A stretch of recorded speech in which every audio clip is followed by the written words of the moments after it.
This whole madness started with this petty little affair.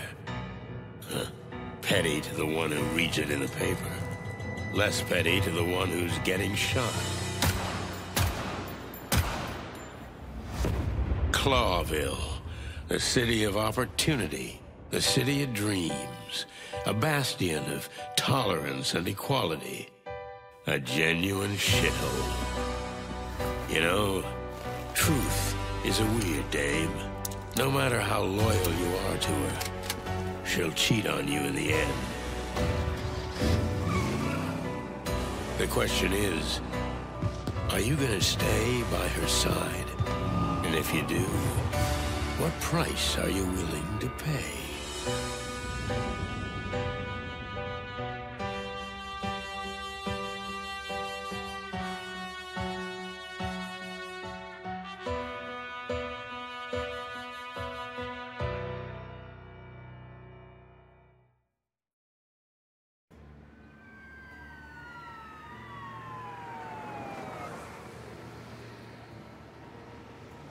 The poor schmuck was face down on the ground.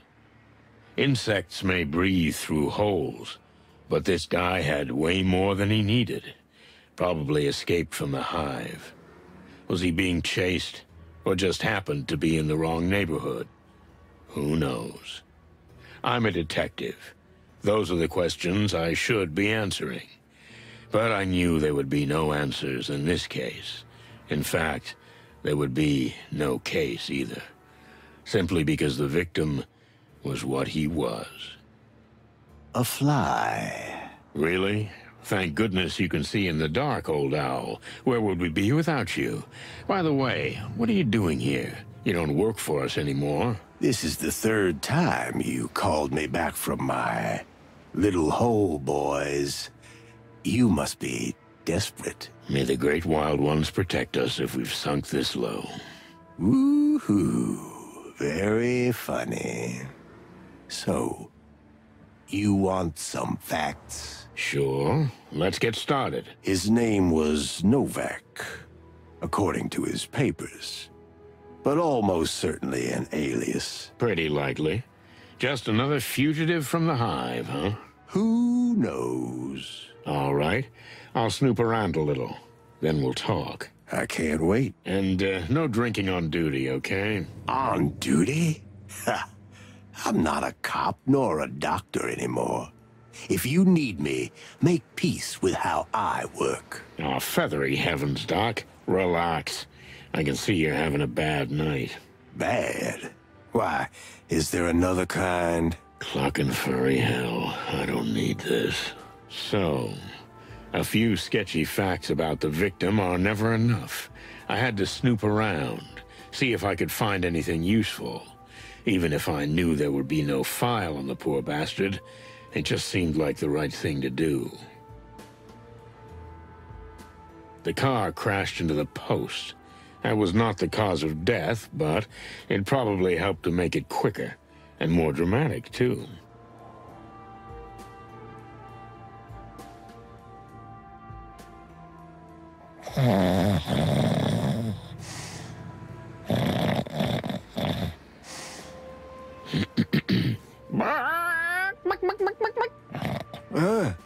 What? Ah, it's you again. Have you looked around already? Not quite yet. Boo-hoo. Then get on with it and leave me alone, will you? I'm thinking. I also snore while I'm thinking.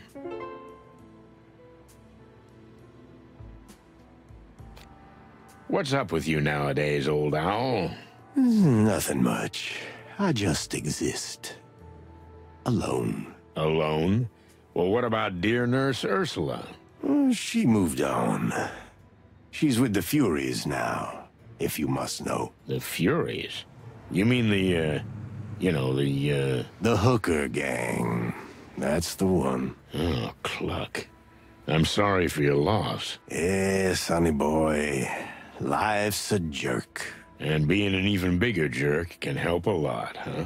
As you say, sonny boy. As you say. Nice piece of metal. Too good for a down-and-out like you, buddy. Probably stolen. But I don't want to jump to conclusions. I don't know what I'll do with it, but since I've already picked it up, I might as well check it out.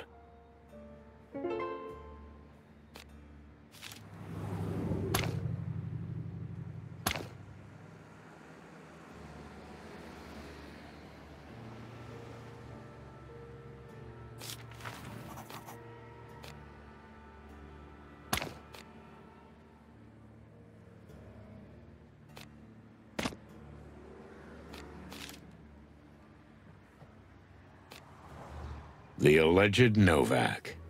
As far as I can see, he has at least 6 or 7 holes in his body.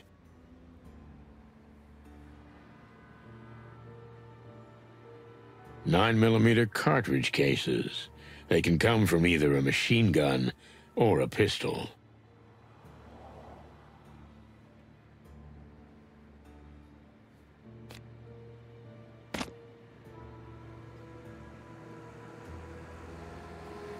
I expect your report by tomorrow morning, Doc. Phew, I can report now. Cause of death, shot dead 7 times. Probably with a 9mm semi-automatic pistol. Although that's not for me to say. That's for ballistics. Those 2 dumb hyenas don't give a shit about this, and you know that. So, that's it? Case closed? Honestly, I don't think they'll ever open a file on the poor bug to begin with. Yeah, you got a point there, Doc. Well, I'm gonna take another look around.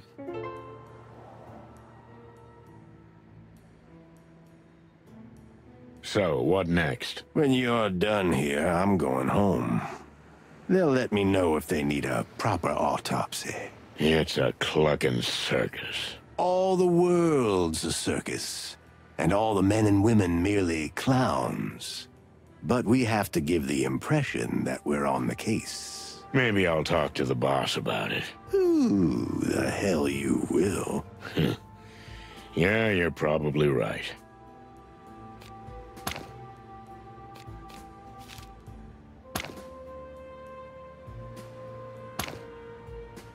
So, what about the severed legs? Are you bird-brained?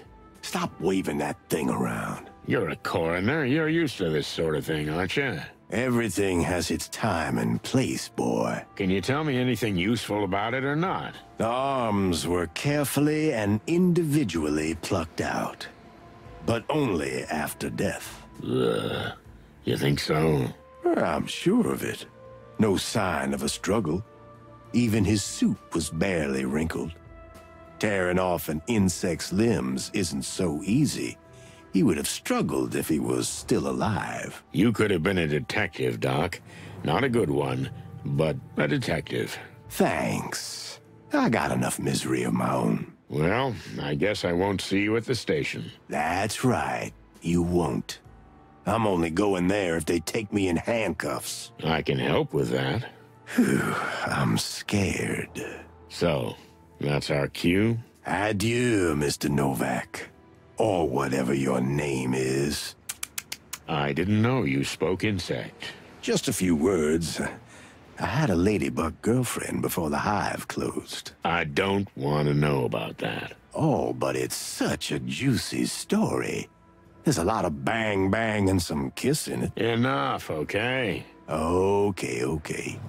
Big, stupid bird. I always hated you. What did you say? Who, me? Not you, Marty. Bubo. Hey, what are you doing here? Boss? Is there a problem? You look pale. Like all the color's just gone out of you. Although, now that I say that out loud, it's like the whole world has lost its color. Oh, no. I'm not dreaming all this, am I? It's not a bloody clucking dream, is it? You tell me, boss. You're the famous detective. Oh, this is just a clucking nightmare. Actually, this is more like a game. Hey, don't ruin the whole thing. Enough.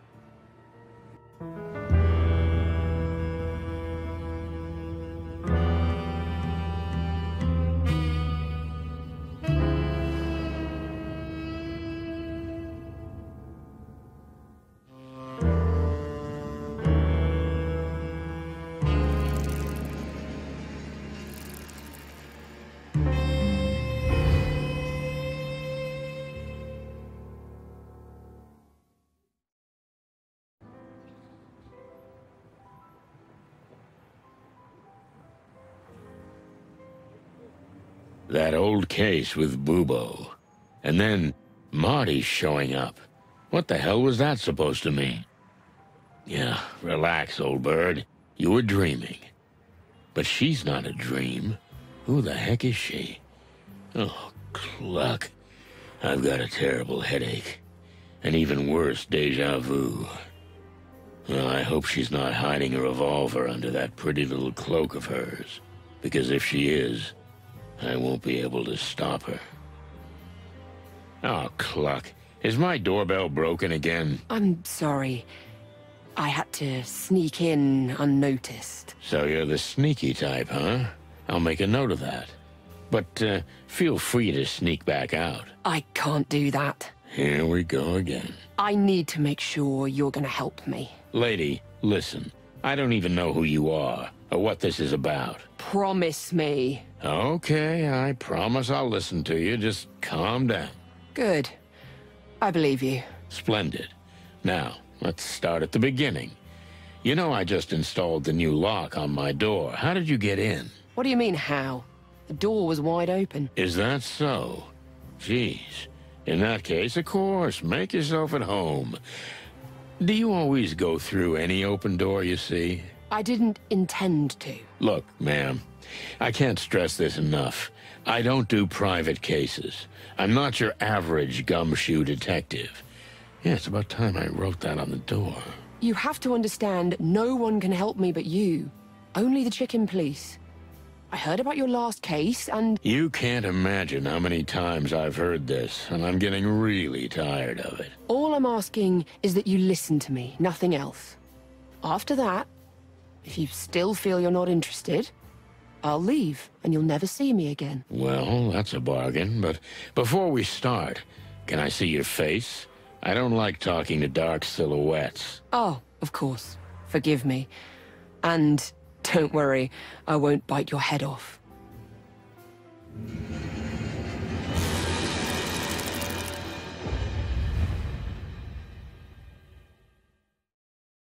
That's your clucking luck, old bird.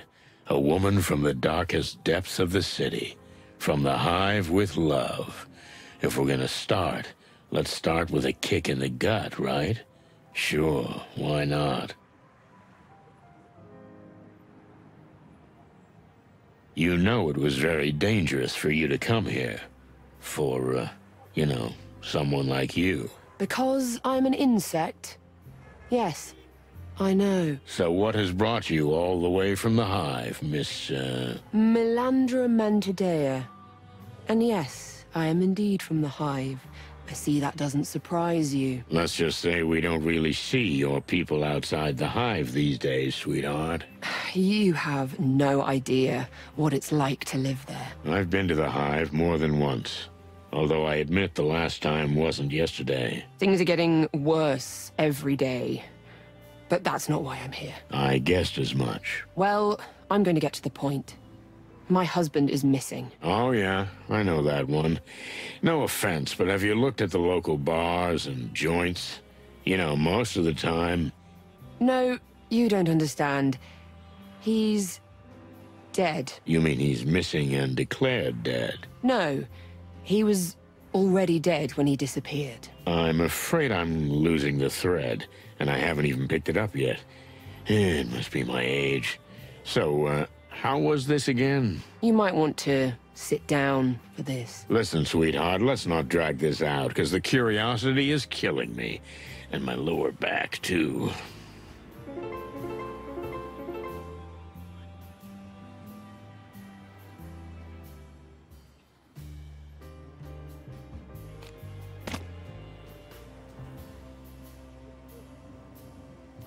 What's up, buddy? Everything all right? Oh, damn. I'm starting to sound like Marty.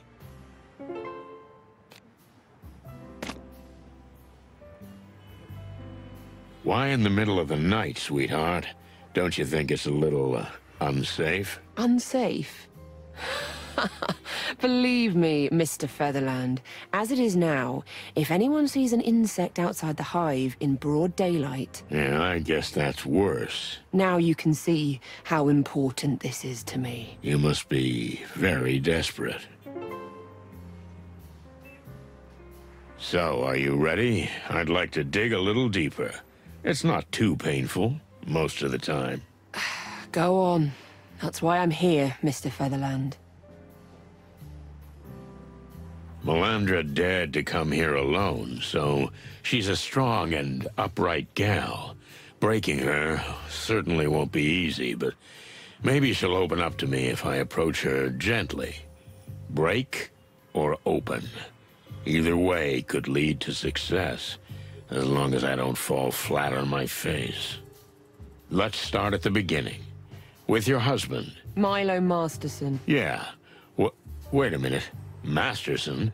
You mean you didn't take your husband's name? Don't get me wrong, I loved him very much. But in our family, women don't usually do that. It's our way of keeping more of our independence. I get it.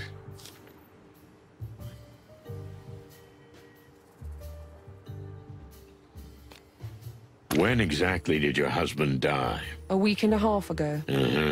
And when did you discover that his body was missing? 3 days ago. And what's happened since then? I tried to convince myself to come here. I see you succeeded. Lucky me. You know, the last dame in distress who came to me ended up in a pretty bad way. I'm not your typical shy housewife type, Mr. Featherland. I'll fight my own battles if I have to. But I'll also admit when I'm not up to the task. No, that's a really useful quality. I envy you. You don't often admit when you need help, do you? You nailed it, sweet chops. But let's talk about you.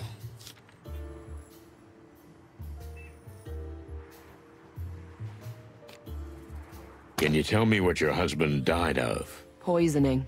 You mean being poisoned? No, nothing like that. It's just, you know, the water in our area is often contaminated. Sometimes it's seriously polluted. And food often arrives moldy or rotten. You know, as they say, the road to the Hive is long. Has anyone investigated this poisoning? Not that I know of. No official report was ever filed. There was no autopsy, no police investigation. We just buried him. It's what we do, usually. Clucking hell. I'm a little surprised that you're upset about it. But I'm glad. That's how I know I'm in the right place.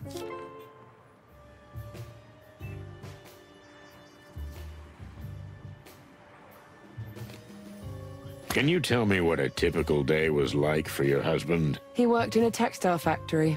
He got up in the morning, went to work, came straight home after work. We spent the evening together, rinse and repeat. But then he lost his job. And Milo changed? More like everything changed. The factory was replaced by a new meat substitute plant. You know, the one that makes those horrible fake meat products. Milo couldn't continue working, so he looked for anything else. Anything else? He shined shoes when he had to, ran errands, but nothing lasted long. Then he met a strange guy who pretended to be a private detective, but he looked more like a tramp. Wait a minute. One of those antlered guys?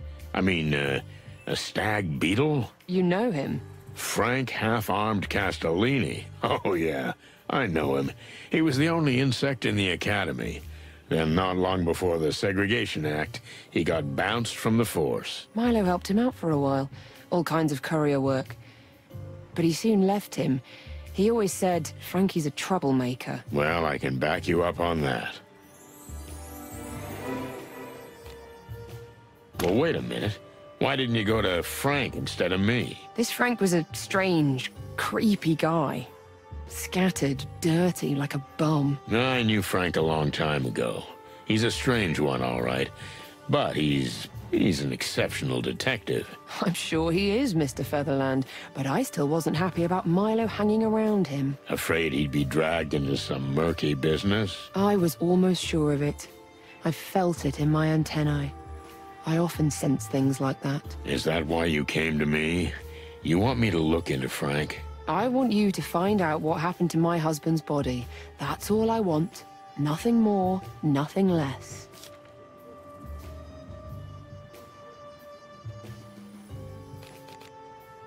What kind of personality was Milo? How would you describe him in a few words? Calm, patient, devoted. You really loved him, didn't you? I love him even now, Mr. Featherland. Well, then your husband was a lucky man. Thank you.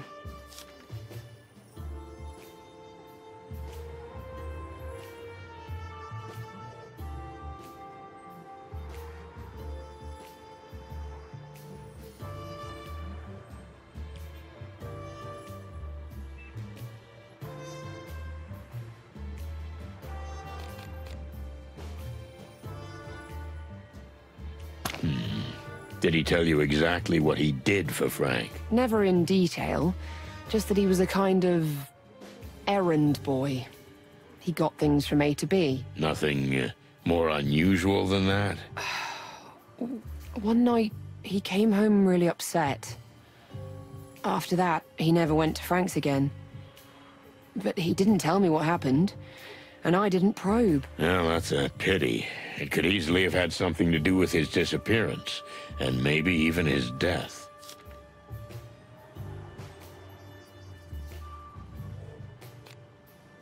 Do you really feel it's worth risking your own life? Very much so, Mr. Featherland. My husband's body is missing. I wouldn't have wanted a funeral because we should have cremated him in the name of the Great Light, but... But you didn't. Why? We left the path of the light to better fit in with the animals. Mostly because of me. So you feel it's partly your fault? Of course I do. I have a soul, Mr. Featherland. And my husband's soul can never rest in peace. I think I understand. Sort of. Okay. Give me one good reason why I should care about this. Look, I can't pay you much, but... It was never about the money. But I'm still a cop. I don't do... You're saying you don't do private investigations? Not what I heard. Rumor is, when the Wessler Empire... let's not dwell on the past. This is a different kind of case. Because of the Hive, right? So you won't take the case? Well... maybe. So, you've been looking into this all on your own? I had no choice. I searched the cemetery, but I didn't find a soul. There's an old bug working there. His name's Uncle Joe, kind of a local legend. Almost everybody knows him. He didn't see anything, but he couldn't have seen much because he was drunk as a skunk. I guess the police didn't bother to question him. The police? Please. Have others disappeared from the cemetery, or just your husband? His was actually the third, and then 3 others went missing, as I heard. You say 6 bodies are on the loose? Don't put it that way. But yes, that's what I know. And this, Uncle Joe fella, what else do I need to know about him? When I talked to him, he was scared. I guess he was either beaten or threatened, probably both. Well, thank you for answering my questions, Missy. So, the interview, that was it? You'd better not leave town. Stick around. It's the best thing to do. So be it, Mr. Featherland. You see? That's what I'm talking about.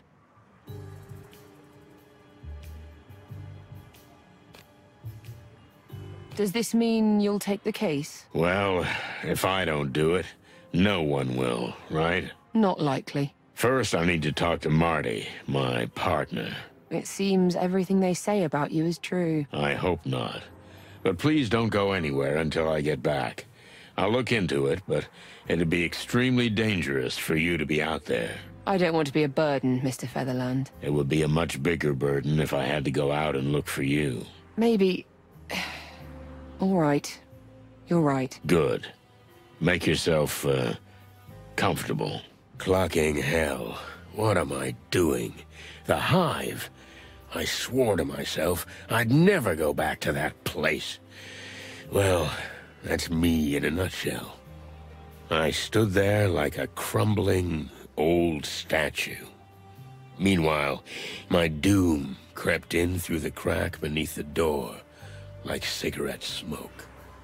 I could smell it. What can I say? Marty's gonna be over the moon. Ever since the chicken police came back into the spotlight, he's been looking for trouble. Well, if there's one place we can get it, that's the Hive. But first, I have to find that oversized feather pillow.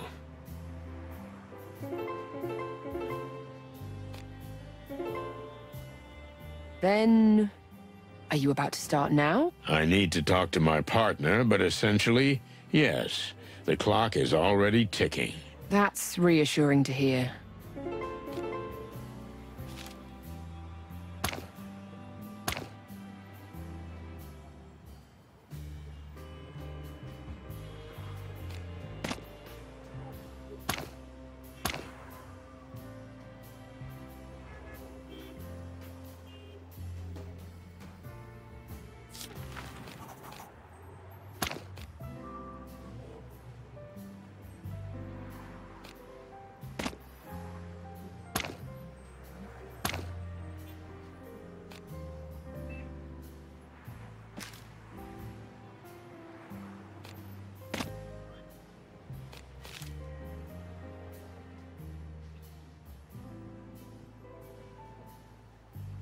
Of course I blinked, like a first-class schmuck.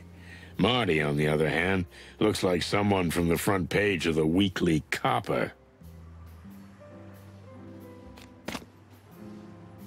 Let's see.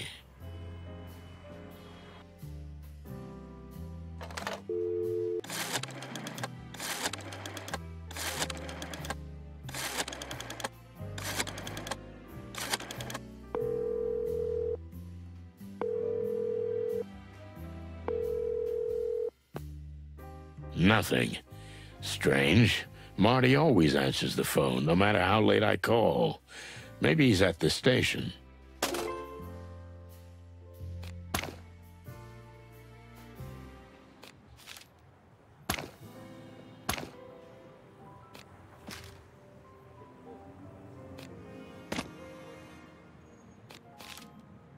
Let's see.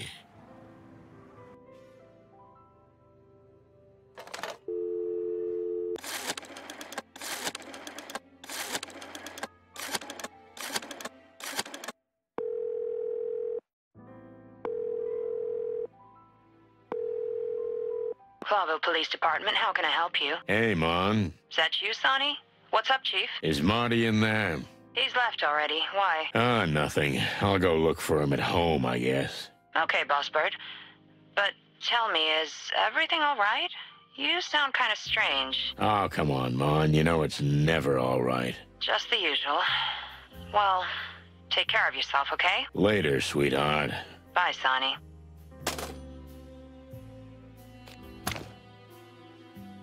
Is there a problem, Mr. Featherland? No, nothing. Just, my partner. Look, if this is becoming a problem, then maybe... No, nothing like that.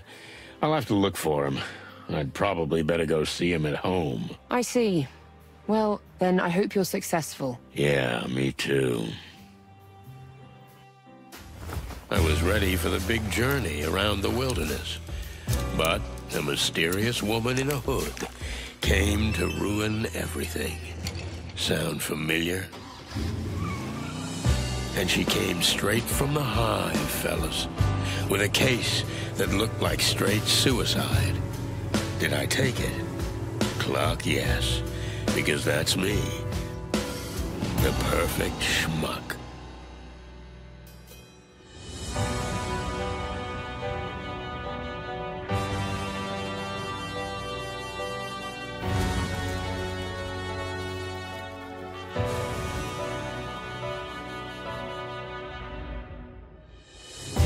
The power of the Crown has been weakened, and Clawville is on the brink of total collapse. The insects exiled to the Hive are rioting, and the place is ravaged by gang warfare.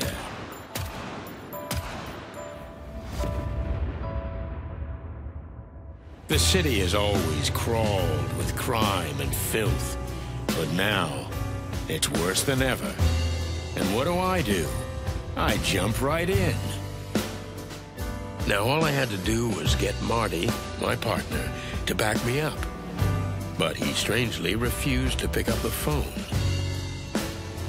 I wonder what could have happened to him. You can't do this to me. You just can't.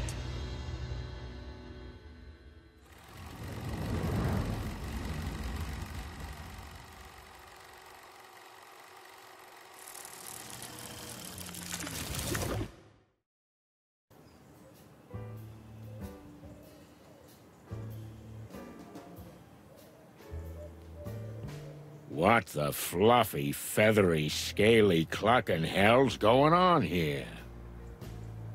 Hey, buddy, you all right? You hear me, honey? That's not how this works. No, it's not. Yeah, Marty. Hello, Marty. I've been drinking, right? That I'm drunk? Huh? Marty. Hey, partner. Hey, buddy. Oh, goddamn featherhead. You're tearing me apart, Laura! Oh, no chance. I've got to get him out of this state somehow. Marty's beloved Vectra ball. Pretty cold of Laura to chuck that out, but it might just be useful.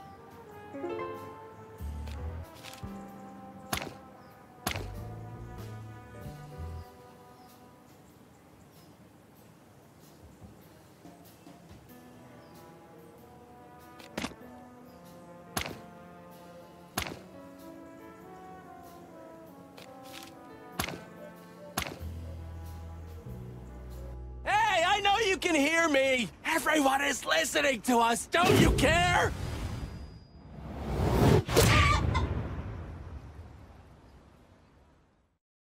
Ouch! Hey! Finally! Good evening, partner. What the hell, man? Hey, Marty. Everything, okay, buddy? What? Of course it's you.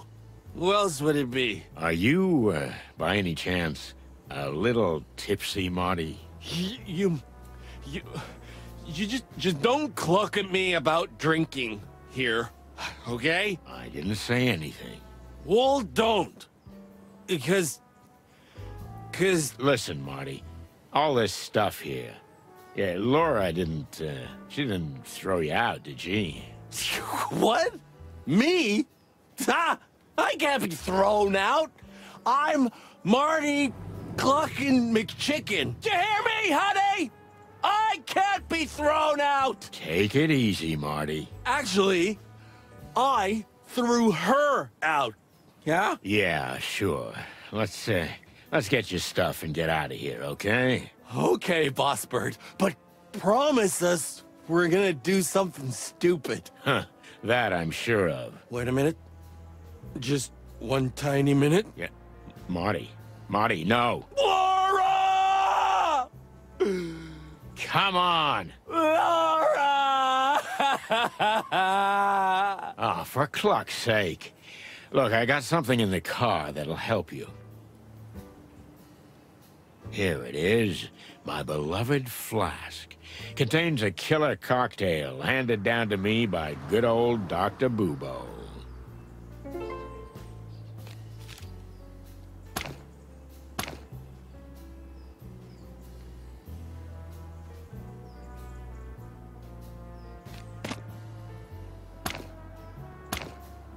What the... You want to kill me? Take a few deep breaths and everything'll be fine.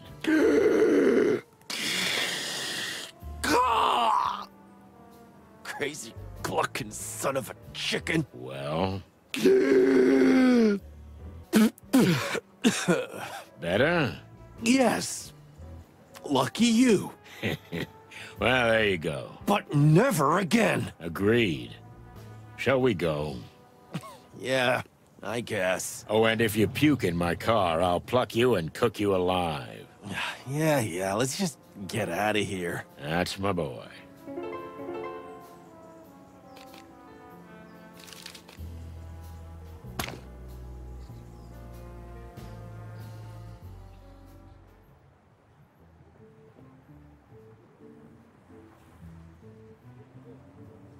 I'd never seen Marty so dead drunk. It didn't bode well for the evening. I was just about to call the whole thing off, but after a nap in the passenger seat, he woke up, innocent as a day-old chick. Fists, bullets, or booze, This damn cock dodged them all, but Laura hit the only tender spot he has, his overly large heart. We were standing outside the station, waiting for him to compose himself before going in. He avoided my gaze, and I didn't blame him. In over 10 years of working together, I've never seen him let himself get this low. Well, there's a first time for everything. Listen, man, I... Don't get started, Marty, okay? Just take a deep breath, and let's get going. Yeah, right. You just forgot to tell me what we're doing here. Well, I didn't want to wake you. You were snoring so sweetly in the car. Sorry. Right now, we need paperwork to enter the HIVE. Yeah, sure. Wait, what? You heard it right, partner. We got some business in Roachtown. Anyway, it'll give Laura a chance to cool off. Oh, clucking hell. Can we maybe not talk about that? Whatever suits you, partner. Listen, do you have an aspirin? My brain is trying to burst out of my skull. Nope. But if Monica's here, I'm sure she'll help you. Ah, good. She's always there when you need her, huh? Uh-huh. I just hope the old bone chewer won't be in. Blood boil?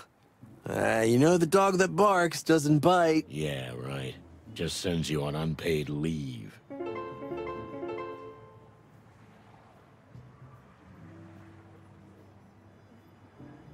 In memory of the great police massacre. Rest in peace, comrades. All the friends we lost. Even clucking Phyllis and Royce. Shit, I never would have thought it, but I missed those two spiky bastards. Yeah, the Force won't get over that night anytime soon. Clawville is really on the brink, right, buddy? Yeah. And don't call me buddy. Oh, yeah. Sorry, Boss Bird.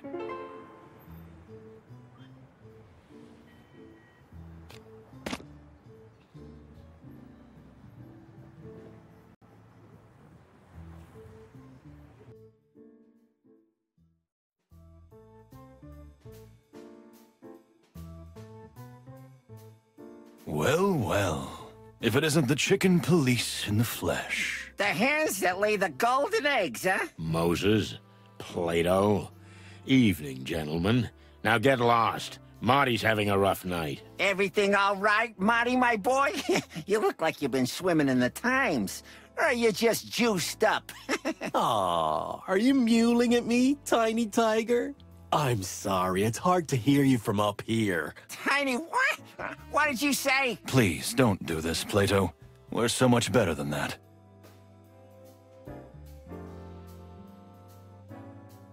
I can't believe I'm saying this, but yeah, Moses is right.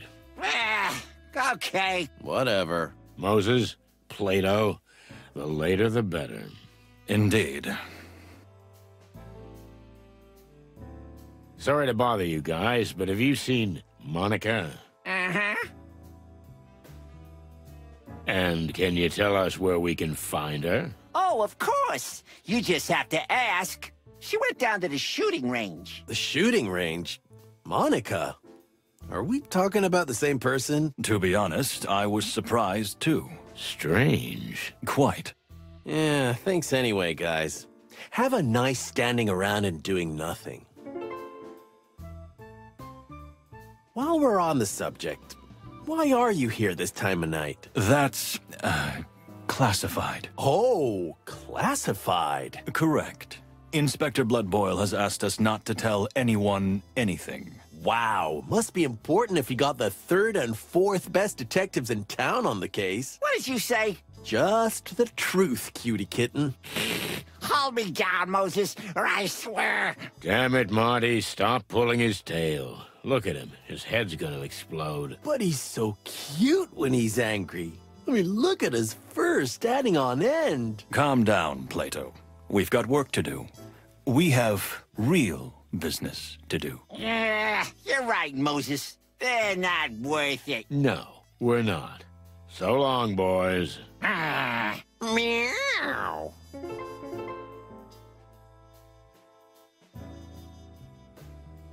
What about old Marrowbone? Chief Bloodboil's not in tonight. Lucky for you, I guess. What makes you say that? Come on, Santino. I can tell you're up to no good. Maybe a little private investigation? Don't be ridiculous. Am I? I see. Well, good evening, detectives. Yeah, you too. So, this, secret assignment you got from Bloodboil. What about it? Come on, we're all friends here, right? There is no way. Come on, fellas. For old time's sake. Ha! What old times? Come on, old bird. Say something. All right, I give up. Who cares? It's something petty anyway. Petty? Bah! You call it petty to uncover... Plato, What? mind your mouth. Oh, yeah. I'm sorry, Moses. You're not getting nothing out of us, birds. Ah, almost had it. Yeah.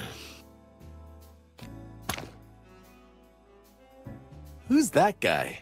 What's he doing here? He seems lost. Well, ask him.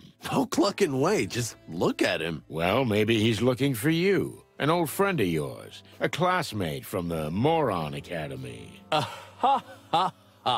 Your sense of humor is getting old and rickety, just like you. Because I'm spending more and more time with you, buddy.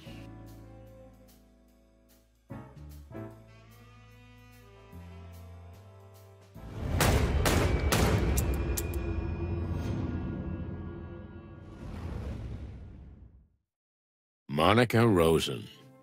A tiny, fragile body housing a rock-hard woman with perfectly polished nails, a sharp beak, and an even sharper mind. She's a real machine, a workaholic, and a mother goose who always does what she has to do. And for us, she sometimes does a little bit extra. She's like an anchor holding a tiny boat in place on a boiling sea. So it genuinely surprises us to find her upset. Something must have happened. Oh my goodness, I'm in love. No, you're not. Pull yourself together. What could have happened to her? She's never been down here before. In fact, she's never left the front desk. And the gun? Yeah, but it's none of our business. We're detectives, Sonny. Everything's our business. Oh, that's quite a catchphrase. Yeah, I should have thought of that before, like a whole career before. Yep, Well, that ship has sailed. it sure has. Hey, Mon. What's up? It's a little, unusual finding you here. What? Me? Oh, no, it's nothing. I just came down to chill out a little. And it's already better. To chill out a little. Exactly. Yeah. Chill out. You know. Well, if anyone, I can understand. I spent half my life down here, but I've never seen you here, Mon. Especially... With a huge clucking gun in your hand. Oh, that? Oh, it's nothing, really. I've just been under a lot of pressure lately, and I thought I'd give it a try. It felt pretty good, honestly. Amen, sister. By the way, you're looking a little ragged, Marty. Did something happen? To me? Oh, no, nothing. Just, He's got a clucking hangover, Mon. Hangover? I thought you never drank. Well, first time at the range for you, first time at the bottom of the bottle for me. Looks like it's a night of firsts, huh? Fair enough. I'm not pushing. Thanks, Mon. Anything I can do for you guys? I assume you're not here to just chill out, right? Sharp as always, Mon. We were looking for you. Well, I'm here. So shoot.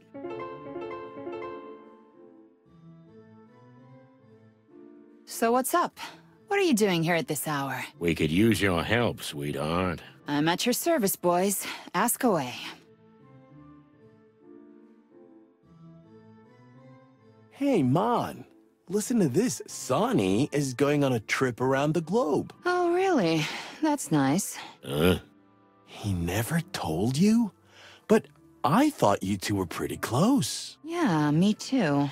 But whatever. He's not gonna go anyway. Wait, what? Yeah, that's what I told him. He's just beacon, but he's staying anyway.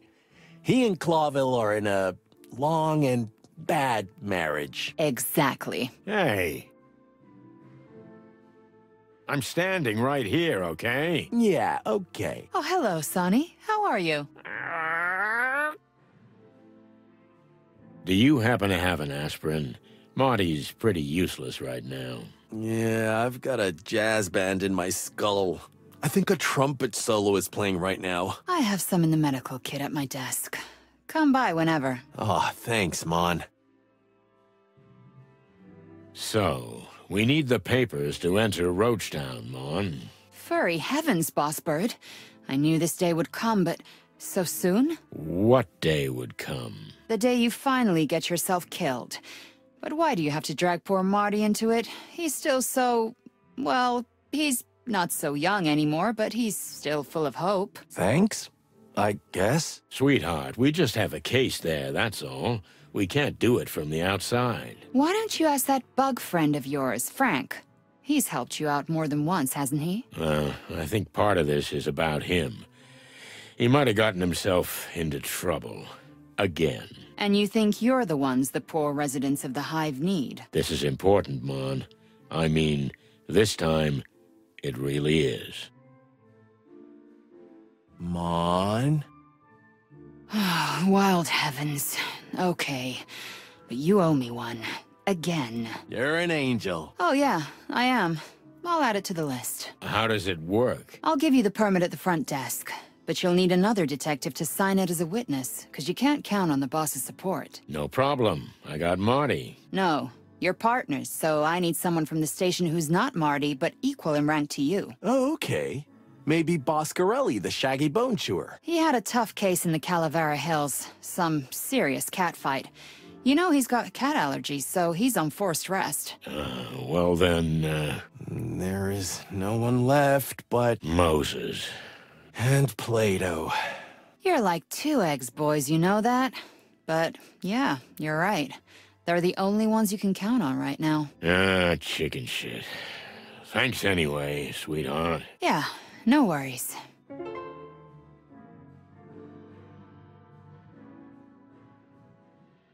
Someone here has a sophisticated sense of humor. I think it's pretty apt. Ha ha ha. Wait a minute. It wasn't you, was it? What? Me? Don't make fun of yourself, Marty. It's so childish. Yeah, I'm watching you, old bird. Yeah, leave me alone. I'm watching you.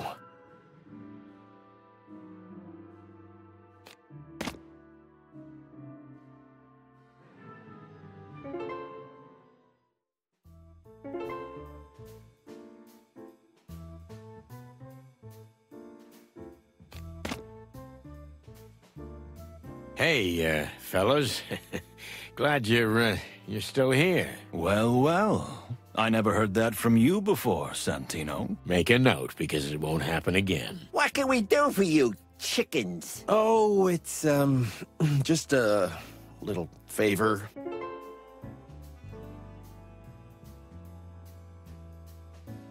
We hear the gangs have been getting a little loose in the Hive lately. Especially that Clucker Mick. What do you think his secret is? Why has he managed to take over the Hive when others were struggling? He allegedly made a deal with local insect crime lords. That is, he's trying to be one of them. But I suspect it's a convenient hiding place. And a good deal. What a worm. If he were, it would have been even easier for him.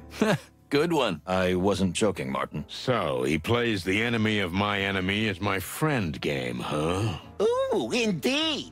He's taken advantage of the fact that we can't set foot in there. The Hive's population treats us as enemies, so everybody wins. In his book. Mick's not as stupid as I thought. He learned a lot from his former boss. Yeah? Well, he's gonna end up like him if it's up to us. It won't be up to you. Mick is ours. Is that a challenge? We're not playing games, boys. We're stating the facts. We'll see about that. Hey, fellas. I heard you guys had some business in the Hive recently. There was a little incident, yes, but nothing too serious. Unfortunately... We went to ease some of the tension there, but it didn't work out that way. What do you mean? We had the one and only Mick in custody, but he was released a day later for lack of evidence. Mick? As in, Mongrel Mick. Mick Castle, the head of the Cluck and Golden Fang clan. Since you've let yourself out of the bag, Plato, my dear, Mick has been camping out in the Hive lately, because he thinks we couldn't touch him there. He's right about that. Well, unfortunately, the sly ape is, at the moment. The Hive is still off limits, and since we don't have any incriminating evidence against him, he's untouchable. And paperwork. If you have it, you can get into the Hive, right? Wait. Why are you guys so interested in the Hive? Are you going to... Innocent curiosity, Moses. Nothing more. Well, well. Interesting. We'd better be going. Don't take any wooden nickels, boys. You're welcome. We have a small favor to ask. That's what I call a surprising turn of events. You're telling us. I'm not gonna mince words. We need your signatures for a permit. Ah, so you are going to the Hive. I thought so. You thought so. Listen, a friend of ours is in trouble. What kind of trouble? The life-threatening kind. That could be said of almost anyone in the Hive. Moses, please. We're both on the same team, right? Fine. But you owe us one. We're used to it. Those ain't just words, chicks. Once we help you, you help us. No questions asked. As Plato says. So, we got a deal? Ah, cat shit. Okay, Moses. But I'm not gonna shine your shoes. We'll see. Let me know when you have the paperwork. We will. Well, that was easy. Too easy.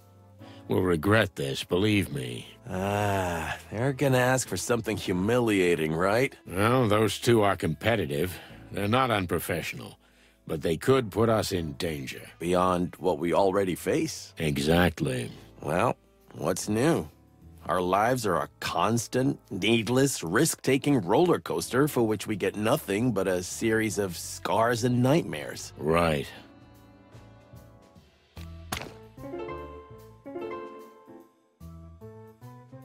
Success? Success. But at what cost? I'll give you the permit. Just give me a second. We're waiting, Mon. We'll wait for you until the end of the world if we have to. What?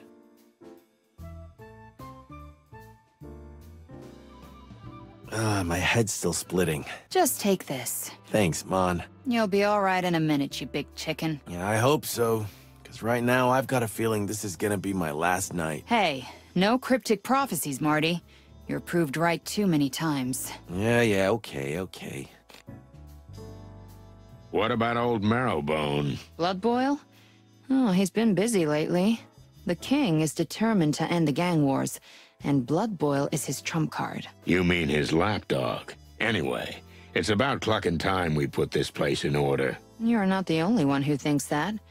It seems our king has seriously changed lately. For the wild ones. Someone replaced him with his evil twin? Ha, very funny. But it's more likely to be his new advisor behind it. New advisor? Huh? Are we talking about a broad? Bingo. Are you getting a little tingly on your comb, hotshot? Something like that. So they rolled the old dog back in. Yeah. He has to go to parties and other public events all the time. He's got a bad stomach, but he's got to attend if he wants the crown to support the police with more funds. Can't imagine the old-timer in a tuxedo. It kills him. But he's doing it for us. Oh, what a martyr. Don't be so mean, Sonny. But that's my trademark. So, everything all right with you, sweetheart? It's unusual to see you here.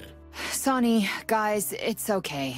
Really, I'm fine. I'm just blowing off some steam. With a bunch of bullets? As you say, Marty. Well, okay, Mon.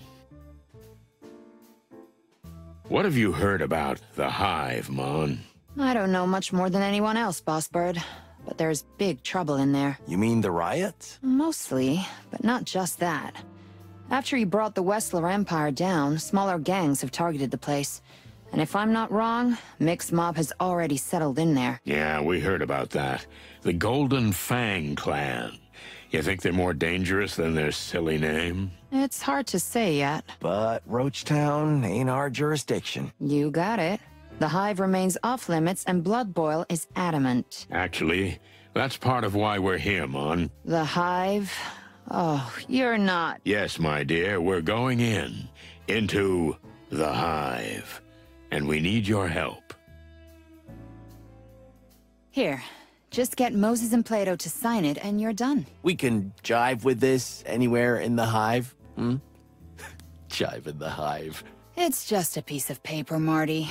It'll be useful once you've set the Hive on fire and you need proof you had permission to be there in the first place. Nice. But the Hive has its own life, its own rules.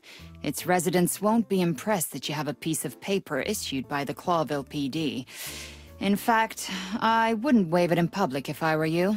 Understandable. Thanks again, sweetheart. You saved us, as always. Come on, it's my job. Well, no, but I'm happy to do it for you. You make my heart melt. Let's go before we have to call an ambulance. Take care of each other, boys.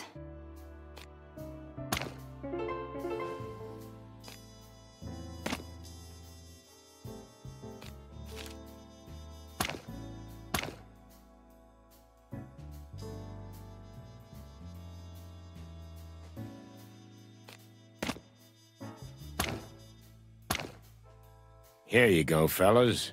One scribble from you is enough, Moses, but you can sign it too, Plato. I'll pass. Let's see. Done. It was a pleasure. See ya, boys. Sonny, Huh? Yeah? we'll be keeping an eye on you.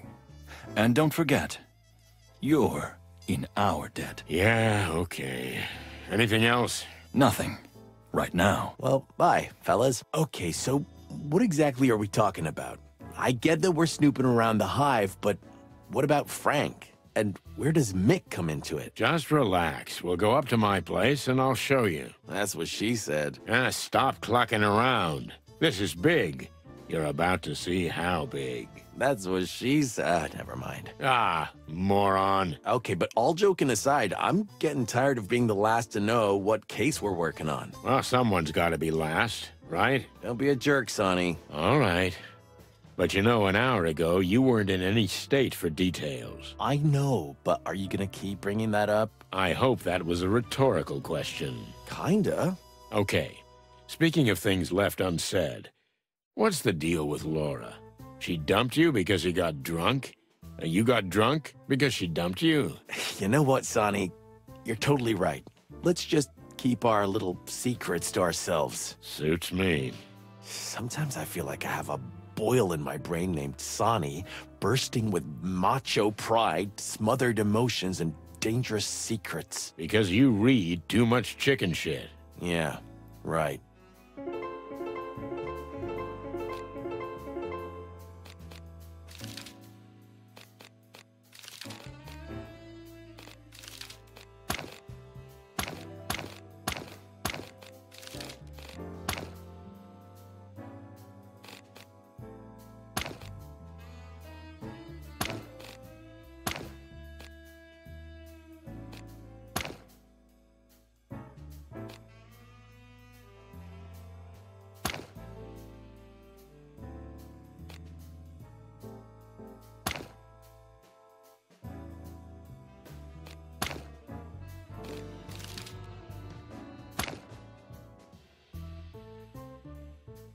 Oh, wow. What are all these boxes? I told you, didn't I? I'm leaving this dump and going on a round-the-world trip. Of course, you said 1,000,000 times, but you just never started on it. Well, this time I did.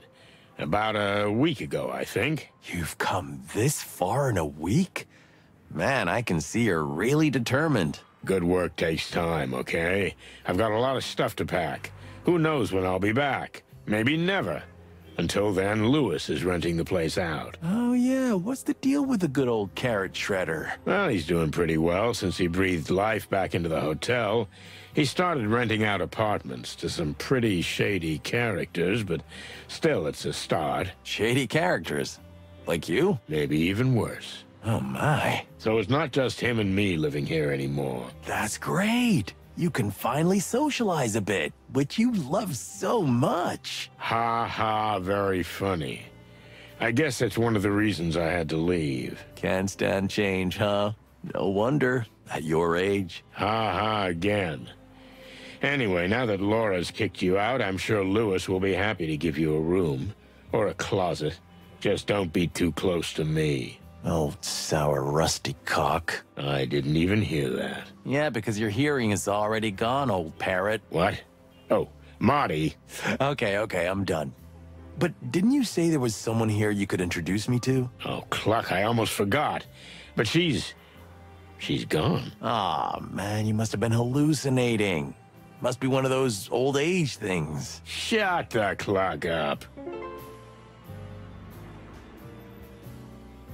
So, another doomed damsel in distress. Just the usual, huh? This is different, Marty. Because... When she came to see me, I was dreaming about an old case. Remember the fly named Novak? Yeah, it was a hell of a case. We almost ended up in the river. Twice. That's the one. So, I was dreaming about that particular case, and then this woman came along, straight out of the hive. It felt like it just couldn't be a coincidence. You mean the hive is calling us? As the flame calls the moth. Ooh, that's poetic and awesome. Thank you.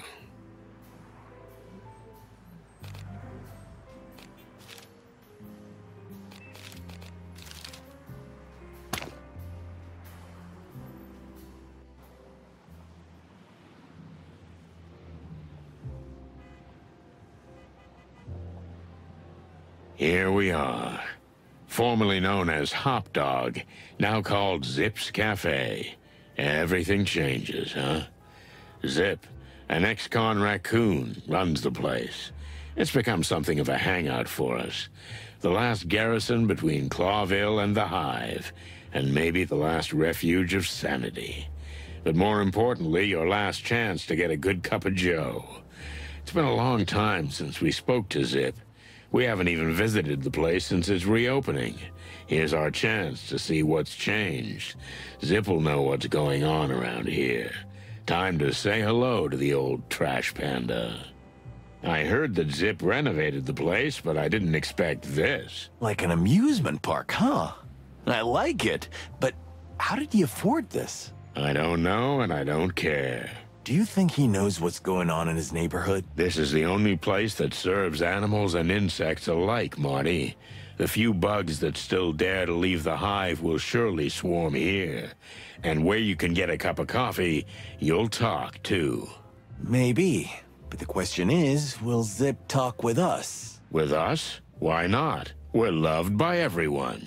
Of course. Hey, kid. Here it is, the brand new Clawville Chronicle. Yeah, we know.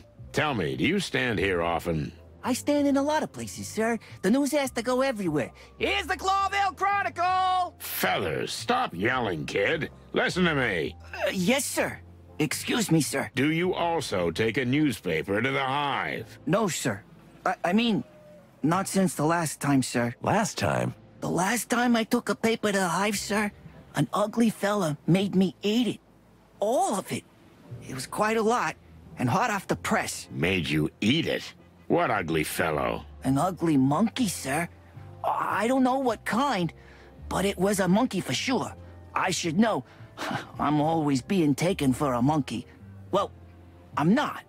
Anyway, he was well-dressed, and one of his teeth was gold. Golden tooth, that's Mick. I don't know, sir. He didn't say his name. He just told me to eat that filth. Luckily, I only had 5 papers on me, but he and his bodyguards watched me eat all of them. They were fresh, sir. The ink was barely dried on them. What a mongrel. Yes, sir. But then he let me go, so I don't mind. And I didn't eat anything that day anyway, so... Were you welcome at the Hive back then? Oh, very much, sir. The insect folk were always kind to me. They were glad to finally hear from the outside world, you know. The Chronicle was the only Clawville paper that reached them. Thanks to Pip. Pip? That would be me, sir. Messy Pip, at your service. I see. And tell me, Messy Pip, who do you work for? The master of all papers, sir. Mr. Mullen, of course. You mean Hercule Mullen? The one and only, sir. Huh. An old acquaintance. Tell me, where can we find him? He's inside having a cup of coffee and talking to Uncle Zip. Uncle Zip, huh? That's new. Okay, thanks, kid. Don't take any wooden nickels. Yes, sir. I hope not to, sir. Mysterious disappearances in the Hive! Are the police totally helpless?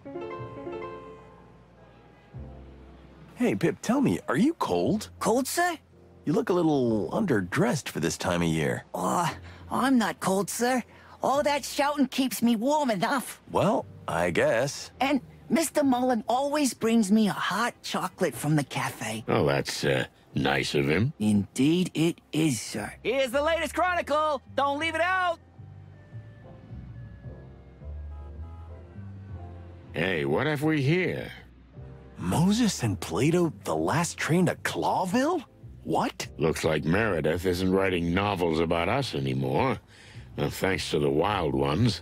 That treacherous bitch. Relax, Marty. You have to accept it. We're no longer the top dogs in town. Don't you ever say that, you hear me? Hey, just relax, big boy. I can't believe she betrayed us like that. Do you think this is based loosely on reality? Like the volumes she's written about us? Well, yeah. I heard there was trouble on the Clawville Express with the Stivonian ambassador. We'll have to ask Moses and his cat about this. Whatever. Stop whining about a stupid book. Besides, we've been the subject of 10 volumes, right? But still... You'll survive, trust me. Wolf and lamb, huh? Honestly, I'm a little worried about this picture. What, the two-headed animal with one head that wants to eat the other? Yeah, right?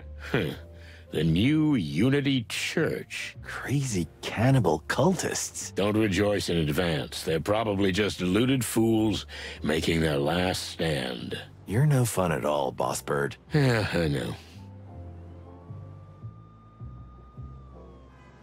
Well. The bite of death has appeared. Good to see you too, Trash Panda. Barkeep, your best coffee over here right away. Oh, hey, you're here too. Hooray. You see, nothing changes. Only you're looking more and more like shit. I missed you too, Fuzzball. It's so nice to see old friends reunited, ain't it, boys? Hey, Mullen, how's it going? Still alive. No more, no less. Sometimes that's all you need. And what brings you to, oh, wait, let me guess. A coffee menu with double information and a good dose of personal opinion, huh? Just a fact steak. Rare, no seasoning, maybe a little salt. Well, you guys really don't change. Maybe it's the fact that the world happens to be collapsing around us. Well, at least we'll be here to see the end, huh? A restaurant at the end of the universe. You boys really deserve each other. It's so uplifting to be around you. Sorry, old man, you're absolutely right. So, 2 coffees, Zip. Black and bitter. Like your life, huh, Sonny boy? It's beyond repair. Ain't that the truth?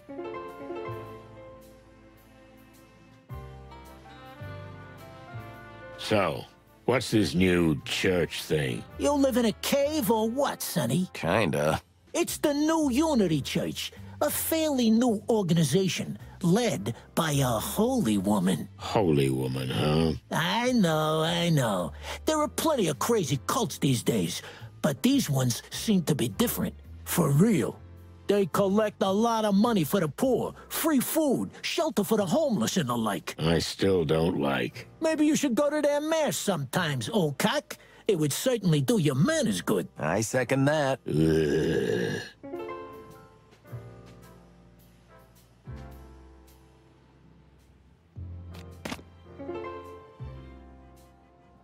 How's it going round here, Zip? Eh, nothing much. Times are tough, you know. Folks try not to eat each other, just the usual. And the Hive? We have some business there. Suicidal tendencies, huh? I always took you for the type. I'm surprised you've lasted this long. Don't be a goat, Zip. This is serious. Your mother's a goat. Get a room, you guys. So what do you know about the power dynamics in the Hive? Yeah, well, there's been some major changes lately, especially with the Hive's underworld affairs. Oh, yeah? Go on. I'm just wondering, what's in it for me? Same old tune, huh? I'm running a business here, okay?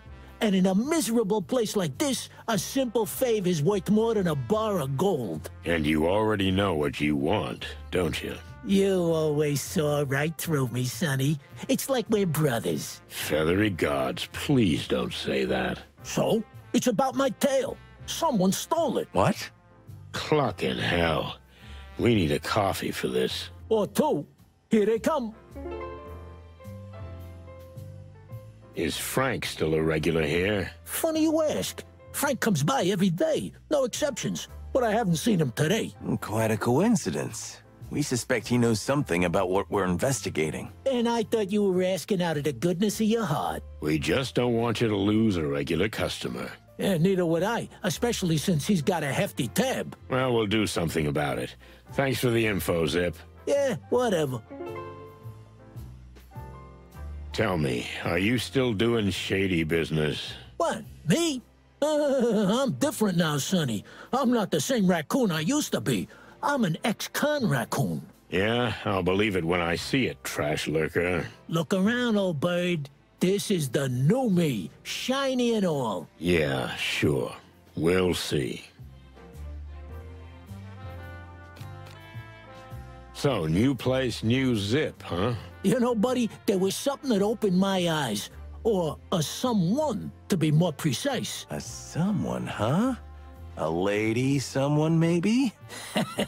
It's always about a lady.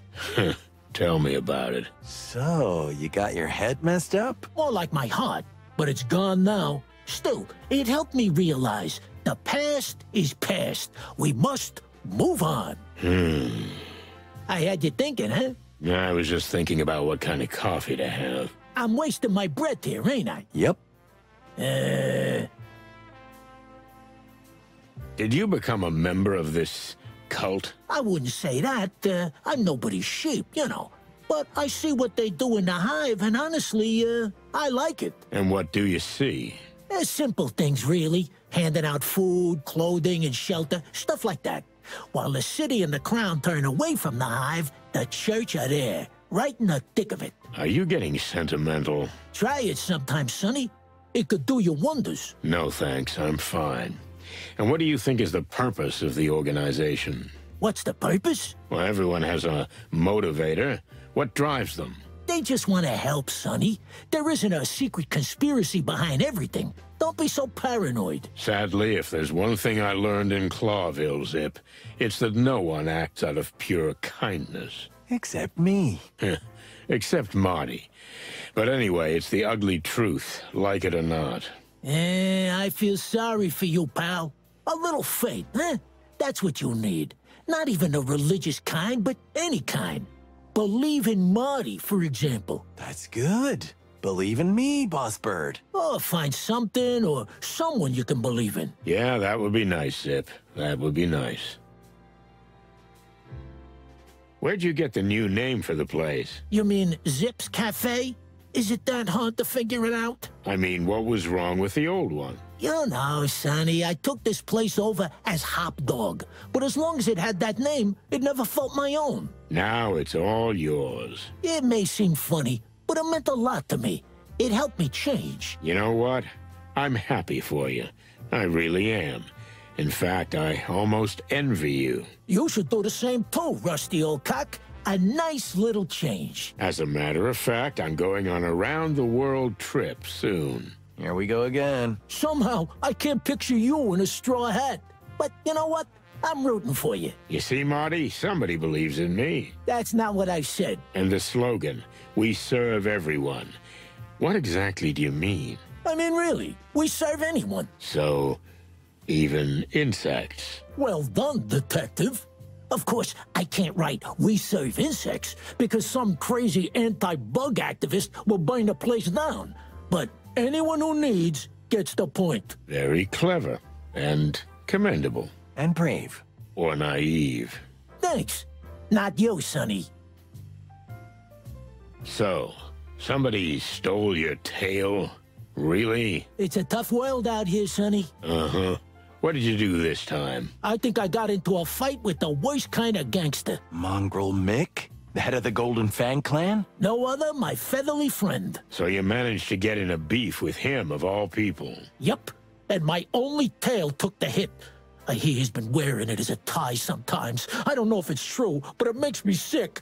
I just want my tail back, you know. It's a family heirloom. Don't worry, Zip. We'll get your tail back. What? That would be terrific, boys. You'd have my eternal gratitude. Marty, why? It's our job, Sonny.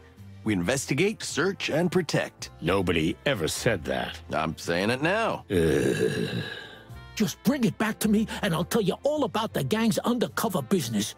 Every shady little detail you want to know, I swear. Okay, but if we get into any trouble over this, I'm gonna pull your feathers out one by one, Marty. Relax, old man. It'll be fine. That's it. See, Sonny? That's the spirit you lack. And that's why I'm still alive. Life is for cowards. To infinity and beyond.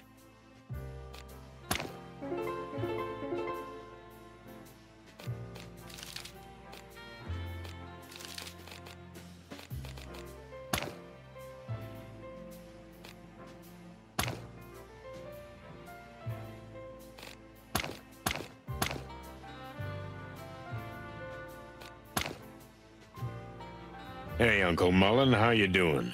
You still in the newspaper business? That's what somebody's got to deliver the news, lads. Unbiased, impartial. Can you still do that? Well, it's getting harder for sure, but let's not talk about an old beaver. How about you, me boys? Marty got so drunk, Laura threw him out of the house. Well, Sonny's mixed up in some shady business again, and he's trying to get us killed in the hive. Well, you two deserve each other. Yeah, right? That's what I keep telling him. But the hive, now isn't that a dangerous place for cops these days? Since the Segregation Act and all. We just have to take that risk. I see you're in a heroic mood, sonny boy. Good for you. The trembling voice of a damsel in distress can work wonders. Ah, then I understand everything. Oh, that went so well the last time, did it not? Shut up, both of you.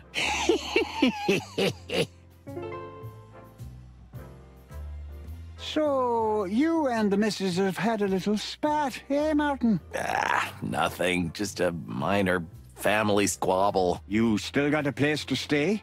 If not, you can always crash at my place. I think I can crash at Sonny's till things cool down. What? I just thought... Well, don't. Oh, okay. My offer stands, Martin. Leave it, Pops. I'll soften up the old rusty rooster eventually. It's quite a mission, but you've got to get to his heart. That's his only weakness. His what? It's there, believe me, buried under a pile of cigarette butts and cold, dead cases. So, the chicken police are back in action, eh? Just a quick routine job. Oh, yeah, I heard that one before. This'll be the last one. I mean it. Oh, yeah, sure. You just go ahead, boys. I believe in you. Any useful news from the hive? They say the clan is on full alert, and the web has retreated to their secret hideouts. They're expecting a war, right? What do you expect when you go there? To end this before war breaks out. Then I wish you boys every success, because we don't have much time, and I'm afraid we won't have another chance either. Hey, old fella, you still shuffling the cards? You mean the Clawville wild cards? Sure I am, sonny boy. You in the mood for a good shakedown? Sonny's the real deal on this one. You know, drunks usually are. I mean, ex-drunks, of course. Yeah. Ha ha! So, shall we? No thanks. Maybe another time. Good for me. I'll be here. Like dust on a table. You got it, sonny boy. What's the matter with you, old man? Nothing really, sonny boy. Sometimes I feel like I'm not even part of this world anymore. I'm no longer an active participant, just observing from afar. And that works for you? It feels quite liberating, to be honest. I feel like I don't have to take responsibility for the things of the wilderness anymore. I can't influence them anyway. That sounds depressing. It all depends on how you look at it, Martin. I see the bright side. You like the movies, don't you? The movies? I love them. For me, Clawville is like a movie. Things happen, quite scary and amazing things, but somehow in the end they don't affect me. When the show is over, I go home to my dear Desiree, drink a hot tea and think no more about it. It's not a bad concept, but... It works for me. But that's the privilege of getting old. You fellas have your say in the affairs of the world. Don't let others decide for you. Huh. Sonny never lets that happen. That's true. Good for you, lads. I see you have some help lately.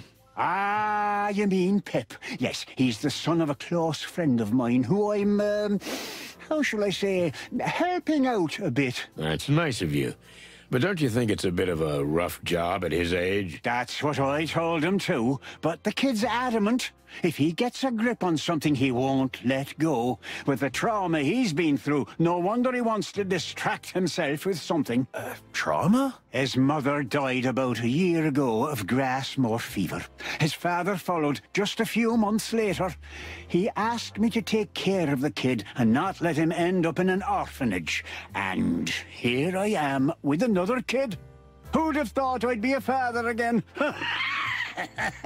Life's little twists of fate, right? How's Desiree? She can tolerate me, mostly.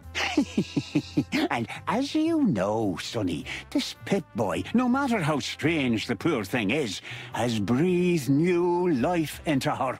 And me too. It gives us less time to grow old. That's good to hear. Seems like everyone around me is starting to have a new life. Everyone but me. Maybe you should do the same, son. Maybe the world wants to send you a message. Yeah, maybe. That's your problem, Sonny. You just drift instead of forging your own destiny. Well, I think I'll drift a little more before I start forging. Just don't drift until it's too late to start again, son. Thanks, Paps. I'll keep that in mind. Do that. What do you make of the recent riots? You know, Sonny, it's about time the insect folk got their act together. You boys at the police station ain't doing anything. Sorry about that, but somebody's got to do something because those miserable bugs are going to end up eating each other in there. And I mean, literally. Sounds tough. Because it is. What's in there is unsustainable. If there is no one to maintain order, order will come. But who will be in charge of this new order? The criminals. The gangs. As you say. And the insects will drown in misery, being exploited, no one hearing their cries for help. So, yes, there was a great need for riots, and in my bones, I feel like the worst is yet to come. One big all-out uprising. I didn't know you were such an insect rights activist, you eager beaver. Insect rights, my ass. I just can't stand injustice and the privileged few oppressing the unfortunate masses. I just can't stomach it, and I come from such a litter. Yeah, the best kind, Pops. Never change. I'm not planning to do that.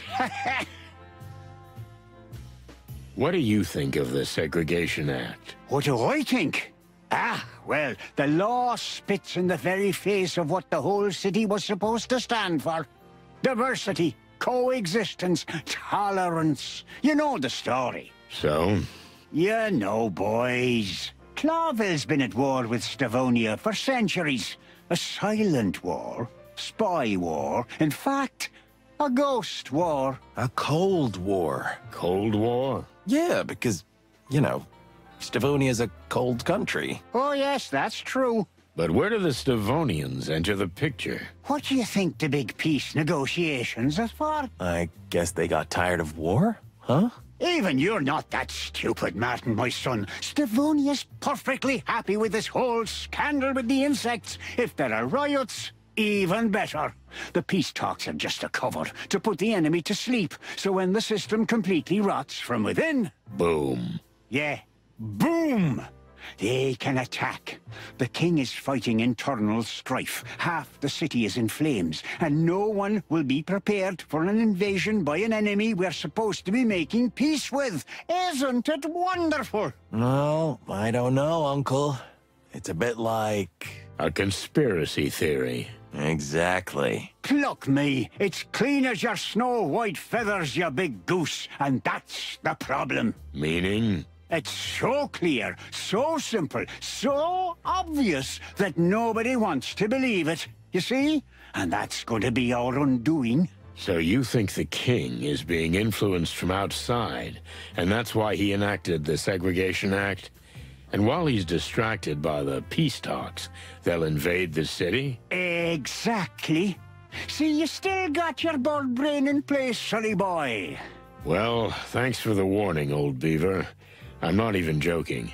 You really got me cogitating. Well, that's a big word, coming from you. Ha!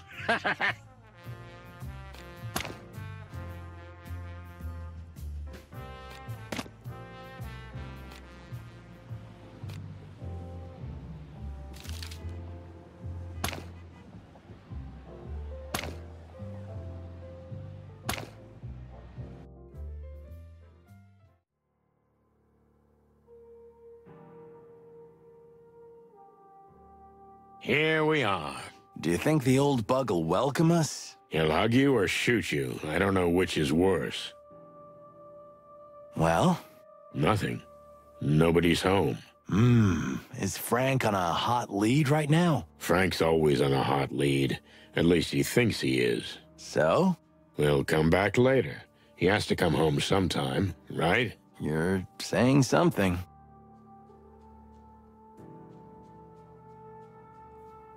What about this?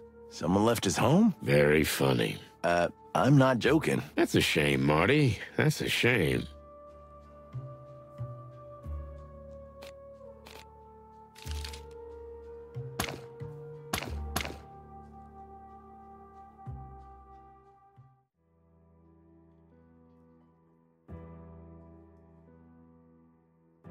Cold moonlight, exhumed graves, like in one of Marty's horror movies, but it was real. And you could see that whoever was behind the missing bodies would stop at nothing, not even the wrath of the dead. I had chills down my spine, and I saw Marty choke on his words too. And let's face it, that rarely happens. The only thing that looked worse than the cemetery was that old bug we suspected was Uncle Joe. Sir? Are you okay? Do I look like I'm okay, lad? But, wait. The hell... What kind of creatures are you? Excuse me, sir. You're Uncle Joe, I presume. We're from the Clawville Police Department. Can you tell us what happened to you? I can, but why should I? Because we're asking nicely? What? Ha! The police didn't give a shite about us. Now suddenly they want help. Just bugger off, will you? Sir, we just... Are you deaf, lad? Look around if you want, but don't bug me anymore. Fuck my head. Oh. Sir, stay here, please. We might have some more questions. Where the buzzing hell would I go, eh? We're in a graveyard at the end of the world. Crazy chickens. Okay.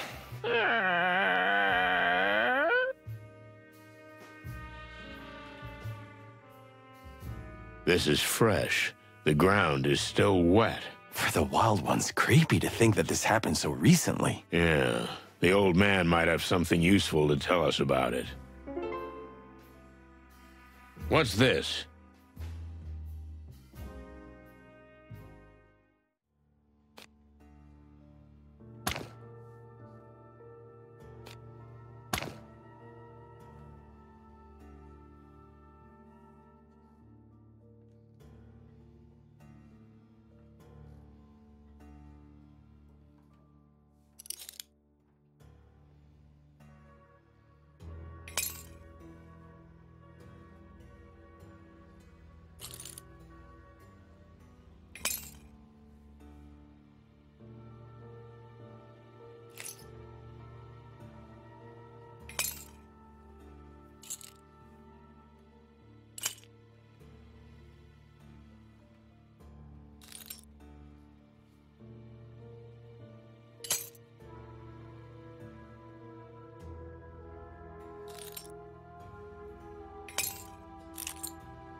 Let's see. Distant light. What does that mean? A brand, a place? Let's ask the old man and see. Excellent idea.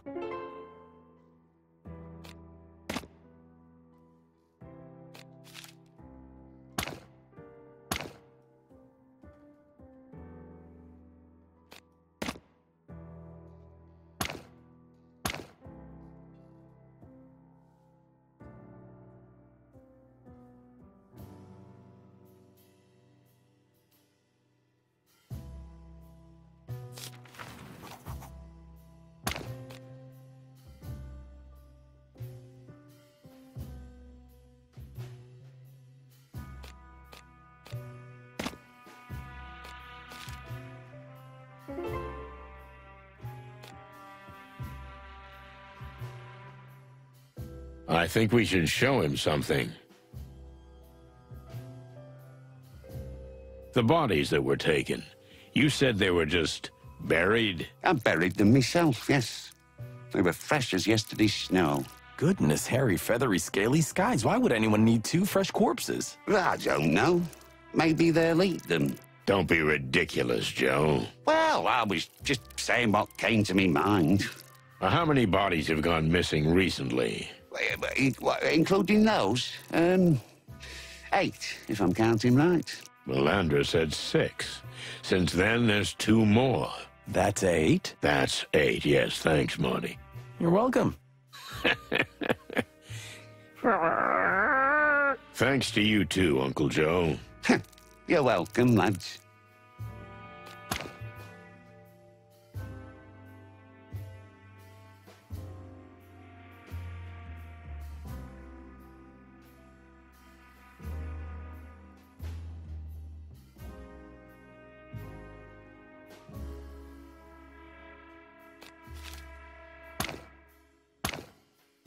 We found this piece of glass here.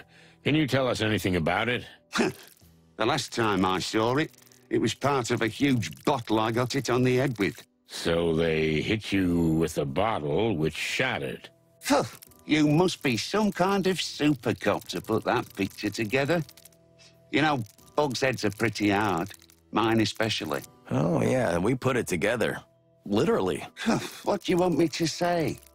I got slammed, and when I woke up, 2 more graves had been robbed. That's the story. The attackers were from the Hive? You mean they were insects? Yeah. And do you know who they were? Oh, of course. While they were beating my head, we had quite a nice chat. I even invited them in for tea. Okay, I see. Well, is that all you can tell us? Oh, you're the detectives, aren't you? Do I have to do everything for you? Good point. Shut up, Marty.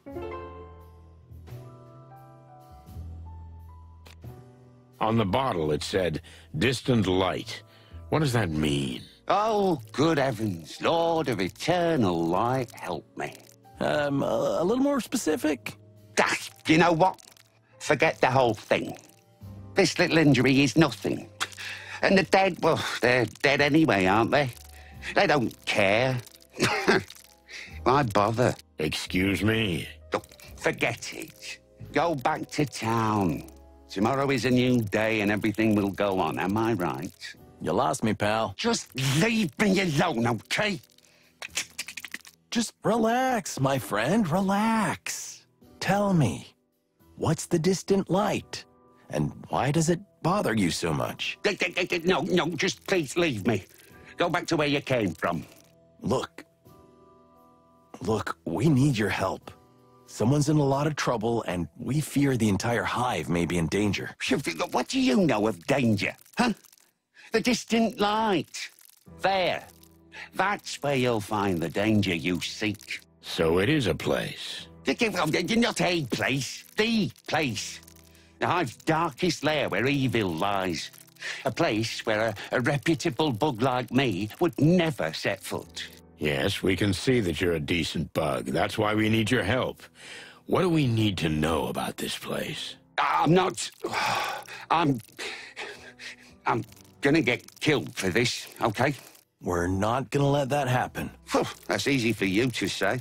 We're doing this for all our sakes. The whole city, animals and insects alike. Oh, all right. All right.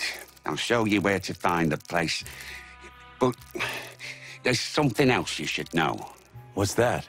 The Distant Light is not just a place, and it's not even just a gangster's joint. That place is the lair of the Great Web. The Great Web? You mean the Great Web? I thought it was... Oh, a nanny's tale. I wish it was. So the Spider Queen is real, huh? And if she is behind the body snatching, then may the Lord of Light have mercy on us all. Damn. Well, what do you say, Sonny? It's been a long time since we've been on such an exciting date together. That was well done. What? The way you handled that guy, the way you calmed him down, that was really good. I couldn't have done that better myself. Hey, thank you. That's pretty rare for you, Boss Bird. I'm so moved I don't know what to say. Okay, shush, Marty. Don't get used to it. Yeah. I was expecting that. Speaking of Her Majesty... Look, lads, you don't look like complete bird brains. Thank you, I guess. Believe me, it's better for me and for you if we don't continue this conversation.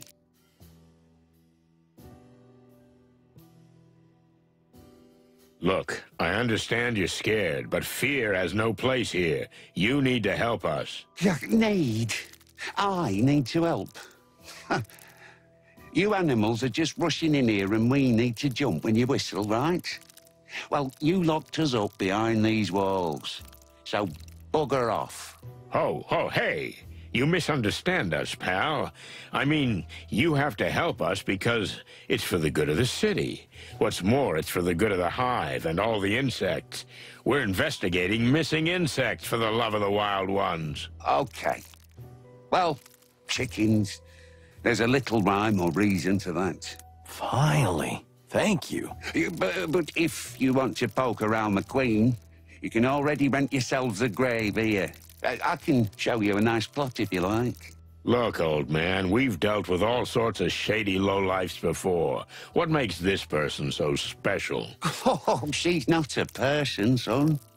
She is the web itself. She feels every little move in the Hive from her throne. Wow, this is getting more interesting. I like her. Marty, please.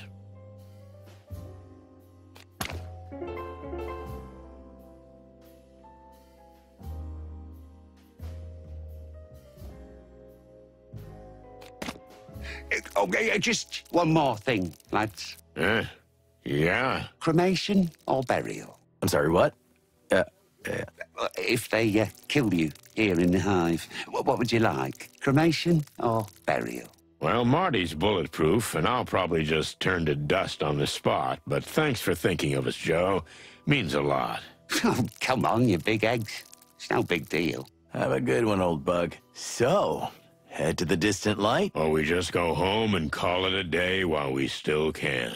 You don't really mean that. No, not really. Well, then, why are we still running our beaks? We need to go. You got that right, partner.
The distant light.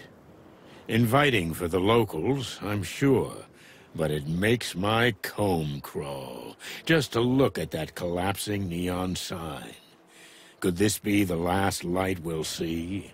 Or the light at the end of the tunnel? Still, there's nothing we can do. The trail drew us here like insects drawn to the flame. We have to find out who's running this place, and what she has to do with the disappearance of the bodies. Ah, shit. I didn't bring Bertha. We might need her here. Your shotgun would only cause more trouble, believe me. This is not the Hive it used to be, pal. Things have changed. Fucking hell, I feel like everyone's staring at us. Well, they probably are. You remember the rules, right? Yeah, I remember. No looking up, no looking down, no looking anywhere. We should have come with paper bags on our head. If we're lucky, we won't be here long. But we need to talk to whoever's pulling the strings. The strings? I mean, the Spider Queen. Ah, we're so gonna die. Let's hope not. So what happens now? I guess we need to ask the locals where to find her. Ah, great plan. Go ahead, take the glory. You're not much help today, Big Bird. But I am amazing company. Sure. Do you think we could just walk in? Until that slime bag lets us, I don't think so. Ah, why do gangsters always have a huge goon blocking the door? Because otherwise, 2 rooster coppers armed to the teeth could just march in. Good point.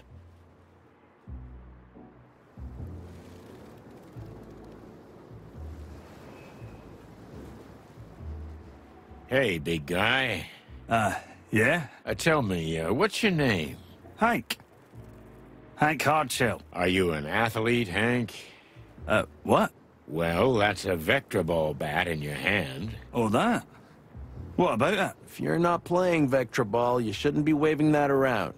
And we need to confiscate it. As my learned colleague says. Did we say something funny? Aye, that's a good one. Really. Now listen here, you slimy... Take it easy. Let's start from the beginning. We haven't introduced ourselves. Do you know who we are? Chickens? Yeah, but that's not what I mean. Coppers, right? Chicken coppers. I'm good at this. I like guessing games. Can you also guess what happens if you don't give us that bat? I guess it stays with me. The law is the law, big boy.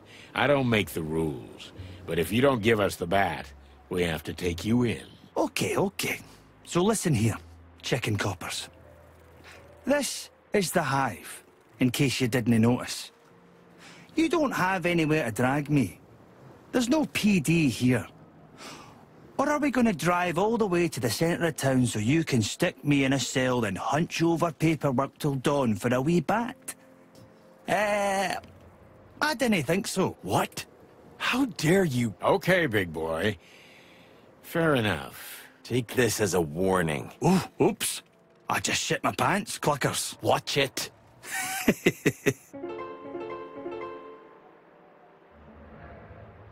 Huh? Oh, you two again. Listen, pal, tell me, you some kind of doorman? What do I look like? A snail. What else? A doorman? Hey, I know what you're doing. The guessing game. That was a good one. Wasn't it? I'm glad we could create such happy moments together. Can we go in then? No. Oh. Okay, so what do we have to do to get in? Just ask me nicely and hand me your weapons. That's all. What? Over my dead feathery body, pal. Well, I can help you with that. We're police officers. We can't hand over our weapons to you. It's the other way around. Aye. And I'm a doorman. I can't let anybody in with a gun. Boom. We're at stalemate. What's next? You gonna let him talk to us like that? What do you suggest, Marty? Oh, you don't want to know. We'll be back soon, pal. Good for me, I guess. Hello, miss. Yes? Can I help you? We hope so. Can we, get some directions? Well, Okay. What would you like to know? But quickly, please. I'm expecting someone. We'll be quick, miss. We promise. Calla. My name is Calla. Miss Calla. What an exceptional name. So we're actually looking for the local, I mean, you know. We're looking for the Spider Queen, Miss Zenaida. Oh. Oh? Well... Well? You mean you really don't know? We don't know if we know, if you don't tell us what we might not know. This is all hers. You mean the joint? The joint. And the street. And the precinct. And everything. That sounds pretty serious. It is. You have no idea how much. Good to know. So, can you tell us where we can find her?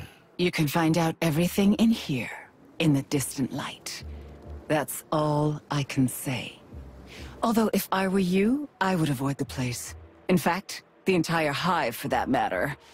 Please don't bother me any further. Farewell, gentlemen. I'm sorry, did we say something wrong? Goodbye, gentlemen. Oh, yeah, we understand. Goodbye. Look, we really don't want to bother you. So why are you bothering me? That, slimy mountain of a guy at the door with a big bat in his hand. Oh, him? Mm-hmm, yes, so what about him? Well, it's a bit difficult talking to him. It's like trying to have a conversation with a bowl of jelly. But you two seem to know each other. Him and me? What makes you think that? Well, it's just an assumption. You know, we're detectives. Ah, yes. That makes sense, I guess. So, do you know him? Well, it's an exaggeration to say I know him, but he's Hank. Yeah, Hank. He's a very handsome fellow for a pretty lady like you. Pretty lady? Did he say that? Oh, yeah, he did. That huge masculine body seems to hide a sensitive heart. And above all, a shy boy. Really? Oh, hush my heart. So we thought we'd help him out a little, to make the first move. Can you? Would you like to talk to him in private? Is it that obvious? We're just humble detectives, ma'am. Well, if you could put in a word for me... We could try. Thank you. Thank you, detectives. Oh, it's nothing, miss. Our pleasure.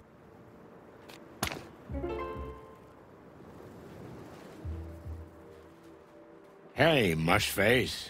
You again? What now? We were just talking to, Miss Calla, when... Miss, Calla? Huh? Yeah, the young lady. We couldn't help but notice that you're, eyeing each other. Me? Don't make me laugh, chickens. Ah, don't be shy, buddy. She's quite a lovely lady. Aye, she is. I mean, I suppose she is.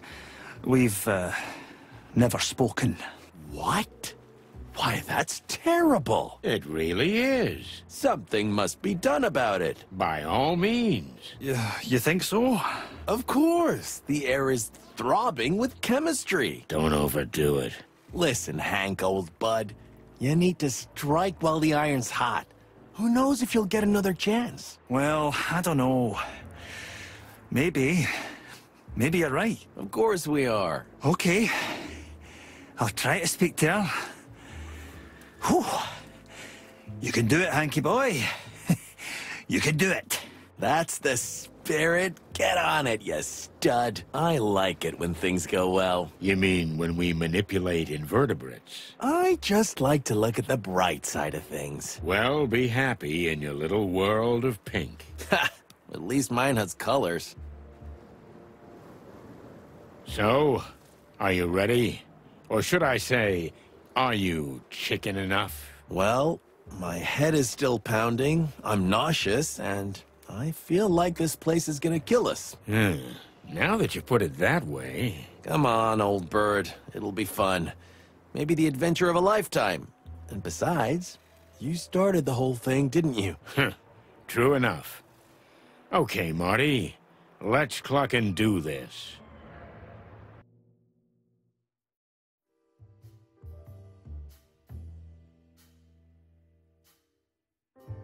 The distant light.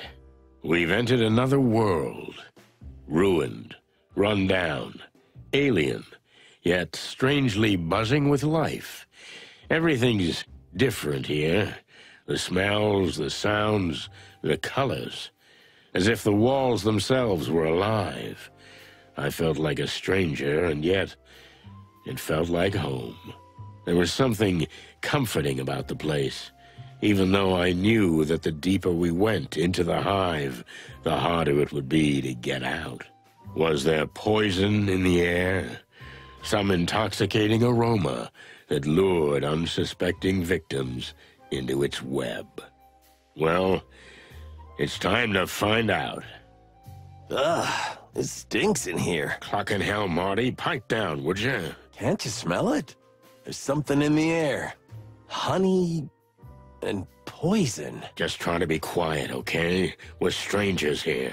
Okay, I'm not a complete moron. I know when to keep my head down. You do? Yeah, I do. Sometimes. Right. Hey, buddy. Huh? What the hell are you? We're chickens. That's enough for now, but say, kid, what's behind that iron door? For you, nothing. Well, if there's nothing there, we might as well check it out, right? What are you?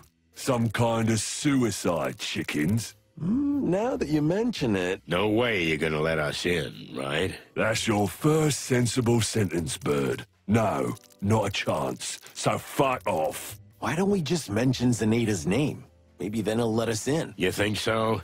Oh, we'll get a free ticket to the other side. The other side of the door? The other side of living. Oh. Do you think they keep the expensive porcelain behind that? Maybe they're hiding priceless archaeological artifacts. Or having illegal cockfights through there. Or a secret den with naughty ladies. You wish, huh? Feathers! I'm a married man. Are you? Well, at least I was yesterday. I hope I still am. If not, I'll marry you. Aw, thanks, Boss Bird.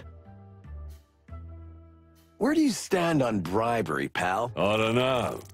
You can try if you want. How much you got on you, Sonny? Not much. $5 maybe. And you? About 10, I think. Well, that's 15 already. Now, get the fuck out of here while I'm talking nice.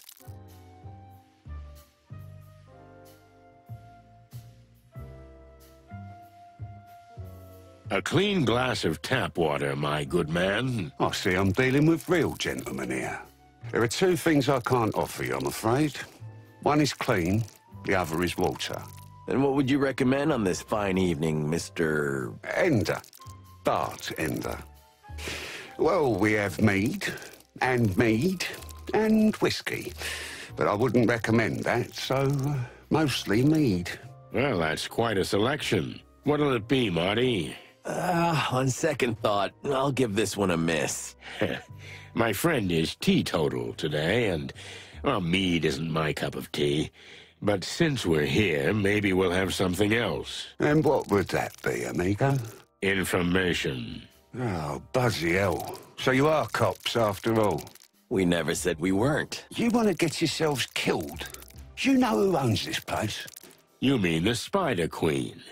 Well, it's going to take a little more than an 8-legged urban legend to scare us. You think I don't know who you are?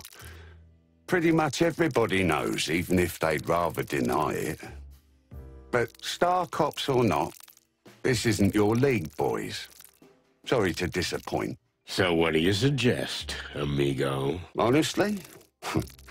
Get the cluck out and never look back.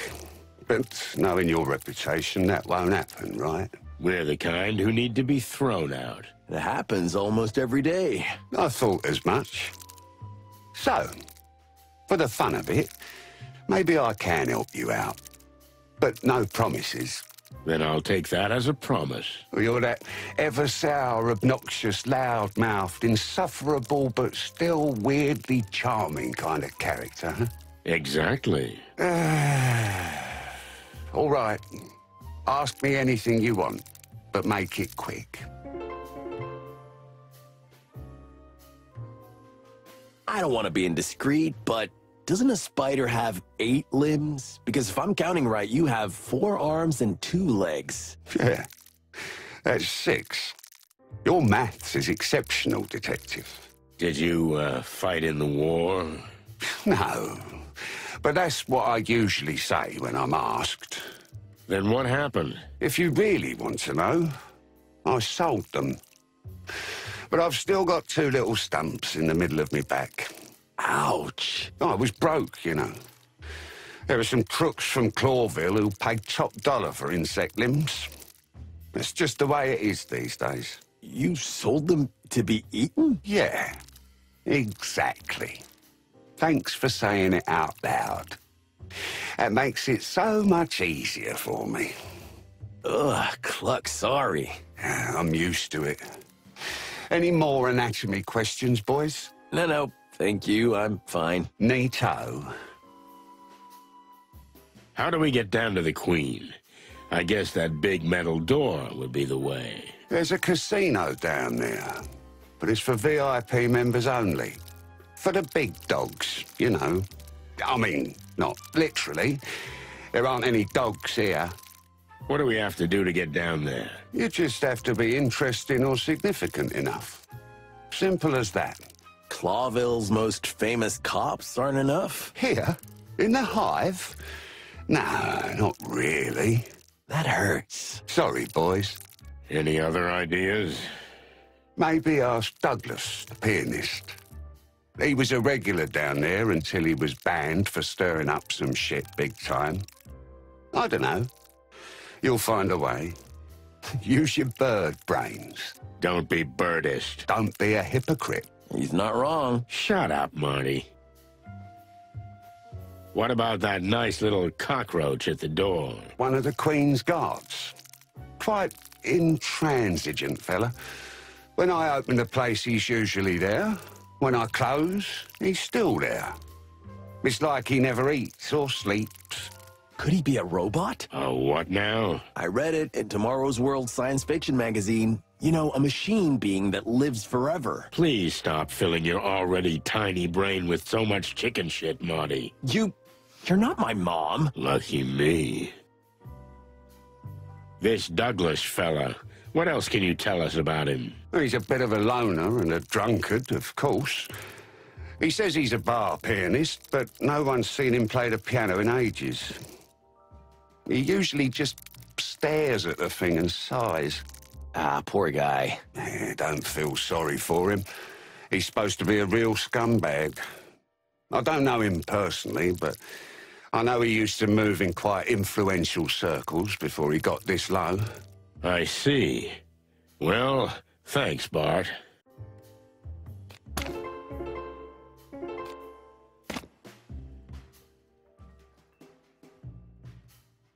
Hey, buddy.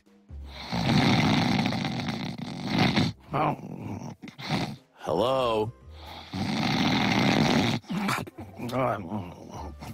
That's hopeless. Yeah, but we need to wake him up somehow. Got any more of that miracle stuff, Sonny? You swallowed every last drop. Then why the hell are you still carrying that flask around? Because it means a lot to me. Wait a minute. Who gave it to you? Yeah, that's enough. We got work to do. Leave me alone. Yeah, okay. Fine. But the idea is good, Marty. We need something strong to bring him back to life.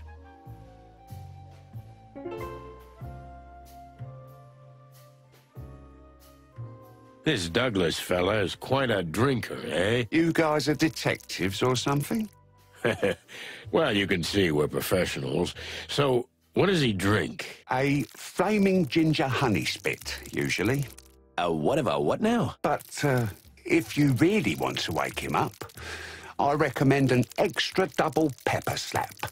Oh, I can slap him without the pepper, buddy. That's not an issue. Then give me an extra double pepper slap. Here you go. On the house.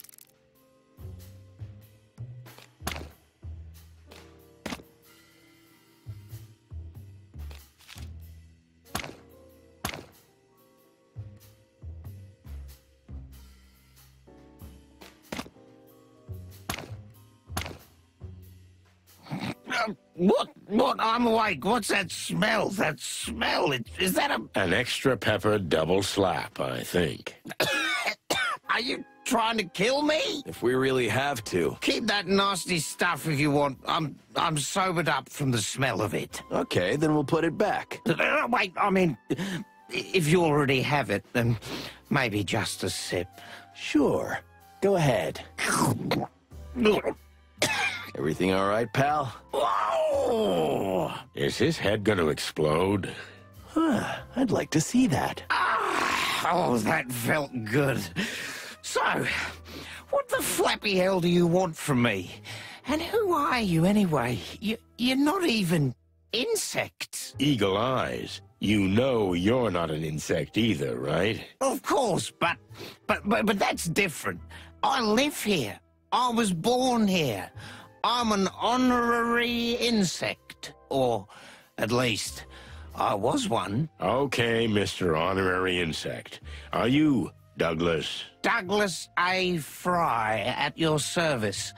And you are? Just two simple, innocent birds who want a word with the Queen. Oh, I see. Well, goodbye then. You're not going anywhere. Come on. You seem like a perfectly nice, normal guy. Would you mind helping two other birds in trouble? You know what? I like you, big white guy, but not you. Hey, thanks. You hear that, Sonny? He likes me and not you. I'll bring flowers to your wedding. I knew my good heart would take me to my grave. Okay, so, what exactly do you want? I knew my good heart would take me to my grave. Okay, so, what exactly do you want? Tell us about this place. Ah, the distant light. This used to be the fanciest joint in the whole hive. Expensive drinks, gorgeous women, live music every night. But then something happened. You happened. All of frickin' Clawville, the Segregation Act, the King's brainwashing, walls around the hive. I could go on. Hey, keep it down, buddy. Everything's ruined. The shops are closed, misery everywhere. The police are nowhere to be found, riots, crime. But do I have to explain this to you, of all people? Sorry to hear that. Chicken shit. If we weren't sorry, we wouldn't be here investigating on behalf of an insect. An insect, huh? Maybe someone killed a fancy warm blood and you blame it on an insect, eh? No, an insect is missing, and we're gonna find out what happened to him. Would that make you the good guys? Well, I wouldn't say that, but we're trying. Well, good luck with that, lads. You know the hive likes to keep its secrets. So how do we get down to the Queen? I don't know why you want to die so badly, but it's your problem. So, there's an old code. Maybe it'll help. A code, like in spy movies? If you say so. Now let's hear it. Hey, not so fast, lads. You want something? You gotta earn it. Oh, for cluck's sake. If you can beat me at my favorite drinking game, I'll tell you. Sonny, over to you. Huh? What's that supposed to mean? What? You know, partner, it's funny coming from you after tonight's events. Hey, that was a one-time thing. Yeah, I know. It always starts with a one-time thing. If you're too much of a chicken to do it, maybe you can try my world-famous hive quiz. Or get lost. It's your call, but if you win any of my games, I swear I'll give you the super-duper secret password. All right. Maybe we'll give it a try. We heard you were a regular down there. Indeed I was, back in the day. You know, I was the Queen's personal pianist. What happened? I had a fight with someone and I broke my hands. How? Well, I hit a guy in the head and, you know, these insect guys are hard as a rock. I see. Well, sorry to hear that. And then?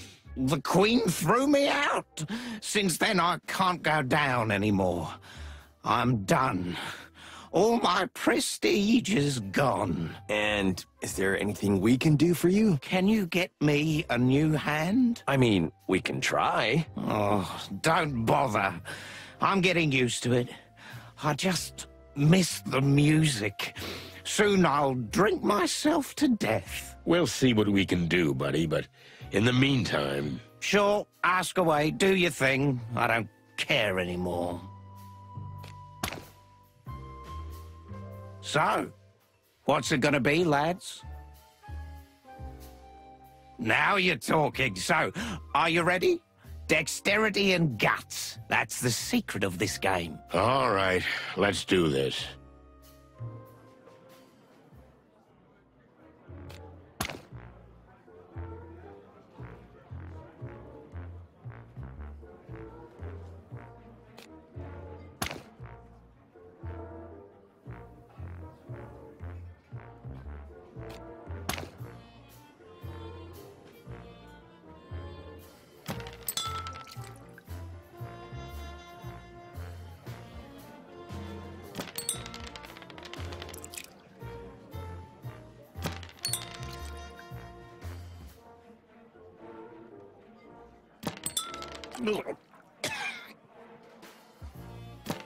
What? What?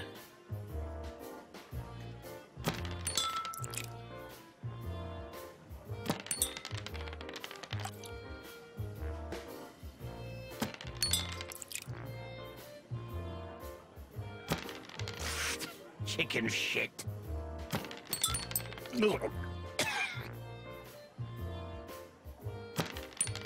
What?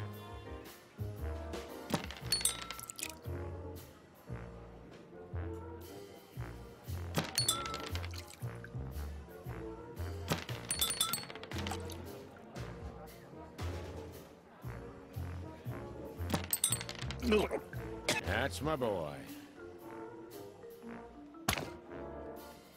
That was something. What an eye! Practice makes perfect, huh? Shut up, Marty. So, is that it? What's the secret code? The bronze beetle bakes a brownie before breakfast. Gesundheit. No, the bronze beetle bakes a brownie before breakfast. That's the code, you ducks. I see. You got that, Marty? Yeah, of course. Brown beetle breakfast barfing something. I'll write it down. Thanks for the help, old bird. Hey, I'm an honorary insect, not a bird. Now, if you'll excuse me,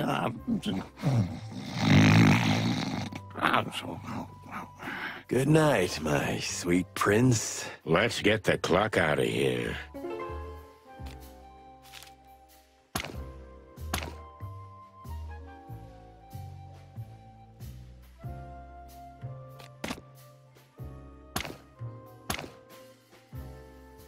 What's up, meat sacks? Meat sacks? That's not nice. Your master's expecting us. Well, what? I don't have a master. We don't need the tango, okay? We know all the dance moves, and we know the password, too. Yeah, the bronze beetle bakes a brownie before breakfast. What now? What now? Just because you pulled a silly rhyme out of some drunken schmuck, I'm supposed to let you in? Ha! Give me a break. But that's the way it goes, right? In movies and books and... Just get the fuck out of here while I click it nicely, okay? Listen, pal, if you don't want any trouble, you'll let us in. It's that simple. Oh, am I supposed to be scared now? Ha! I eat little shits like you for breakfast. You eat shit for breakfast? What?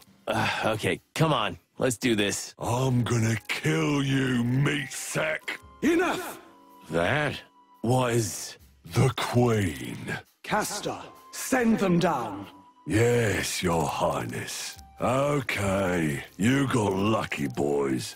Go down while I'm in a good mood. Thanks, bug boy. Hey, we don't use the B word around here. Am I clear? Okay.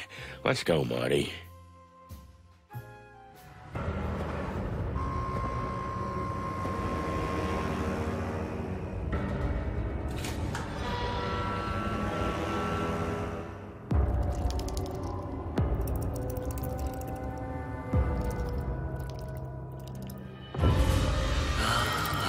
I see.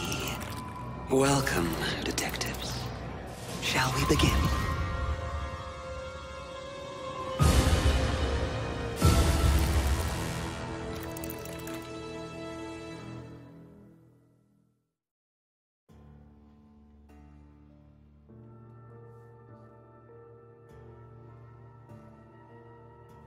The smell of cigarette smoke and cheap mead gave way to something else. An intoxicating woman's perfume, mixed with a musty, lush aroma and the essence of expensive liquors. It was as if we'd suddenly descended into another time. We were standing in front of a throne, occupied by a real queen, as if she'd just stepped off the canvas of an old painting. I felt dizzy. I've been in some tough situations in my life, but this time, I shuddered. Would we ever get out of here with our feathers intact? Welcome to our humble abode, detectives. Humble? I have a different definition of humble. Mr. Featherland, we used to live in a huge castle outside the Hive. Compared to that, this hovel is an insult.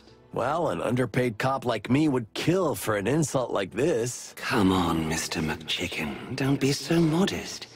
You've got a quaint little apartment in Harlow Street with a lovely wife.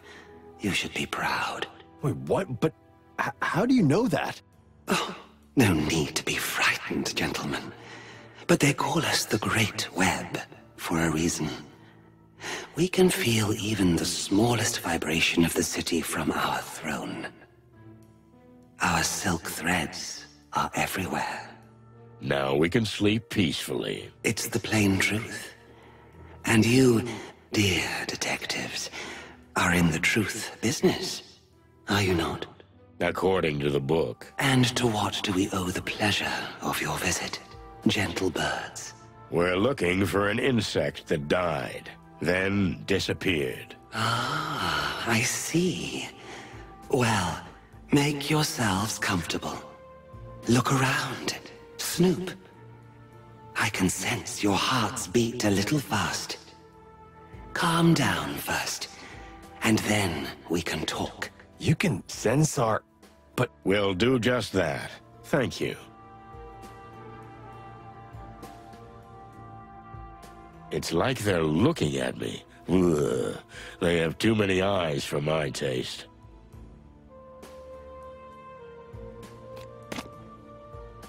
Perhaps a tad extravagant. Maybe after talking to Her Majesty, we'll be needing a couple of stiff shots.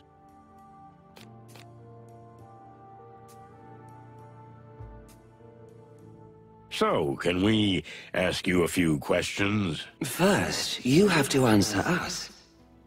Why are you so interested in the fate of a mere insect? Did it hurt one of your kind? Not at all, ma'am. We were hired by someone. A widow. Oh. So you're altruistic crusaders? Maybe we were just bored, ma'am. I've heard you boys have been stirring up a lot of trouble over the last 2 decades. Perhaps this time, you've delved too deep into the hornet's nest. You think so? We're certain. We'll see. If you don't mind, we'd like to ask you a few questions. Be our guest. We have nothing to hide. Appreciate it. Tell me, do you remember a pianist called Douglas? He's right above us, even as we speak. He's either drinking his tears or some hard booze. Was he really your personal pianist? Something like that. We loved him and the way he played, full of heart. But we couldn't tolerate his erratic behavior any longer. Who was the guy he got into a fight with? A fiancé of mine at the time. He's dead now. Douglas. That silly little thing. He was always madly in love with us. He put that in his songs. And that's why we loved him.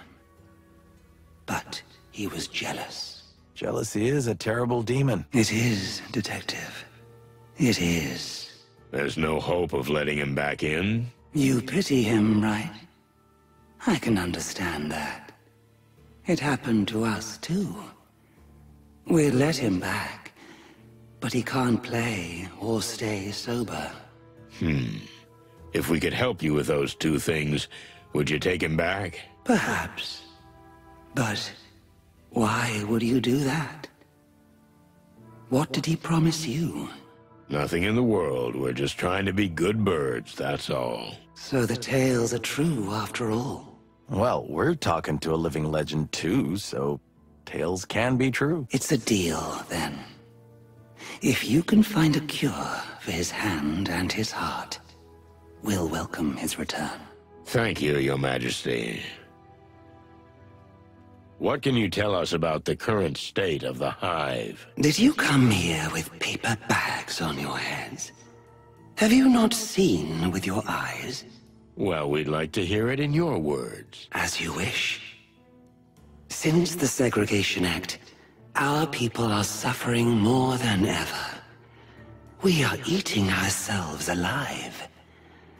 You may think we're being figurative, but we couldn't be more literal. We're running out of flesh, of life, of soul. But before that happens, our patience will run out. The Segregation Act wasn't good for business either, right? Correct. We don't want to be seen as the selfless grande dame, or everyone's fairy godmother. No. We were running a thriving business. You mean a thriving criminal business? Call it what you like. It was blooming, but the blossom eventually withered. Now we are suffering like everyone else. The Hive is an oil barrel, detectives, and Clawville a crazy old fool with a match in his hand. Is the barrel gonna explode? And with it, the old fool. Well, thanks for your honest opinion. Not mere opinion. This is our future, gentlemen. That's quite a throne you've got there. Why, thank you. It was our late grandmother's 200 years ago. Whoa, wait, then how old are you? Do you think it's appropriate to ask such a question of a lady? For cluck's sake, Marty. Oh, yeah, sorry. But it is a really beautiful chair. You're funny. We like you. Thank the gods. Are you ready to go a little deeper? Oh, you mean you're going to interrogate us? That's one way of putting it. I prefer to call it a controlled conversation. Interesting. You seem like a rough, crude fellow at first glance. But underneath those ruffled feathers, you have a rather sophisticated soul. Well, thank you, ma'am. Especially the ruffled feathers part. Our pleasure. Well, shall we begin? I'd be delighted. The Queen seems to like us, but that may be a simple disguise. In any case, a veteran criminal like her is probably harder to break than to open with the right honeyed words. Boost her ego. That can be a solid tactic. But either playing the good or the bad cop, nothing is impossible if you ask the right questions in the right tone. Be forewarned, detective. What you learn here may shake everything you've ever believed in. You think I believe in anything? It seems your famous senses have failed you. We'll see, Mr. Featherland. We'll see.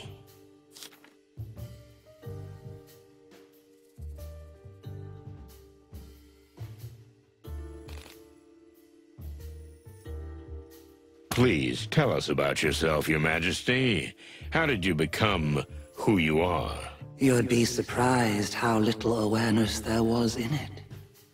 Things happened. Years flew by.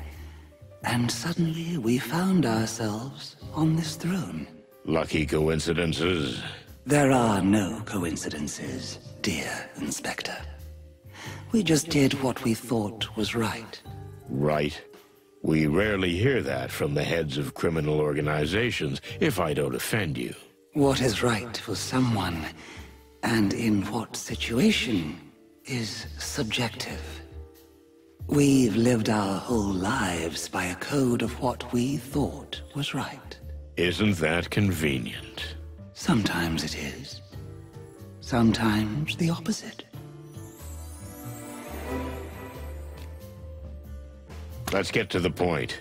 Bodies are disappearing from the cemetery, and the clues have led us here. What do you think? Why? You're not playing games. We appreciate that. Yes, in a way, we understand that some clues could have led you here. But those can be misleading. We know nothing about the missing bodies. You don't know about them, or you have nothing to do with them. Big difference. There is a big difference. We've heard things. The Great Web is everywhere. And every little bit of information makes its threads twitch. But no, we have nothing to do with them.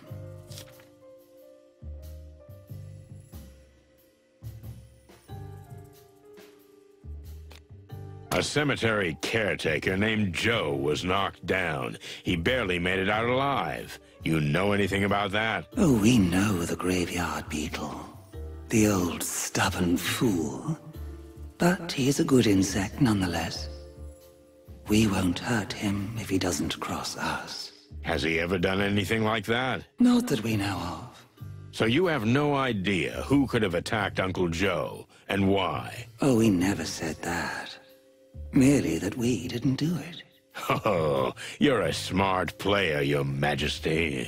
Oh, thank you very much for the compliment. And if we may make a compliment too, we are glad that you care so deeply about the fate of a simple, old insect. It's my job. No. No, it is not.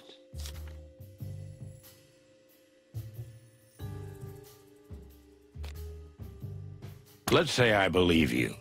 Do you think the glass was not just a weapon, but also a message? An interesting theory, and there may be some truth in it.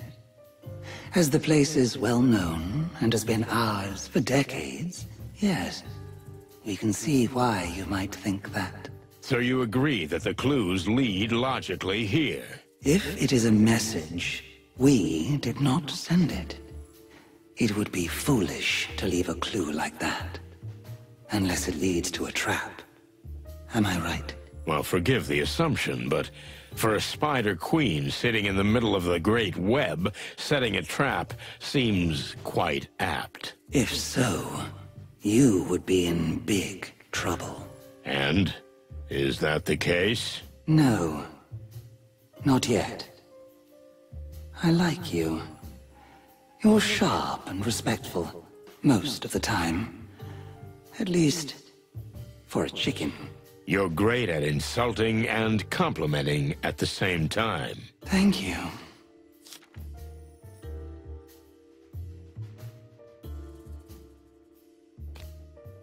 Suppose I believe that it wasn't you.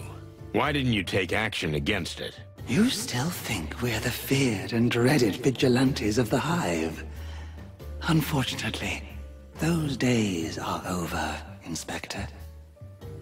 The Great Web is now more of an information center than a real, viable enterprise. But information is power, ain't it? Indeed, it is. But much more so for a place that is not cut off from every other part of the world. We've been enclosed, Mr. Featherland. So the world is slowly but surely passing us by. Unless you do something about it. Yes, but that's another story. You know, the people of the Hive don't need the Great Web to express their feelings. Especially their anger.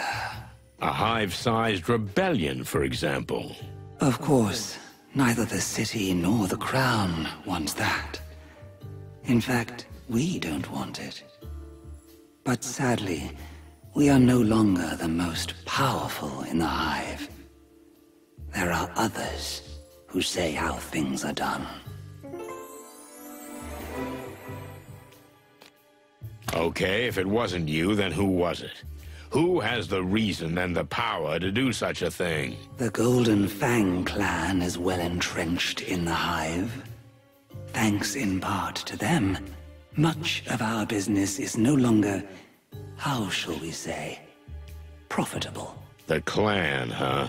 I heard they've been pretty quiet lately. The fact that a criminal organization doesn't openly blow things up doesn't mean they're not very present, as you well know, Mr. Featherland. And for all we know, you and your partner are very much responsible for the existence of the clan in the first place. Really? Please, enlighten me. If the Wessler Empire hadn't fallen, the smaller clans that then waged war for power would never have been born. Am I right? The Wessler Empire, huh? That was an old case, Your Majesty. If we hadn't stopped that threat, we might have been in even bigger trouble. Oh, you really think so? That it could be worse than this? The whole city was ravaged by gangs feuding over the remnants of the Wessler Empire. These gang wars have consumed all the attention of the Crown and the police, leaving nothing left for the Hive. One angry insect, fed up, committed an assassination attempt that eventually led to the Segregation Act. See? After all, it all started when the so-called Chicken Police put the head of the Wessler Empire on ice over some petty, little, private matter. You know, that's kind of a loose and far-fetched hypothesis. Oh, we haven't covered everything, but you know that in the big picture, we're perfectly right. I'm beginning to feel like you're interrogating me and not the other way around. Oh, please don't. We didn't mean to frighten you. Then may I continue? We are at your service. So, it's the Golden Fang clan that's got you and your people in a tight spot. Am I right? We're not saying they're responsible for the disappearances. But if it wasn't us, they seem the most likely choice. I have to agree. Are you willing to talk about them? To a certain extent, yes. As long as it doesn't harm our interests. Okay, then let's continue the conversation in this vein.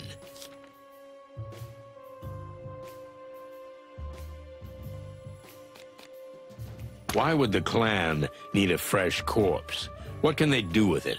Did you say fresh? How fresh? Well, the last one was from yesterday. Why? What do you think? If they were old carcasses, we'd be ignoring it. But fresh meat is a different matter. Did you say meat? Have you seen how many insects walk around the hive, missing limbs? We've had the misfortune to see that, yes. The Clawvillian gourmets pay fat little fortunes for fresh body parts. To eat them? Well, they're not going to put them on display. That's for sure. So you think the clan sells fresh body parts on the black market? That could be one reason for digging up bodies. But it could be something else entirely. Which is? We don't know, Mr. Featherland. You're the detective, not us. But we're sure you'll get to the bottom of it.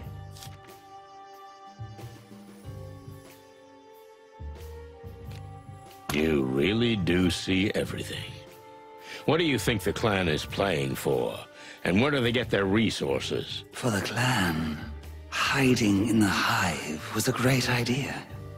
But they cut themselves off from the rest of the city with it. So they must have connections or help from beyond the walls. Another gang? Maybe they've teamed up with someone. The Black Scales. The Furies, maybe. I don't think so, Mr. Featherland. All the criminal organizations in Clawville are different, but they all have one thing in common. They all want absolute power. That's why they don't really ally themselves with others. What are you implying? Who can support them from beyond the walls? Whose interest do you think it would be to aid and abet the clan and get them here? Whose interest is it for the hive to slowly bleed itself dry? For someone who has a problem with the very existence of it. You mean? Yes. Exactly, Mr. Featherland. Sweet, furry, feathered heavens. You claim that the clan is funded by the crown? We're not saying it is. But the city government is currently benefiting from the fact that the hive is getting on with its little infighting, instead of causing trouble on the big scale. You know, peace negotiations are coming. Well, what does that have to do with the disappearance of a few bodies of ordinary citizens? Even if it's like you say, isn't that just more fuel for the fire? It might be. Perhaps it's for a different purpose, Mr. Featherland. That detective, that private eye, who was working on this. Private eye? Frank Castellini. Or, as many called him, half-armed Frank, which we always thought was funny. Because he was only one arm short of 4. Shit. Frank. The fool was obsessed with pursuing Mick and the clan. He discovered something significant. Maybe he found out exactly where they were hiding. In any case, it certainly pissed off the monkey. Because Mick's got a big bounty on poor Frank's head. That's bad. That's really bad. Well, thank you for telling me this. We're surprised to say it ourselves, but we're glad we could help. You see? That's what I'm talking about.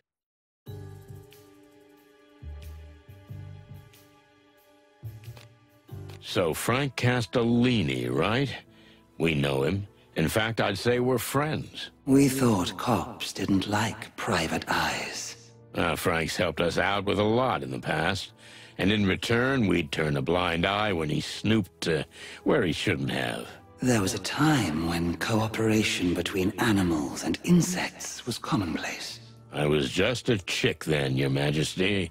But my partner lived in the Hive's neighborhood for quite some time. Oh, really? It used to be a great neighborhood, ma'am. If this was meant to make us sympathize with you and your cause, you've succeeded. You see, we're old and sentimental. But we're something else, too. Beautiful. Thank you. But that's not what we meant. We're practical. Which means, if you really want our help, you'll have to do something for us in return. Seems like a fair offer. We're listening. Frank was never a friend, nor an enemy. He's the kind of man who doesn't belong to either side. Always walking in the shades between them. But not so long ago, we had a quarrel. And he's taken something from us that's very dear to our hearts. You want us to bring back this something? Bring it back? No, we don't want it back. You won't be able to do that. Just tell us where it is. We'll take care of the rest. You're being deliberately vague, am I right? Sometimes it's best if you know exactly what you need to know. If you get the information we want, you can guarantee the Great Web will be on your side when you clash with the Golden Fang clan. When, not if. We have no doubt that if you follow the trail your friend Frank has set out on, it will eventually lead you to the clan's trap. Okay, you got a deal. We'll meet again soon. I look forward to it, detectives. But I'd hurry if I were you. Your friend Frank could be in serious trouble. Furry hell. Frank? What has he got himself into? Exactly what we're about to get ourselves into, partner. If you're ready. What do you mean, ready? I'm always ready. In fact, I was born ready. I don't mean that. I just mean, what's going on with you and Laura? There's enough shit going on. I don't want to stir up any more. Cluck that. It's what you do best, Boss Bird. And let's keep it that way, okay? You drive, I follow, we get shot at, we survive, but just barely, and most importantly, we don't talk about personal shit. Deal? You know, buddy, that's the best deal I ever heard. Now you're talking.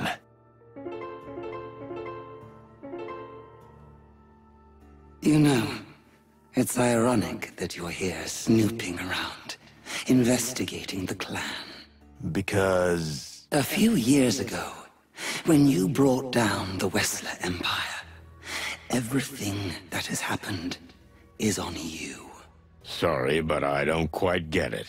We think you do, Mr. Featherland. You're not as bird-brained as you make out. Your heartbeat gives you away.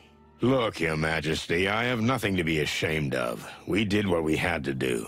If the Wessler Empire hadn't collapsed, all those new gangs wouldn't have risen from the ashes. Gangs like the clan, clamoring for power to this day, forcing the city back into the Dark Ages. Wessler was a lunatic who needed to be stopped. That's the story. Mick is another psycho who's gonna be caught. Simple as that. Is it really that simple? Always is. We can't decide if you're just saying that, or if you really believe what you say, which is quite rare. I'm happy to be the exception that proves the rule, Your Majesty. Hey, buddy. Change of outfit? Huh? What the fuck are you clucking about? Honestly? I don't mind you not having that ugly rifle. What's the chick talking about? Marty, he's not... I think the suit's a bit much. Somehow, it's not for your kind. What do you mean, not for my kind? Marty, I think they're brothers.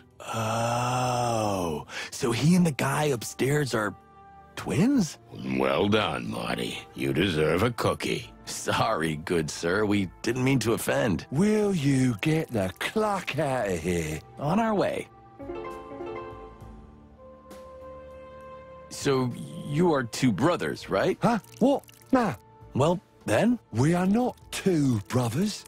There are 72 of us. That's quite a family. Your mom must have been a real angel. What?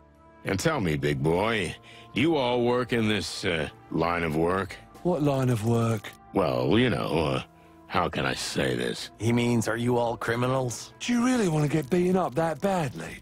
What the hell are you, suicide chickens? Funny, your brother asked the same thing. Just get the clock out of here. Pleasure talking to you. Who do my eyes see? The one and only Philmar Lowe, private Hawkeye and professional boozer. What's this old featherhead doing here? Looks like we're not the only lost fowl in the hive. Not counting that weirdo pianist, of course. Did we say hi? Sure we do. I need to know what he's up to. He might even be in similar shoes to ours. You think so? That would be almost like a crossover episode. A what? Never mind. Oh no, I think I'm hallucinating. You're not hallucinating, Phil. We're standing here in front of you, in all our feathered glory. Well, that's my clucking luck.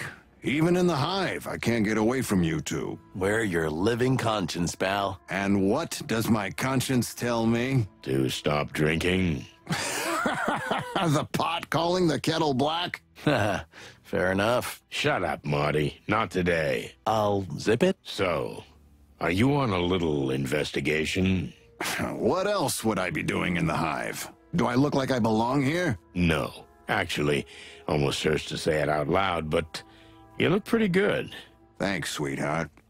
By the way, if you're so interested, there's a gang of dung beetles who broke into the local sewage treatment plant and stole some high-quality manure. Is there such a thing as high-quality manure? Son, if you only knew. Here, manure is sometimes worth as much as gold. You know what? We don't need the details. But I do. And you? What are you doing here? Are you being teased by some hot she-cat? Never again, Phil. Never again. I can understand that. Well, make yourselves at home, if you can. They don't like our kind around here. You don't say. I'm surprised you still have feathers. Yeah, it's a small miracle. Listen, Filmar, for someone who looks like shit... How do I look so damn good? Funny, but, something like that. If you must know, I have a very rich and powerful benefactor. I get most of my cases from him. So you're a paid private detective now? Or more like domestic detective? Laugh if you want, but you'll never make as much dough as I do. And my caseload isn't that demanding. Yeah, I can see that. Just be careful, boys. I might come after you again. What do you mean, again? Oops, I talk too much. Leave me alone to drink and get lost. Well, it's good to see you too, Phil. Are you here for an audience with the Queen? I've already met her. But I got the impression she's not too keen on Clawvillian private eyes sniffing around. Yet she tolerates your presence. It's that indelible charm of mine, Sonny. But how could you possibly know that? Yeah, my kind of charm doesn't belong here. Now get out of here, cluckers. I'm trying to work. Looks like real hard work, Phil. Martin. I know, shut up. I'm used to it. Listen, Phil. You know Frank Castellini? Of course I know him. Everybody knows him around here. Why? Well, I think he overreached himself a little and got into a tussle with the Golden Fang clan. Well, rest in pieces, Frank. You were a great insect. Let's drink to that. Don't be silly, Phil. He's still alive. At least we hope he is. But maybe not for long. Heard anything from him? I heard he had a case involving the closing of the textile factory, but that's all I know. Yeah, we heard about that too. Strange. But thanks anyway. I hope you find him still alive.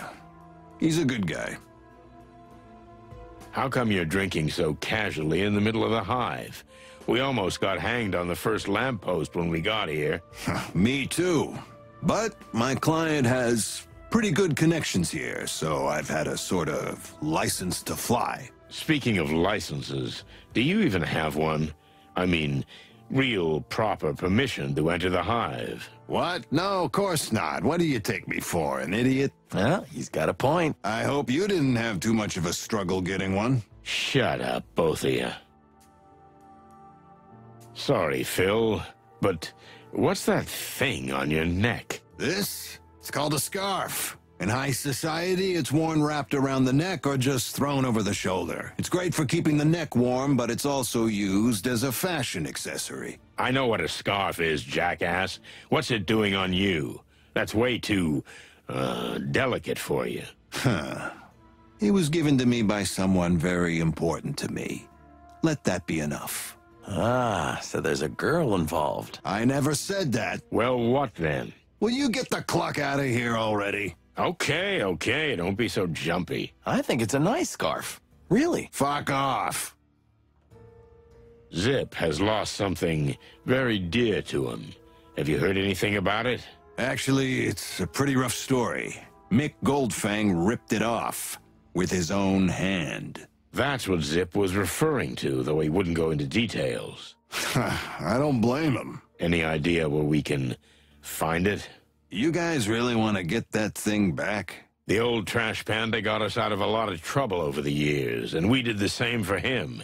Kind of a habit between us. All I know is that Mick doesn't always keep it on him.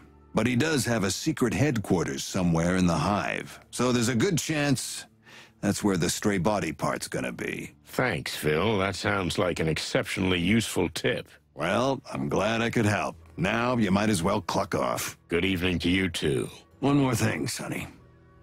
What I said, you didn't hear it from me. Stop treating us like day-old chicks, Phil. We never even met you.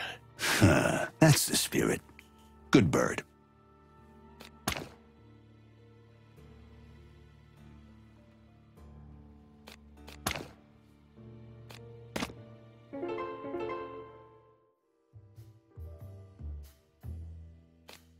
We met your brother. Which one? There's a few. Just as cute as you are, only he's got a stick instead of a gun. Oh, yeah. Brutus. The brains of the family. Really? Well, I never guessed that. What's that supposed to mean, huh? Nothing at all. Yeah. I'm watching you, chicken shits.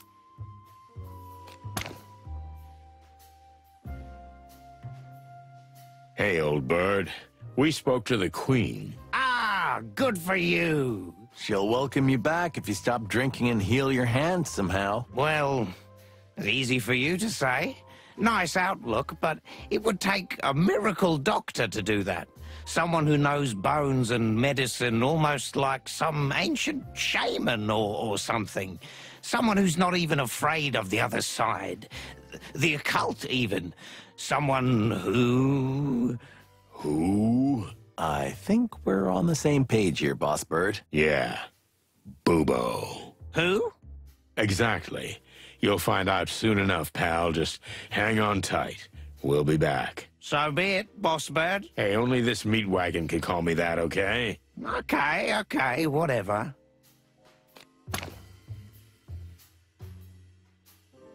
Oh, you again. You're still alive. That's good to see. Did you find out what you wanted? As a matter of fact, we did. It's a surprise to us, too, but maybe more than we wanted. That's really good to hear. But still, you know, a lot of the truth that comes out of the Hive is unlikely to be true anywhere else. I don't get that. I think I do. Different laws, different rules, different truths. As the top detective says. Thanks, Bart. We'll keep that in mind.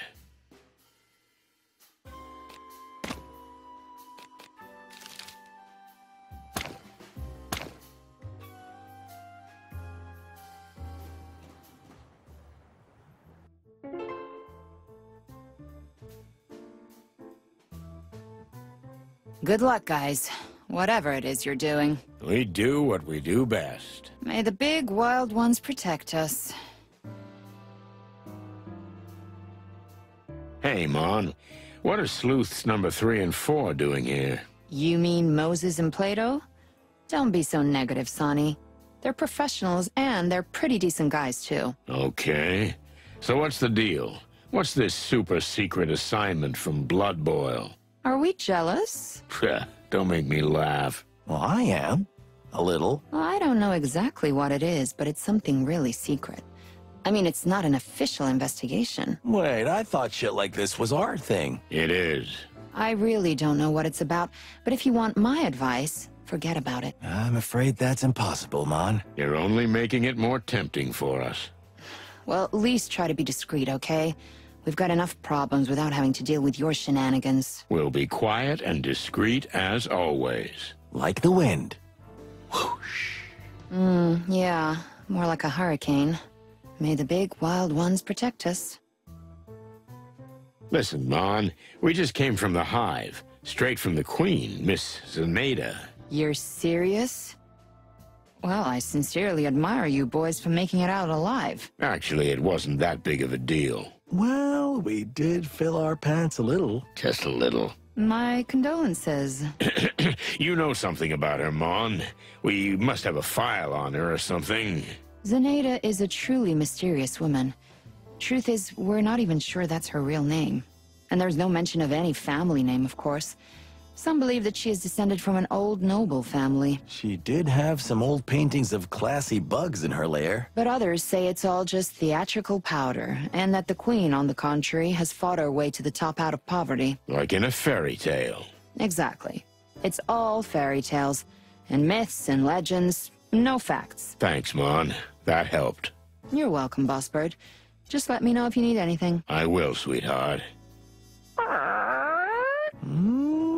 What? Nothing. Nothing, just some strange sparks bouncing all over the place. Ah, shut up, Marty.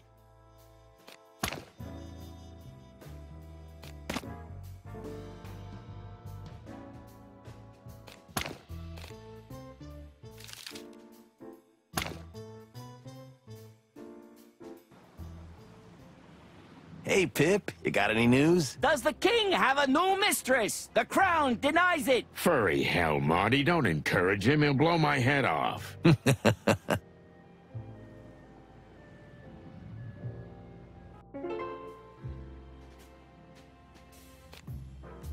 Guess what? Film-noir thinks he knows where your tail is. Is that old hawk still alive? He's hiding in the hive, is he? Doesn't have to hide. He seems to be getting some pretty good assignments there. He looks like he just hatched from an egg. You're kidding me. No, we're dead serious. So what do you know about my tail? Oh, it's weird saying it out loud like that. Mick has a secret headquarters somewhere in the hive, but we don't know exactly where it is. The hive, huh? I'm not surprised. The damn monkey's been down there for a while, and I have an idea where he might be. You know where the secret headquarters of the Golden Fang clan is, and you didn't tell us? Why didn't you ask? Oh, I'll skin you alive one day, Zip. I swear. Did you hear they closed down that old textile factory? Sure, kind of related to our case. So, what do you think they built there, huh? Of course, it's a bloody meat factory. I mean, the M-E-A-T. That meat substitute again. It's all over the news. Not yet, but it soon will be. The stuff is spreading everywhere. Cheap and delicious. What more do you need? It stinks.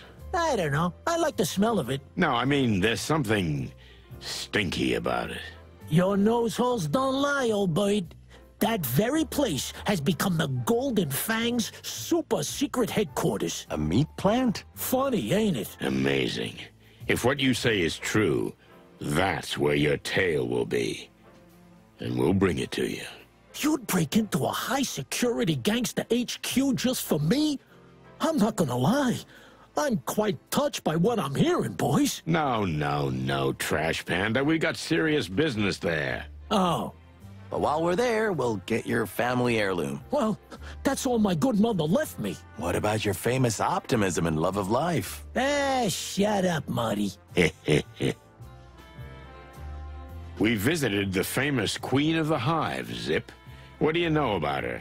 Mostly what the insects and the animals that come here gossip about. All kinds of contradictory tales. More like legends. She's quite an otherworldly woman, that's for sure. From what I've heard, she's a lot like my dear Mama. And Mama always said, respect all women, son, because you never know which one is a witch. A witch?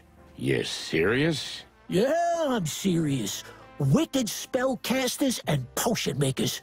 She'll throw a curse at you if you don't behave, and then 7 years of bad luck for you. And you believe in that stuff? It's not a question of whether I believe or not, boys. Mama told me, and what Mama says is sacred. Amen. Amen indeed.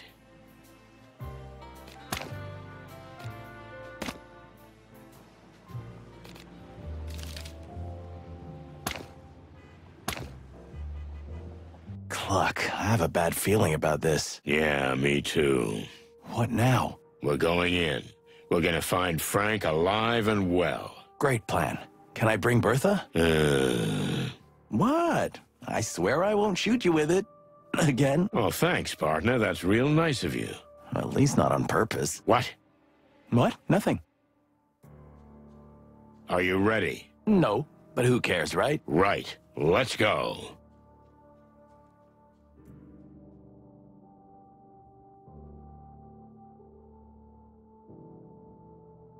Just when you thought you were prepared for everything. Well, we weren't. It was dark. Then, as our eyes slowly adjusted to the lack of light, we saw him. Ah, damn it, Frank. What have you done to yourself? What have you got yourself into? And then I thought, if I don't get off this case, is that how I'm gonna end up too? Douse me with nectar and light me with fire. If it isn't the bloody chicken, please. Hello, Frank. How are you feeling? You know, Sonny, we insects breathe through little holes anyway. So I just got more air in my windpipes, right? Stop talking, Frank. We'll get you out of here and you'll be fine. Hell you will. You always were an incurable optimist, Marty. You can see your way out of a ship that's both on fire and sinking, eh? Well, actually, that really happened once. Listen, Frank, who did this? Not just who, Sonny. It's who and why. Well, then who and why? Oh, damn it, man. It hurts like hell. I know, buddy. I know. But... Now listen, and keep your non-existent ears pointed, chickens. Yes, Frank. Oh, fuck. Come on, Frank. What were you gonna say? We are meat. What? What's that, Frank? Cluck, he's delirious. No, you idiots. Don't you understand? Meat is us. I understand, but... Nah, he's talking nonsense, Sonny. Shit. The light. I see the fucking light. It's here. Don't go there, Frank, please. It's really bright. Frank. Fucking hell. Frank. Fuck. Yeah. It's over. I know. Meat is us. What the hell does that even mean? I don't know, Marty, but we're gonna find out. And if we end up like this? Frank dug something up he shouldn't have. And he spat in somebody's face. Somebody who shouldn't be messed with. I know that formula. Yeah, me too. So? Let's take a good look around. Maybe we can figure out exactly what Frank was talking about. May the great wild ones rest his soul. Or the big bright light, or whatever they call it. Anywho, farewell, buddy. Come on, let's get to work. Ah, feathers. What do we do with them now? Call the police? Not yet. Sonny, the rules, the big book. You're kidding me, right? Of course I'm kidding. I love breaking the rules. Joking aside, we need to know more before we make this case official. You know, our colleagues would just bag him, clean the place up, and be done with it. I mean, he was just a bug. They wouldn't even open a file on him. It's unlikely. So? What now? We know someone who can help. Oh, no, you don't mean him, do you? Yes, I do. Bubo. Well, the old ex-coroner owes us a few favors. Ugh, don't we owe him a few? Well, it's basically the same thing. Okay, so... we're gonna cruise around with a clucking dead body? No. We're bringing Bubo here. Once he's examined him, we'll give Frank a proper burial. Don't worry. But first, we have to finish what he started. And we gotta leave no trace that we were ever here. Like ghosts. Exactly. Chicken ghosts. Or ghost chickens. Are you finished? Oh yeah, I'm finished. Riots in the Hive, the King, the MEAT, the fall of the Wessler Empire. This is an incoherent mess. There must be a system to it. But unfortunately, only Frank would know it. Do you really think we're in the middle of some big conspiracy? It's too early to say, but we can't leave it at that. Frank was involved in something serious. So what do we do? Are we gonna interrogate the King? Maybe. Better not. I mean, not yet. But later. Oh, wild ones. This is gonna be a joyride.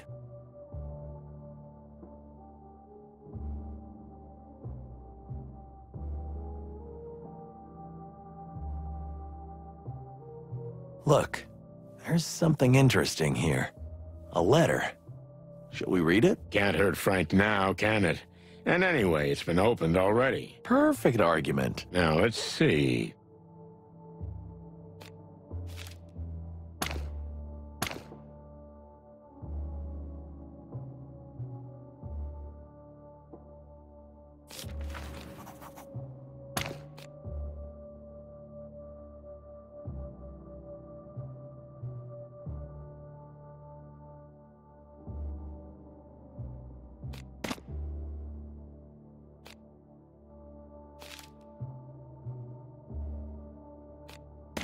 Zelina.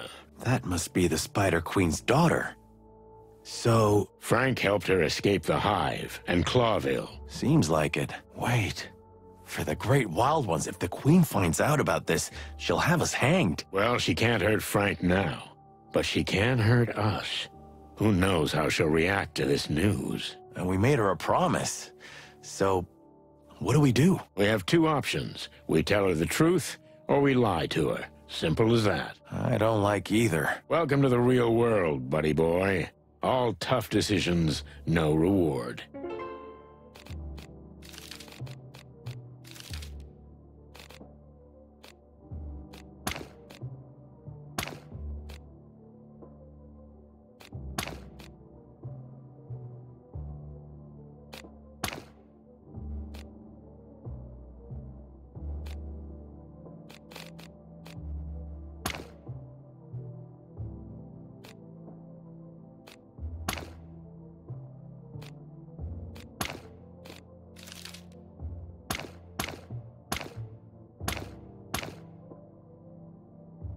Good old Dr. Bubo. He used to be a coroner at the station, but he was fired a couple of years ago. Too many organs and chemicals disappeared while the old bird's secret lab just kept growing and growing. Since then, the place has become a kind of backstreet clinic, frequented by criminals and bent cops. I can't count how many times we've been stitched up by the old owl. Of course, we never asked for anesthetic. We were too scared of losing an organ or two when we woke up, if we woke up. So it's mostly pain that comes to mind when Bubo's name comes up. But the fact is that the owl was a fantastic pathologist in his day, so he may have some useful information. Are you ready? Can anyone ever be ready for him? Well, not really. Well, let's get this over with. Hey, Bubo, you old owl. Ooh, I really didn't need you guys. Shot, cut, burn, or what? Spit it out quickly. I'm having a bad day. It's nighttime, Bubo. Day, night, night, day, who cares? It doesn't make any difference for me. So, what do you want? What if we just wanted to say hello to an old friend? Yeah, and I'm the featherless holy virgin swan, eh? Okay. There are a few things you might be able to help us with. Have you been in a no-go zone again? Something like that. There's this case that takes us to some pretty dark and strange places. There's always a case with dark and strange places. Have you heard of the distant light? Woo-hoo, in the Hive. You're not messing around, are you? Okay, I'm interested in this one. Just a little. So, can we ask you a few questions? Since you're already here. But don't take too deep a sniff. I spilled some chemical, and the truth is, I don't even know what it was. If we're lucky, we'll just get a little stoned. What a prospect. No coffee? You don't want to drink the coffee I drink, Marty, my boy. Trust me. Okay. So, ask your silly detective questions. Can't you see I have 100 things to do? Well, no, not really. Sonny always has some silly detective questions. He's really good at that. And you could be better at shutting the cluck up. Ooh, I miss this so much. I don't have all night chickens. Ask me your questions and get out of here. Okay. No need to dissect us right away. Corpses are disappearing from the cemetery in the Hive, Bubo. Have you heard anything about this? You're asking me of all people? We know you were deep in the Clawville organ trade in the past. We're not here to judge. Well, I am. Those times are history, okay? I'm off the organs, or any other body parts. I've been clean for 7 years. Okay, that's not why we're here. Have you heard anything about the disappearances? Afraid not. But if I ever get any salesmen peddling insect organs knocking on my door, you'll be the first to know. Thanks. You are a master of bones, old man. Ooh, thank you very much. If you gotta break 'em or fix 'em, look for old Boo-Boo. What a slogan. We have a friend who has a badly broken hand, a pianist from the Hive. Do you think you could fix it? I can't tell you anything offhand, but get the guy, or at least his hand, and I'll see what I can do. That's it? No, you have to do something for me in return? Oh, you're right, Marty boy. Marty. So, since you're going to the Hive, speak to the Queen for me. I want an audience. Why would you want to speak to the Queen? That's my secret, okay? That's all I ask. Deal? Deal. And the pianist will be sent here. So be it. The truth is, we're not here to chat. What a stunning surprise. Remember Frank? Frank Castellini? The three-toothed walrus guy? No, but almost. Oh, yeah. I know. The one-eyed jaguar with that ridiculous squeaky voice. What? No, don't be silly. Then I don't know who. Tell me. The horned beetle detective from the Hive. Ah, you mean half-armed Frank. Why didn't you say so? What's with that poor bugger? He owes me $20. Well, you're not getting that 20 back anytime soon. I knew that son of a bum would run away. He's dead. Oh. Oh, indeed. And we need you to examine him. Here we go. I knew you'd drag me into some crazy suicide scenario. But no. The answer is no. I don't do bugs. You don't do bugs? What are you, a buggist? No, you clucking duck. But as much as it may not seem like it, I like to live. And I'd still like to be doing it in the future. Come on, old bird. Anyone who's been involved in insect issues since the Segregation Act won't last long. It's just the way it is. And your two pretty eyes ain't gonna change that, Martin. So I have pretty eyes? Look, buddy boy, I don't need this shit. But Frank was our friend. He was your friend, too, or something. Is that a yes? No, that's a But fine. Okay, bring him here and I'll check him out. What? Bring him here? What did you think? That I was gonna dissect someone in a dark little hole in the Hive? Clark in hell. Okay. Okay? We'll get his body. Fine. And hurry. But also make sure he's out of here without a trace. We will, Bobo. And thanks. We owe you one. Don't say that yet, Sonny. Something tells me it's gonna be a long, long night. Well, I wasn't planning on going home anyway. There's this new meat substitute. It's called MEAT. Do you know anything about it? A little too salty for my taste, but otherwise it's really good. That's not what I mean. Something more scientific. I don't know what it's made of, but it's not meat. And it still tastes deceptively like meat. Like chicken. Chicken?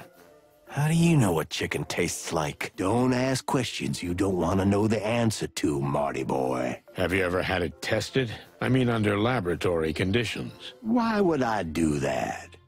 But if you get some, I might as well do it. For a price, of course. That's what we're gonna do. Good for you. Good for you. Something is different here. Busy times, boys. I'm a little more scattered than I should be. No, it's like something's missing. You mean Ursula? That's it. You feathered bastard. Has the poor she-bear finally come to her senses and left you? Again? Ooh, you know the situation very well, don't you, sonny boy? And me. We're kind of like Bachelors Anonymous now. She's gone again, but this time for good. You just feel it when they leave in such a way that they never come back. Shit, I was just trying to be funny. I'm sorry, old bird. I don't need your pity. Since then, I'm a free bird. And I can work as much as I want. Good for us. Good for you. Ooh. But, Well, I don't know. Take care of yourself, okay? Cut the crap, Sonny, or I'll puke. Yep, there's the boo-boo everyone knows and loves.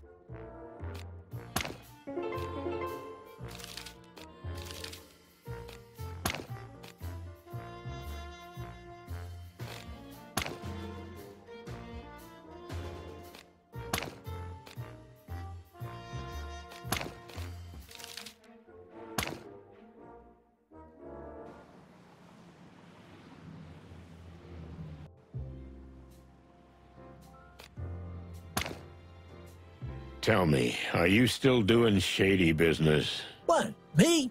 I'm different now, Sonny. I'm not the same raccoon.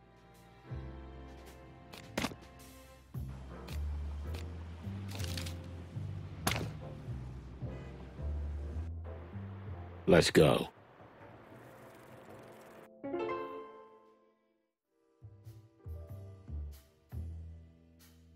Hey, Dougie boy. Nah? Who are you, buddies? The two rooster cops you cried your heart out to? Oh, yeah, I remember something. What do you want? We spoke to a friend. His name is Dr. Reginald B. Bubo, and he was once a famous coroner. Maybe he can help you with your arm. Once famous? Why not now? Did he do something wrong? You were once a famous pianist, weren't you? Don't get hung up on the details. Yeah, okay. Fair enough. Go ahead. So you can go to him. He might be able to help you. Actually, it's him or no one. You got one shot. Do you always make everything sound so glamorous? Well, let's not get into that. So have a nice trip downtown.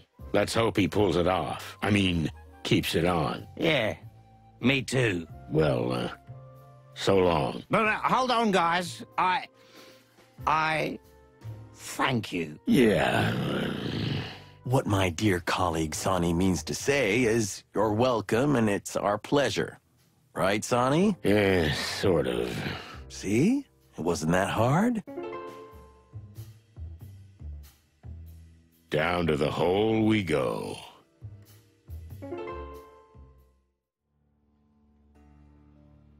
We have a friend, a doctor. He'll help us with the pianist, but in return, he wants to meet you. Really? Why would he want to meet us? What kind of doctor is he? He used to be a decent one, a real talent, then a police coroner, then a convict. And now he's got a backstreet practice in the heart of Clawville. And he has a way with bones. That sounds most intriguing. The Great Web doesn't know about him yet, which frankly surprises us.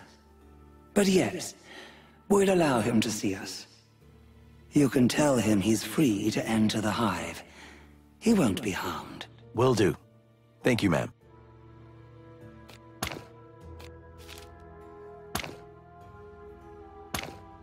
To what do we owe the pleasure of yet another visit, gentlemen? We went to Frank's. And how's the good Mr. Private Eye doing? Well, he's been better. He's dead. Oh, we're sorry to hear that. Really? You don't seem very surprised. In any case, he had something that might interest you about your daughter. About our...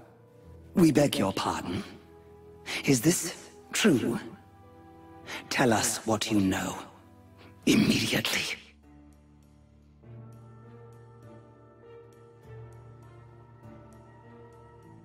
Frank helped her escape. Your daughter is in Averia. Is that so? In Averia? We found a letter from your daughter thanking Frank for helping her get out of her prison. And she describes how happy she is in Averia. How happy? Your Majesty, your daughter is free now, and she does seem happy. Why don't you just let her go? Like you did, Detective. What? You haven't seen your daughter in years because you don't want to, have you? That's quite different. Really? Anyway, thank you for telling us. What we do with this information is our business. But you have fulfilled our bargain, so we will do the same. Meaning? If you have any trouble with the Golden Fang clan, or any other criminal organization for that matter, you have the support of the Great Web. We give you our royal word. That's good enough for me. Though, to be honest, I hope I never have to ask for your help. Let's hope you're right.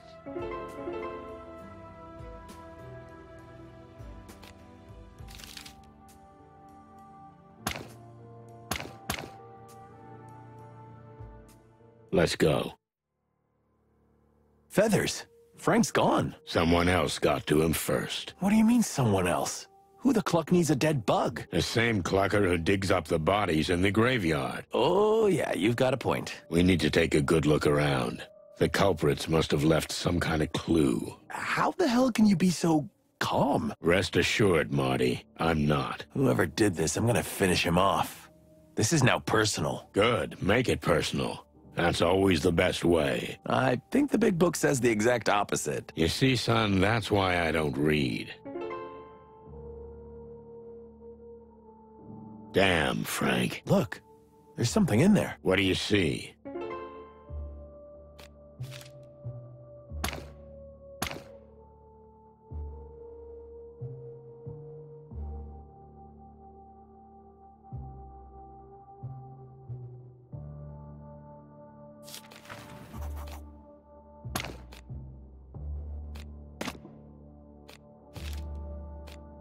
What about this? It's a tooth, Marty.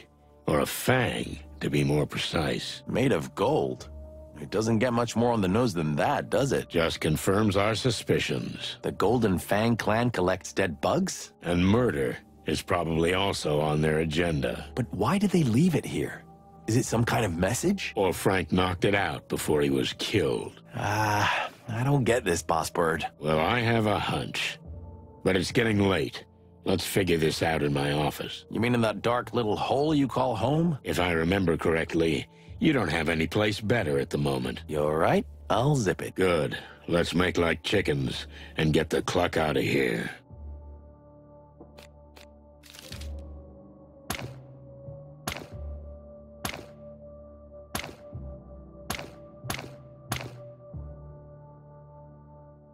Ah, the smell of dust and broken dreams.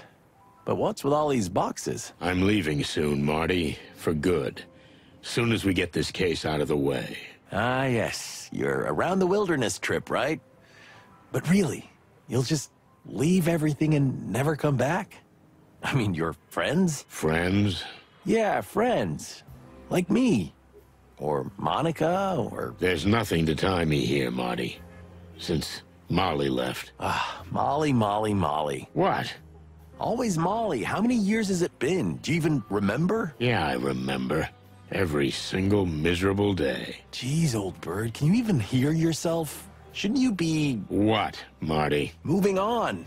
Get on with your life. If you don't have someone to stay for, go and get someone worth staying for. Oh, yeah, sure, because it's that simple. Yes, it's exactly that simple.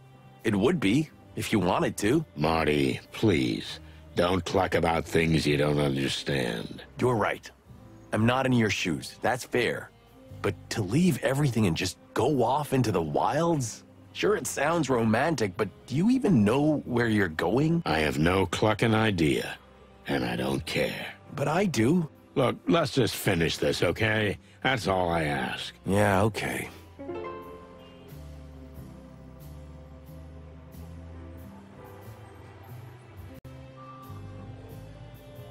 Listen, Marty.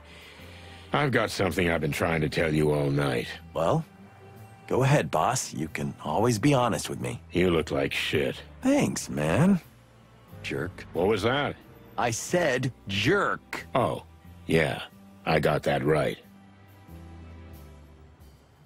So are you going to tell me what happened with Laura, or what? Let's leave it. It's too fresh. Okay, okay. I get it, pal. So are you going to tell me what happened? Listen, Sonny, about what the Queen said. What do you mean? That it all started with us? This downfall? Because we caused the Wessler Empire to collapse? I've never thought about it like that before. I have. Countless times. And? What's your conclusion? I've been over this a million times in my head, Marty. And you know what? Maybe she's right. Maybe we did cause all this. But if I had to do it over again, well, I'd do it over again. Why? Because it was the right thing to do. And because it was our job. Maybe you're right, but still... You don't know what would have happened if we hadn't done it. Maybe everything would have been better. Maybe a lot worse. So what's the point of dwelling on it? Huh. Usually you're the gloomy, depressed, pissed-off, grumpy type. And yet now, you're comforting me. Well, maybe I can change. Ah, chicken shit. You're Sonny. You'll always be Sonny. Don't go weird on me, Marty, okay? Understood. So, let's get our act together and see what we've got. A mysterious woman, missing bodies, the Golden Fang clan, the Spider Queen, and Frank. All in one night. This could be a new record. Concentrate, Marty. We need to piece together a logical chain of events from this whole mess. Yeah, let's investigate the cluck out of this shit. Is that your new slogan? Yeah. Work on it.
This Milo guy was working in the textile factory, which suddenly closed down. So he started to work for Frank, our old pal. But the job wasn't long-lived. Neither was he, and even his body disappeared. Along with several other bodies, so his wife came to you. Who didn't paint a pretty picture of the Hive. And then we found a clue in the cemetery that drew us to the distant light. Where we learned a lot from the Spider Queen. For example, that the Golden Fang rules the Hive and is keeping them in its thrall. And that our old friend Frank was neck-deep in it. Sadly, Frank won't be providing us with information. Unless it's from beyond the grave. And then his body disappeared. Which we have to find. And we know where to look. But we're gonna need some heavy artillery for the job. And we can't pursue this case officially. So we have to keep it a secret. Quite a prospect.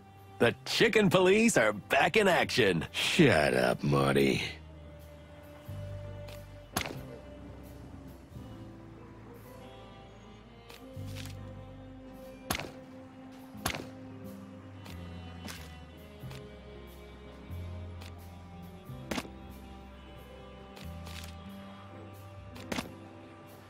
Let's see.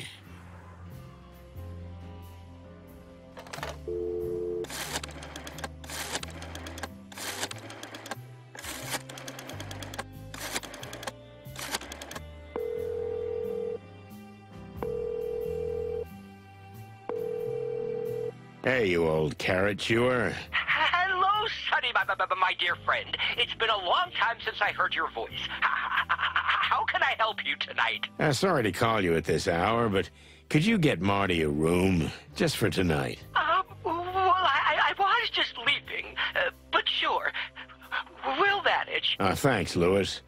Wait, where are you going at this hour? Isn't it almost morning? Oh, it's just a little business, Sonny. Don't worry about it.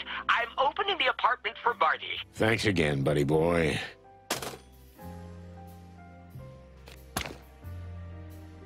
A picture was beginning to form. Not clear, not a masterpiece, but I could pick out details already. worrying details. A queen of a hidden world. A king of a dying world. Graves dug up. Bodies missing.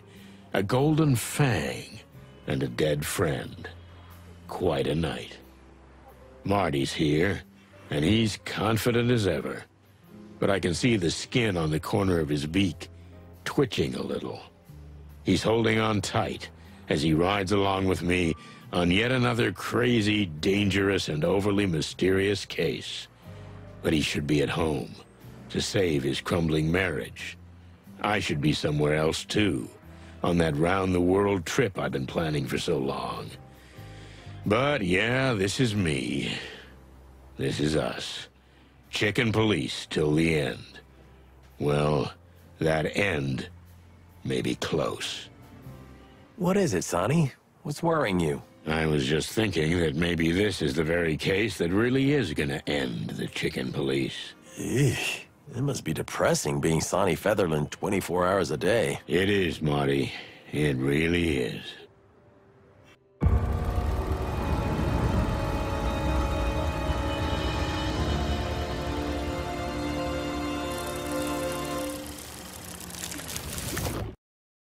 We had to keep secret all day what we were really working on.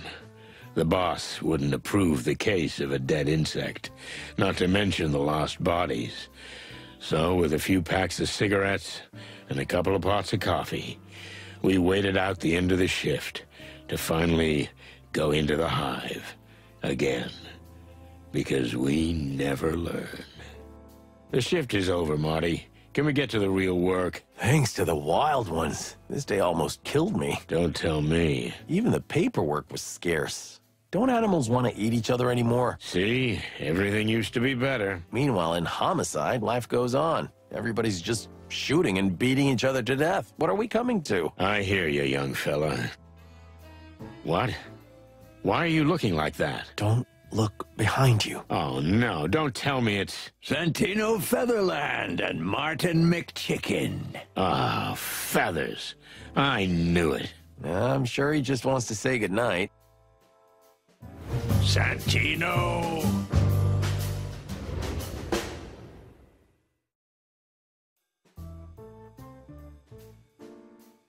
Hey, boss. How nice to see you. Is that a new coat? Yeah, it looks good on you. But we were just leaving. Ah, not so fast, chickens. Yeah, I knew this was coming. Such a classic. I see you're still full of life.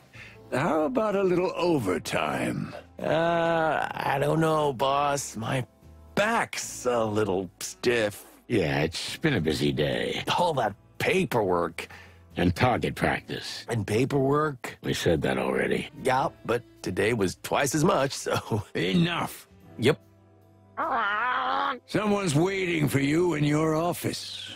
You might pop in there once in a while for a change. But who?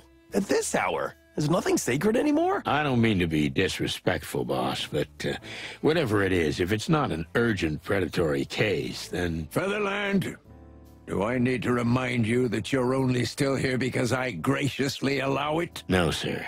I beg your pardon. No, sir. I am aware of that. You should have retired 1,000 years ago, to everyone's delight. But you're still here, on your own volition, so you dance like I whistle, you understand? Or you can go straight to the old henhouse. Yes, sir. To your office, then. I'll be waiting for you there. I'll give you 2 minutes. Yes, boss. Got it, boss. Did I already tell you how nice your coat is? Shut the cluck up, McChicken. Yes, sir. Who the clucking cluck could it be? Whoever it is, they can go cluck themselves for all I care. We don't have time for this. We have to find Frank. The old bone chewer's gonna crunch you like a little late-night snack. You're right. It's better to do what he asks, whatever it is. Just get it over with. Anyway, why aren't we private eyes? Then we wouldn't have this kind of problem. Because private eyes are underpaid. Us too. Well, they don't have insurance. Do we? No one respects them. Us neither. And they're generally just pathetic, Marty. So are we. Good point. So why aren't we private snoops? That's what I'm talking about. Okay, let's go and see what's waiting for us in the office. So what's this about, boss? Are you stupid or just deaf? Actually, I have got some serious hearing problems, and Marty's got a few intimate... Oh, never mind. Yeah, he's kind of stupid. Don't cluck with me, Santino. Get in the office. Yes, sir. Hey, Mon, tell me, what the hell is all this? Who's waiting for us in the office? You know what? I've not a clue, and it makes me furious. You don't know? But you know everything that's going on here. Yeah, that's just it. Blood Boy let whoever it is in through the back door, and me, he cut me out completely. That's outrageous. Right? But I'm not gonna let it go. Good. Get the old bone chewer by his tail. Oh, I will. Tell me, Mon, did Laura call by any chance? No, Marty. Sorry. Any messages? None. Never mind. It's okay, she's probably busy. Yeah. Listen, Marty, if you need a place to stay... Oh, no, just leave it, Mon. I'll manage. She'll calm down and we'll sort everything out. Amen to that, Marty. That's the spirit, you big chicken. Let's go.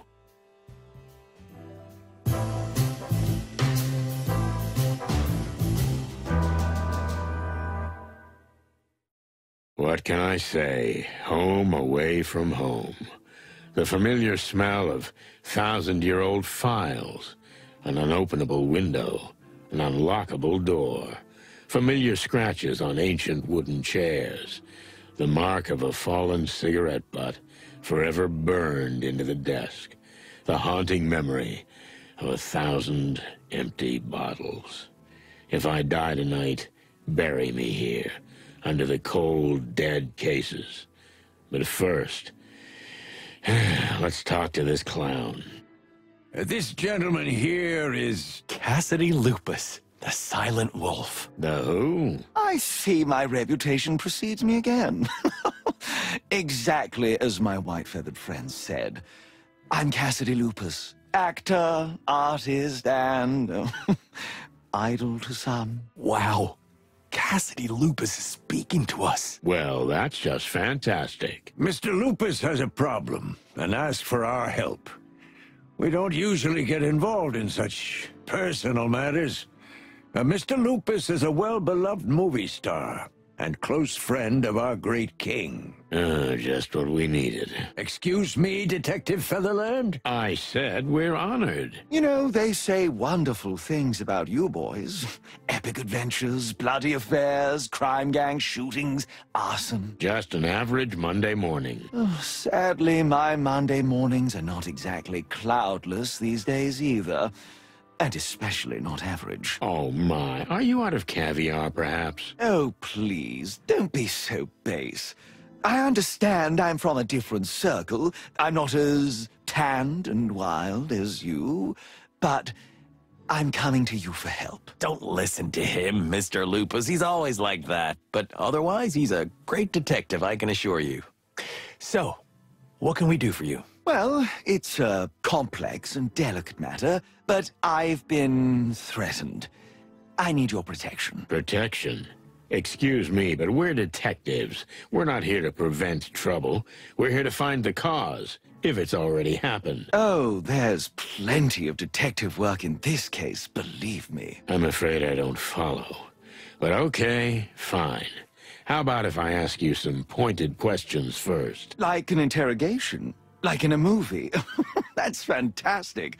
You know, I've never played a detective or a murderer before. Let's hope you don't have to do it this time either. Shall we begin? Just do what you do best, boys. Moses's desk. Quick. Let's dig through it before he's back. What an outrageous idea, Marty. But I'm right, aren't I? Furry heavens, look at this. A letter. A letter from the royal palace? It's a commission from the crown. It says the mission is confidential, as was the last. please treat it with the utmost discretion. As soon as the team is assembled, get in contact immediately. Otherwise, we will be looking for you. The last? So these two buffoons have worked for the king before? There was that incident with the Clawville Express, remember? We don't know much about what happened there. That's my point. So Moses and Plato are getting secret commissions straight from the king? That's suspicious. No, it's awesome. I mean, awesome for them. But why not us? We're the frickin' chicken police, for the love of the wild ones. Don't worry, Marty. You want to know what this is about or not? Of course I do. These two furballs are on my death list now. When the time comes, we'll confront them with this. Don't you worry. Yeah, we've got them.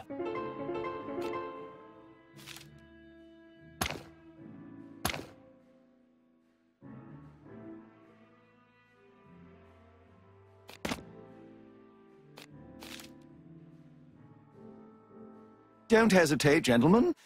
Feel free to ask anything. Okay, let's see. I can't believe we're questioning the great Cassidy Lupus. Yes, right. Me neither. Feathery heavens, please make this quick. The actors. So here's the famous Cassidy Lupus, movie star.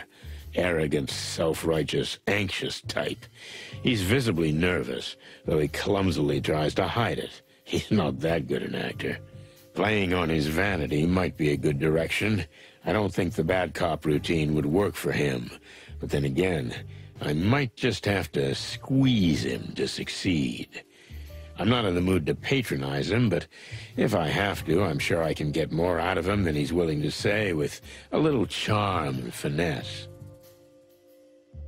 So, tell us in your own words what happened and why you feel you need protection. Well, I've been getting menacing messages from someone for a while. What kind of messages? That's the weirdest part.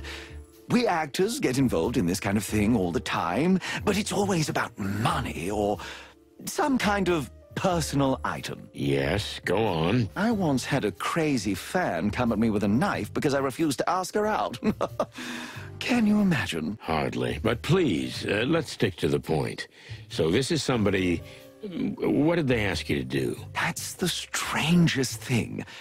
It was essentially a business proposition. What kind of business proposition? Oh, it's just ridiculous, but they want me to be some kind of publicity face. Me, the great Cassidy Lupus on some ridiculous billboard. No barking way.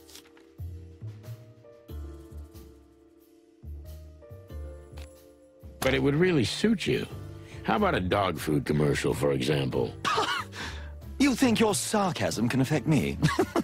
You'll have to get up earlier for that, Mr. Featherline. Land. Featherland. So, what's the big deal being in commercials? I thought they pay a hefty sum. There's no way Cassidy Lupus would sell himself. Please, I'm an artist, not a clown. Really? I beg your pardon? Nothing. So, why do you think you're getting threatening messages with business offers? Isn't that usually done through, lawyers? I didn't get it myself. I thought it was a bad joke at first, but the messages weren't funny at all. And neither was the way they were trying to blackmail me. Now we're finally in exciting territory.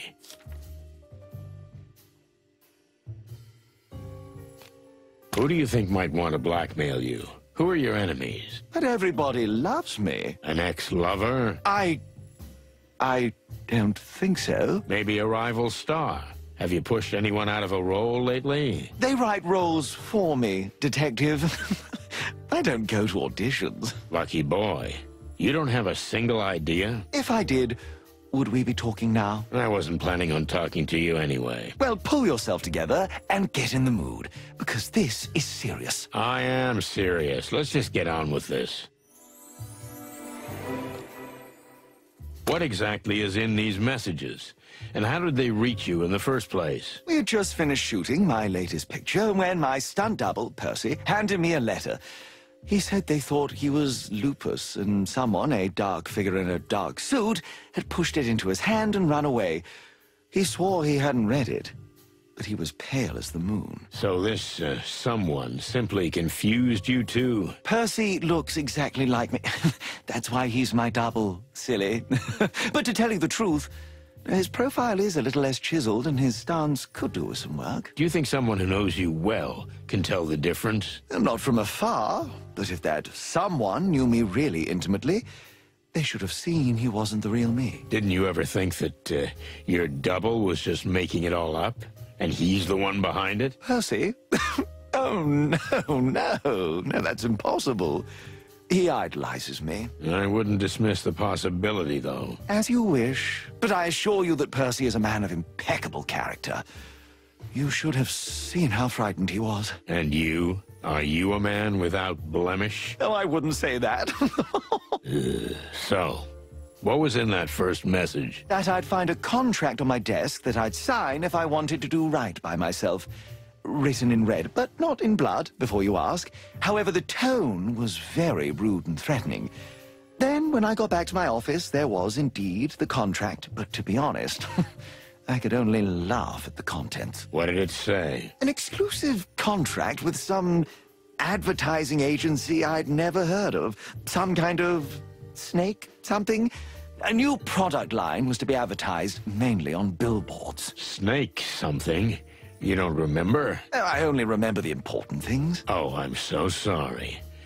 Do you still have that contract somewhere? What do you think? I giggled and tore it to pieces. Well, that clue is gone. What kind of product were you supposed to be promoting? Do you at least remember that? There wasn't any. Can you imagine? How can I accept an offer if I don't know what it's about? Yes, that's really strange. They said I'd get the details later and tried to assure me it was worthy of my reputation. That's how I knew they had no idea what I'm really worth.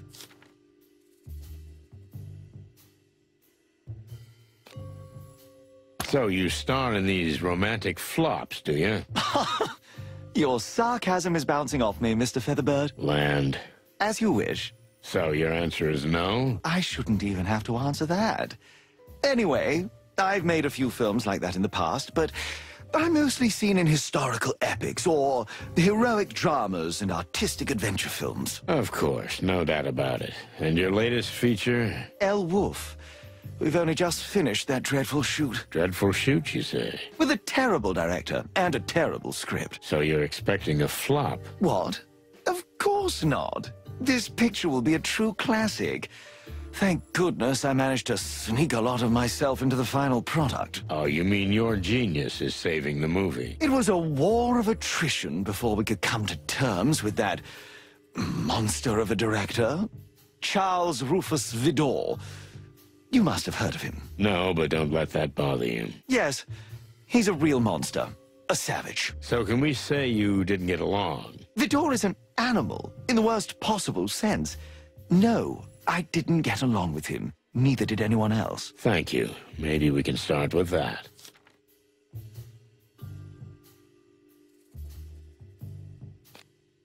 What kind of dirt did they manage to dig up? I'm guessing there was a lot to choose from. Oh, but please, I understand you're a tough detective, but that tone of voice won't work with me. I need to know the facts if you want my help. Give it up. Give it up? Nothing. I mean, it's just nothing. Just an old thing, a bad habit. Specifically. You're a real pain in the ass. Has anyone ever told you that? More times than you can imagine. So? Cats. Cats. Cats. Cats. Cats, yes. Cats are my weakness, okay? I go crazy for them. And they want to blackmail you for cats. Something like that, yes. Or almost.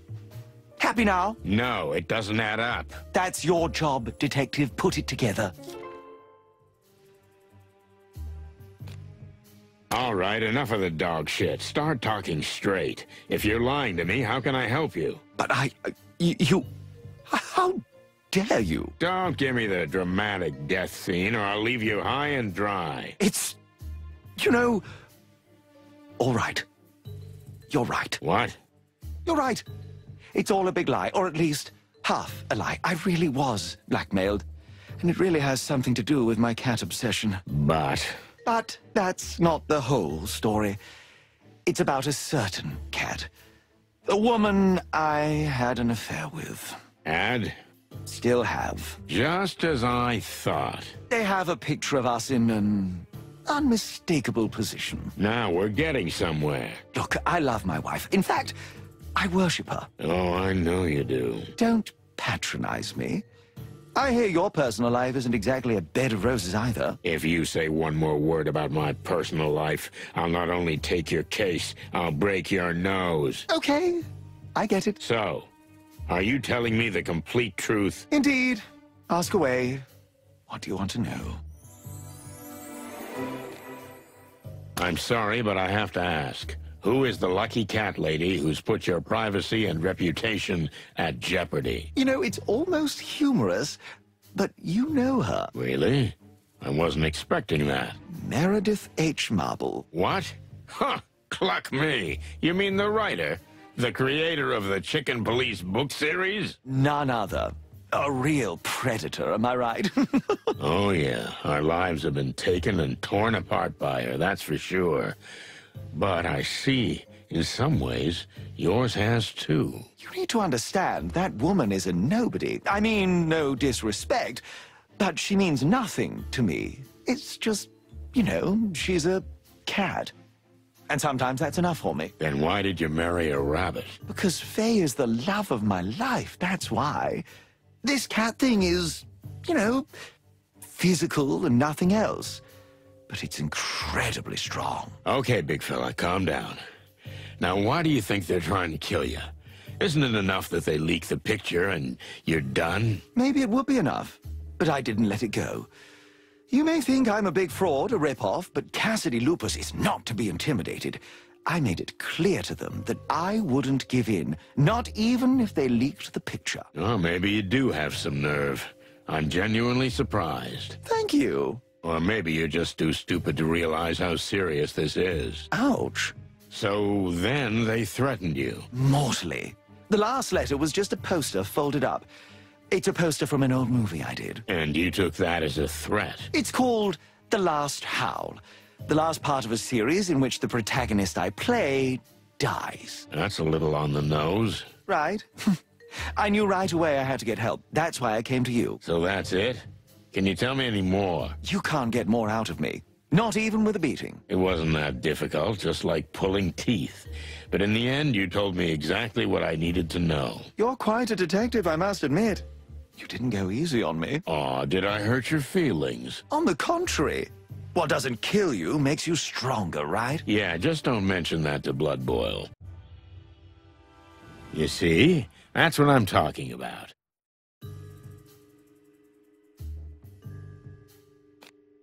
So, let me get this straight. You have a secret affair that you've been blackmailed with. But because you didn't give in, you feel you have a death threat, and it'll be fulfilled soon. Exactly as you say, dear detective. Oh, no wonder they say some good things about you. What do you mean, some? Are they saying bad things, too? Oh, well, you know, that's not what I meant. I don't think we should go into that, Sonny. What you don't know won't hurt you, right? Don't stick your beak in, Marty. Everybody's the subject of silly gossip, aren't they? Your partner's right. It's better to let it go. Fuzzy heavens. Right. So, there's this premiere, am I right? Yes, the premiere of El Wolf at the magnificent Ivory Palace. Have you heard of it? For all things feathered, of course. We're not even allowed in there. That place is the most exclusive movie theater in town. Come on, you'll be my guests. Of course they'll let you in, silly. Sonny, we have to do it. What? Why should we? Because this good man is in danger. Ah, you just want to go to a fancy party with movie stars, don't you? No. Marty. Well? I think we'll take the case, dear Mr. Lupus. Ah, splendid. If you'll excuse me for a moment, I'll discuss this with my partner. No, just go ahead. What the cluck are you doing? I'm enthusiastic. Don't be enthusiastic. The whole thing is dog shit. But, Sonny, he's in danger. Really? Well, whether he is or not, do you think we have a choice? Blood Boil's gonna kill us and use our bones as toothpicks. And besides, When was the last time you went to a movie premiere? Me? Never. And that's not an accident. You just take a deep breath and you hang in there, old bird. What's gonna happen to Frank? Well, it's sad to say, but I think he can wait. Maybe you're right. Hearing this is like sweet oil to my feathers. Okay, we'll help you. Now you're talking. I knew I could count on you. You won't regret it. I'll pay you handsomely for your services. Speaking of which, how much were you thinking? Well, if we add it all up, the trip, the time, and, of course, the costs. I mean, that won't be necessary. I guess we'll be doing this in our police capacity and out of the goodness of our hearts. How nicely summed up, Santino. Yeah. So, see you at the party? Very well, detectives. Can't wait. Don't get yourself killed, okay? Well, your sense of humor, it's one of a kind.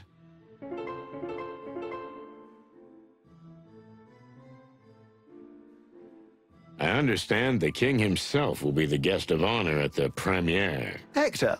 Oh, he's an old personal friend of mine. We used to have cigar-smoking, brandy-tasting Clawville wildcard nights together. So you two are close? He's practically my brother. Some people say we're distant relatives, but even I think that's just a rumor. Though I always thought there was something majestic in our family. Yeah, I figured that right away. So how did you meet Meredith? It was quite a strange story. I hadn't even heard of her before. But then, suddenly, it came up that she might write a biography of me. Of course, I was very interested, although I must admit I was enamored by her long legs, her wagging tail, and her playful whiskers. Well, she's not a small-town woman, that's for sure. Marty, a little professionalism, please. So how was the rest? Oh, you know, I offered her a drink. Then things happened fast. And then the rest came naturally. You slept with her right away? What could I do? Right. That's the only option in this situation. And they photographed you.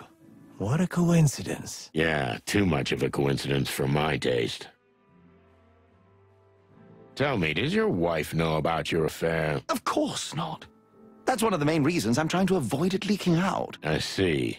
And the, cat thing, does she know about that? I'm afraid she does. She's trying her best to cure me, and I swear I want to heal, but it's so hard. You see, as soon as I entered the station, I was bumped into by a colleague of yours, a bobcat lady. Needless to say, Chief Inspector Bloodboil had to drag me away from her. I wouldn't worry about Miss Vasquez. She'd bite you in half. But I see your point. I feel sorry for your wife. As am I. You know, once you get to know her, she's a real piece of work. More than that, a masterpiece. I believe you, Mr. Lupus.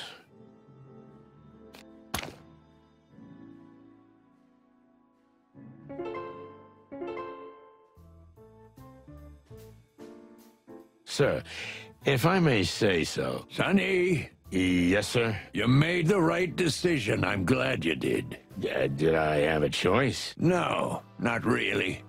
But you gave in more easily than usual. Maybe I'm getting old, sir. I have less and less time to argue. That's a good one. Happy to please. Be at the premiere and keep an eye on Mr. Lupus. Have some champagne. You'll survive. And then you can go to your usual trespassing business. What do you mean, sir? We never... Martin, stop blabbing. I've seen how anxious you are to get in your car and start making trouble. Sonny, I think we've become predictable. And it's time to do something surprising. Now get out of my sight, you chickens. Yes, sir. What else do you want? Go on, get moving. Sir, are you all right? Wait, what? You know, in the old days, you would have thrown this clown out. Sonny, I don't think we should do this. Leave it, Martin. Santino's right. A few years ago, I would have. But those days are gone. What do you mean? Just look at me. I haven't been the same since the massacre. And neither has the city. The gangs are tearing us apart. And we need all the support we can get to keep order. You mean the king? Men like Lupus are the king's lackeys. If we help them, we help ourselves. And our common cause to clean up the city once and for all. I see. Well, thank you for your honesty, sir. Just get things done, and the city will be set right. That's unusually optimistic of you, sir. You see? I am getting old, too. We'll do what we can, Chief. Tell me, boss, will the king really be at this premiere? Ah, Sonny, the king is a big fan of cinema and especially historical adventure films. Didn't you read it in the Cosmopelican? The king is indeed a lover of cinema. And yes, he will be the guest of honor this evening. I thought it was going to be us. You'll have to do a lot of toasting at parties like this for that. Yeah, thanks. I'll pass. Oh, one more thing. Wear your best dress, Detective. That's what I'm wearing now. Got it, Chief. Tell me, boss, where are Moses and Plato? What's that got to do with you? Well, we got a tip they might be working on some kind of super-secret assignment. Maybe for the king. How do you know about this? Well, you know, we are detectives. Don't joke with me, Santino. If the king finds out that the secret mission is known to every little detective in town... Little detective? That's not nice. If you know what's good for you, you won't stick your beak into this case. Understood? Understood, sir. But you do realize that by making statements like that, you're just ruffling our feathers. I'm not kidding this time, boys. If I find out you've gotten involved in this case, you'll be out of the station. Yes, sir. If you don't mind me asking, boss, how come Moses and Plato aren't in charge of this buffoonery? I mean, they're your lapdogs these days, aren't they? They're on other important business, Santino. And Lupus, I don't understand why, but he specifically asked for you. He's got a problem with foxes? Moses and Plato have known Mr. Lupus for some time. But if you want to know more, ask them. I will. We've been so close to them lately. Really? I think I missed a scene or something.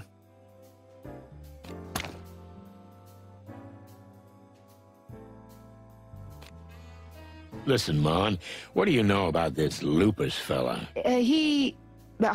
Well, not much. Just what everyone else knows. Sonny didn't even know he was a movie star. What? Where do you live, Boss Bird? In a cave? There you go, old man. What did I tell you? Ah, leave me the cluck alone. So who is this guy? Oh, as Marty says, a movie star. A personal friend of the king. And he's got quite a reputation as a ladies' man. Yeah, well, he seems like a big jerk to me. And now it looks like we've got him round our necks. How so? Well, apparently someone plans to kill him at his movie premiere. No wonder. What? Oh, forget it. So what's the deal? You'll have to take care of him, or...? Yeah, like babysitters. More like bodyguards. In this case, same thing. The guy's a giant toddler. That's an understatement. Wait, Mon, do you know Lupus? What? No, I don't even like movies that much. Yeah, okay.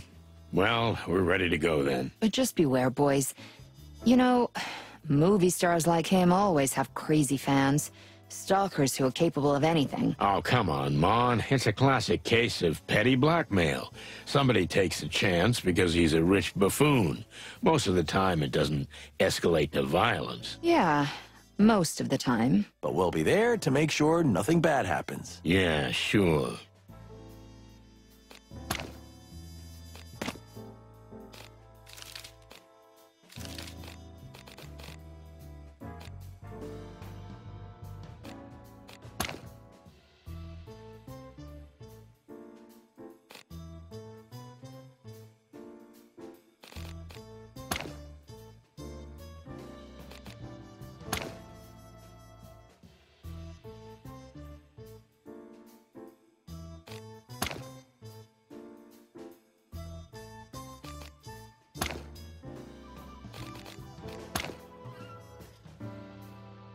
How can I help you guys? We're fine for now. Thanks, Mon. Thanky, danky.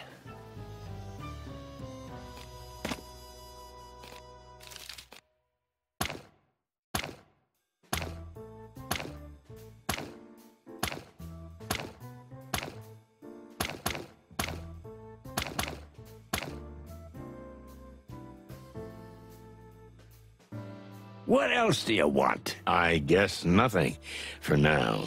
Then get your drumsticks out of here, you hear me? Yes, sir.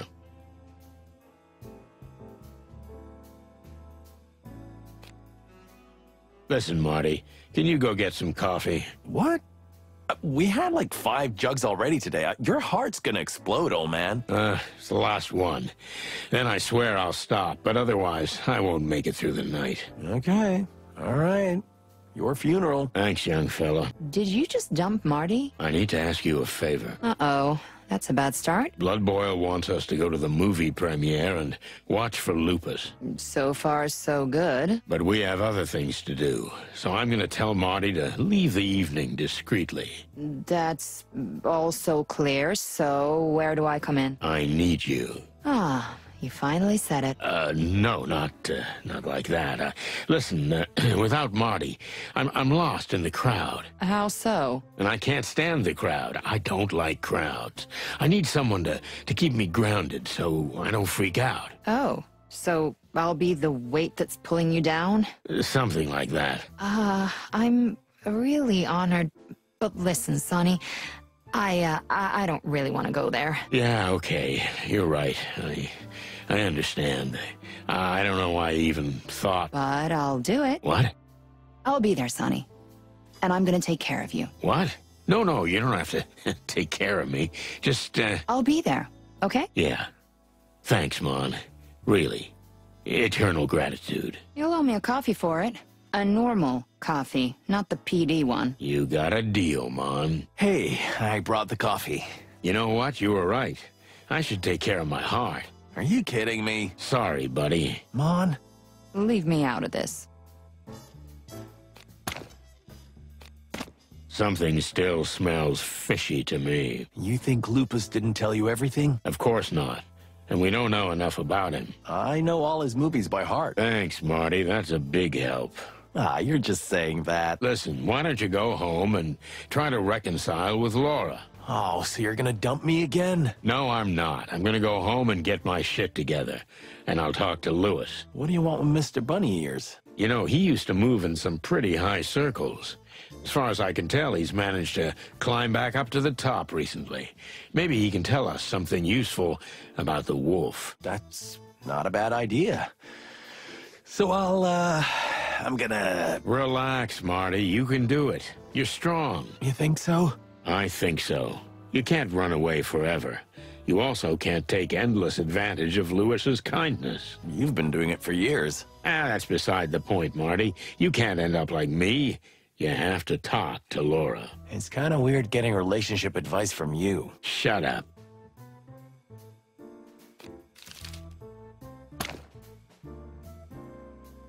To be frank, whatever Blood Boil said, I did have a choice. I always have. For example, I could have told him to go to hell. But I had a feeling that this business with Mr. Lupus might be oddly connected to what happened to Frank. And to what's happening at the Hive, for that matter. Or am I seeing things now?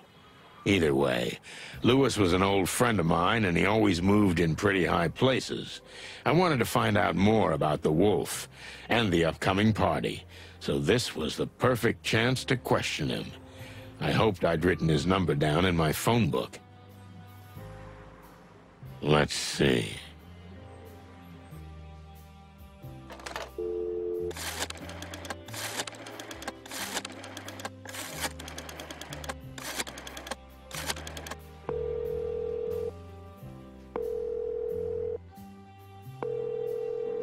Hey, Lewis, old buddy.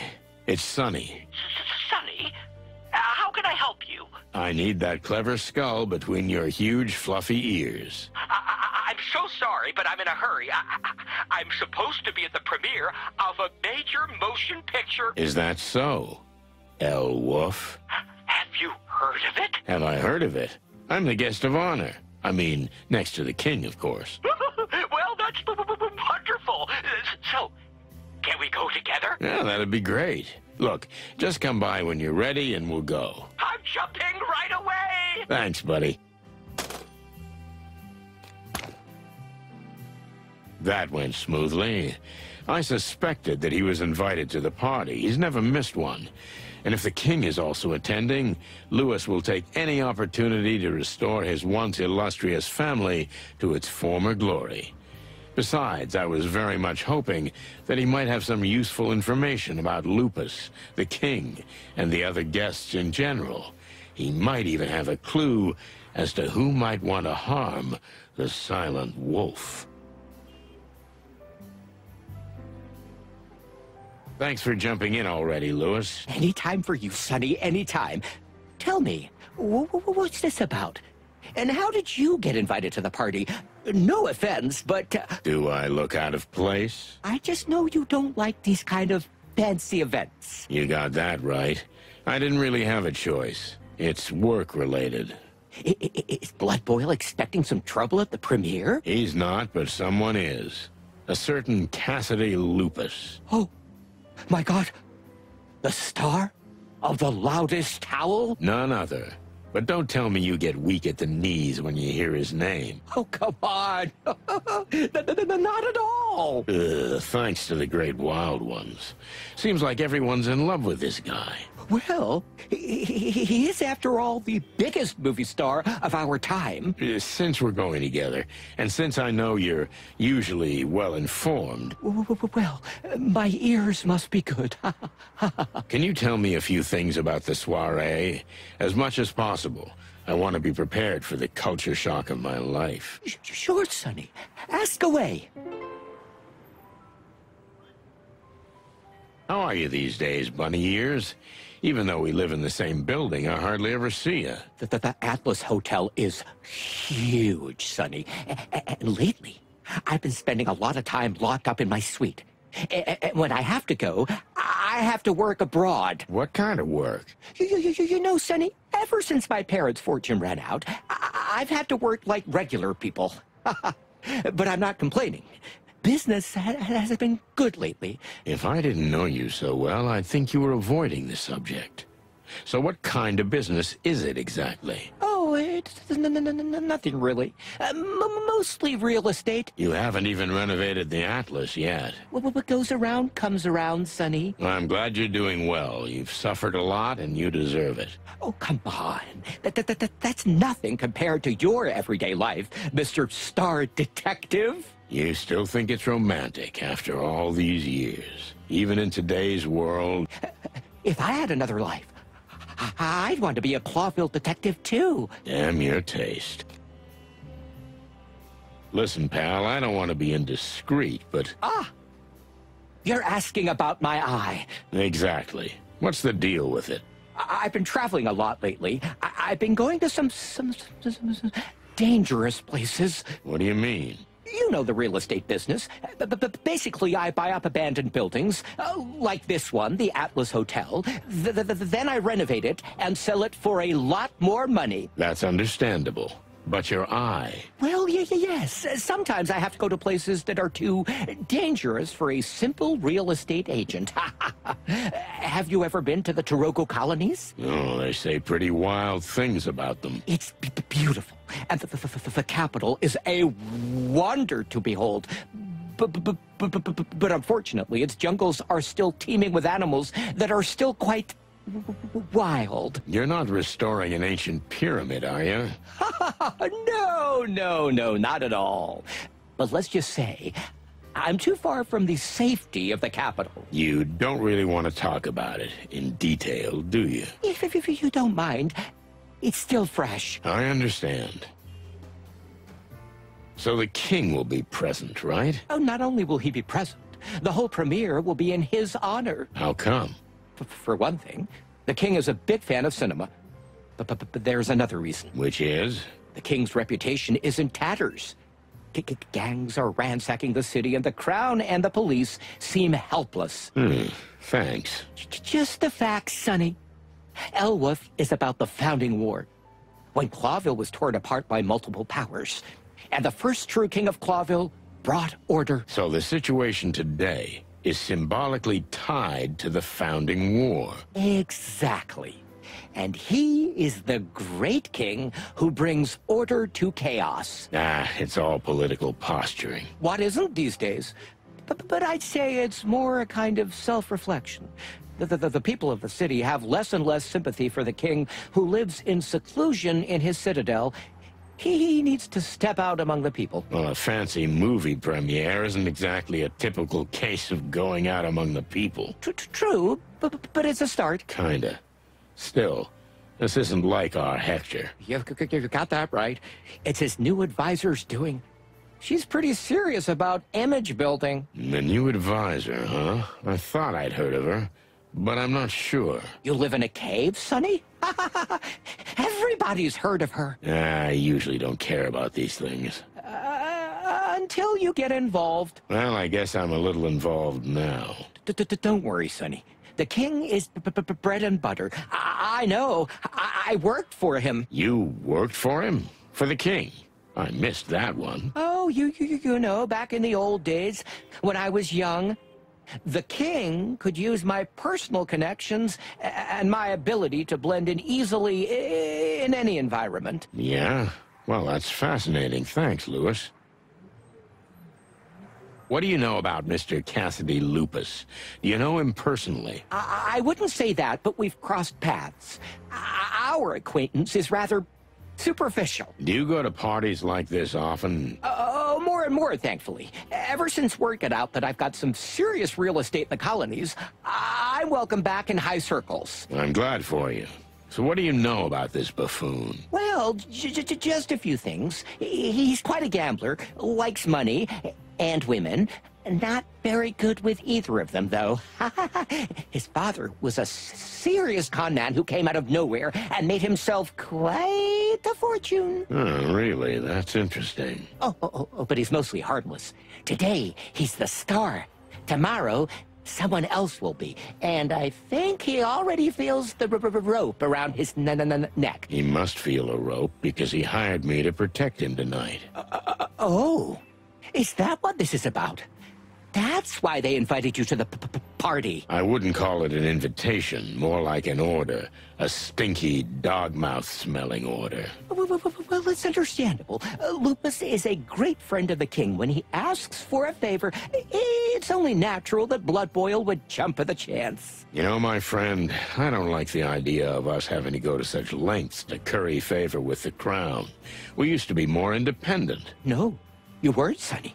You just weren't into politics. I don't like it now, either. Well, life's not just laughter and rainbows, is it?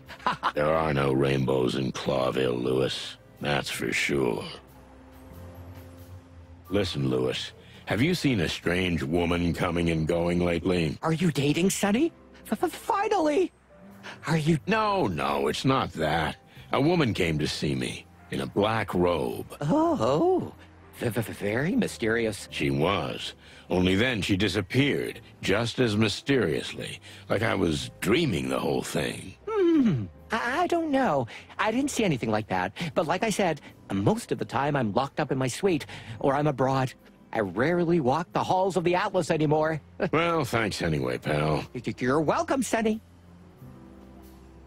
So what about this new advisor? She appeared out of nowhere after her predecessor mysteriously died. Huh. And no one found that suspicious? Well, the previous advisor was quite fond of life. They never found out what killed him exactly, but they found so many different substances in his system. It could have been anything. I see. And that's when the new advisor came on the scene. Partially. In fact, she'd been on good terms with the king for some time. How so? Have you heard of the new Unity Church? Oh, their leaflets and posters are everywhere. It's an organization that welcomes members of all other religions. They're a charity.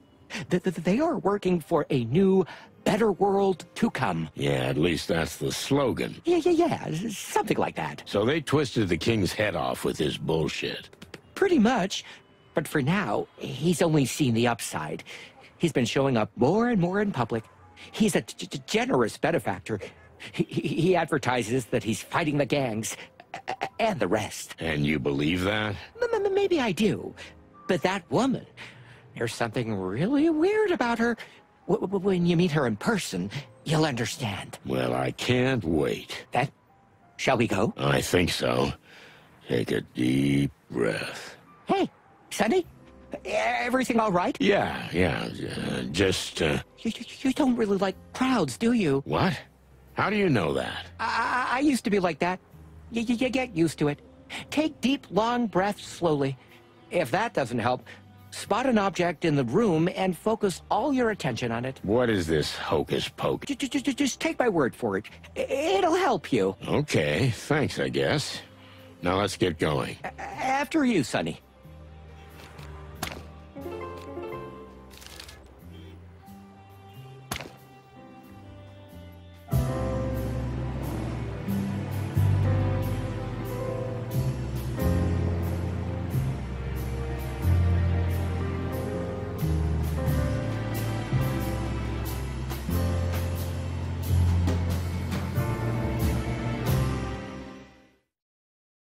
Aw, have you finally found your lost love? Don't be silly, Marty. I am not in a good mood. Sonny's a little panicked about the party, but it's not that bad. Hey, that's personal.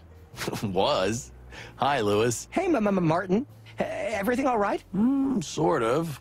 I'm not sure where I'll sleep tonight, but, yeah. I'm glad everyone's so happy today. Looking normal, Sonny? I knew you weren't gonna dress up. I'll do it at my funeral. But I see you didn't put in much effort either. Well, how am I gonna look in a tux next to you, huh? And Laura wasn't in the mood to iron your clothes, huh? Sorry, buddy. I didn't mean to. It was a reflex. As usual. But you're right, by the way. You two haven't made up yet. I wouldn't say that. It's a little more complicated, but I think I can stay. For a while. Well, that's something, isn't it? Yeah, well... So, shall we go? Yep, let's get going. So, shall we go? What? Bad memories of standing around here, huh? Haha, you're very funny. This is so exciting. I can't believe I'm on patrol with the chicken police. It's just a ride, Lewis. Don't overreact. You know what? Don't listen to him. I like your enthusiasm. Thanks, Martin.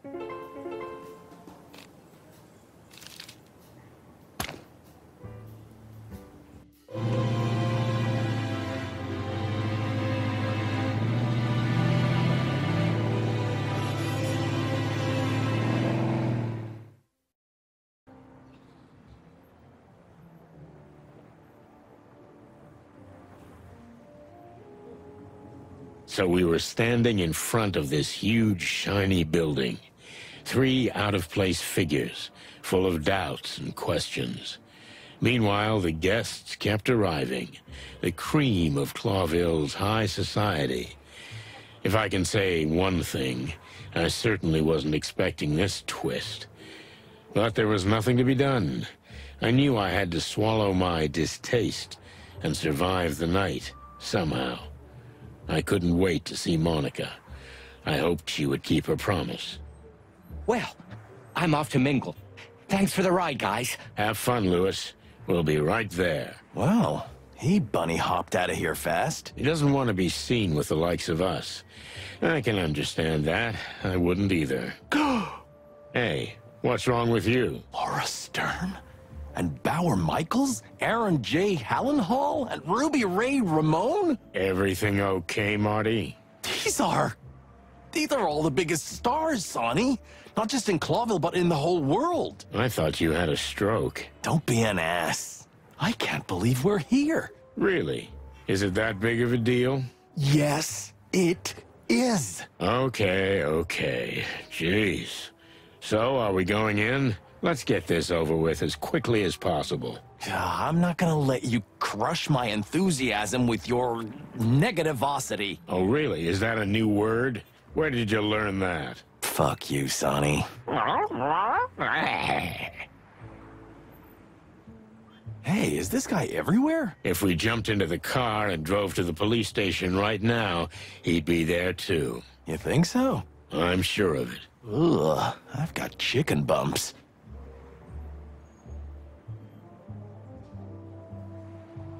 This should have been scraped off before the premiere. Blood Boil must have been pissed about it. I'll say. Do you really think they think that? I mean, the people of the city? After all the sacrifices we've made for them? They're caught between two fires, Marty. You can't blame them. On one hand, they're being squeezed by increasingly feral criminal gangs. And on the other, well, there's the harsh police restrictions and temporary curfews. They've done nothing. Still, they get the short end of the stick, huh? That's right. But still, really blaming us?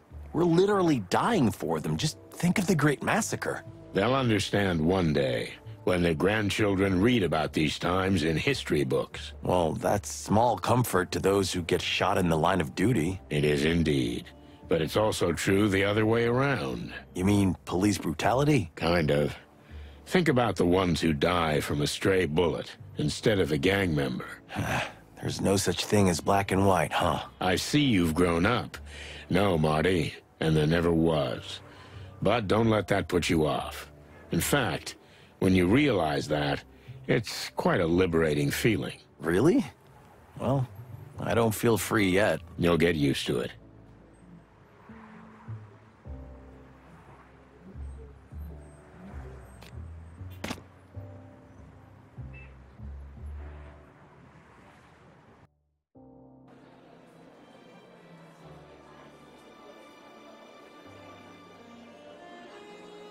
Hello, boys. Monica, what are you doing here? There's someone here who needed me. So here I am. Wow, really? So who's the lucky guy? Wait, what? No. You're not saying that you and him... Oh, it's not a date, Marty. Sonny just asked me to be here tonight. For backup? Yeah, for backup. Ah, I get it. Backup, of course. Marty, please. Can you feel that? Something in the air. What is it? Maybe love? Shut up, Marty. Hey, that's not your line. Psst. Hey, thanks, Mon. You're welcome, Boss Bird. But really, thanks, sweetheart. Anytime. What are you guys whispering about? You're not talking behind my back, are you? What? Oh, Marty, come on. Let's go say hi to some fancy-ass celebrities. Oh, yeah. Sir. So you came. I'm glad to see you. We had no choice, sir, but I'm glad we're still able to surprise you. Just keep a close eye on Mr. Lupus. His fears may be unjustified, but if they're not, and you're not around... We'll be watching, sir. You have our word. Good. Now go and blend in. As if it were so easy. You'll find a way, chickens. Hey, Mon. Thanks again. For what? I was just escorting Blood Boil. Yeah, right. You can't fool me. I ain't no stupid bird. No, I'm not. Martin, you're imagining things again. You read too many conspiracy theories. Hey, don't get in my head and try to make me look dumber than I am, okay? Okay. You're right. What about Laura, Marty? Well, I guess I can stay home for tonight. Hey, well, that's something. Yep, something. Cheer up, you big bird. It'll all work out in the end. Thanks, Mon. I hope so.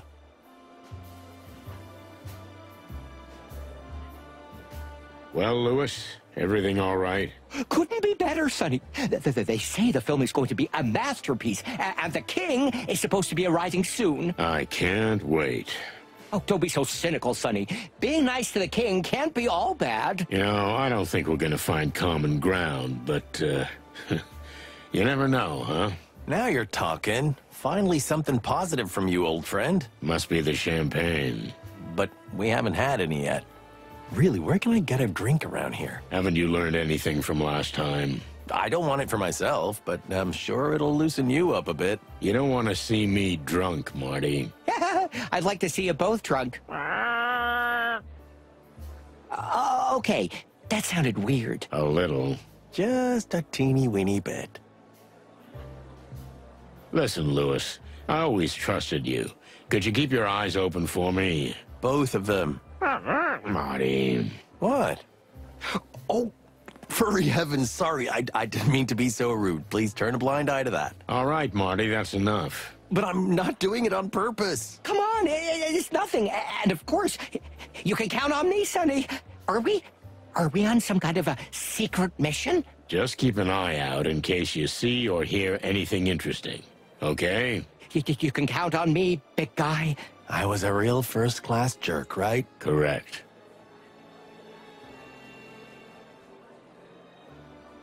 Finally, you're here. I've been worried to death. To death? Oh, please, it's not funny. It is a little. Have you had a good look around? Have you questioned everyone? Questioned? Why would we do that? You might find out something. This isn't how it works. We're here to observe, that's all. And we don't get paid overtime for that. I told you, money's not a problem. Don't worry, you'll be fine. We're here to look after you. Stop being such a chicken, Cassidy. The chicken police are here. You... Cassandra Ruby Faye. To the best of my knowledge, I am. And you know who we are? Silly. Of course I do. Who wouldn't? Hold me, Sonny. I think I'm gonna faint. Hold still, you big oaf. Excuse me, ma'am. My partner's a bit of a bird brain. You're funny. Are we? Well, that's good to know. Ignore Cassidy. The Premier is getting to him. It's like that before all his big movies. Well, anything, try to enjoy the evening. We'll be here if you need anything. Thank you, Detective. See, Paw Paw? You'll be all right in here. Don't call me that in front of people. I've told you 1,000 times. Is everything okay with the guests? Is there anyone who might disturb you? But, Mr. Featherline, what do you mean? Land, feather land. Maybe someone you know but wish you didn't? Please, not in front of Cassandra. Ah, you must mean Mr. Vidor. Well, if so, you're absolutely right, Detective. The man is an animal. He's a monster. And after this film, I never want to work with him again. Oh, yes, of course, darling. We're certainly not working with him anymore. That's good to know. I'm glad you two are in sync. There are no secrets or anything. It's rare these days. Detectives, please, can we enjoy our evening? Oh, yes, of course. Be my guest. Sonny, you are evil. You think so? Maybe, a little bit. But I was playing it soft. The wolf's reaction said a lot about the situation. A wolf with a cat obsession? For the big wild ones, I never would have guessed. Says the chicken who married a cougar. Hey, you're being mean again. Yeah, you're right. It's a habit.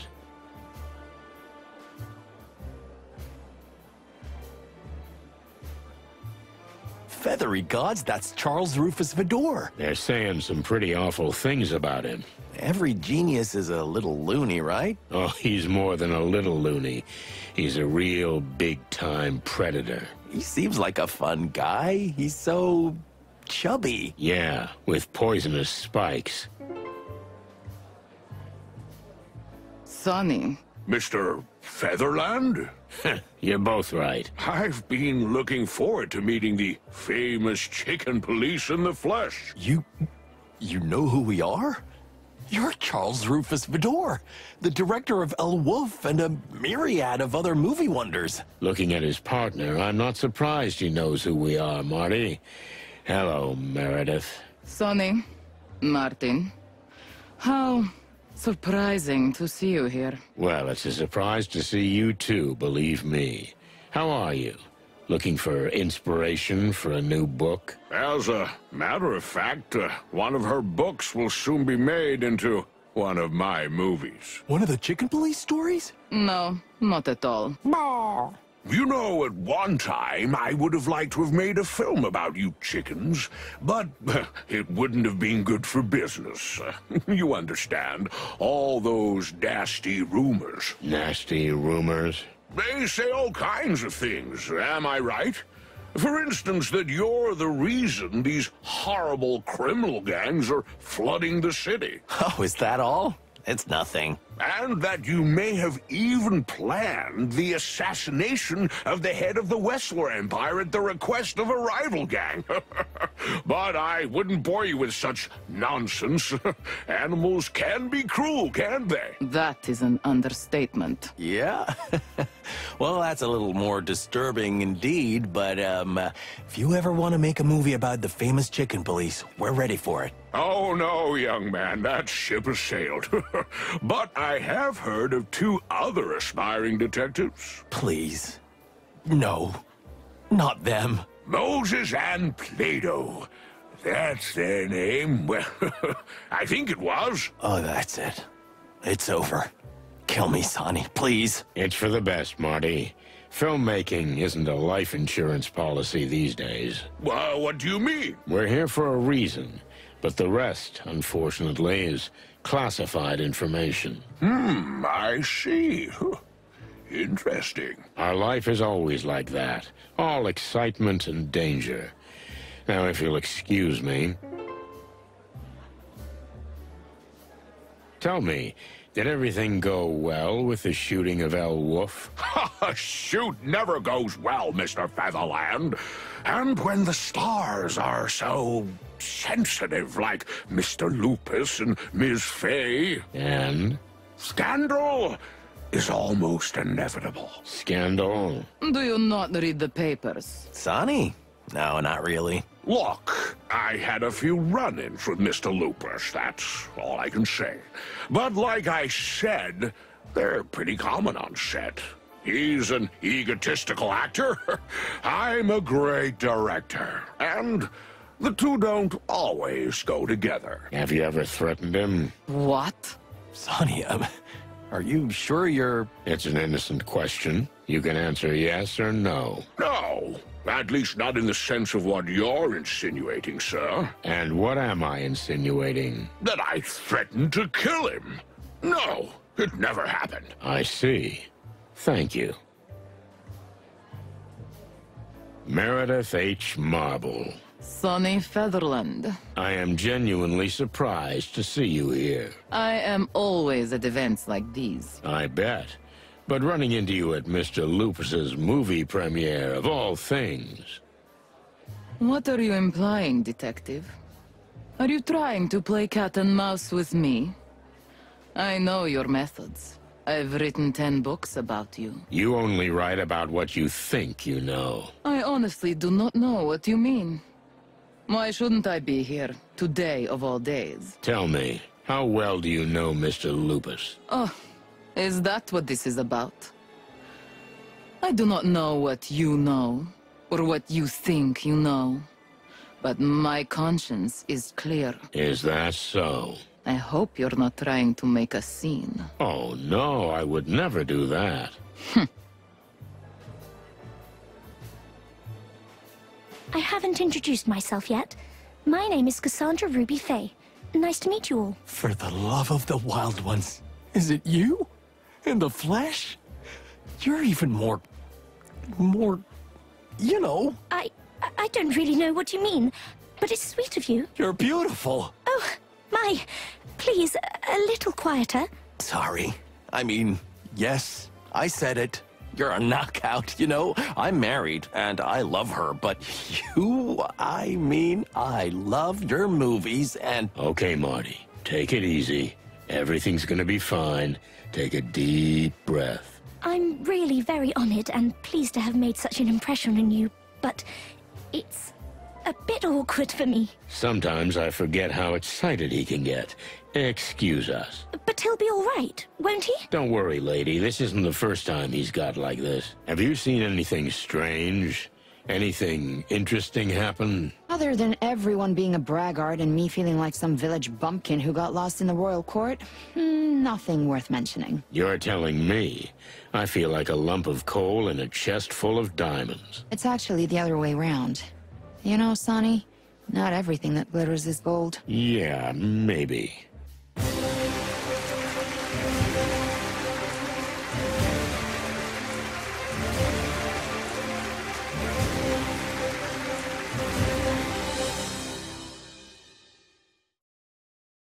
An impressive entrance, if I ever saw one. Indeed it is. Who could that woman be?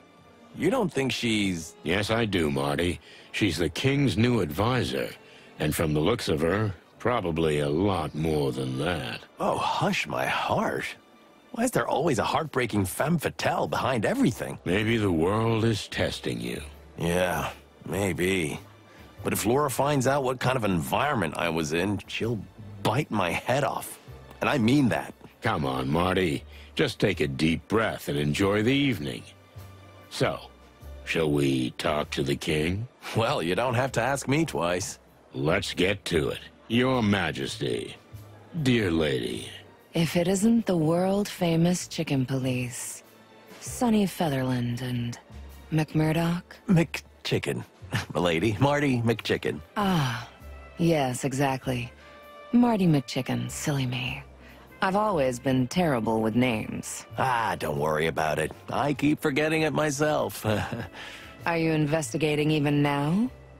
If you ask me, with all the sinners here, the whole hall could be arrested right away. Well, it's nice to finally meet you, ma'am. You know, we hear a lot about you. I can imagine. All bad things? Nothing else. Hello, gentlemen. I've heard a lot about you, too. Indeed. This is truly an honor, Your Majesty. Come on, cut the chit-chat. It's so not like you. I've read a couple of your books, so I know exactly what kind of chaps you are. Ah, those books again. Well, sir, if I may... And what adventures! I really admire and envy you fellows. So don't play innocent with me. I know you're a pair of hard-boiled, rotten eggs. Sir, with all due respect, those books are mostly fiction. Ah, don't be so modest with me, Mr. Featherland. And you certainly don't need to pretend in front of such a spiritual leader. You see...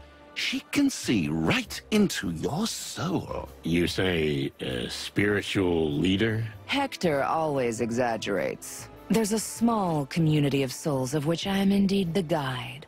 It's called the New Unity Church. Yeah, I think I've heard of it. You know, you're much shorter in person than I thought you'd be, Mr. Featherland. That's why I bring Marty with me everywhere, Your Majesty. Oh, yes, the humor. I've heard legends about your, unique sense of humor. Unique? That's a fine way of putting it. But allow me to introduce formally how shall I say? I am his advisor and spiritual guide. You see? That's exactly it. She always helps me out when I'm in trouble. Really? That's interesting. It was nice meeting you, Miss... Kayla. Just Kayla? Lady Kayla, to be more precise. Ah, I see. Lady Kayla. Now, if you'll excuse us, we need to go mingle. It's sort of a mandatory protocol. Of course, we understand. Have a nice evening. We'll probably run into each other again. Of that, I'm sure. Did you notice... her legs? Who wouldn't? No, not that, you dummy. That the king hardly dared speak beside her. No wonder. I couldn't spit or swallow around her. It's a bit strange, though. Hector was never the talkative type, but now she answers for him. Isn't that a counselor's job? Maybe. But I'm suspicious of this dame. Of course you are. You can tell she's a demon a mile away, but that doesn't necessarily make him an evil conspirator. That sentence was a bit contradictory. Two roosters live in my body, constantly fighting with each other. Listen, Marty. Wow, why are you so serious now? We're splitting up. What do you mean we're splitting up? In the heat of the party, Blood Boy won't even notice you're gone. If I disappear, he'll notice it right away. Oh, I see. You mean Frank? We have to find his body. To do that, we need to know where the factory is and how to get inside. Okay, great plan. Is it? Yeah, sure. Oh, I thought you didn't want to leave the fancy party. Come on, Sonny. You know me better than that. Fancy parties or not, Frank was our friend. And this case is more important. It is. You're right. Thanks for trusting me, boss. Who else am I gonna trust? Okay, I'm on my way. If I hurry, I can catch the midnight bus. Bus? Get the hell out of here. Take my car. You're serious? I've never driven her before. She's your little rickety treasure. Just keep her in one piece, okay? And keep me in one piece, too, if possible. Yeah, that's important, too. Now go. Okay, Boss Bird. I'll come back for you, and I'll find out what I need to find out. You do that, young fella. Well, how'd he take it? Surprisingly well. You know, you can say a lot of things about Marty, but you can always count on him in times of trouble. A real partner, huh? More than that. And? What about us? What about us? I mean, what's the next step? Here. Tonight? Oh, yeah. Well, we're mostly just trying to survive the night. There's one more thing I want to ask the King's new advisor, and it'd be nice if another woman were present. I suspect she'll speak to me in a very different tone. I'm ready for her. Oh my goodness, aren't you... Shit. Monica Rosen? I mean, Monica Rosen, the Velvet Queen? The what? Hello, Cassidy. Wait a minute. You know each other? That's an understatement, my friend. Oh, no. Don't say you two are... What? No, Sonny, what do you mean? Well, you know, Monica was my... I mean, she was... Yeah, you can say it out loud. I was your father's mistress, a lifetime ago. Come on, dear Monica, it wasn't that simple. Oh, yeah. Yeah, it was. And that's the end of the subject. Yes. Yes, of course. I get it. I understand, of course. Good. So what is this, velvet thing? The Velvet Queen? Oh, well, I think you better hang on, Mr. Featherworld, because... All right. Stop right there. Sonny, come on. I want to talk to you in private. Cassidy, I'm coming for you, too. Hey, okay. Take it easy. Sonny... I'm a little dizzy, I admit. I don't blame you. Look, Sonny, what you heard is true. You used to be his father's lover? Just for a little while. I was just a young girl who'd been thrown out of the country and into the big city. I was a waitress in all sorts of dives for a while, and then someone discovered me. And then I did a review show at the Coconut Cauldron. The Velvet Queen. That was my stage name. A lifetime ago. And Lupus's father was kind, charming, rich, and a scumbag con man. I see. It was just a fling. Lots of money, glitter, and glamour. Movie premieres, expensive hotels, and then... well, in the end, the guy ran off and took everything with him. What do you mean? Well, I didn't have much money, but you know me. I'm thorough and organized, and when I do something, I do it right. I had savings. Quite a lot of savings, and a small inheritance, too. And he left you broke? Yep. That's it. I had to start all over again. But I was just a little girl. I had my whole life ahead of me. So I went for it. I knew I'd never be a showgirl again. Does this have anything to do with what happened at the range? That you were so upset? The whole town is covered in El Wolf commercials. And Cassidy's face, of course. When I knew him, he was just a young pup. But he's grown up now, and he reminds me of his father a lot. Not a great memory. I'll bet. You know, it's weird, but somehow I never thought about you having a life before the police. Look, Sonny, if you'd rather go it alone from now on, I totally understand. What? No, of course not, Mon. It's out of the question.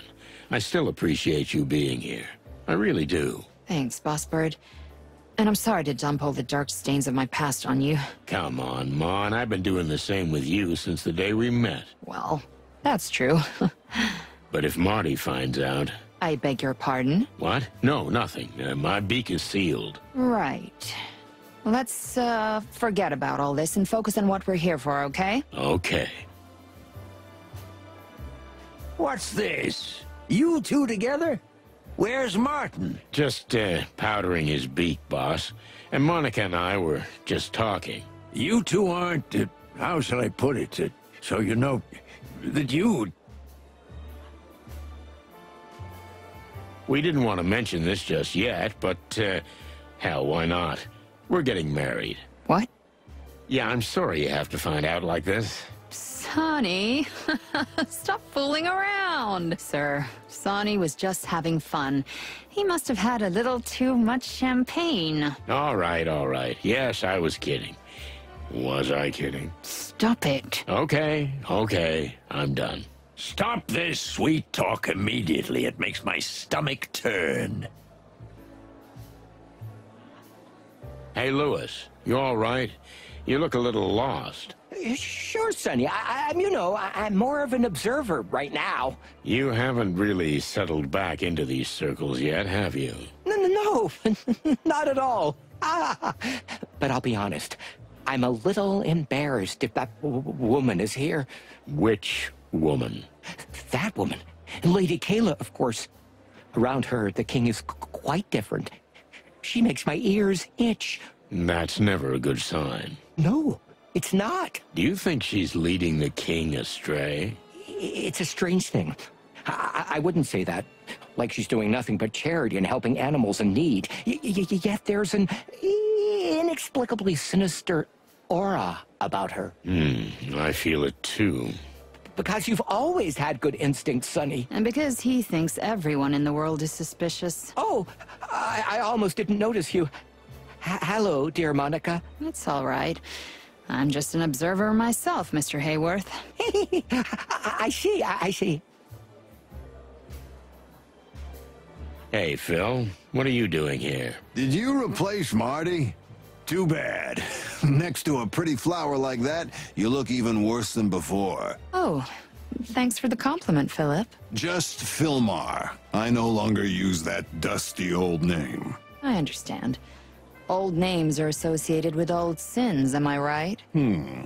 You know a lot more than all of us, Monica. Thanks, Filmar. Hey, can I get you some champagne? I'm feeling a bit redundant. Oh, hello, Sonny. You didn't answer my question. What are you doing here? Me? Nothing, really. I worked for someone recently, a secret benefactor who threw me a ticket. Thought I'd check out what this big fuss is about, and it's kind of a letdown. Your story is plausible. Believe it or not. You're not even trying anymore, are you? We're old, Sonny. We've done this tango too many times. All right. Enjoy the party, Nighthawk.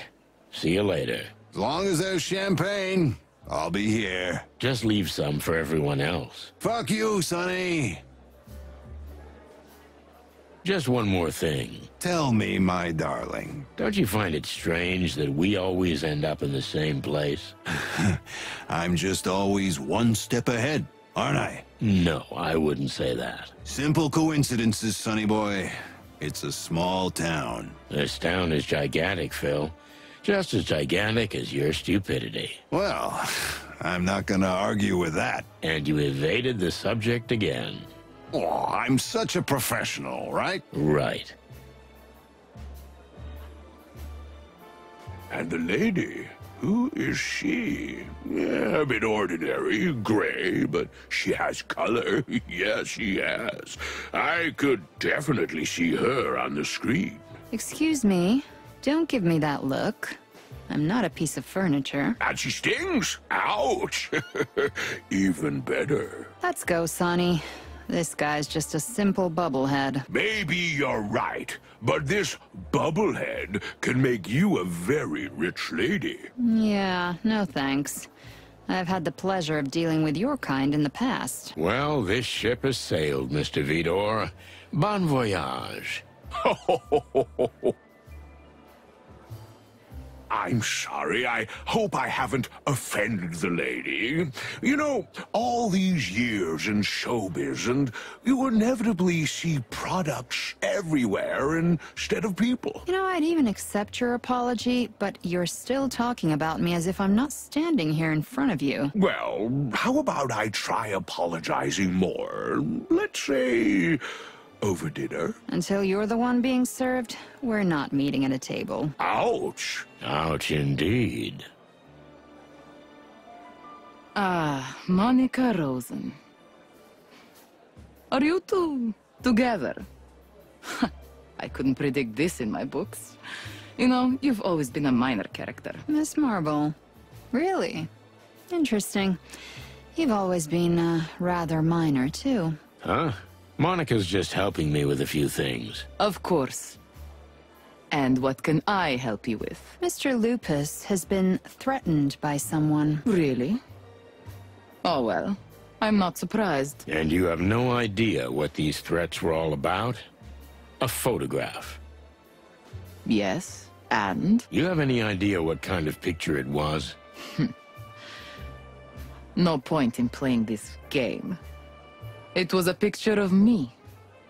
Or rather, it was him and me. In a quite unambiguous position. But I didn't know what the picture would be used for. You mean you knew they were taking a picture of you? Of course, Birdie. Why else do you think I would have had an affair with that ripoff? The fur on the back of my neck stands up just thinking about it. And somebody paid you. Who was it? I have no idea. I never saw them. All instructions came in letters. And the money. A lot of money. Damn letters. Did you see anything interesting in them? Look, I'm a crime fiction writer. I know exactly what I'm supposed to notice. There is nothing you can use as a clue in your little investigation. And how did you manage to reel Mr. Lupus in? That wasn't hard. That tail-wagging dog is a sucker for all things feline. As soon as he sees a whisker or a fluffy tail, he loses his mind. I feel sorry for poor Faye, because she'll never get that out of her husband's head. I see. Well, thank you, Meredith. You've been surprisingly helpful. You're welcome, Detective. And Miss Rosen. Now, if you'll excuse me. Anything else, Mr. Featherland? Or can I call you Sonny? After all these years. As you wish, Meredith. But, I'm busy now. Do what you do best, Sonny. You mean drink and grieve in a corner? I'd rather investigate. Oh, yes. Your famous sense of humor.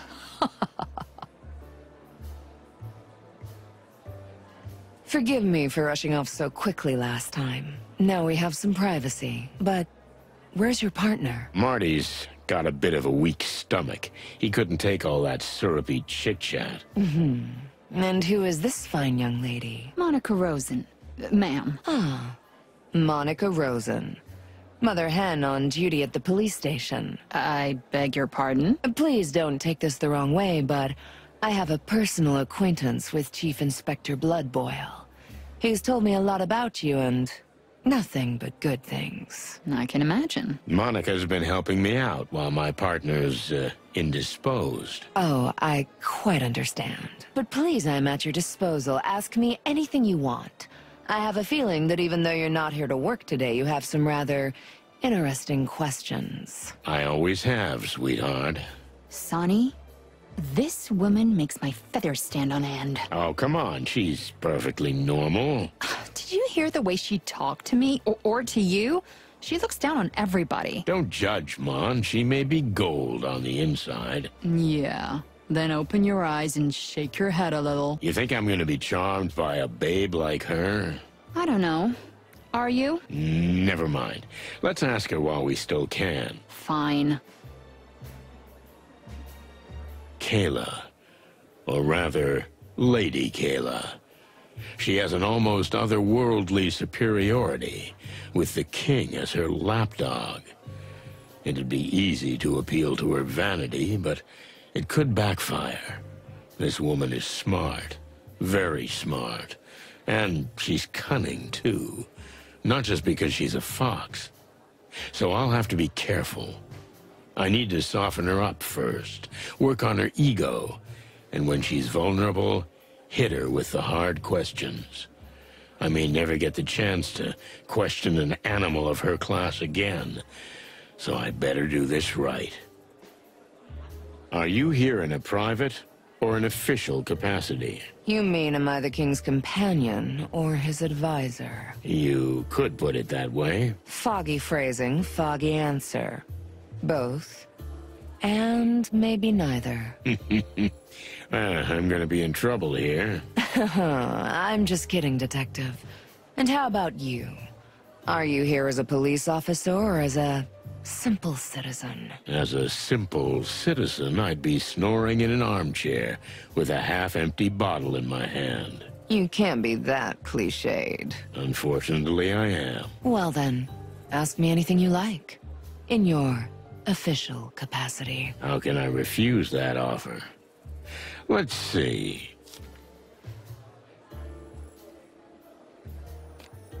You know, you're exactly the kind of woman who fits in with the barons and kings. I know you're just trying to flatter me, but I like it anyway. What can I say? I'm a vain woman.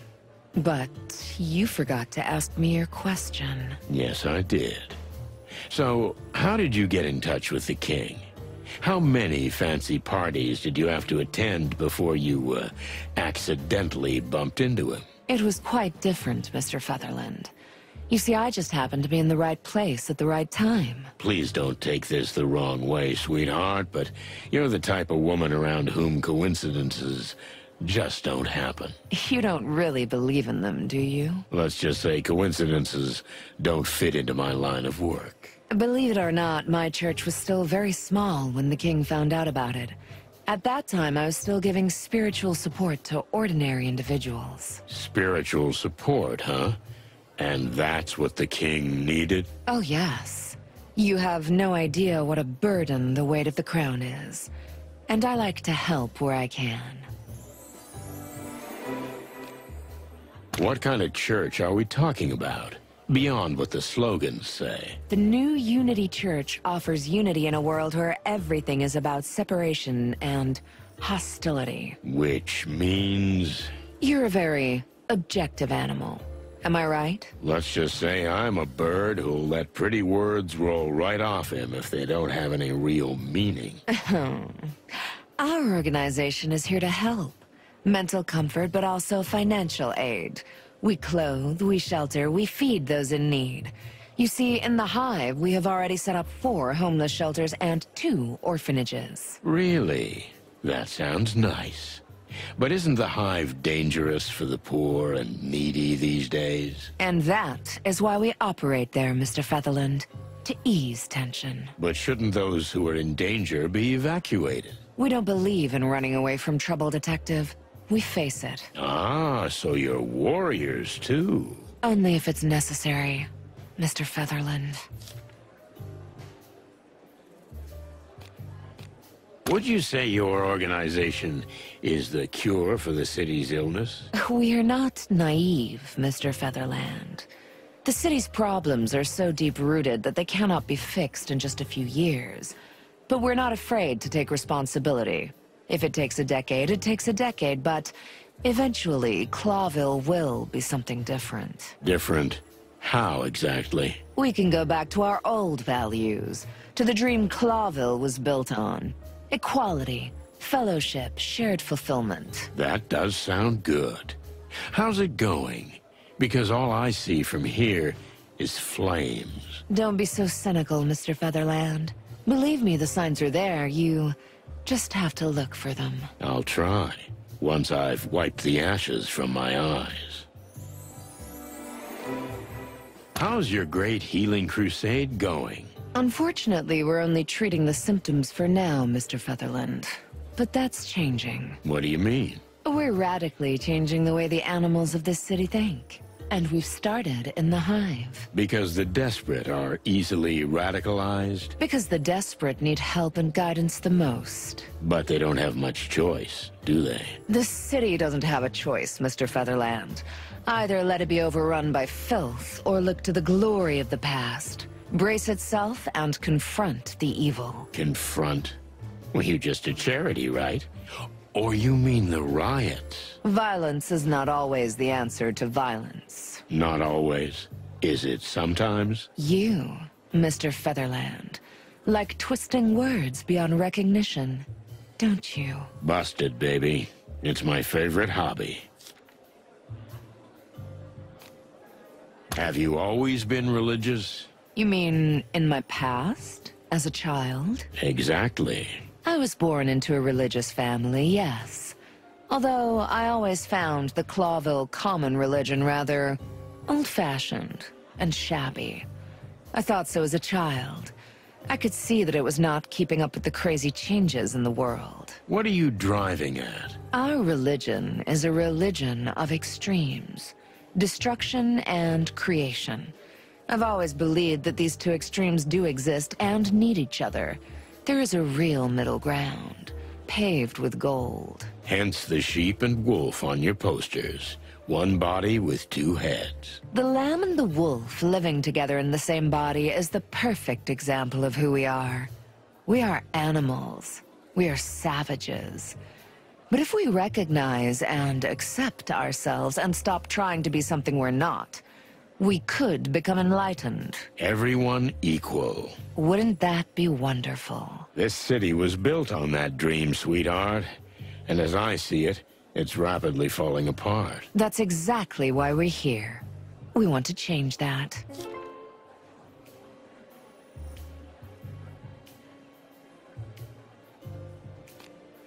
How about the fact that one of the most dangerous and influential gangs has taken up residence in the Hive?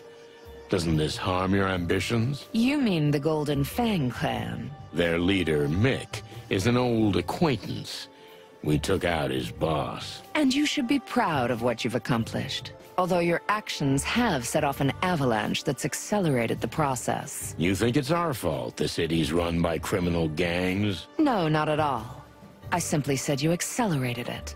A process that was going to happen eventually. For that I am grateful. Thanks in part to you, the church is thriving. If it weren't for you, there wouldn't be so many desperate souls wanting redemption. I don't know what to make of that. Be proud of it. You're making your mark, Mr. Featherland. No one can doubt that. Mm-hmm. What do you think of the clan?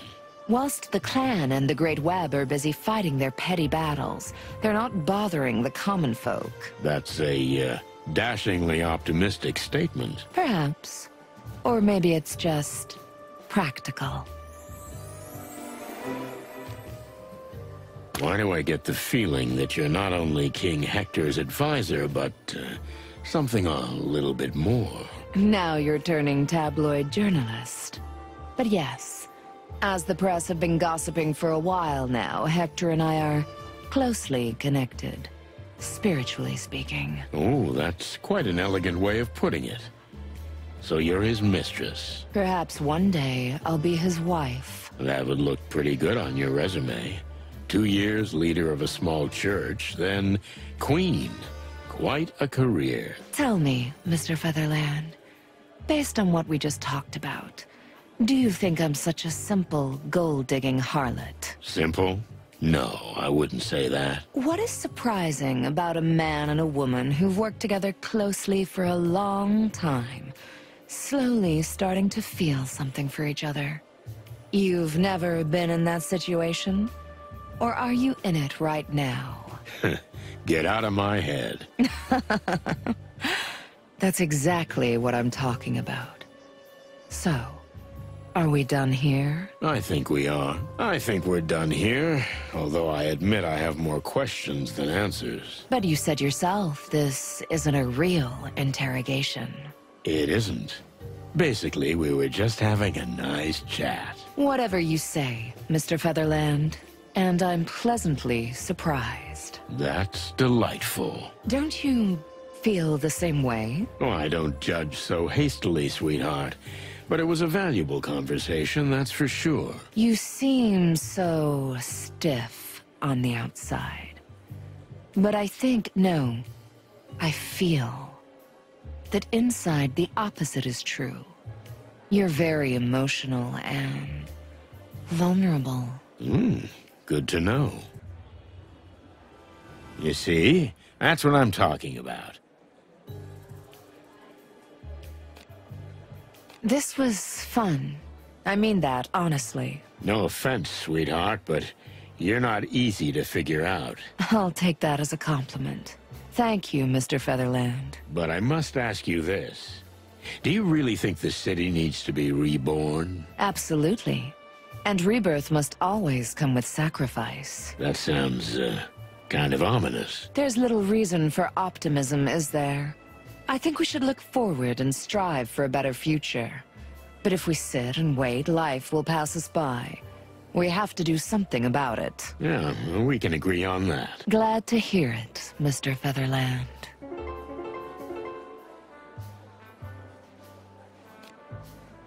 Boss, you never told me you knew this, Lady Kayla. Well, I only know her superficially, but my wife goes to a church. Your wife joined the new Unity Church? Join? No, not to my knowledge, but all are welcome there. I myself once attended. Cluck me. You just keep your beak out of everything, understand? Besides, aren't you supposed to be looking out for the wolf? Wolf? Oh, yeah. I'm looking out for him. He's somewhere in the crowd. Oh, I just saw him. Or was it him? Sonny, behave. Don't pull my tail, Santino, or I'll chew you to pieces. Yes, sir. Detective! And your lovely lady partner. How can I help you? Well, Your Majesty, I just thought, as this is a special and hardly repeatable occasion for me, I'd like to ask you a few questions. Oh, of course, I'd be delighted. Unfortunately, Hector, I mean His Majesty, is extremely tired. Am I not right? Oh, that's true, dear, but, I don't think it would be a problem if... No, this is not the time. The inspector can make an appointment for an audience later. It's been a long night, and it's far from over. Oh, right, yes, it is. Lady Kayla's right. Sorry, Detective Inspector, I'm extremely tired. Perhaps next time. Well, if that's what you really want. Yes, I think I do. All right. Have a good evening, Your Majesty. What was that? Exactly what you think, Sweetbeak. She had him wrapped perfectly around her silky fingers and was rubbing it in our faces. It was like a movie. Totally surreal. Maybe that's the point. She's showing off her authority. She's showing us that she can do anything. But why? Because she's a predator to the core. She likes to toy with her prey. I don't like where this is going, Sonny. I don't either. Ladies and gentlemen, please take your seats. The much-anticipated film is about to begin. It is sure to be an amazing experience. Am I right, Your Majesty? What? Oh, yes, of course. Sounds wonderful. I can't wait to see it. Finally. I thought it would never start. Darling, you'll see this is well worth the wait. See you after the film. No way, Sonny. Marty's not here anyway, so I'll sit next to you. I promised I'd take care of you, didn't I? Come on, you don't have to look after me. That's not why I... Shh. I'm coming with you. Okay. I hope you don't mind if I snore. Oh, don't worry. I'll elbow you in the side. Wow. The balcony? Well, this is something. I thought I was sitting with the boss. Won't old Bloodboil be barking if you're not with him? Probably. But he'll get over it. Wow. You know, I've never seen you like this. Like what? Helping a friend? No, I was thinking more like... What? It's like, well, I don't know. You're, liberated and, spontaneous. That's cute. But, shh. The movie's about to start. What is it? Nothing. This is a strange situation. And I can't even see Cassidy from here. What if they try to kill him during the movie? Who booked me this seat? You really think someone's trying to kill Cassidy? I don't know. That's the tough thing about paranoid people. Are their fears real or just fiction? Then how about we just try to enjoy the movie? Well, I don't know. I mean, it's my job, and, When was the last time you let yourself loose, huh? Seriously. And I don't mean the drinking yourself under the table alone kind of letting loose. a lifetime ago. Exactly. Then just sit back, stop thinking about lupus, and stare at the screen. That's what they do in the movies. Anyway, the place is crawling with cops and secret agents. Secret agents? Forget it, Sonny. Just watch the movie. Okay, Mon. You got a deal. Cluck. This crowd. It makes me feel scratchy. Sonny, why didn't you ever tell me you were afraid of crowds? I'm not. I know you are, so don't play stupid. From now on, I won't send you into situations like this. Wait, and have everyone think I'm a freak? No thanks. Don't be such a baby. Nobody thinks that. I didn't even tell Marty, who's like a little brother to me. The guys at the station and the press, they'd tear me apart. Maybe. Anyway, thanks for telling me. But I didn't. You did, but not with words, Sonny. The point is, I'm here. You're gonna be fine. If you panic, I'll get you out of here. Thanks, Sweetbeak. You're welcome, you big dumb bird. Do movies really imprison the souls of us animals? There are tribes in the colonies that believe that. It's a pretty nice place, I'll give it that. Thanks for coming, Mon. Really. You're welcome, Boss Bird. Now be quiet.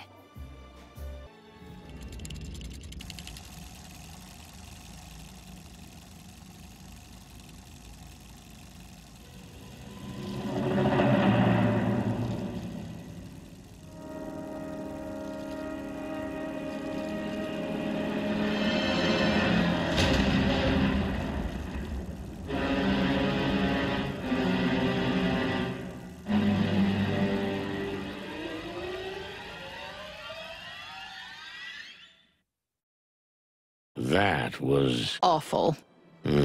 So tacky. And so long. And, romantic. Yeah, but not in a good way. No, not in a good way. Marty would have loved it. Don't you feel a little guilty about that? Yeah, it's killing me. Okay, let's get out of here. I'm with you. Let's go. Here you are! Finally! Hey, what happened? He's dead! What? Who's dead? Me! Well, no, not me, but almost. Cassidy? Yes? Take a deep breath and slowly tell me what happened. Okay. All right. So? Percy, my double. He's dead. He died? Where? In the studio. At the film studio where we shot El Wolf. Is he still there? Yes, as far as I know. I haven't told the police yet. I'm telling the police right now. Take it easy. Big breath. I am calm. Thanks, Monica. You're always so good at this. Remember when... Okay, we're not gonna get into that now. Listen, Cassidy, you got a car? Of course I do. You think I took the bus or what? Okay, we'll hop in your car and we're on our way. What? No, we're not. My car is a two-seater sports cabriolet, and I'm not leaving Cassandra alone. Okay, that makes sense. Ah, damn it. Marty took mine. We can take my car. I'll come back for the boss later. You sure you don't mind? But I'm driving. You got a deal. Let's go. I'm following you closely. I don't know what to say. This really happened. Anyway, let's move on.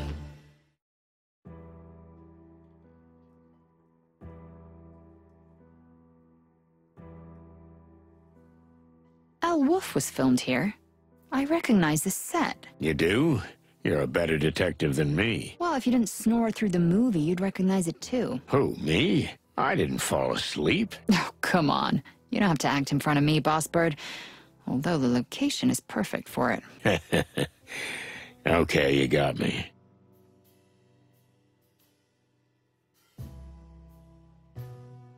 Anything else you noticed, Miss Detective? Don't mock me, Sonny. You're getting cocky. Okay. Let's take a good look around, Mon. Yeah. Oh my goodness! To think that someone was actually killed here. You've never seen a dead body before, have you? I didn't say that. So you have been in a similar situation? Once, yes.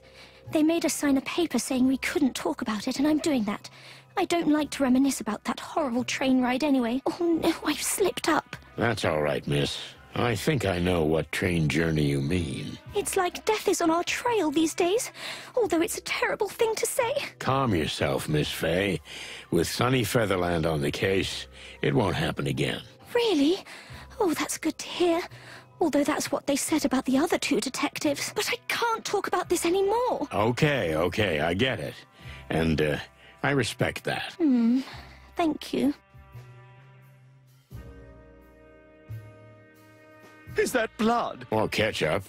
Most likely blood. Looks like he fell here. Yeah, he spilled some blood, got up, and walked on. Looks like he was struck here. Maybe he leaned on this before running for the dressing rooms. Yeah, maybe. I'd like to have a good look around first. It's amazing how much money they put into these sets. Yeah. Whole teams work on them, often for weeks or months. It's really amazing. But what's the point? Well, maybe these epic productions are a little over the top, but, you know, these pictures give a lot of animals purpose and hope. Or maybe these pictures are just blinding them to what's in front of their eyes. Maybe. But is that so wrong? Ah, Cluck. I don't know.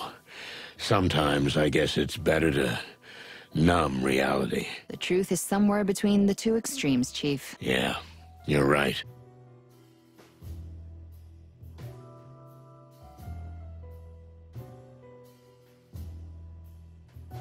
They seem to go from here to the set. Yeah, the tracks are heading toward the dressing rooms. This could be where he was attacked. Pretty good bet. So, he was attacked from behind. But he made it to the back alive, to the dressing rooms. Exactly. So they didn't want him dead right away. It would have been quite dramatic here in the middle of the set. A worthy message. But they didn't.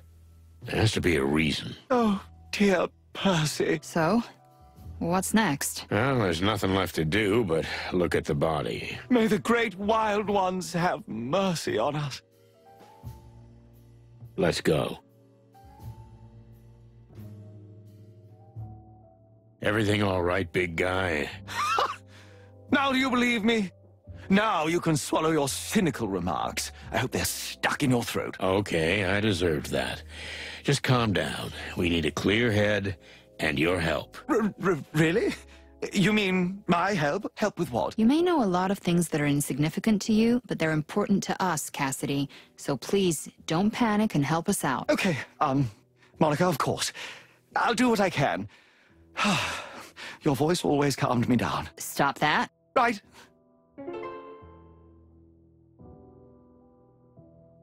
Why wasn't Percy at the premiere? Well, as awful as it sounds, the doubles are not real actors. They're not usually invited to these events. Not even the parties? I've heard that they have some wild bashes after the premieres. By the end, even the police are invited. Percy was not like that. He avoided the limelight. I'm not surprised he was here when this all happened. What do you mean? Percy was a dreamer. He wanted to be me, a great actor. He was probably trying on my clothes and imagining he was me when he was attacked. I see. Well, thank you. You're welcome, Detective. Oh, this is so awful. For the love of the wild ones, it really is him, Percy. The resemblance is uncanny indeed. Do you think they thought it was you? I don't know. Maybe, or maybe I'm gonna puke. He's got something in his hand. Are you going to touch it? Don't worry, I'm wearing gloves. I always wear gloves. I don't know if I've ever seen you without them. Maybe one day, Sweet Beak, you might get lucky. Are you really chatting over a dead body? What is wrong with you two? Calm down, will you? We're just getting a good look at the scene. Yeah, professionally. So, what do you see, Boss Bird? It's some kind of note. Maybe a letter. Remarkable observation, Detective. No, I'm definitely going to throw out my lunch.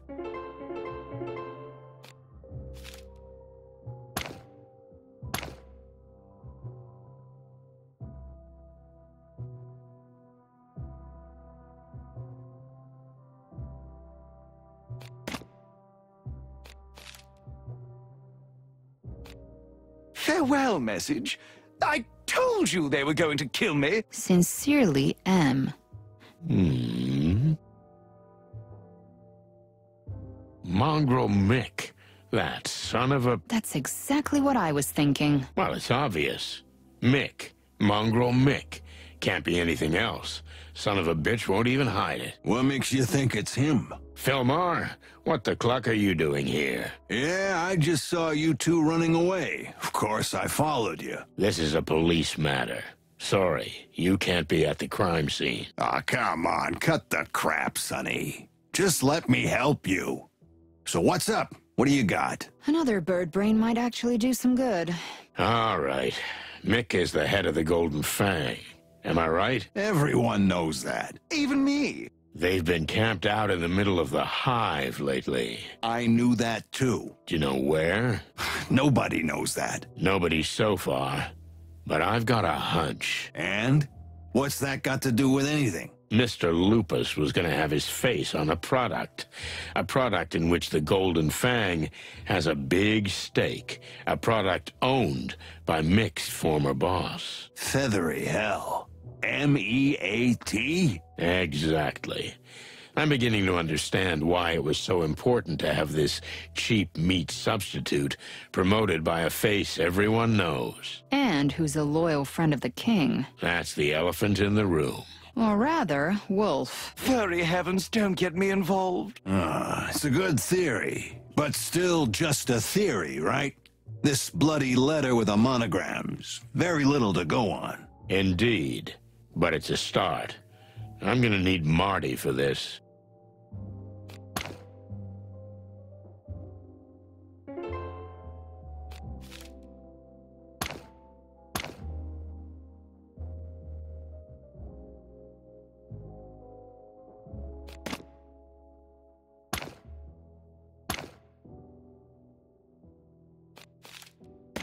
Can you tell me what this is? Some kind of voodoo thing? I have no idea. I've never seen it before in my life. Wait, are you telling me you found this weird thingy here? That's right.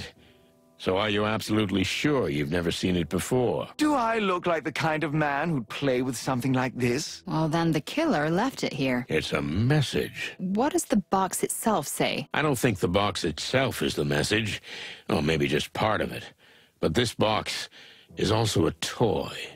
And an instrument. Do you think it has to be solved? Maybe, but, I don't know. I've never been good at that sort of thing. I'm tone deaf. Oh, give me that.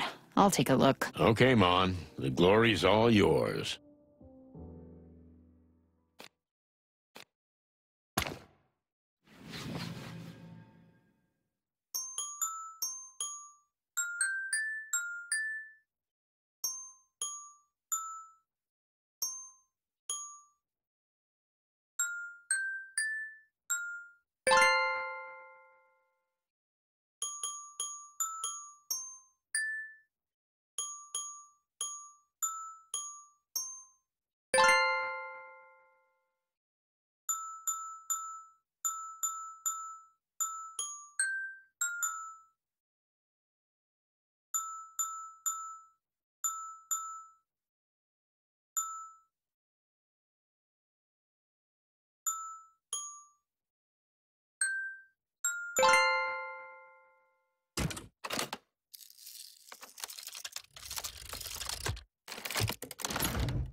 Success. So, what is it? Honestly, I've never seen anything like it. Neither have I. But it must be important if it was hidden in there. It could be. Or maybe they're trying to throw us off the trail. That's possible, but we'll never know until we find out what this thing is. Yeah.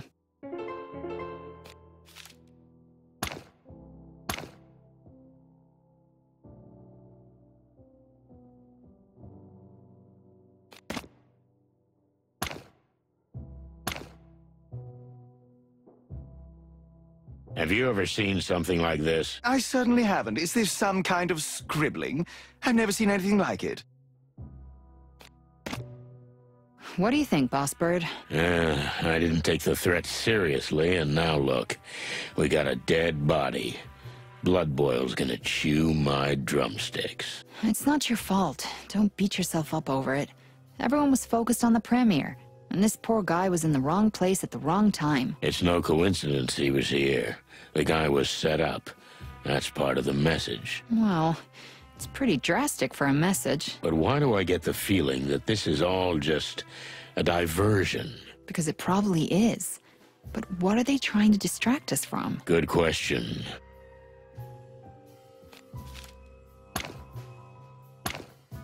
Have you ever seen anything like this, Phil? As a matter of fact, I have. I've had a bit too much to drink, though, so the letters are all over the place. Come on, this is important. All right, okay. So, I've seen something like it before. It's kind of writing. Can you read it? Me? Nah, it's not just any writing, Sonny. It's insect writing. Okay. Can you translate it? Only an insect can read it. Well, that shouldn't be a problem. Well, hang on, darling. You're not very familiar with the Hive, so you may not know, but this kind of writing is no longer used. Not even by insects. It's well known that everyone has used the common alphabet now for about... Well known, huh? Well, cluck you. So we need to find an insect who's either old enough or well-versed in this sort of antique stuff. Well, at least that's the route I'd take. Thanks, Phil. Hey, Sonny. Yeah? Are you sure you want to go down this road? This whole thing looks like a game of cat and mouse to me. In fact, it smells more like a trap. I can't help it, Phil. A friend of mine's dead, and Marty's in the middle of it. I'm not gonna let that happen to him, too. Well, then watch your back, darling. That's all I'm saying. When did you get so sensitive? Me? I didn't. But Monica would be heartbroken if anything happened to you. Hey, that's not true. Really? Let's go. What about the wolf, hotshot? Isn't it your job to protect him? Good question.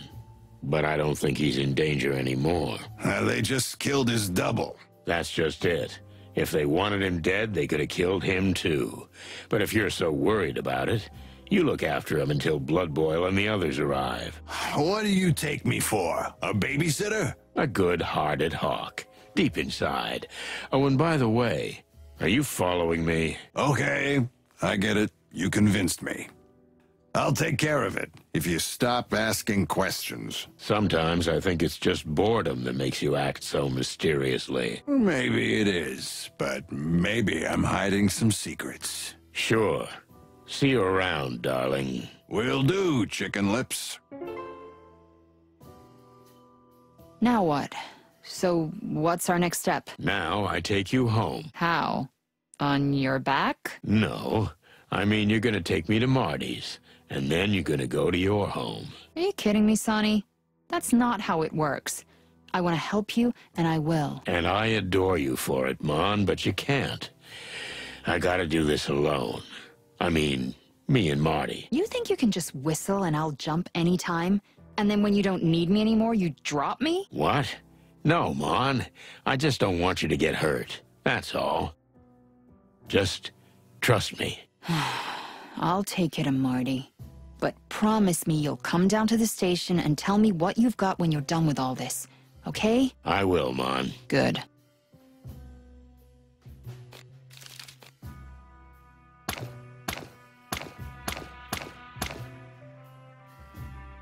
Oh, hello. I see you've already replaced me, Sonny. First Lewis, then Mon. You advertise in the classifieds? Ah, Marty, come on. Hey, Marty. Don't worry, I'll be on my way.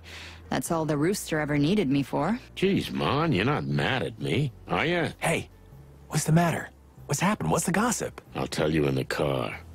Okay, Marty, what did you find out? Well, it's not good news. Come on, spit it out. I know where the factory is. If that's where Mick's hiding, we can bust him. But that is good news. It should be. But they're guarding it like a fortress. Barbed wire, watchtowers, everything you can imagine. Those bastards don't even hide the fact that that's not just a factory, but the headquarters of a criminal gang. They're confident.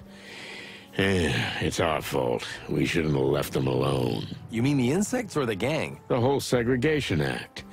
It's almost like it was because of the factory. Nah, even the Golden Fang clan isn't that powerful. Not by themselves, Marty. But we need to find out what's on this paper. I'll be damned if the two things aren't connected. So, young fella, both roads lead to Roachtown. We're going into the Hive. Hey, title drop. What? Nothing. So, you asked around? The Fang was the most revealing. Anyone I mentioned that we'd found one of these would immediately shut up. I don't know, it's like there's clan spies on every corner. Because they are. They're deeply embedded in the fabric of the Hive. No wonder. Zero police presence. Basically, they can do whatever they want. Yeah, but not for long. That's the spirit. So, how did it go with, Laura? You know, it could have been worse. That's not very encouraging. Well, I guess we're staying together. For now. But I have to change. But why? You're perfect. Yeah. But I don't think Laura can keep up with this life. You being a chicken policeman? We're here now in the dead of night. But it doesn't have to be this way, Marty. You can always say no. I know, Boss Bird. But, you know, I don't want you to kill yourself. Hey. What do you think I've been doing for over a decade? Protecting your ass. All right, let's just drop it. Listen, buddy, I'm sorry you weren't at the premiere. No, Sonny. At first, I thought I was gonna be sorry too. But it felt good to leave that place. How come? You left everything to me. Even your car. While you were suffering, and I know that party was really painful for you. So, that felt good. Thanks, Big Boss. Ah, come on, give me a break. No, I'm serious. That meant a lot to me. Okay, don't get all sentimental.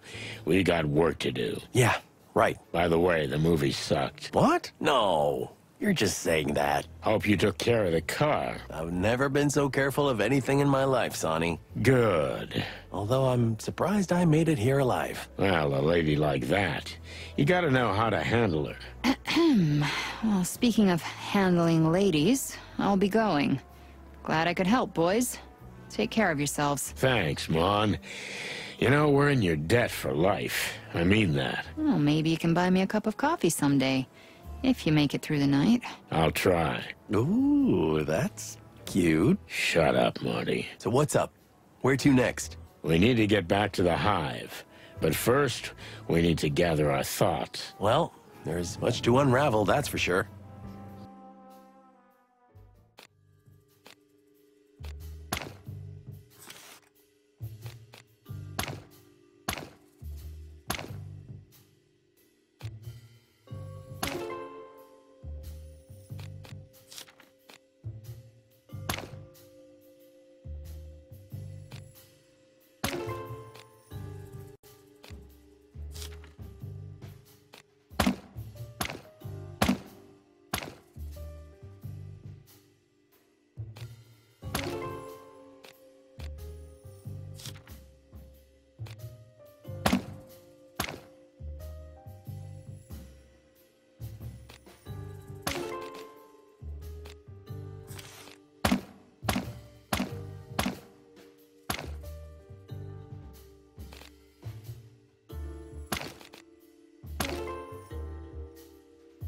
Someone has threatened Mr. Cassidy Lupus, the famous movie star.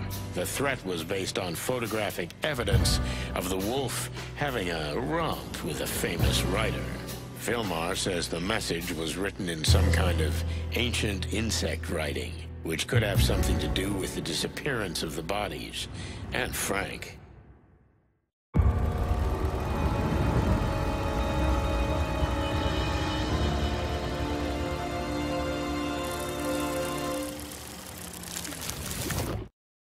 The insect writing and the disappearance of Frank's body.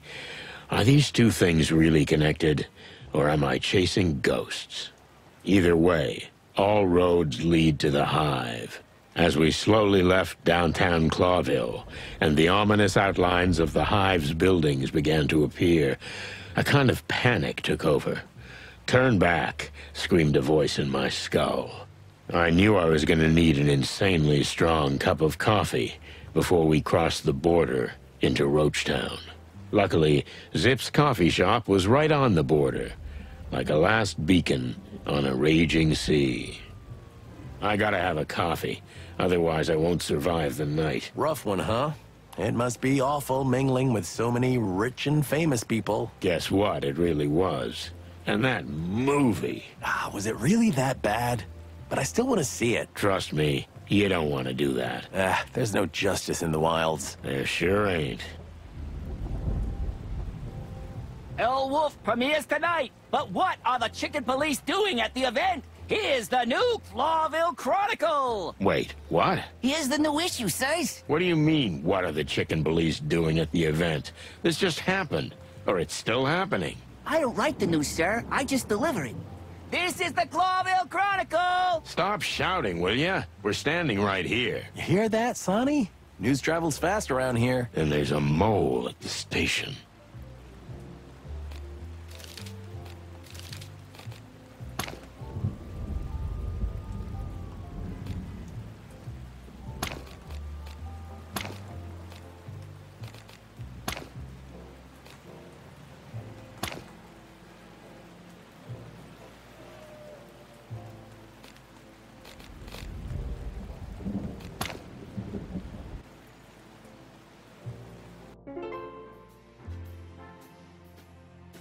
Hey, you two, still alive? Why shouldn't we be? Little birds were tweeting that you were swooping in and out of the hive like it was your own.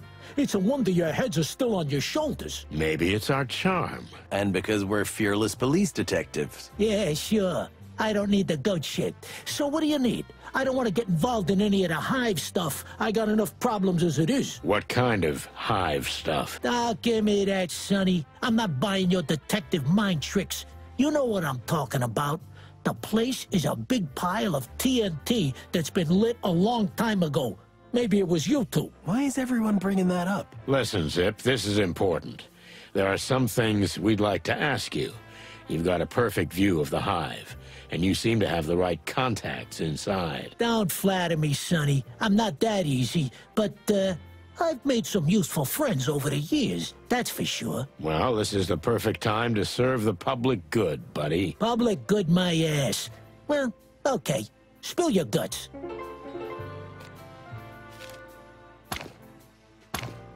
Take this shit out of my face. So you recognize it? Of course.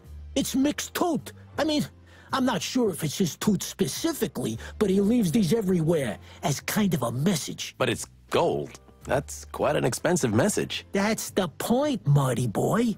Power play. That son of a goat. Your tail still hurts, right? I'm not gonna sew it back on or anything, but if you could get it back on, maybe the phantom pain would go away. We'll do what we can, Zip. And if we have the chance, we'll bring you Mick's tail in return. But not a bad idea. We're not cutting off anybody's tail, okay? If we can find yours, we'll return it. Okay, fine. What's the mood like inside? What kind of mood? No mood there, Sonny.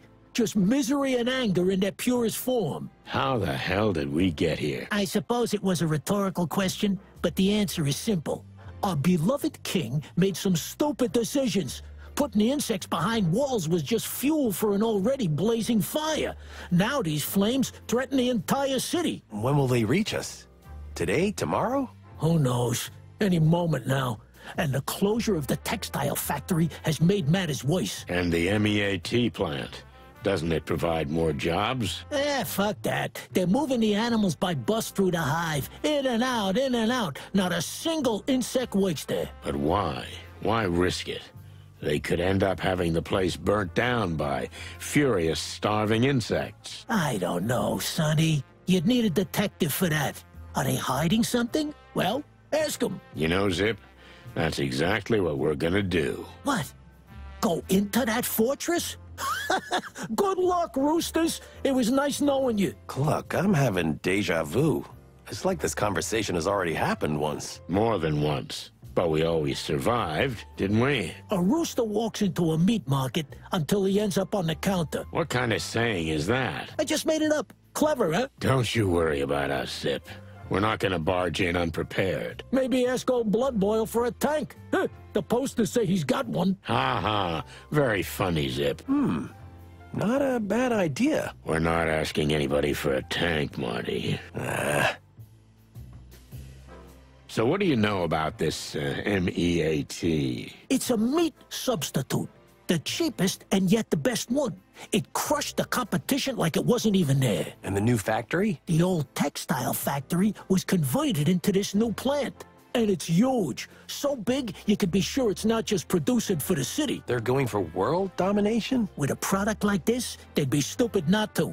They can't make it as fast as it sells. And the king? What does he say about this? Nothing. Or maybe his paw's also involved. Who knows? Well, we have to get a can of this. I want to know exactly what's in it. I got one right here. You want a sample? 5 Clawvillian bucks. What? But Zip, this is public interest. It's a police matter. If you have a warrant, you can seize it. Otherwise, $5. You want it or not, cheapskate? You're such a piece of crap, Zip. Here you go. Thanks, my man. Here's your can. So what was the story with you two, Zip? How did your tale end up with Mick? Not long after I renovated this place, Mick started coming here with a bus-sized goon. He wanted the place. I guess he was gonna build something to check in and out of the hive. And I suppose you wouldn't let him. That's an understatement. I tried to poison him with his favorite coffee, but he tricked me. So I ended up chasing him out with a shotgun, where your people were waiting. Our people? Who? Moses and Plato, of course. Why did I have to ask? Was this the case where Mick did a couple of days in the slammer? That's right. But you let him out too soon. And where did his first trip take him? He came for revenge, right? That's right. He and his 2 men took me out, beat me, held me down, and cut my precious tail off. That's the story. Simple, raw, brutal. Like Mick himself. Why didn't you report it to the police? So you could put him away for another day or two? And then he chops off my other tail? Nah, he's off my back for now. Looks like he's got bigger problems than getting my little coffee shop. What problems? I believe he wants to take down the Great Web once and for all, so he can take over the hive for good. Queen Zenaida will have something to say about that. Will she? I don't think so. Time has passed the old woman by, and her gang is dropping like flies. Pardon the expression. Thanks for the info, Zip. You were exceptionally helpful this time. My ass is exceptional. Without me, you might not be alive. Oh, let's not exaggerate. We're going to the slaughterhouse, old beaver. Any advice? You're going to get yourselves into the hive, huh? Then I wish you all the courage in the world, and of course, a shotgun. Finally, somebody speaking my language. Anything else, Pops? Don't get yourself killed, sonny boy, or who'll be godfather to Martin's little chick? What the? I haven't asked him yet, Pops. It shouldn't be such a surprise anyway. After all, who else could it be? Zip? What? Don't even say that. Quiet. He'll hear you. Then who knows what he'll put in our coffee. You're right there.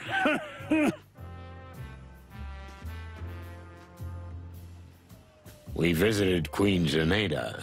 Can you tell us anything about her, old beaver? Ah, the Great Web, am I right? Quite a woman, huh? Well, it's not often you get to mingle with living legends. Except you, of course, Pops. All right, the smooth talk's still going, I see. But let me tell you something about that woman and the Great Web. We're listening. As much as they seem weak and vulnerable now, and even to be at the forefront of the insect cause like some kind of freedom fighters, we must not forget who they are and where they come from. What exactly do you mean? You know.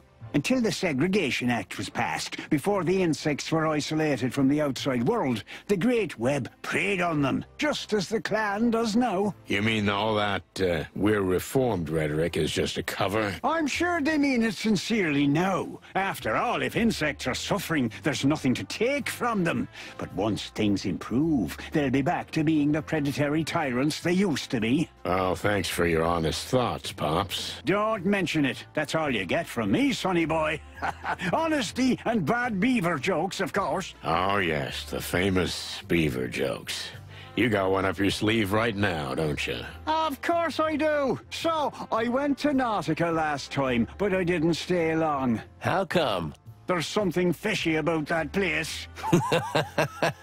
Oh, that was awful, old-timer. How can Desiree stand it? She can't. That's why I'm here. We had a little trip into the hive, old beaver.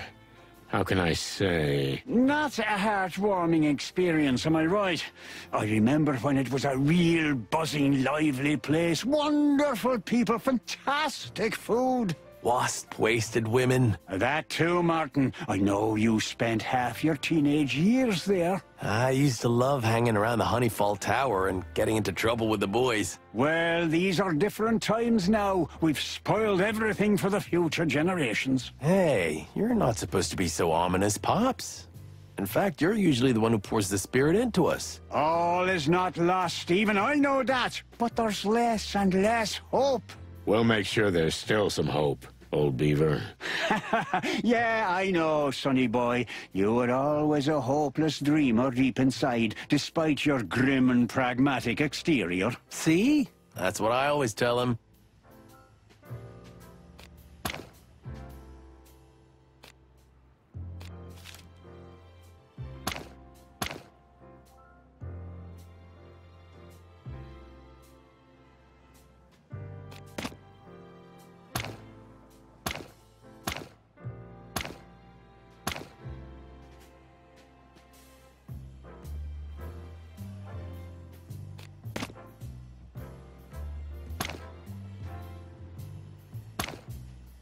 What about this?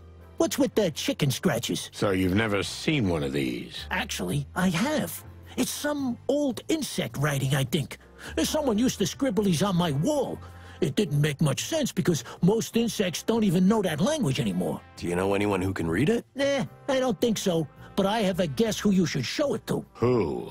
8 limbs, otherworldly voice, blood-curdling looks, and implacable manners. The Queen? Cluck, we barely made it out of there alive. Any other ideas? Who knows how old that witch is? 100 or more? If anybody knows anything about old writings, it's her. Yeah, maybe we'll try. Thanks for the tip, Trash Panda. You're welcome. But order something or I'll throw you out of here. This is a decent place now, okay? Okay. I could use a cup of Java. Make it 2, bartender. Wow, where did you find this? Maybe in an antique shop? Does it look familiar? I even had a book with similar writing, and my dear wife Desiree knew a few words in that language, although the writing didn't look exactly like this. You mean this could have been manipulated somehow? I don't know. I'm not a writing expert, but anything's possible. I think they used codes like this in the war. They did? Well, that's interesting. Thanks, Pops. No problem, boys. But don't go yet. I've got a new beaver joke if you're interested. Oh, no. Sure, Uncle. Hit me. So, I gave my assistant a to-do list, but he only did jobs 1, 3, and 5. Turns out, he only does odd jobs. Oh, jeez, help me. I love it. Hope you never run out of them, old beaver. I wish my wife shared your enthusiasm, Martin.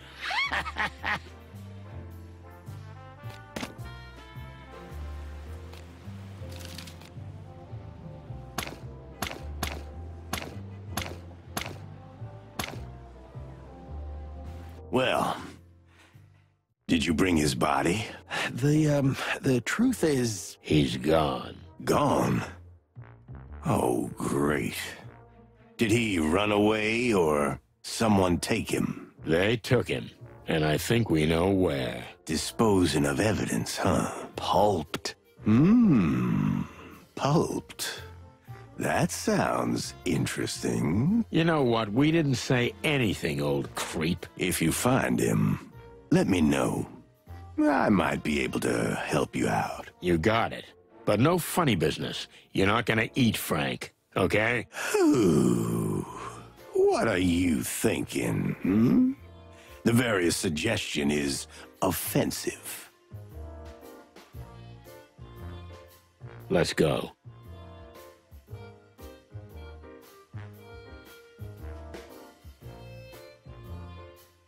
My favorite chickens. Ah, that's nice of you, Doc. I think he was being ironic, Marty. Now, well, it's still good to see ya, you big hoot. You are a real sweetheart, Marty. Well, what do you want? We were just passing by. Thought we'd see how you were doing. Sonny, There's a lot of things to say about you, but selfless do-gooder ain't one of them. So cut the chicken shit. Okay, I get it.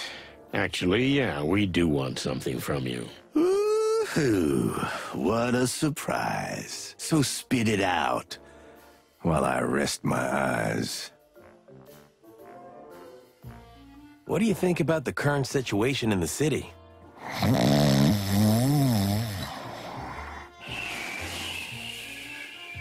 And the Hive, the riots? Aren't you suspicious of what's happening around the meat substitute factory?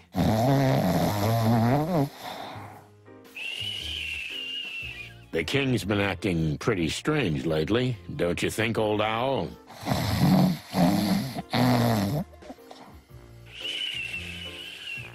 Asleep, is he? Yeah. I never know if he's sleeping or ignoring us. That's the question, Marty. He sleeps all the time. Do you think it's his age? How do you, as an insider, see it? Pluck you, Marty. Besides, he's probably just had too much morphine and formaldehyde. And he probably doesn't care about anything in life anymore. That too. Shit. It's not good for him to be alone.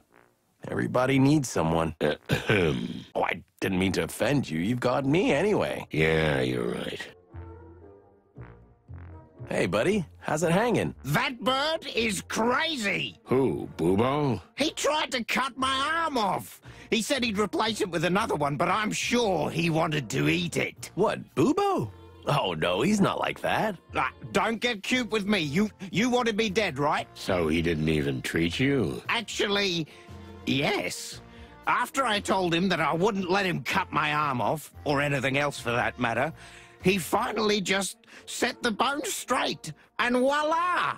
Good as new! So you can play the piano again? Well, my first thought was that I could grip the bottle with both hands again, but damn the feathered heavens, yes! I will play the piano! That's fantastic. Glad we could help. But your friend is still a crazy-ass son of a duck. He may be a fantastic doctor, but he's a madman, and almost certainly a cannibal. Well, nothing can be ruled out. So, if you don't mind, I'll be getting back to my future. And my love. You mean Zenaida? And my piano. Yoo-hoo! Into the hive! Title drop again. Stop that right now, Marty.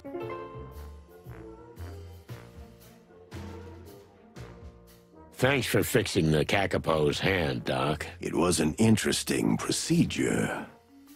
It would have been easier to just cut that hand off. But for some reason, he persisted. A bar pianist attached to his hand, huh? What a freak. Thanks. Let's hope he can get his life back on track. Who cares? Good night. Good night, Bubo. He sleeps all the time. Do you think it's his age? How do you, as an insider, see it? Pluck you, Marty. Besides, he's probably just had too much morphine and formaldehyde. And he probably doesn't care about anything in life anymore. That too. Shit. It's not good for him to be alone. Everybody needs someone. Oh, I didn't mean to offend you. You've got me anyway. Yeah, you're right.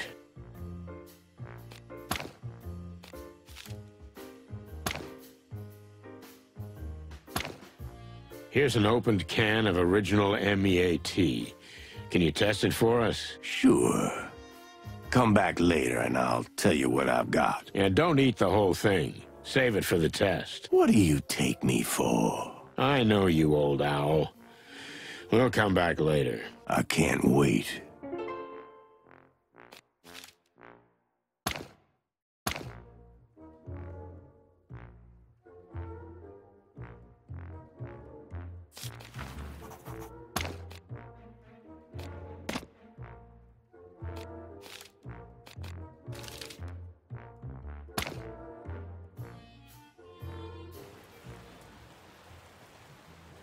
Now the boss is gonna kill us. Not if he doesn't notice we were here. Yeah, we'll be like the insect ninjas of Titania. Featherland! Ah, shit. So much for being a ninja. You only said your name, so I'm gonna make my move, and... You're not going anywhere. Featherland!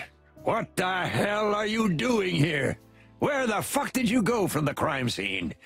We found a dead body, for the love of the great wild ones. We're on a hot lead, sir. This time for real. We found some paper and, You didn't remove any evidence from the scene, did you? What? Oh, no, boss. What are you thinking? That would be extremely unprofessional. And dangerous. And punishable. You're very lucky we got there in time. Mr. Lupus is already safe, if you're interested. Thank goodness. To anything with hair or feathers on it, that's fantastic. A great weight has been lifted from my heart. Don't tell me. I was literally dying to know what's going on with him. Enough! Furry clucking hell! Is everything just a game to you? Pull yourselves together! And I want an accurate report on my desk tomorrow morning of everything you've done today. Yes, sir. Yes, sir. Get out of my sight, birds. I think we should show him something.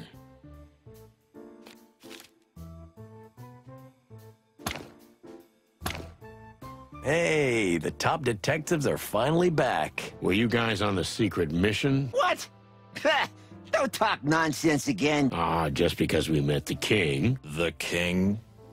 You mean our king of flesh and blood? His Majesty Hector III in the flesh? A little shorter than I thought, but that's what he said about us too, so we're even. I don't see how this is relevant. Don't give me that fox shit, boys. We know everything. The king told us. As a matter of fact, he's a pretty good talker. What?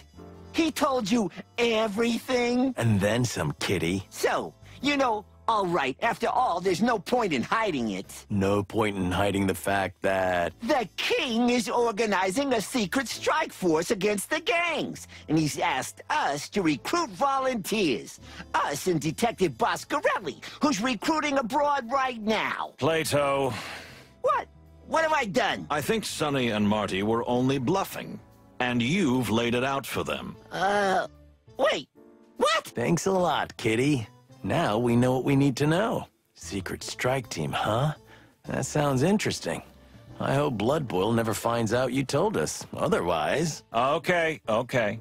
I see where this is going. We owe you if you don't tell him. You can ask for anything. I like that. Nice work, Marty. Congratulations to you too, Santino. You guys done yet? Wait, a little more. Yeah, now we're good. I enjoyed it. Thank you. A secret squad, huh? The king seems to have had enough of the gangs tearing the city apart. I wonder if this was Lady Kayla's idea, too. Do you think the king would do anything without her knowledge? Who knows? Maybe he's more cunning than we think. Do you really think so? No, I don't. But we can't dismiss the possibility. True.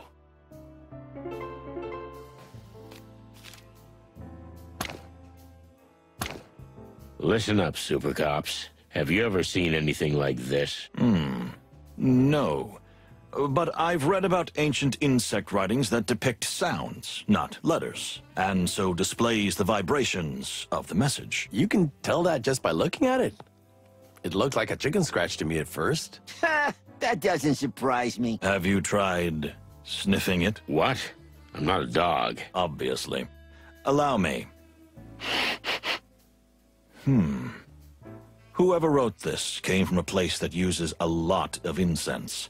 The paper is completely saturated with the distinctive pungent aroma of sandalwood, sage, frankincense, lavender, and, of course, burnt wood. Do you have to show off like that? Thanks for the info, Sniffy.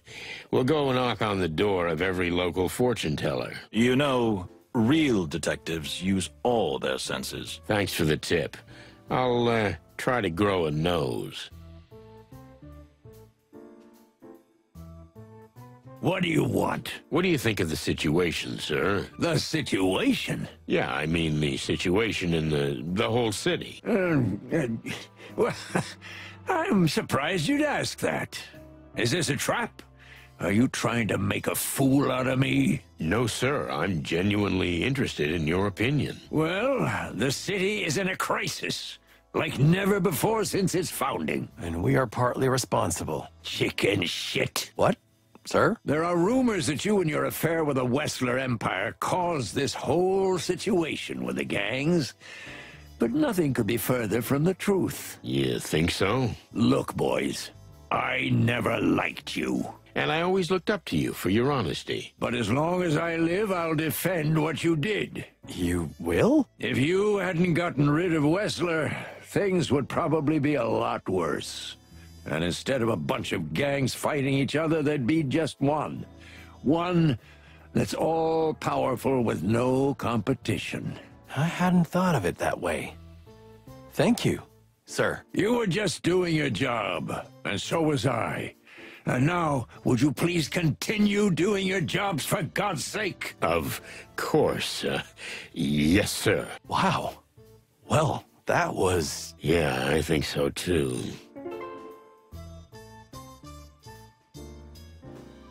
Chief, what do you think about this Lupus fella? Look, I don't really like actors, and Mr. Lupus is quite a pushover.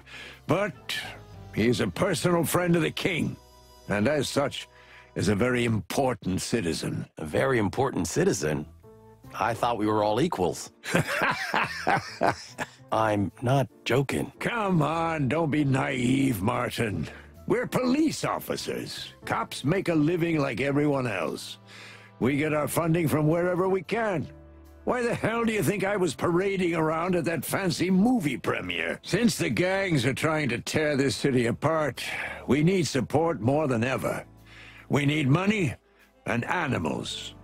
And to do that, sometimes you have to toast a fancy soiree or two with a bunch of classy people. Doesn't this bootlicking make you sick? I'm used to it. And you should have been a long time ago. Sorry, I'm still a naive child at heart. I envy you, Santino, that you still believe in the animals. You do? Don't give me that sinister crow. You're always moaning. But in the end, you do everything out of the kindness of your heart. Who, me? No. Come on, Sonny. Admit it. Deep inside, you're just a little chick. I'm just a wrinkled old rooster. Yeah, that too. I'm with you on that. Now get the clock out of here.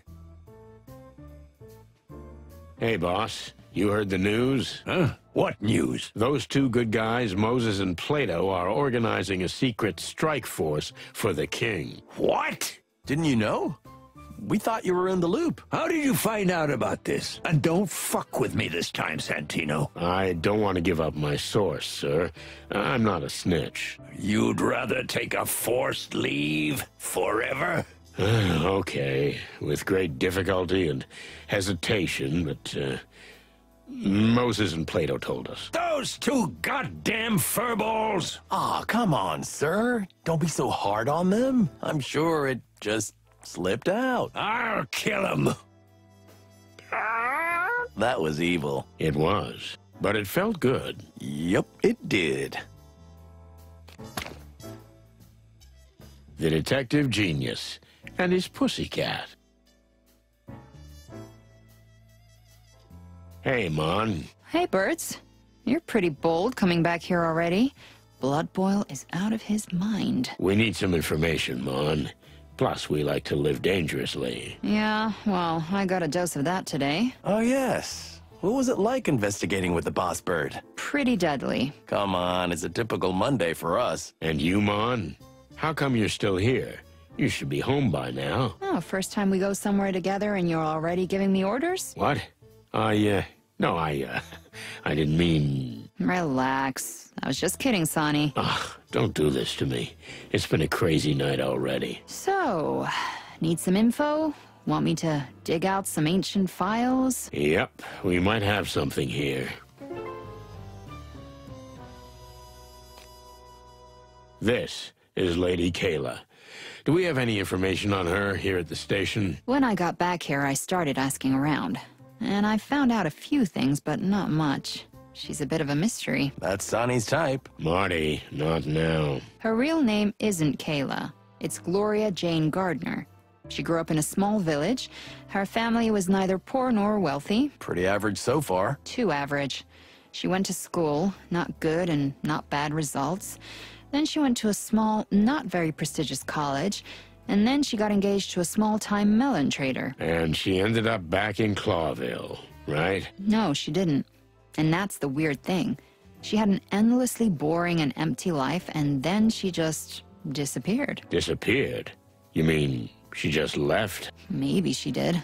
Nobody knows. 10 years of her life are completely missing. Not a note, article, photo, bank statement, land registry, birth certificate, nothing.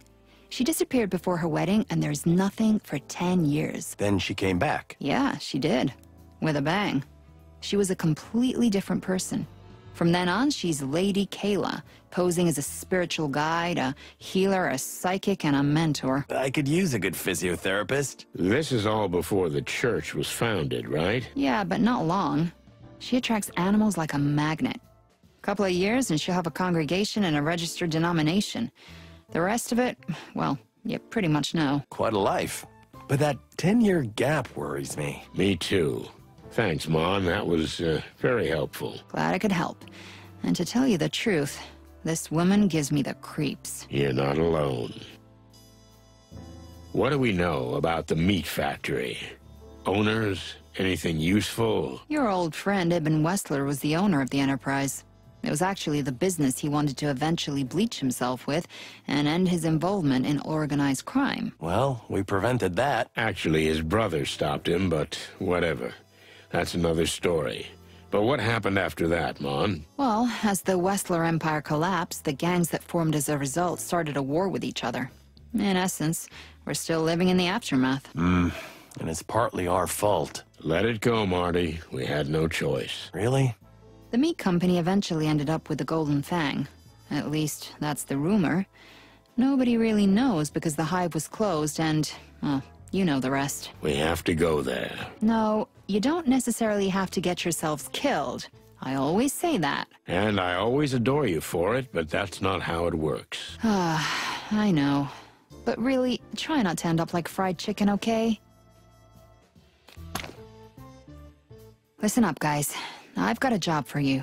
An important and delicate task. Well, well, this is new. Yeah, I usually pull you guys out of trouble, not the other way around. Touché. So, it's Chief Inspector Bloodboil's birthday. Good for him. He's 65 now. You know what that means? It means he should have retired 20 years ago. Pot calling the kettle black. Shut up, Marty. It means he's been a cop for 40 years. 20 of those years as a superintendent. And that's worth celebrating. But, Mon, the city's a wreck. We're in trouble and the chief can't see out of his head. That's just it, boys. Doesn't he deserve a little celebration? To forget for just a moment what's around us? Actually, yes, he does. Few people deserve it as much as him. That's it.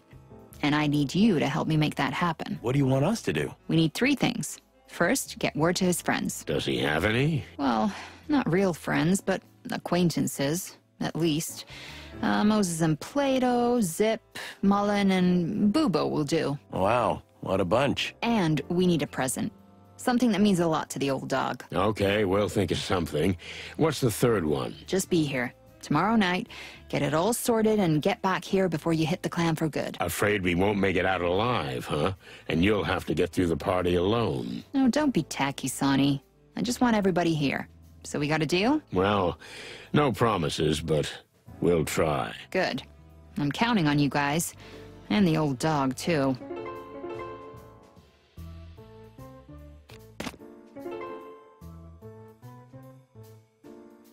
Hey, boys. Did you know it's the chief's birthday? I wasn't aware of that. Monica thought it might be a good idea to have a little get-together for him.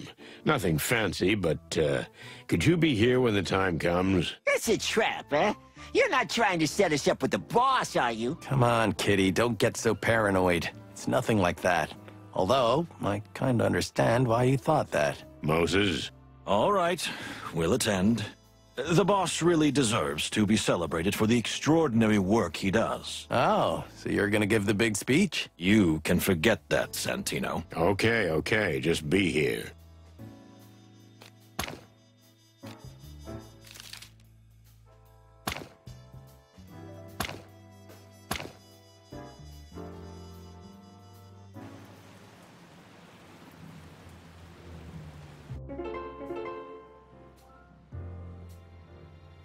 Hey there, Trash Panda. We've got a small favor to ask. What a surprise. Go on. What do you need? It's old Blood Boil's birthday, and we're having a little get-together at the station. And should I serve the coffee or what? Actually, we wanted you to come, but yeah, good idea.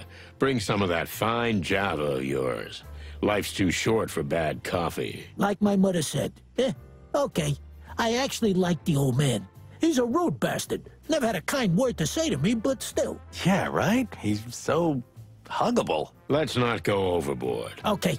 I'll be there. You can count on me. Thanks, Zip. It'll mean a lot to him. Yeah. Why do I have a feeling we're gonna get shouted down anyway?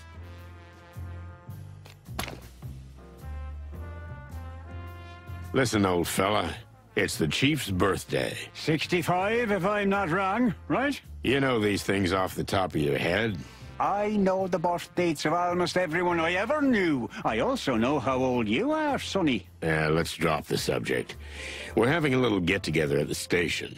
Maybe you'd like to join us. The old dog would love it. Of course, Sonny boy, you can count on me. It's very kind of you to think about the old marrowbone, you know. Actually, it was Monica's idea. Martin, my son, sometimes it's better to keep quiet and just take the glory.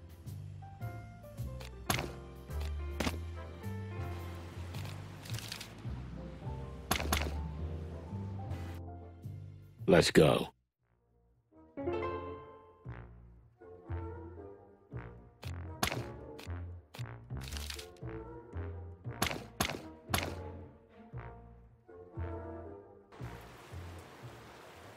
Hey, Hank. All alone? Where's that wasp-waisted femme fatale? So she really existed? She sure seemed to. You know, she kissed me in the back alley. And then I woke up hours later, dizzy as a goose. I thought I'd had too much to drink and I was dreaming the whole thing. And nothing was missing? Could she have been a thief? I don't think so. She didn't look like a simple pickpocket. She didn't take anything. And I don't think she even molested me. There's nothing sacred anymore. Strange. Anyway, good to see that everything's okay with you, Hank. Cheers, chickens. Let's go. Huh? Wait a minute. Where to in such a hurry? Look how cute they are together, Sonny, like two eggs. I've seen prettier eggs. What the click you want, chickens? You think you can just jive in and out of here at will? Yeah, we don't like your kind around here. What do you mean, our kind? Chickens? Coppers. But the fact that you're chickens doesn't help at all. Look, we've got vital information for the Queen. Stand aside and let us through. Yeah, if the Queen so decides, you may as well eat our heads afterwards. What? Well, let's not get carried away. Okay. Fine, Castor, let them go. You can go in, but we'll be watching you. Birds. Ugh, you give me the creeps. Yeah, that's the point. What's all the fuss about, boys? Seems like everyone is stressed to the breaking point. The clan.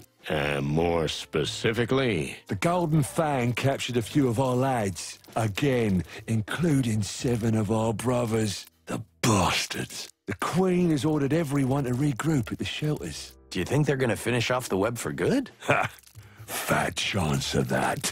All we know is they're up to something big, something that'll hurt the entire hive, maybe even the whole damn city. Sounds pretty awful. We're not going to the slaughterhouse, that's for sure. Well said, Bug Brother. Thanks, boys.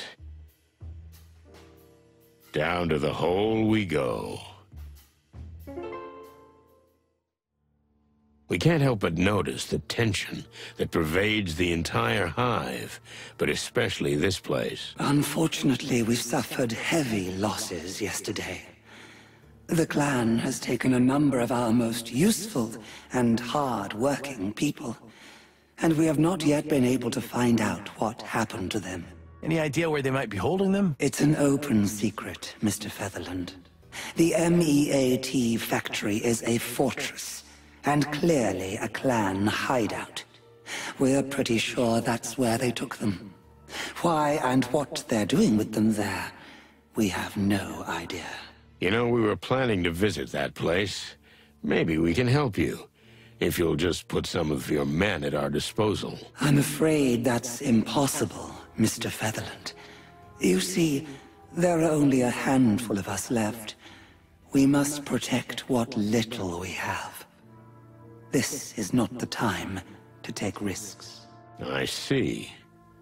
Well, if we learn anything, we'll let you know. We are obliged, detectives.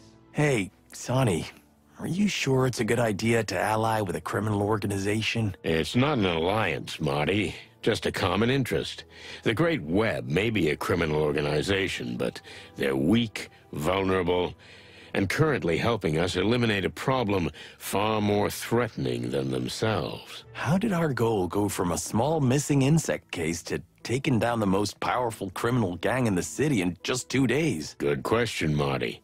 But I have a feeling it's not even the bottom of the well. Son of a bitch. Next time, tell me to bring a scuba suit. I thought you'd gotten used to it over the years. You don't get used to this, Boss Bird. We wanted to talk to you about Douglas. He didn't do anything crazy, did he? Oh, on the contrary. With the help of a friend of ours, we were able to recover his hand. Now he's here, sober and ready to right his wrongs. Is that so? You say he's sober. How long will that last? We believe in the healing power of music, ma'am. Douglas said now was his chance to win back both his loves. One is music. The other is... No need to go on, detectives. Very well. We'll give him one more chance. Thank you. On his behalf. Let's hope you don't regret it. We hope so, too. My queen. Douglas. It's good to see you. Really? That's very nice to hear. I'm relieved. But we have to warn you. Uh-oh. If you offend us just one more time, my children will live on the flesh of you. I would never do such a thing, my lady. I just want to play music and be near you. Good. So be it. From now on, you are forgiven and welcome among us. Thank you, Your Majesty. That's all for now. Oh, yes, yes. I'll be going now. Remember Frank, the private detective? Of course we do. Frank used to come here often. Most of the time, the boys had to throw him out, but we always admired his tenacity and determination. Well, that tenacity finally caught up with him. So, the clan finally got him. The clan or somebody else. I'm not sure of anything anymore. An investigator follows what the clues say, but when the clues are all over the place, it's easy to get sidetracked. You don't trust what's in front of you. I don't trust anything and anyone anymore, Your Majesty. We're sorry about your friend. Have you known him for long? Long enough. He was the kind of friend we never had a coffee with, yet we had something of a bond. Mutual respect. Is there something we can help you with? The funeral, perhaps? No, but thank you. We'll be in touch again. Please don't leave the Hive. How can we, Detective? We are the Hive. Oh, of course.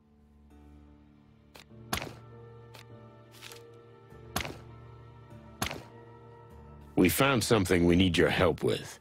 It's a piece of paper with some writing on it, which looks like a scribble, but a friend of us told it has insect origins. Yes.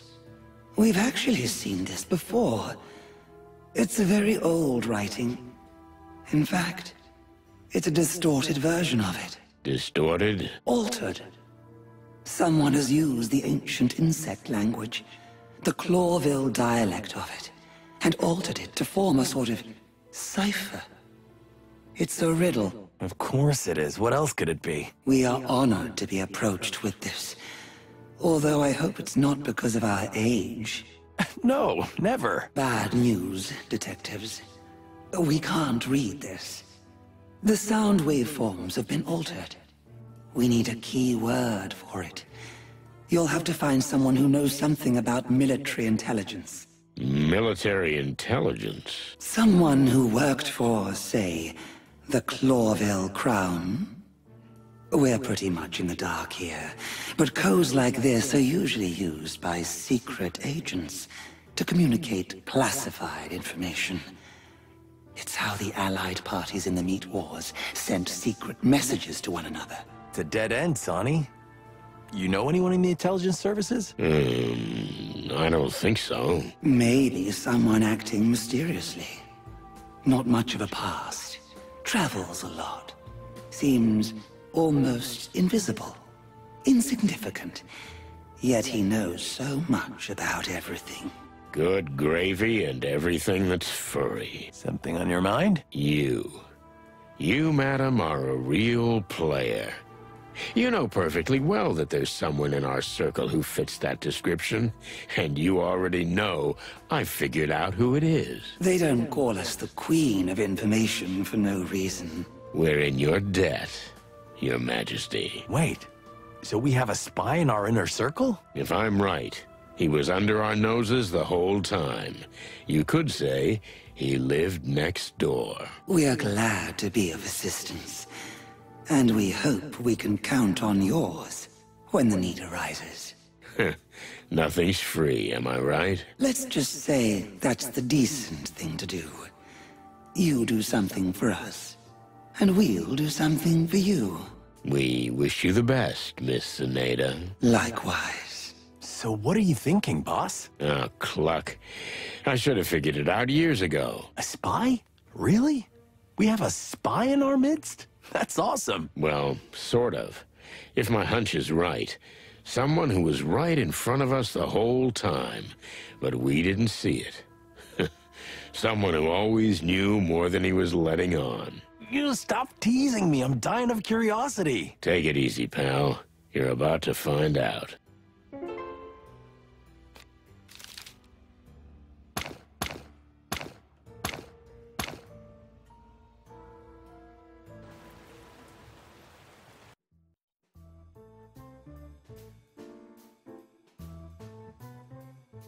Any news? Nothing at the moment, but you'll be the first to know. Deal.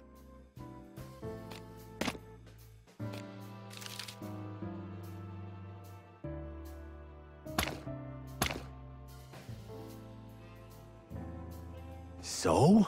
Don't keep me in suspense. Who's the spy? I just need to make one phone call, and you'll understand everything, believe me. Let's see.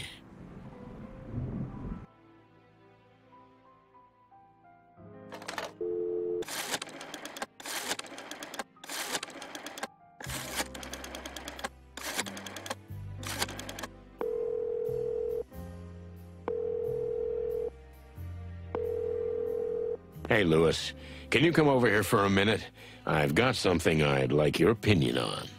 Sure, Sonny. I'll be right there. Thanks, Big Ears.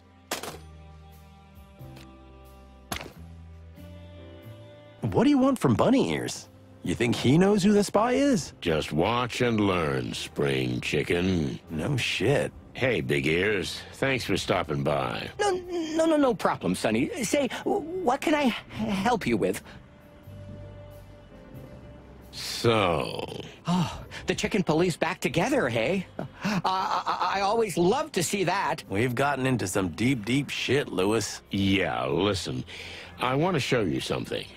You're so educated, so worldly, and you move in such high places, maybe you know more about it than we do. Come on, Sonny, that's a little too much, but I'll do what I can. Thanks, pal. Let's see. How was the party, by the way? You seemed a little lost in the crowd. Well, the king's been busy, hasn't he? He's an old friend, but even I haven't had a chance to talk to him. Because of that woman? What woman? Lady Kayla. Is it because of her you didn't dare speak to the king? Well, yes, it's true. There is something sinister about her. She's a formidable fox, I don't know if I should flirt with her or send her to prison. Well, hey, I don't think either would be very appropriate. Just kidding, Lewis. All these years, and I'm still not quite used to your sense of humor. That makes two of us. Well, what would you like to know? There's something you should see. Is that? Where did you get this? You're not supposed to have this. Where's your stutter gone? We had to reach this point eventually, didn't we? Is your name really Lewis C. Hayworth? Indeed it is. In this country, anyway. That's my real name. Like my father before me. But the rest is just a show. A what? My brain's gonna explode. So, we're all ears. And while we're at it, what is this paper?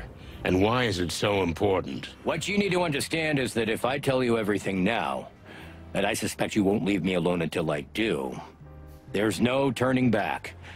You're going down a bottomless rabbit hole. We've gone deep before. And Sonny is a living bottomless pit. Well, if you really want this, let's do it. Take a peck. To tell you the truth, I've been waiting for this moment since I first met you two. Lewis seems to have let us by our beaks from the beginning. Is he really a spy? I still can't believe it.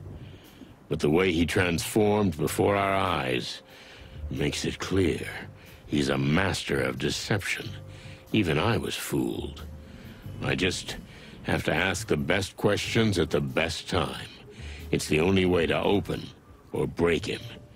That's all I have to focus on. So, let's start with... I assume you've been talking to Lady Kayla. Did I talk to her? That's an understatement.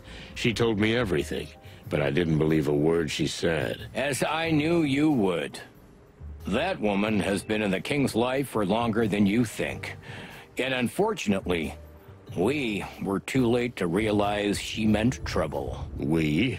Who is we? Well, it has to do with the paper you just showed me, which you shouldn't have at your possession in the first place. What is this, some kind of secret society? Almost, Sonny.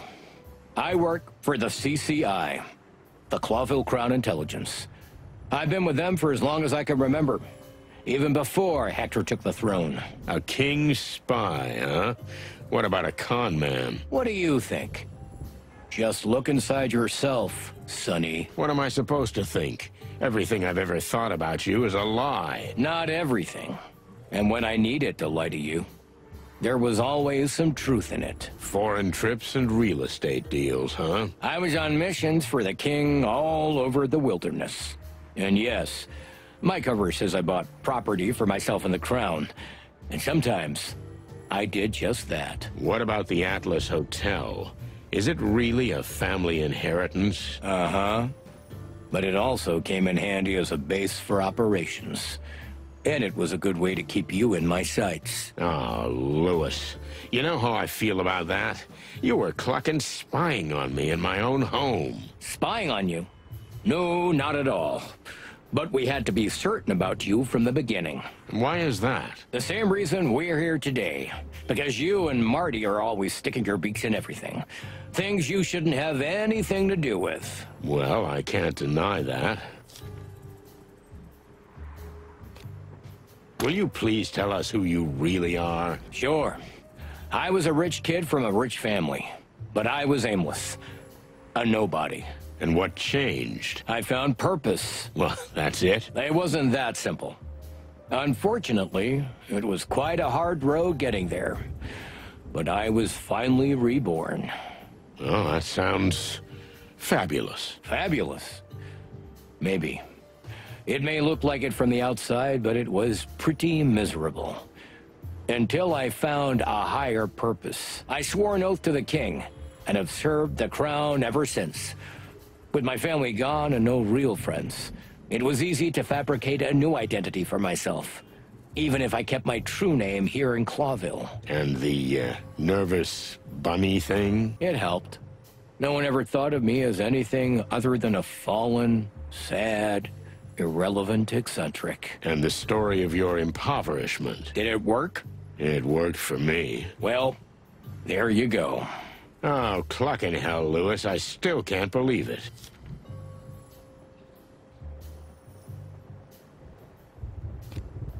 Were you just playing with us? Were we just tools for you? Don't say that, Sonny. It was terrible for me to lie for years, but I had to. That's easy for you to say. You were just doing your job, right? Well, that's the difference between you and me, Lewis. You're right. I'm a dedicated soldier. I do what I have to do. I never ask questions. You're the opposite of me. And that's why I had to watch you so closely. Tight leash, huh? You were always dangerous, Sonny. Not because you burn everything you come into contact with, but because you relentlessly pursue truth to the very end. What? You've been stalking us for 20 years? Something like that. I was there when you were assigned the rookie Martin McChicken. Ever since he left the academy, I was there on the bloody New Year's Eve. Which, it shouldn't have gone down the way it did. But we were also the reason the legend of the Chicken Police was born instead of you going to jail. You're saying we owe our fame to you? I played a small part. Prosecutor Hamtaro did what he did for a reason. And the press wrote what we wanted them to write. Two roosters who survived and saved the day and became heroes. Damn it, Lewis. That case ruined my life. But gave you another one. The legend of the cop duo. How'd that work out? Well, I still don't know how it ends. Okay, enough with the small talk. What's written on the paper? I don't know. Well, that's convenient. Sonny, it takes a skilled cryptographer. Like the cryptographer who works for me. Can you at least tell me what it's for? It's a short, coded message we use for communications. For security reasons, and just in case it falls into the wrong hands, there are only two people in Clawville who can read it. One of them is my cryptographer. Who's the other? Come on, Sonny. You're yanking my tail. But this message is undoubtedly from us. The Kingsguard. The Kingsguard? That's what we call ourselves. All those who act to defend the king from that woman. I know, it sounds a bit theatrical. Against a woman? Lady Kayla, of course. So you formed a secret alliance against that lady, Lady Kayla. It doesn't sound quite right when you put it like that. But that woman is special, and particularly dangerous, to the entire Empire. In fact, the entire world. Okay, I admit this is getting interesting.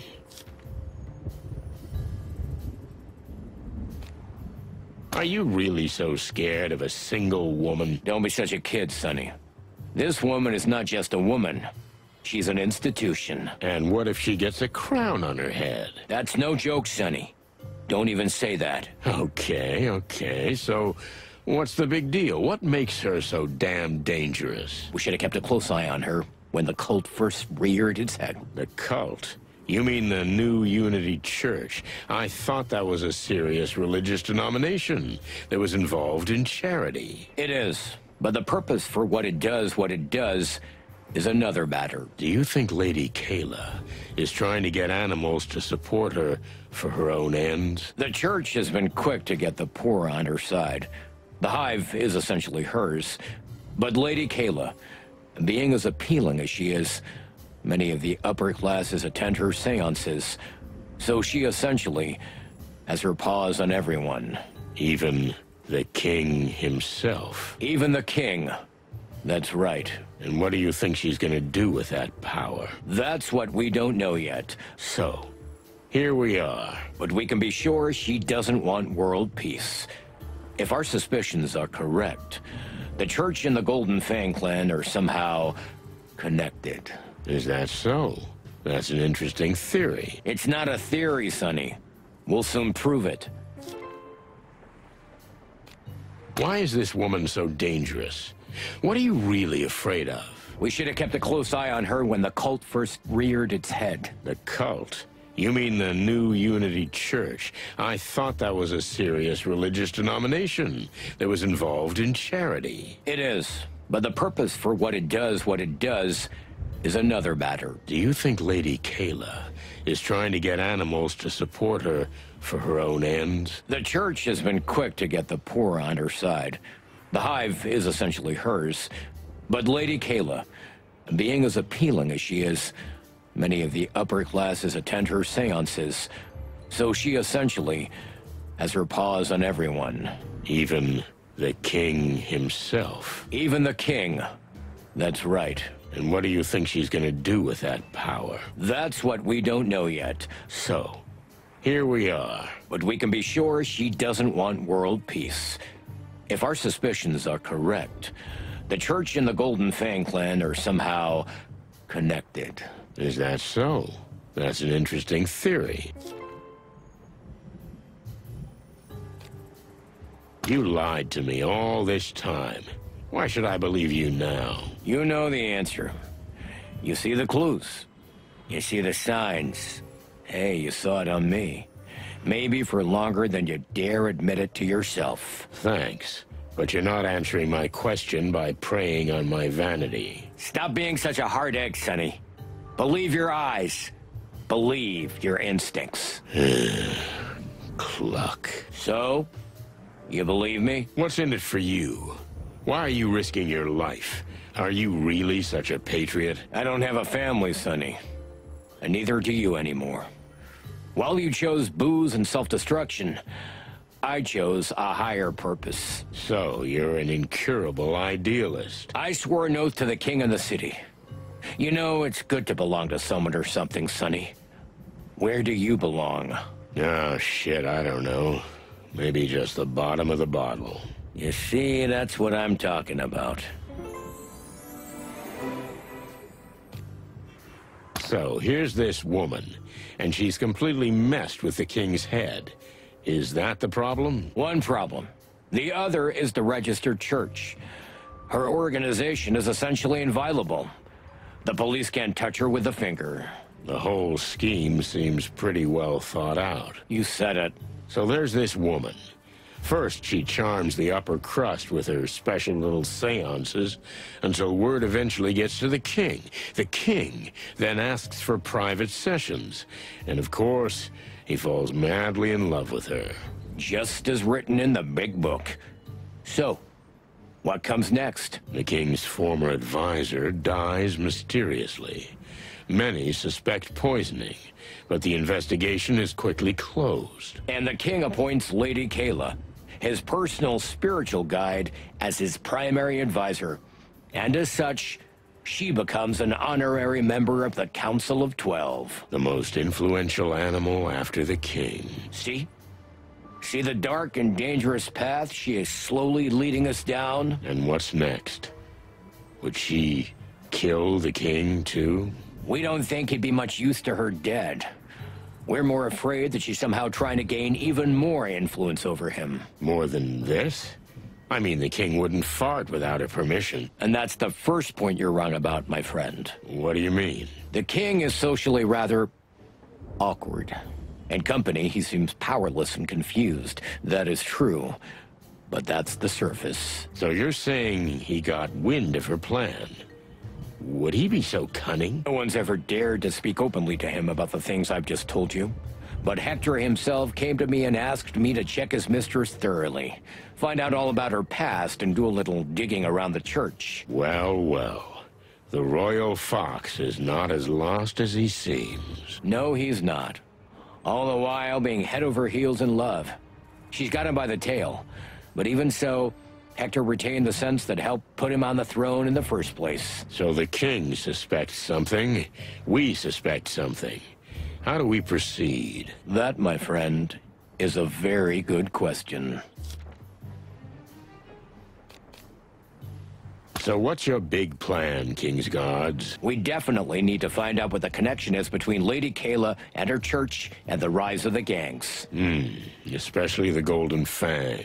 Exactly.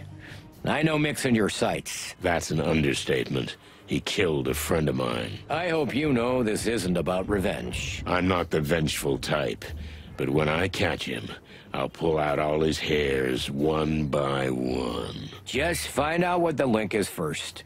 And of course, what they plan to do together with the church. And Lady Kayla. Correct. And after that, you can do what you like with him. Although it would be more useful for us if we could interrogate him first. If I catch him first, I can't promise anything. Deal. So, what's our cue? How does the big plan begin, Super Spy? First, find out what the paper says.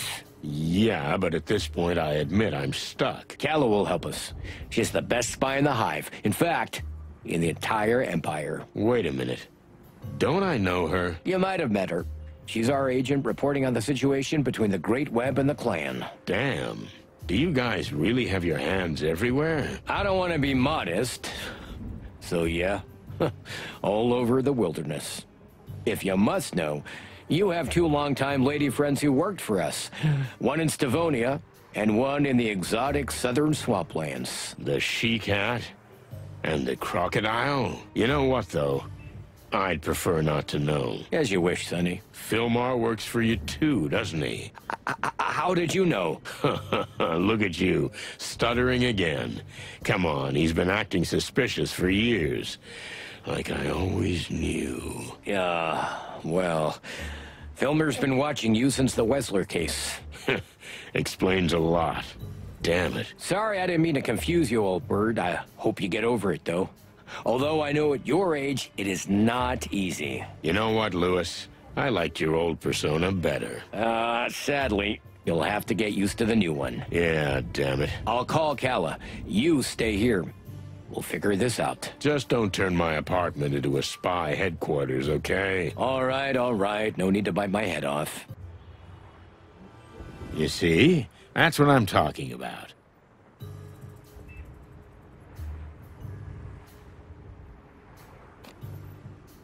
Sonny, I think I'm in shock. Well, I understand that, little buddy. Lewis was snooping around us all this time, and Fillmore, and who knows who else? I don't like this either, believe me. But it's helping us now, so let's hear what they're planning. Listen, we're not stirring up a hornet's nest with all this, huh? This is the biggest hornet's nest I ever saw. So yes. Yes, we are, Marty. Feathers. What's wrong with you? You live and die for adventures like this, don't you? Yeah, but, well... Come on, spit it out. The thing is, I wanted to tell you this, but... Gentlemen?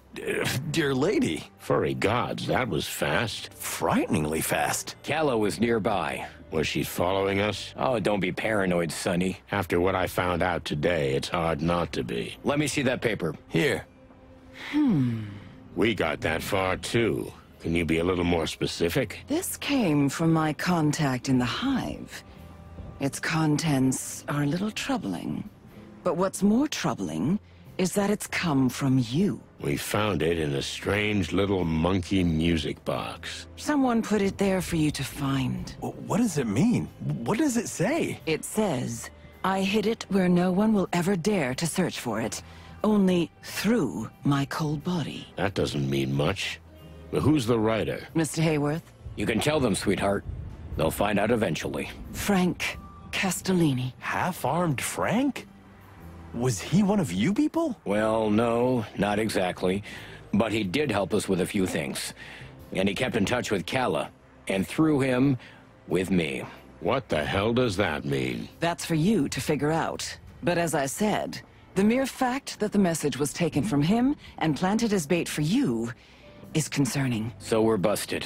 I think so, Mr. Hayworth. So what are you gonna do? We? Nothing. But you're gonna... chicken shit. This message is for you. So they know you're onto a hot lead.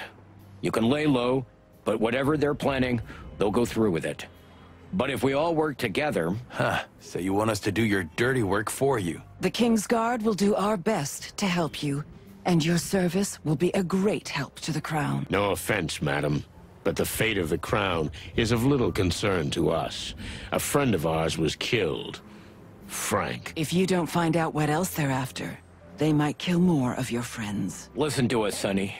You just keep going down the road you've already planned, and we'll help you.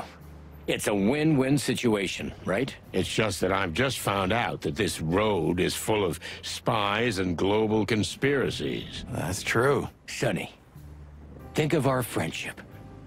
How many times have I helped you? How many times did I bail you out, huh? I'll think about it. Listen, Lewis, you've always been a loyal friend, but how can I trust you from now on? I understand if you can't look at me the same way, Sonny, but believe me, we're not that different. What do you mean? Well, you know, I lie to everybody. It's my job. You lie to yourself because of your job. I'm not asking you to give me a lecture on morality. Just think about it. You'll do anything to stall, to face the real you and your real desires. Your wife and your daughter. You look for them, and yet you don't. This journey of yours around the world, well, that may never happen. Well, don't you think it's symbolic? You never leave Clawville because you'd have to move on to do that. And that's exactly what you can't do, because you live in the past. Therefore, you lie to yourself. Just stop this. As you wish, Sonny. I'm sorry, buddy, if I hit a nerve. Forget about it. Please consider carefully. You may not understand yet, but you are extremely important here. Ah, cut the cryptic crap. Is this some kind of occupational hazard? Maybe it is. To be honest, I don't know. Well, honey, if you put your mind to it, you can always find me. Should I take that as an invitation? I'd like to know who you really are. I mean, behind the acting. Thank you, Detective. Appreciate it. What do you make of this, Marty? What do I make of it? It's all nonsense. But the bunny is right about something. Which is? You're gonna go through with this. I mean, we are. It's our trademark. And what's the difference what we make of it? It's a matter of principle. Come on, Sonny. Don't be stubborn. Don't lie to yourself. That's the spirit. Once we're in, let's do it and get out with some dignity. You're sounding like an adult. What the hell's wrong with you? Nothing. I've just been watching your ass too much. That's funny. Okay, I'll talk it over with Marty. We'll be in touch. But for now, please leave us alone. As you wish, Mr. Featherland. Sonny, you have my number. Call me when you're ready. Calla and I will work out the plan. If we're gonna work together, I can't guarantee we're gonna follow any plan. We'll see, Sonny. But you have a deal. Right. Goodbye, Sonny. But think about it. And don't do anything rash or stupid. We're here to help you. I'll try. Now, would you please? Goodbye, old friend. Mr. Featherland? Mr. McChicken? Bye, lady. All right. Let's take a deep breath, and then we'll head to the Hive. What? But we just promised we'd tell them first. I promised not to follow any plans. You are one cocky son of a cock. I beg your pardon? I thought I'd have more time, but... Listen, boss. I know how important this is. Frank was my friend too. But I think the poor guy's gonna have to wait a little longer. We can't rush over there just yet. What do you mean we can't rush? Just because of what those two are saying? No. No. Actually, I need to say something. What's bugging you? Well, you know, Boss Bird, Laura gave me an ultimatum. Laura? What ultimatum? There's more. Even worse. She's invited you to dinner. What? Tomorrow night. She insists, tooth and claw, and you've seen her teeth. She wants to talk to you, to us, about us. About what? I don't understand. She's not gonna take me back if we don't get a few things straight, okay? Look, this is important to me. Do me a favor and come. I don't know. Monica will be there. You've been planning all this behind my back? Yeah, I was afraid to tell you because of your reaction. Clucking hell. You're right. So? Are you coming? I guess. It's the least I can do. Frank can wait a day, right? His clock is ticking differently now. Oh, yeah. Now it's ticking in infinity. Poetic, Marty. Sonny, listen, there's one more thing. Get some rest, okay? Yeah, that's nice of you, kid, but no. You know, I got 1,000 things going on, and when my mind's racing, I just can't stop it. No, listen to me, Sonny. I'm serious. Just relax, okay? I'll see you at my place tomorrow night, 7 o'clock, fresh and crisp. You pick up Monica on the way. Do we have a deal? All right, Marty, but stop talking to me like I'm a dimwit. Thank you. That means a lot to me. Yeah, sure, no problem. Now give me a hug, you big dummy. What? Get the cluck out of here. All right, I'm going. And no drinking, okay? Tomorrow, rested, clean, fresh as a day-old chick. You're not my mother hen. Cluck off. All right. Tomorrow, then.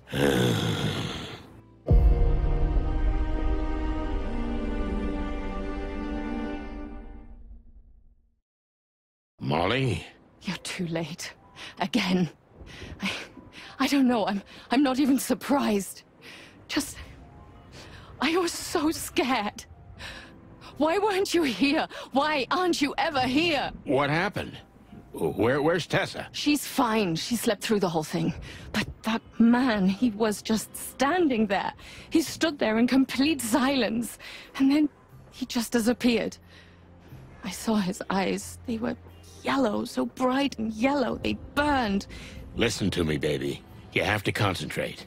Who was it? I don't know. You have to know. I don't know. I'm sorry, okay? I don't know. Okay. It's okay. I can't take it anymore, Sonny. It's not just about you and me anymore. It's Tess. I know. And I will find whoever did this. I'm gonna find him. And I'm gonna... But I don't want you to find him, okay? I want you to find me. Find us, for all the God's sakes. I understand, Molly. Don't you understand? If you find him, what then? There will be another case, another madman. It will never end. We're getting out of here. We'll forget this whole thing, I promise you.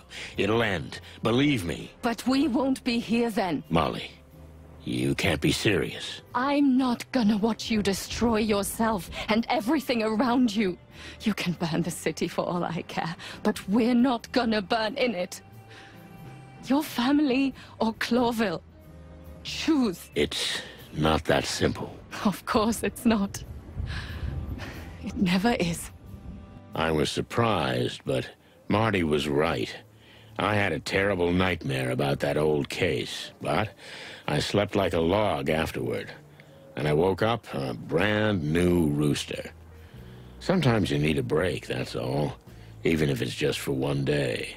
So I rested. And I wondered a lot about a lot of things and a lot of people.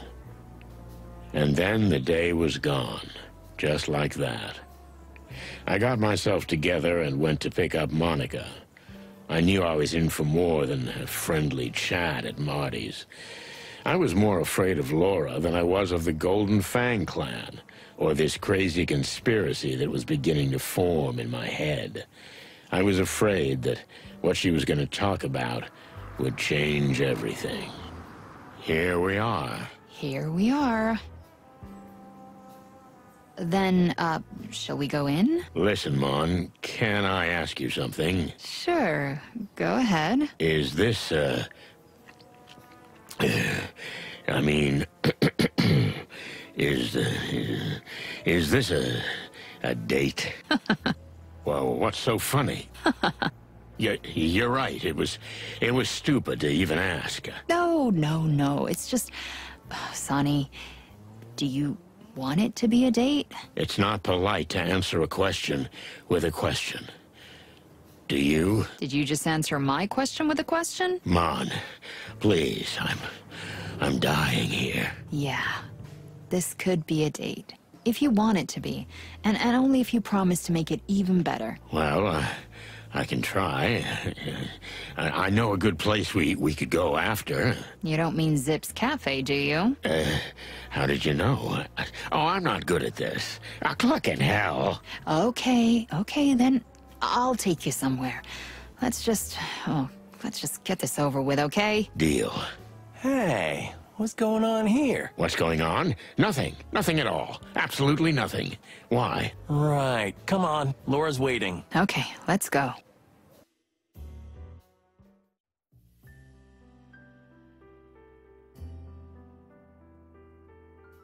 Laura? Santino Featherland. I'm glad you've honored us with your presence.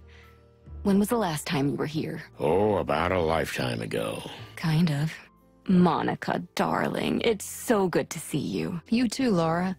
How are you feeling? We're fine, thank you. The nights are hard sometimes, but I'm managing surprisingly well. So good to hear. Can I help you in the kitchen? Sure, come on. I'll show you around. Let's go. Clucking hell, Marty. Didn't you forget to tell me something? Oh, the painting? Gee, I know, it's extremely scary. When Laura bought it, I didn't sleep for weeks. It's not that, you big dumbass. Laura. Oh, yeah. Well, of course. It's not news to me. Don't you think it's worth mentioning? I'm your partner, for Cluck's sake. It could affect your work. Well, has it affected my work? I don't know. Maybe. Shit, it's been months. You want to be godfather to the baby? Wait, what? Don't worry. You don't have to answer now. We've got time. Did you just shock me on purpose to appease my anger? Maybe. You don't think I'm smart enough to do that? I don't know what to think anymore, but... shit. Congratulations, you big moron.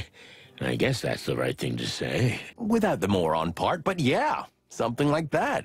And thank you very much, Sonny. That's very nice of you. Why didn't you tell me sooner? Hey, relax. Just enjoy the evening.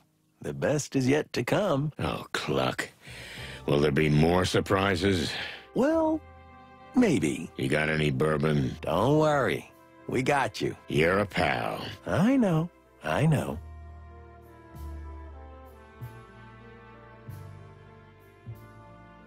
Hair, feathers, and scales. What is this horror? Terrible, right? Unbelievable. Is this high art? I couldn't believe it when Laura brought it home. I can imagine. At first, I thought she was joking, but that was over a year ago. It still scares me to death at night. Well, don't look at it at night. When the moonlight hits it and lights up that face.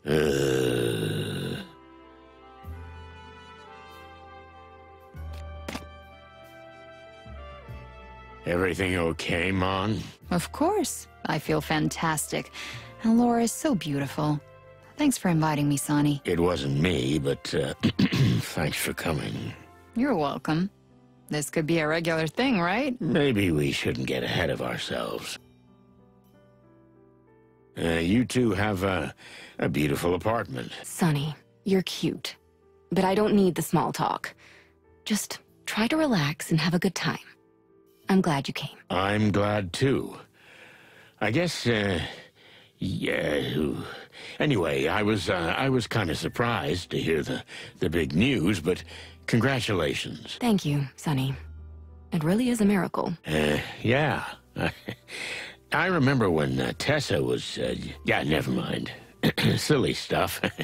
I'm gonna go get a drink now. Okay, Sonny. We'll eat, and then we'll talk. I'm, apprehensive. Oh, come on. It's just a little dinner with friends. If we had a normal relationship, we'd do this every month. Really? Is that a thing? You think Moses and Plato go up to each other's places? Cluck, no. Moses is even more socially insensitive than you, and Plato probably lives in a cardboard box in an alley. But that's not the point. We should do it more often. Okay, well, let's do it again when I get back from the wilderness. Oh, yeah. That around-the-world journey of yours. Of course. It's been a lifetime since you were last here, huh, Boss Bird? That's right. I hardly recognize it. Well, you should have come more often. We invited you. I know, Marty. You're right. I feel stupid. And as for Laura... I'm sorry again for not telling you. It wasn't intentional. I mean, maybe a little. I didn't want you to worry about us. She's glowing. Yeah, she's been cleaning all day. No, I mean the apartment. Everything is glowing. Oh, yeah. Thank you. She's doing really well. She's a whole new woman since we found out. This changes everything. It's the way of the world. It doesn't change anything. Are you ready? Hell no, and I'm not worried about the food. I bet you're not. What do you eat at home? Cigarette butts and whiskey? Lately, I've been on a super healthy hemp seed mush diet. Ugh, sounds awful. It is. Dinner is served. Yep, let's eat. I'm starving. I don't have much of an appetite. Sonny, please. Okay.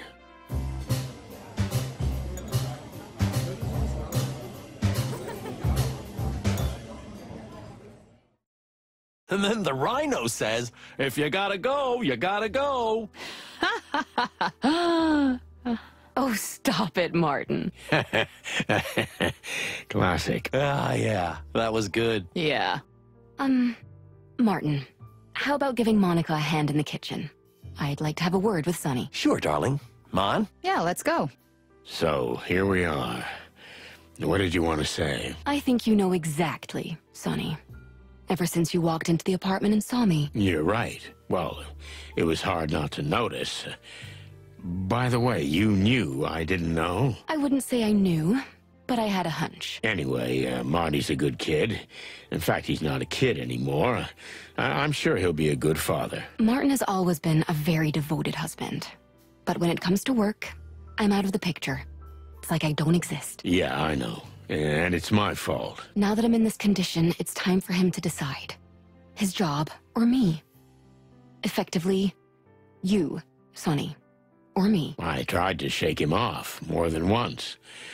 Ah, Cluck, we didn't even talk to each other after our incident.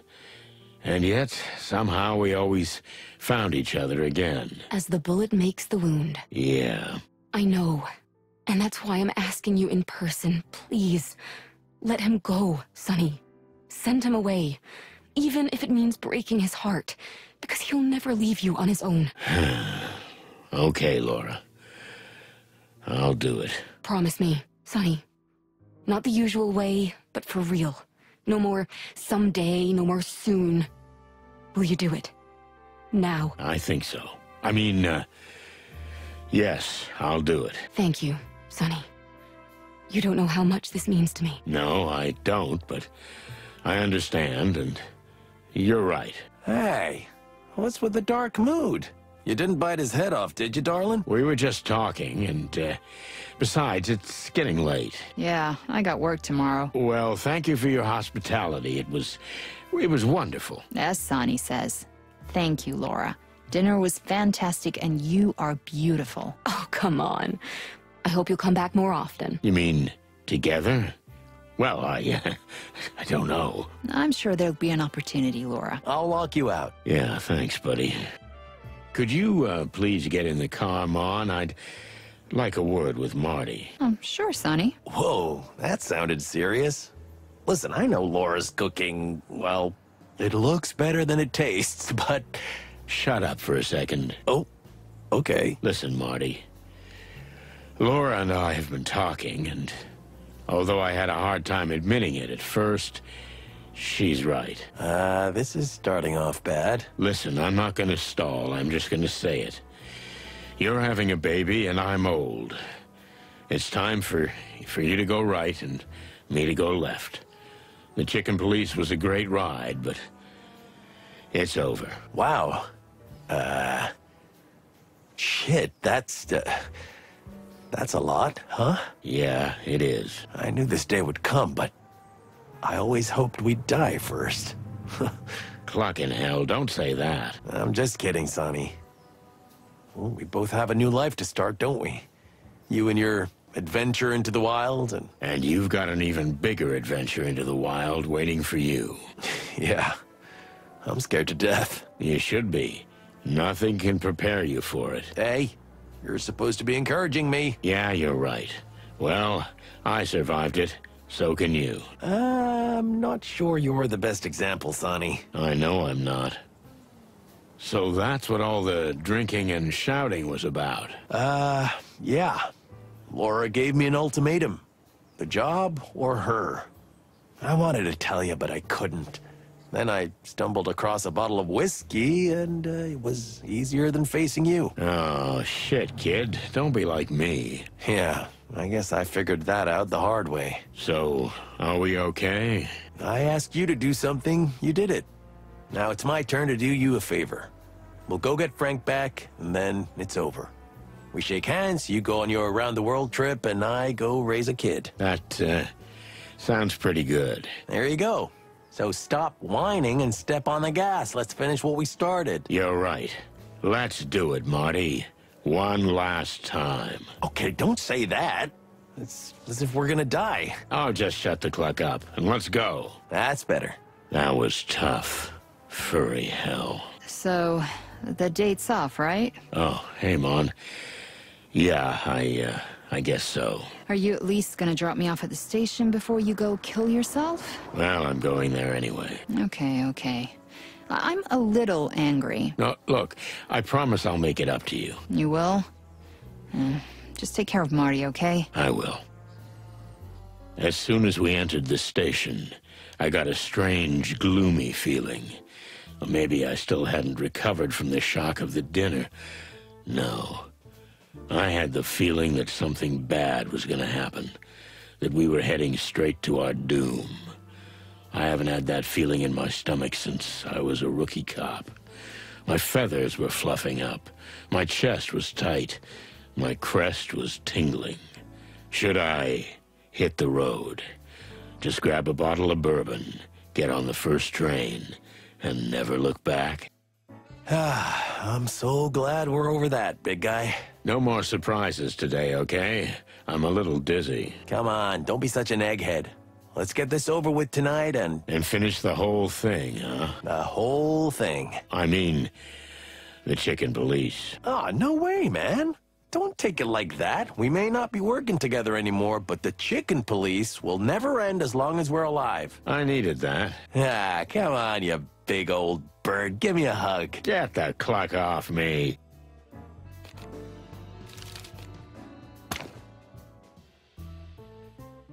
Let's go.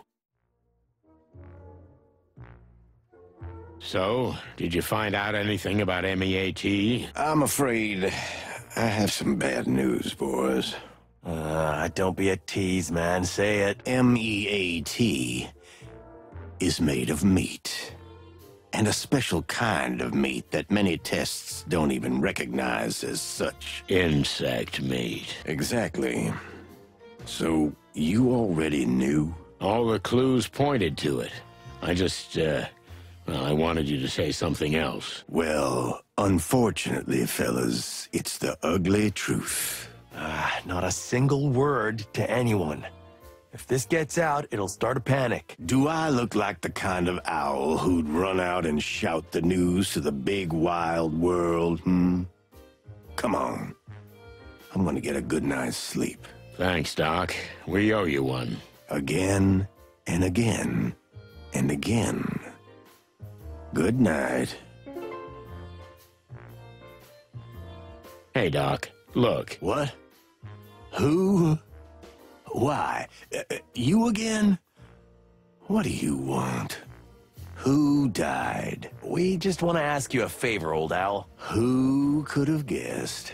It's Inspector Marrowbone's birthday. Woohoo! Happy birthday. Shall I write him a cute little card? No, you can do better than that.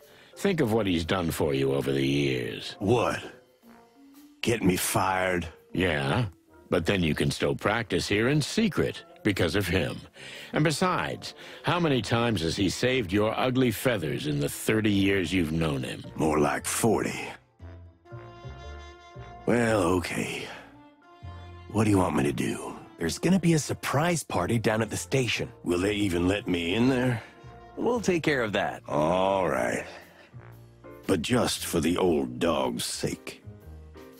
Should I bring a present? I think I've got an exotic shrunken chupacabra head in formaldehyde somewhere. You'll be the gift. That'll be plenty. All right, then. I'll be there. Thanks, Doc.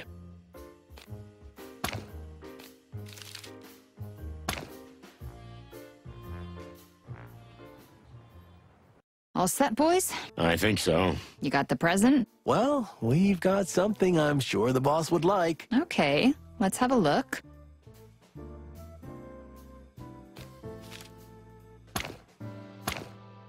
Well, not your usual gift. Blood Boil's not your usual boss. That's true.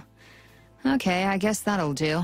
Thanks, guys. You're welcome, Mon. Well, I'm gonna get the others together. Listen, everyone. Guys, may I have your attention, please? Finally. I almost fell asleep. What's going on? We'd like to take this opportunity to wish a happy birthday to our favorite chief, Lucius Wilford Bloodboil. Hooray, hooray. Old dog still bite, huh? Woo-hoo. Happy birthday, Inspector. What's the matter with you people? I don't know what to say. It's not over yet, Inspector. Sonny, the present? Oh, yes. We were thinking about this. We hope you like it. What the hell is this? That, sir, is a tooth straight from Mongrel Mick. A gold tooth. It's the symbol of the Golden Fang clan. It's something... Sorry, sir. We thought... We didn't mean to be rude. Sorry if... No, it's fantastic. It's a wonderful gift. Thank you. And I see what you mean by it. Do you, really? It's a symbol of the extraordinary effort we're making to stop gangs and clean up the city. It's a symbol of those who have sacrificed their lives to make this city a better place. A symbol that no matter how much we suffer, we will win in the end. Yes, it's something like that. That's exactly what we thought, boss. You took the words right out of our beaks. It's terrible even to say it, but Sonny and Martin, thank you. I don't know if I've ever received such a good gift from anyone. Oh, well, you're welcome, sir. That's why we're here, boss. To please. Oh, that's a first, but it's not a bad start.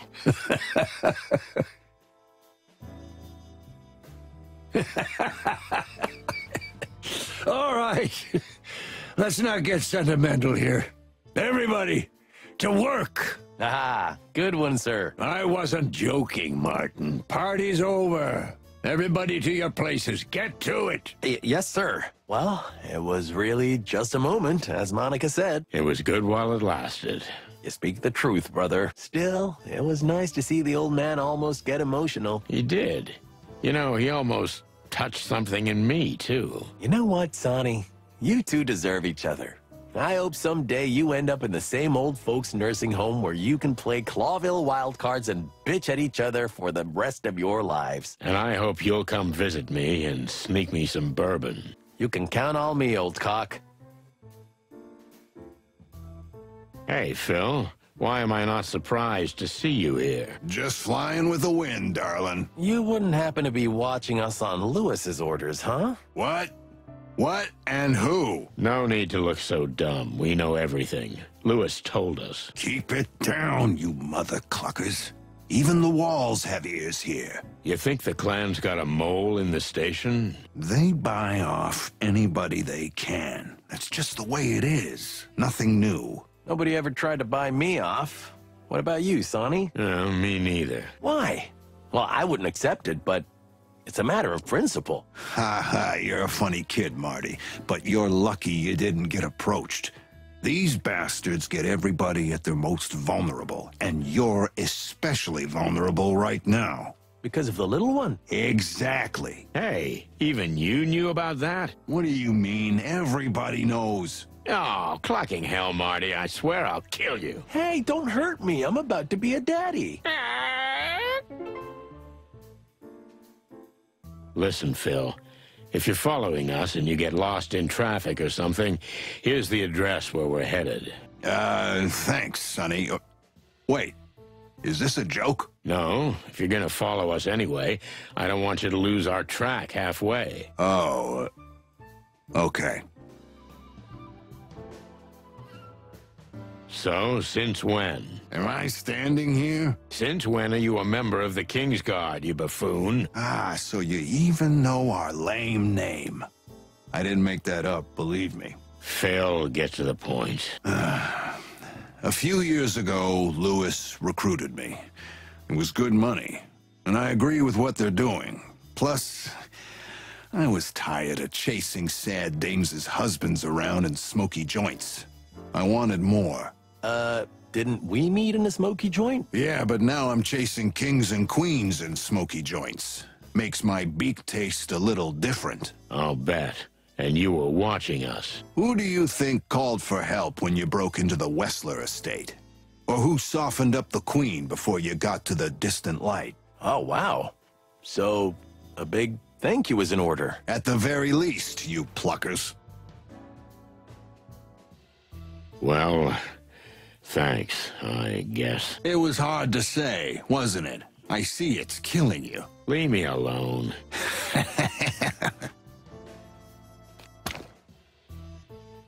We hear you've got a hot lead. Just don't burn yourselves, chickens. I'm afraid we're a little burned already, kitty. But we're made of tougher stuff, so don't you worry. But you're not doing anything illegal, are you? I mean, you're not breaking any laws or anything? What? Come on, Moses. We've never done anything like that. Is that irony? Your senses are one of a kind, Mr. Master Detective. And that's cynicism. You're amazing, Moses. Hey, don't mess with us, chickens, or you'll regret it. Just kidding, guys. Relax. We're all on the same team. I'm not always so sure of that. Don't be such a misery, Moses. Laws are there to be interpreted freely. What? No, not at all. I don't like what I see in your eyes, Boss Bird. We're gonna get to the bottom of this, Mon. Once and for all. Just get out of this in one piece, okay? And let me know if there's anything I can do to help. You're an angel. I know, Marty. But I don't want you to meet any other angels tonight, okay? Understood. Good. When this is over, I swear I'm going to invite you for a proper cup of coffee.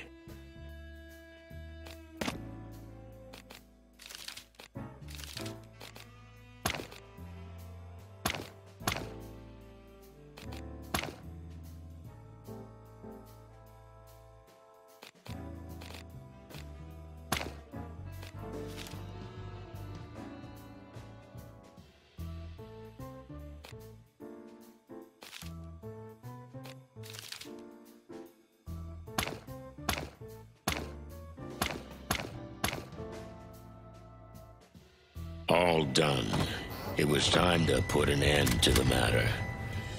When I looked at Marty, I saw nothing but confidence.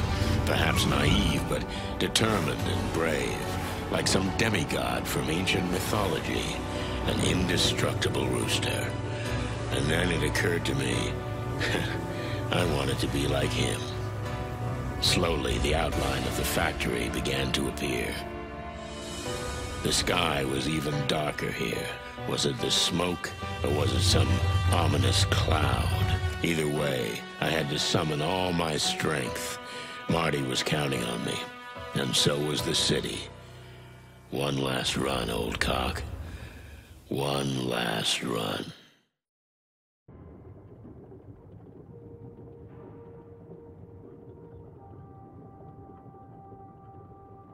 And there it stood in front of us, the former textile factory, looking like a fortress.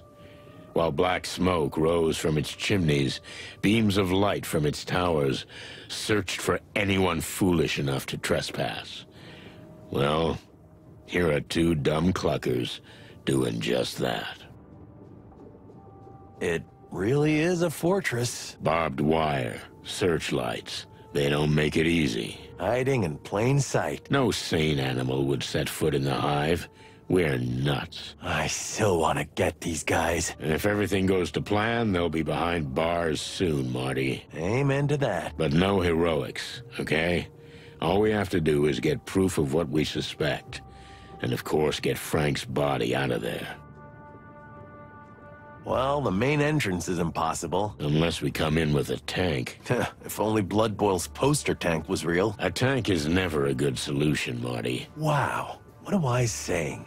Is that from some general fella? Yeah, from Colonel Santino. I'm too old for this shit. Featherland. Are they playing war games or what? If they find out what we're doing here and the Clawville police invade the Hive, it's certainly gonna be war. Shit. Can this city take that? I don't know, but right now, I see no better way. We're clucked. Quite a building. It was one of the largest clothing factories in the whole city. In fact, the whole empire. Wouldn't it have been in the Crown's interest to protect it? By the time the clan got their hands on it, the business was already going bust, thanks to the Segregation Act. So the Crown is responsible for this madness in the Hive. This economic, political stuff gives me a headache. You don't have to think about it, Marty. Just be there when the fast bullets fly. That I can do. I shudder when I look at these huge towers. I don't want to know what's in these. I think we already know, partner.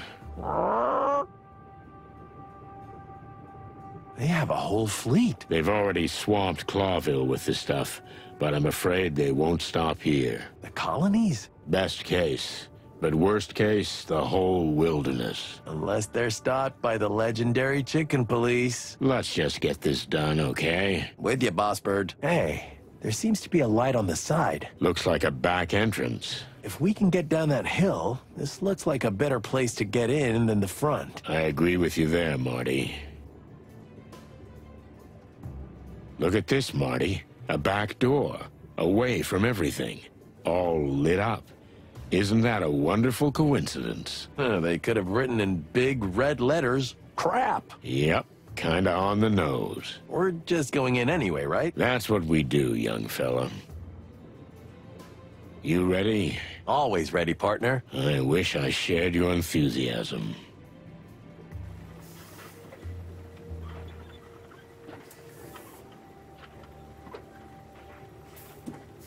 It seems too easy, doesn't it? Did they really just leave the door open? Marty, look over there. Is that?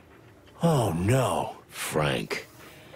There's a reason they left the door open. It really is a trap. They want us to see what they're doing. Why would they do that? Because they've led us all the way here by our beaks, Marty.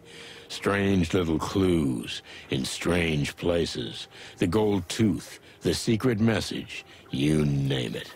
We're just pawns in their game. Don't write us off yet, young fella. We know something about Frank they don't. What Frank himself told us. What do you mean? What he said before he died. He said, the meat is us. We can guess what that means. Cluck, we know exactly what it means. And what else? Something about not eating that shit? He said, I swallowed that shit. The fake meat, right? It's understandable he'd be angry about it after he found out what it was made of. That's what I thought at first. Then I realized Frank was trying to tell us something more. Before Mick shot him, he swallowed something. Something important. A piece of evidence. That's what the note on the strange paper said. I hid it where no one will ever dare search for it. Only through my cold body. This means that... Brace yourself, Marty. Oh, no. We're not... Yeah, we have to open Frank up and get that thing out of him. So we cut open our dead friend, take out what he swallowed, and then somehow get the cut-up body out of here? That's the plan. And we've got to hurry. Good plan. Fortunately, there's not a single filthy psychotic element in it. You know me, always trying to think sober. Yeah. Well, another check mark on my bucket list, that's for sure. So, how do we get started? We start by taking a deep breath. Great wild ones, have mercy on us. Look at that. It looks familiar. Zip's treasured tail. It's surreal to see it like that. Well, get it off. Ugh, I'm not doing it. You get it off. You know, for a rooster, you're a real pussy.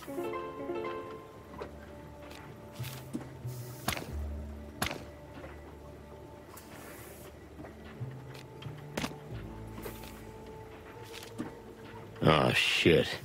It's definitely Frank. Look at the antlers. Well, looks like they haven't started yet. Yeah, we just made it. They could be back any minute, so we gotta hurry. Gotcha.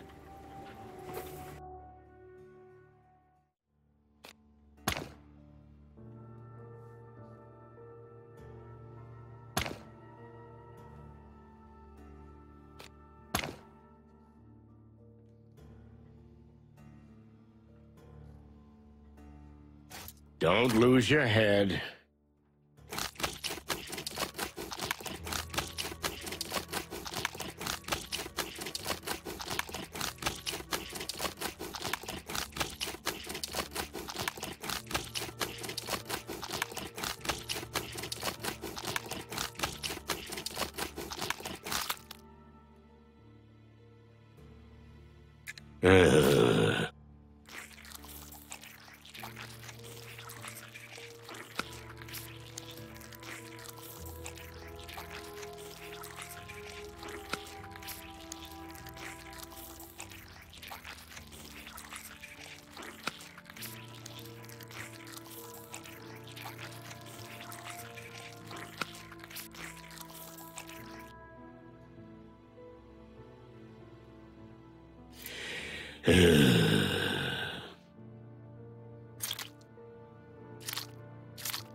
Ugh, what is this? Yuck, how disgusting.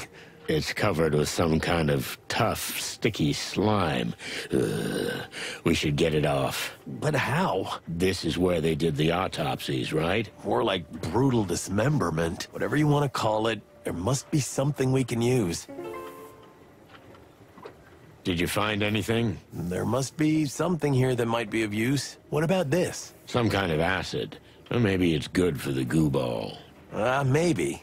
But what if it eats everything, even what's inside? Any better ideas? Nope, not really.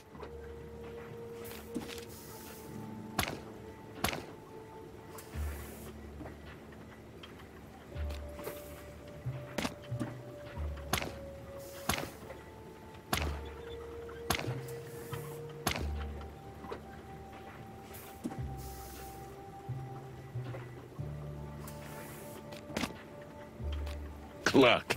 Is this the king's signet ring? It is. Which means... What does it mean exactly? The king himself formed an alliance with a clan? I might have thought so yesterday. But after what Lewis said... Lady Kayla. I'm not sure. She could be dealing with the clan on the king's behalf. They needed a new hideout. Kayla gave it to them. The HIVE. She's worshipped like a saint here. She opens orphanages and shelters for the homeless. So the church is essentially a cover. And MEAT makes a cheap meat-flavored product out of insects, which she floods the city with.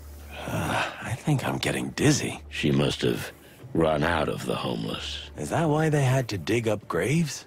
By order of the king? The ring must have been Kayla trying to frame the king. But why would she want to frame the very man who gives her power? I don't know yet, Marty. But either way, Frank got the ring somehow, and before he died, he swallowed it, so Mick and his gang couldn't get it. What have we got ourselves into again, Sonny?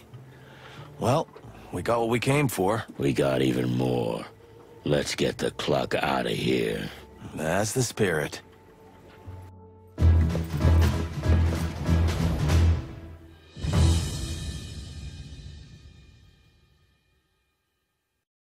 Sonny, did you order pizza? I don't think it's a delivery guy. What do my eyes see? Cocks never sleep, huh? Hello, Mick. This night just keeps getting longer. Yeah, I could use a nap. If I could, I'd clap for you guys. But I got a gun in my hand. If it helps, you're a bastard with or without a gun, Mick. Ah, the fool in the leather jacket, am I right? The good cop on the team. No need for the usual routine. Let's just be honest with each other. Cut the crap, Mick. Do what you came here to do. I don't even care. But I do. You know, I want to enjoy this moment. I can't just let it fly away. I want to savor your demise. You don't mind, do you? Cluck you, Mick. And your pathetic puppet gang. You know, sonny boy, better to be a puppet in a new world than a free fool in the ruins of an old one. This is too poetic for you, monkey. Just kill us already. Hey, that was good. Thanks, partner. Silence. One more word. What? You gonna shoot us? Do it. I'll get to that. But first comes the big monologue, right? You know, in a kind of narcissistic, sociopathic fashion. Don't you want to know why this happened? You live and die for mystery and justice, don't you? Well, actually, I'd like to live a few more minutes. You, Sonny? Yeah, and extra points for the live and die remark, Mick. So ask me, what do you want to know? Cluck, you're really enjoying yourself, huh? I've never enjoyed myself so much.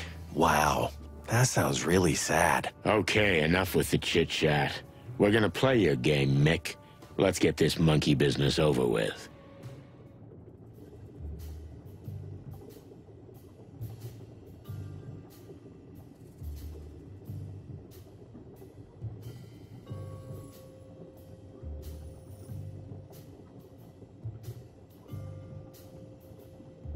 I'm sorry it has to end this way, but you walked into the trap, and you did it of your own free will. You killed our friend, Mick.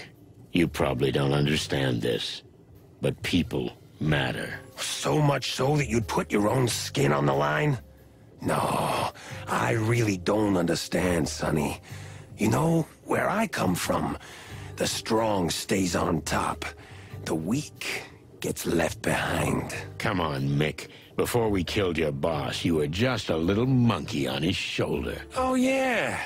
I wanted to thank you guys for what you did for me. Our pleasure. But you're next in line. Then maybe your secretary can be the new leader of the gang. Oh, if I were you, Sonny, I wouldn't crow so hard. The gun's in my hand. See, that's the difference between you and me. A gun doesn't make me feel big. Oh, really? I remember now. You didn't pull the trigger, did you? At the Westler Palace, someone pulled it for you.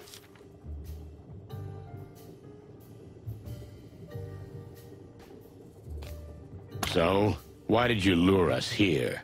Why didn't you shoot us outside my apartment? Or in front of the PD? The clan is strong, but we're not stupid, Sonny. We do what we do for a reason. Why do you think we set up headquarters in the Hive? Because the police can't get their hands on you here. And no one else. So if we're gonna execute 2 cops, what better place to do it? But still, all the headaches and planning. It's a bit sophisticated for a simple thug like you. We didn't want to make martyrs out of you guys. It's that simple. That doesn't add up. Sonny, you're always thinking, and maybe that's why you can't see what's in front of your eyes. We just wanted to get you out of the picture. Simple as that. No body, no clues, no case. Nah, You're not that slick, Mick. Oh, you'd be surprised, Sonny. Oh, you'll be surprised at what I've got up my sleeve.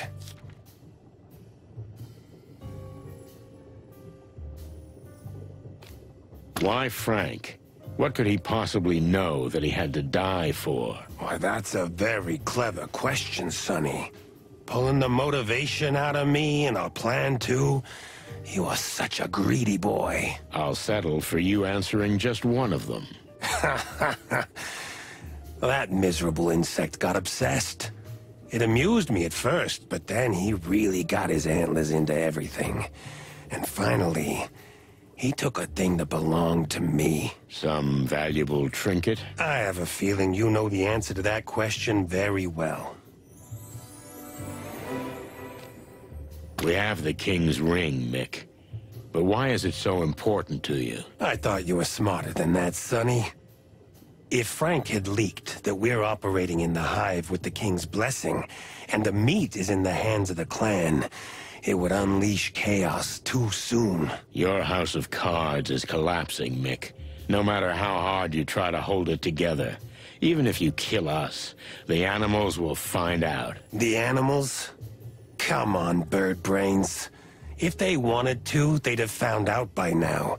Just like they would have found out what's in those pretty little cans. Clawville isn't just monsters like you, Mick.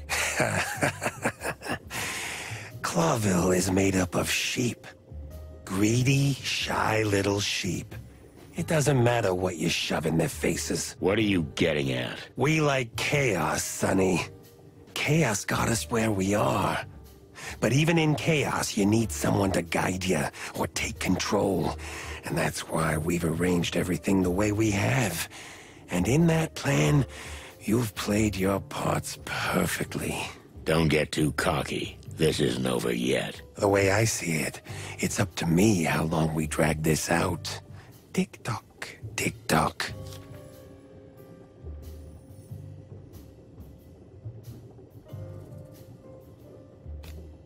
You may have won this time, Mick, but someone will come along and crush you too.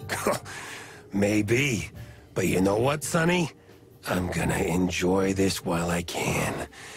Then what will be, will be. That sounds nice. But why do I get the feeling you're just lying to yourself? Sonny, I don't need the psycho talk. There's nothing to decipher here. I saw the chance, and I took it. And here we are. I've got the famous chicken police in my hands. Is that such a big deal? For the city, it is. If you fail, the police department fails in the eyes of the citizens. For good. But if the city's in total chaos, what are you gonna feed on, Mick? We've got a plan, Sonny. Don't you worry about us. Oh, I'm sure there's a plan. But it's not your plan. If we're gonna die anyhow, why don't you tell us who's behind all this? Maybe there is somebody behind me. Ooh, ooh. But just don't worry yourself, Sonny. I'll be the one laughing in the end. Well, I'm sure your master will have a word or two to say about that.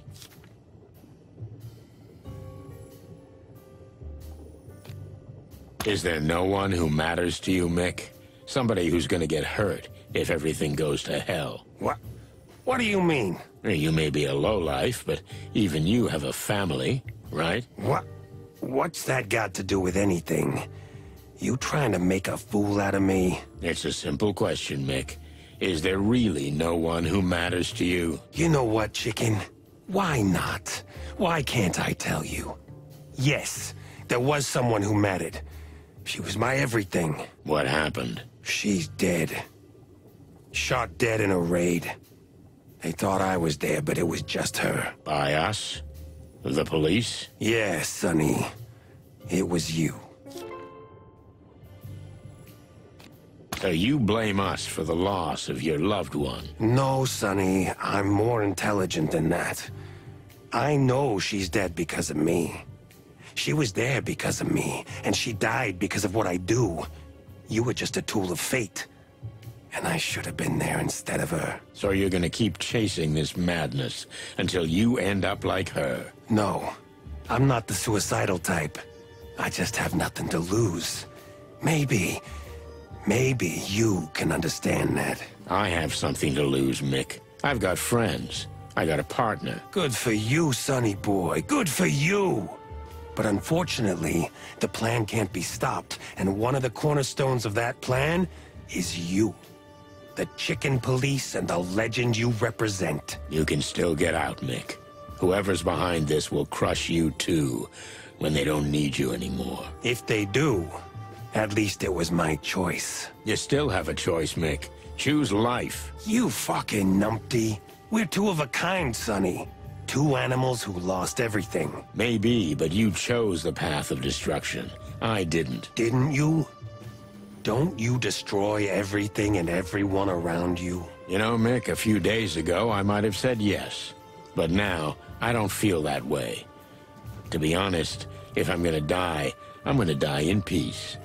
What about you? Unfortunately, you're the only one who's going to experience that, my friend. My time has not yet come. Are you sure about that? You see? That's what I'm talking about. Okay, enough. This is giving me a headache. What's your final word, Mick? What's the end of all this? The plan is unstoppable, Sonny. Lady Kayla marries the king. The wedding will be a surprise, but perfectly legal. From then on, Lady Kayla will not only be an advisor, she will own the king. Perhaps even the Council of 12. Come on, even she wouldn't do that. That woman is the devil, chickens. I'm a Girl Scout compared to her. But fortunately, her plan coincides with ours, so I have much to gain from our alliance. I knew this wasn't your idea. There was more of me in that than you think. But my role now was only to stall and lead you astray while Lady Kayla sorted everything else out. So you've been doing all the dirty work. It wasn't that hard. In fact, nothing was easier than to lure you through the city until the time was just right to make our move. You did what you had to do. And even if anyone knows you're here, the police won't be searching the Hive for your bodies, because if a bunch of cops march in here, the city will go up in flames. And they wouldn't find anything anyway, because we'd be a can of meat. You got that right, Sonny boy. In the can. The circle's closing. End of story. There'll be another one. But you two won't be the main heroes anymore. You'll be chum. Well, at least we had a great ride, right, boss? You bet, Marty. We had a great ride. Now, time to wrap this up.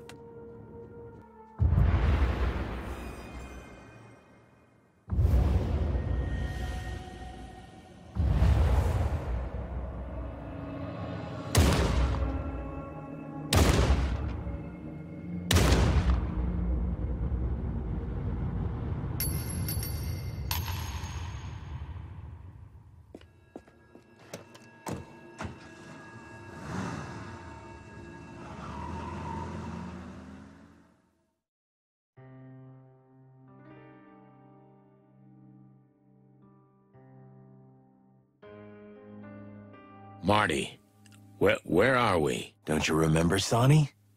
This is that night. Oh, no. Please, don't. It's hard to forget, isn't it? The bloody New Year's Eve. How the hell did we get here? And why? I don't know, Sonny. But since we're here... Yeah, let's do what we have to do. Take the glory.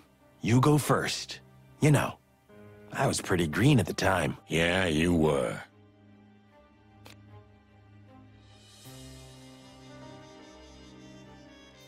Who are they?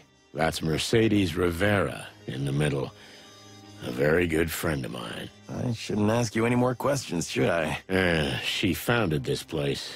She called me, but there was something wrong with her voice. That doesn't bode well. No, Martin, it doesn't.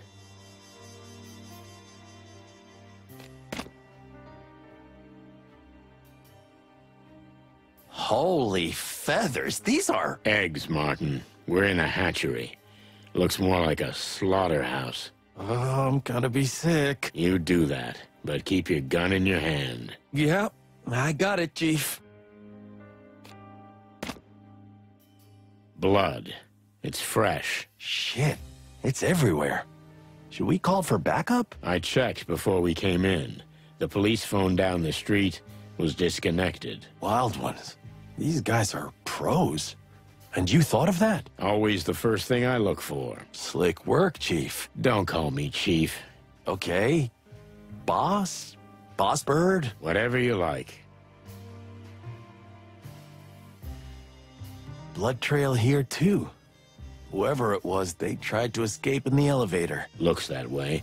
The person was wounded by the counter, then tried to get upstairs, where the hatchlings are kept. The feathered furry hell. You think they didn't? Prepare for the worst, rookie.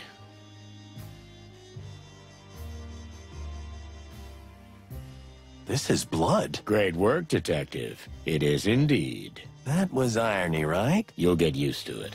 Now we just need to follow the clues. Right, Chief. No one here. The place is deserted. The silence is eerie. Do you think that everyone's dead? I don't know, Martin, but we'll find out. I don't know much about these places. It's a home for young mothers and abandoned eggs. But there's also an orphanage. Ah, poor nestless little wretches, huh? Something like that. A good friend of mine runs the place. We need to find her fast. Marty, look over there. Wait, what?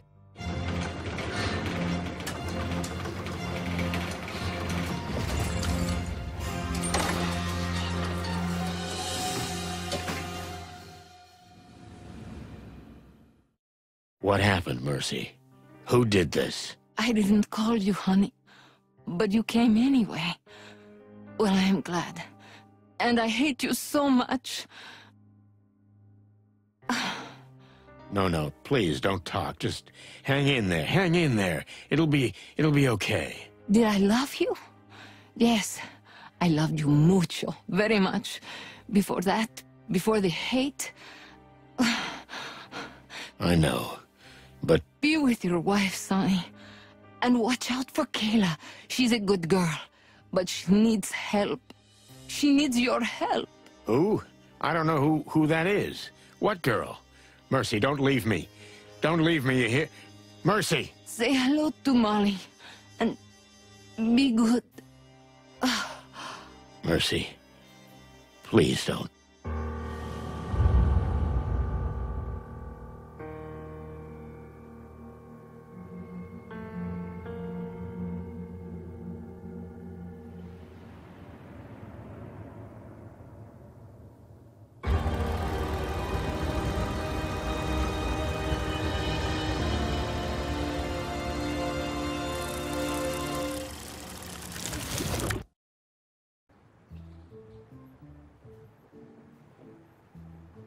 I barely slept.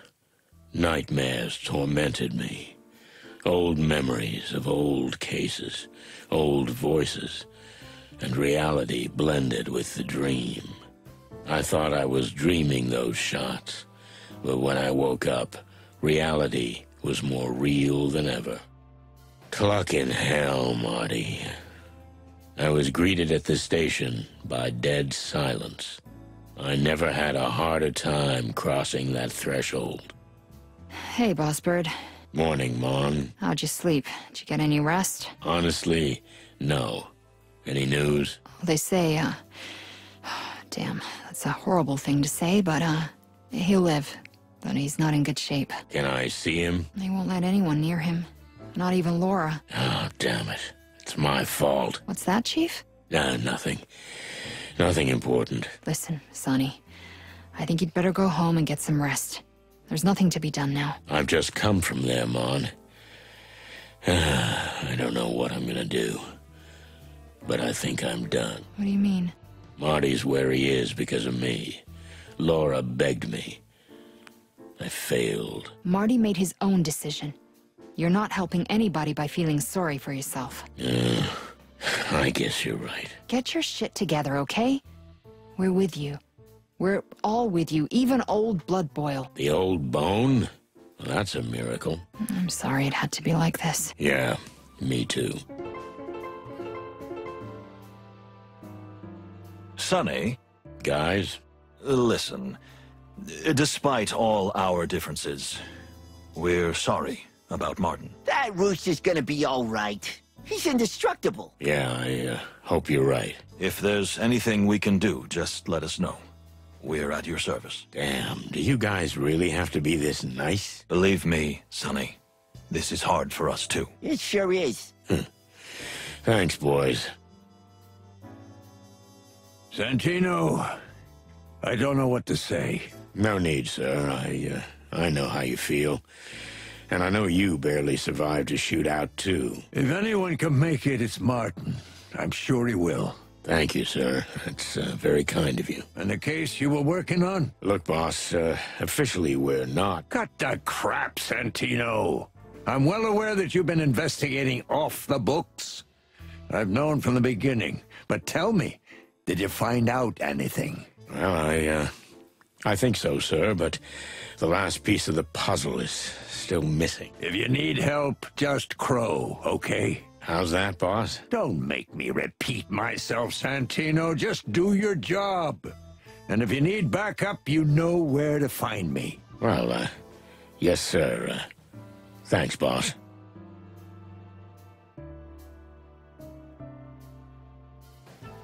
Sonny, I'm so sorry. But I'm sure Marty will get out of it. Yeah, that's why I'm thinking of leaving. What? What's that? This case has gotten way out of hand, Mon.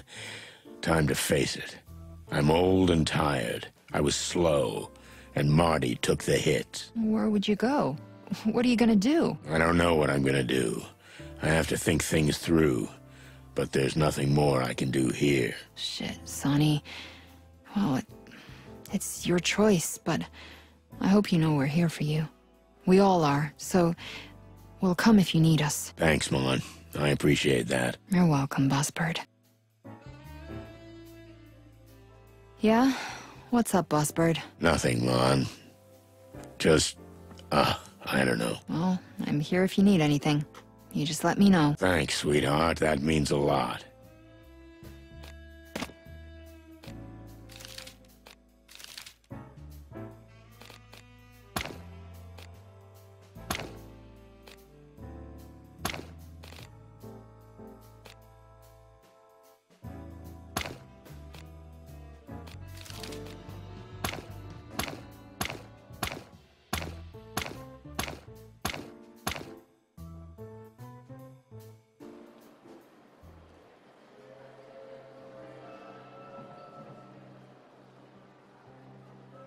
I pulled myself together and went into the station. I didn't care about anything. I just wanted to get the cluck out of Clawville. Marty was in the hospital. Mick got away. Disappeared. We got the confession out of the monkey, but we couldn't arrest him. All for nothing. Moses and Plato will get the case. It's their battle now. The chicken police are finished. We had a great ride, as Marty said. Whatever Lady Kayla's planning to do, it won't be up to me to stop it. Cluck me. This isn't my war. I'm not the shining armored defender of this city. I'm just another schmuck. Out in the wilds, maybe, everything will be different.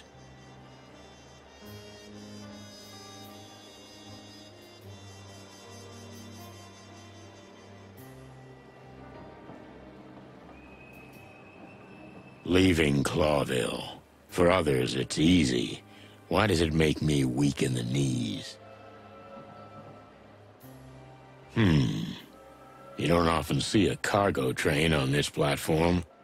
Sonny! Mon? Oh, I'm glad I caught you here. What's up? What's the matter?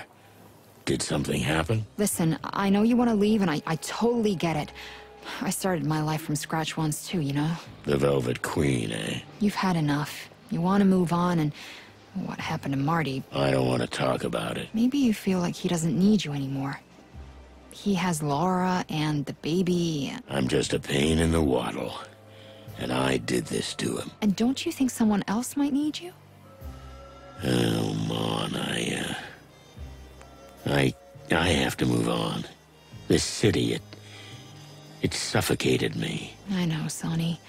But If I can't convince you, then let me show you something. It's not gonna change my decision. I know. But if you've made up your mind, a few minutes won't make any difference, right? Well, I guess a few minutes can't hurt. So, with Filmar's help, we tracked a shipment. This shipment, right in front of you. Why is it so important? Where's it going? To Stavonia. Uh-huh. Take a good look around, Sonny. That's all I ask, and then we'll talk. Well, okay, I can do that. Come on, Boss Bird. Take a good look around. Okay, Mon.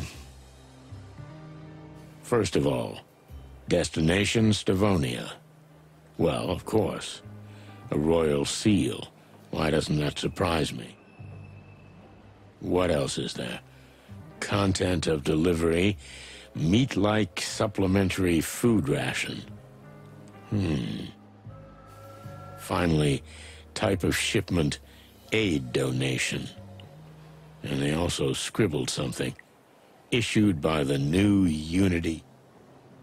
For all the furry, scaly, and feathery gods. There's MEAT in all of those boxes. All of them will be taken out of Clawville. And not just anywhere. Straight to Stavonia. Peace talks still haven't started, so... If the scandal over the meat substitute blows up... I don't need a vivid imagination, but if half of what I think is true... That woman doesn't just want the throne. She wants war. The wedding is tonight. But if you're leaving, just leave the rest to us. You are one devilishly smart cookie, Monica Rosen. I don't know what you're talking about. Okay, I'll drive. We'll get the team together and meet back at my place. Sonny? Yeah? You're not here. I was just thinking about Marty and the Hive. About why we got into all of this. Sonny, the whole city's counting on you right now.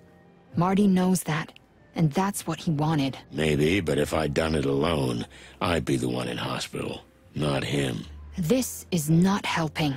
Just focus, okay? I know. Global conspiracy. Cluck, cluck, cluck. That's right. Come on, let's get the trash panda. Any other news, Pip? Marty McChicken's been shot, sir. But I don't feel like shouting that out loud today. Thanks, kid. That means a lot. You're welcome, Mr. Featherland. You're a good kid. Keep it that way. Don't let the old man spoil you. I won't, sir. Take it easy. Breaking news! Surprise wedding in the Great Cathedral! The king is getting married! If you shout like that, it won't be a surprise. There's some truth to that, sir. Hey, little guy. What a big voice you have. Thank you, ma'am. You're very kind. It's for my work. Sonny, you never told me you had such nice friends. This is Pip, Mon. Uncle Mullen's pupil. Pleased to meet you, Pip. Pleasure to meet you, young lady. Oh, I'm no longer a young lady, but thank you, Pip.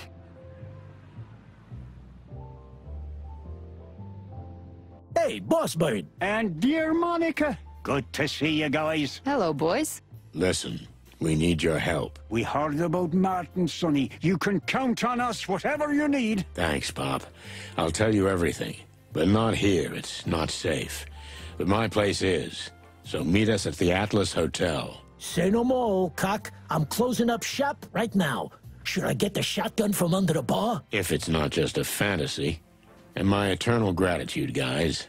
See you soon. We'll be there, Sonny boy. We'll be there, Sonny boy. Thanks, Paps.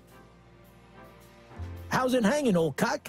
I'd say you're looking well for the circumstances, but I guess lying won't help you now. Thanks, Zip. Still kicking. But I don't know if that's gonna last too long. Come on. As long as the city stands, you're gonna be in it. That's just it, Zip.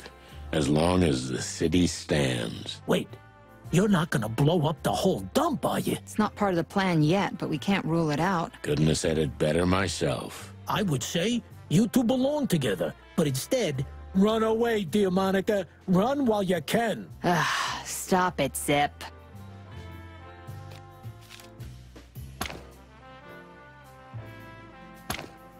Hey, Zip. Listen, before Marty caught those slugs, we got your tail back. Call me a goat and milk me dry. Thanks, Sonny. That means a lot. I'm gonna give Marty a pat on the back when he gets out of the loony bin. You'll get the chance. Hey, Sonny, really, thank you for this, man. I know it's just a miserable, ugly, raggedy, scabby tale. I can never unhear that sentence. But it's still mine, and it means a lot to me. Well, you'll have to take better care of it from now on. Don't get mixed up with the most feared gangsters in town again. No promises on that.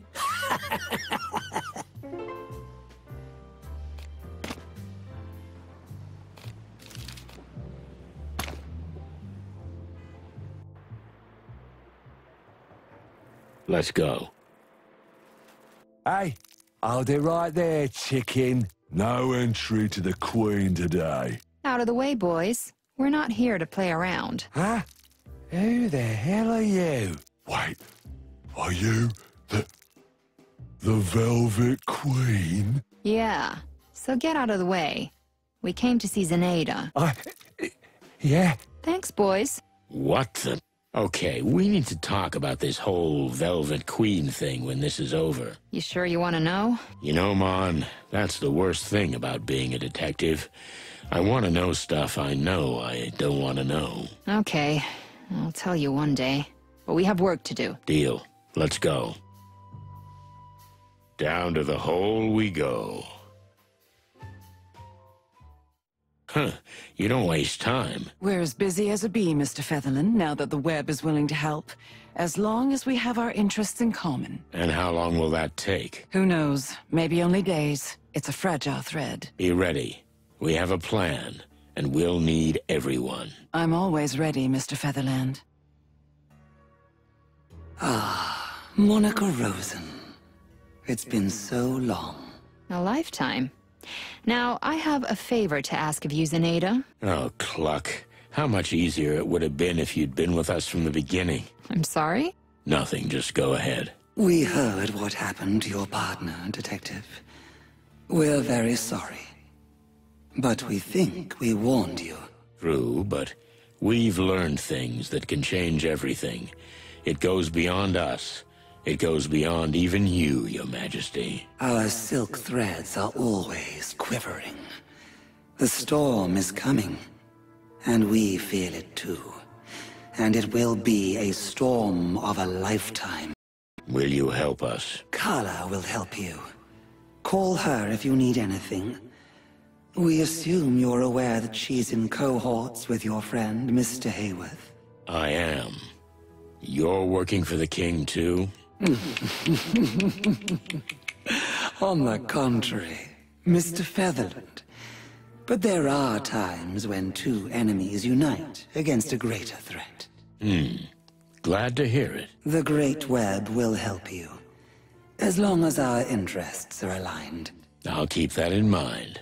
Thank you. Thank you, Zenaida. We'll be in contact. We're sure you will. You won't hesitate when the time comes, will you? What are you implying? Will you do what you have to do, even if you have to get your hands dirty? Oh, don't be afraid of that. He's wearing gloves for a reason, ain't you, Boss Bird? I do what I have to do. Good. Long live the king. Yeah, something like that.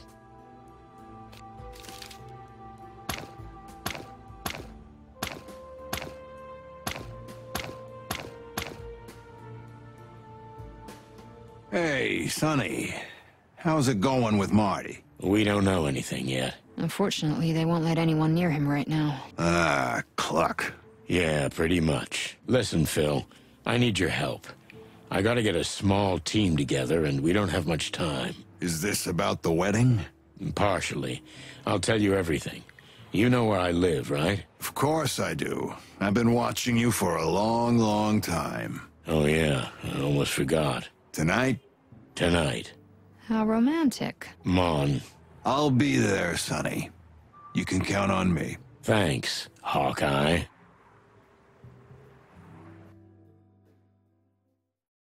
You said if I needed anything. But we didn't think that time would ever come. Especially not so soon. Guys, please. All right. We promised what we promised. Of course, we're at your disposal. What do you need? I'll tell you everything, but the walls here have ears. Yes, I must agree. Bah! Even the police aren't safe anymore. Meet me at my place, and don't tell anyone where you're going. Is this about Marty? Unfortunately, it's bigger than him.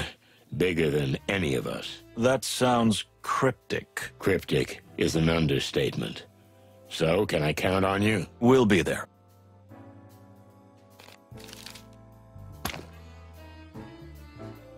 Everything seemed to be on track, yet I still felt uneasy. But there was no time for doubt. The clock was ticking. Lewis was already in my living room, looking around as if waiting for answers from the walls. I had a plan in my head. I just hoped it made sense. Do you know what we're gonna do now, Boss Bird? Yeah, of course. That didn't sound very convincing. It's outlined. In big? Broad strokes. Wow. That's not gonna be easy. No, it won't.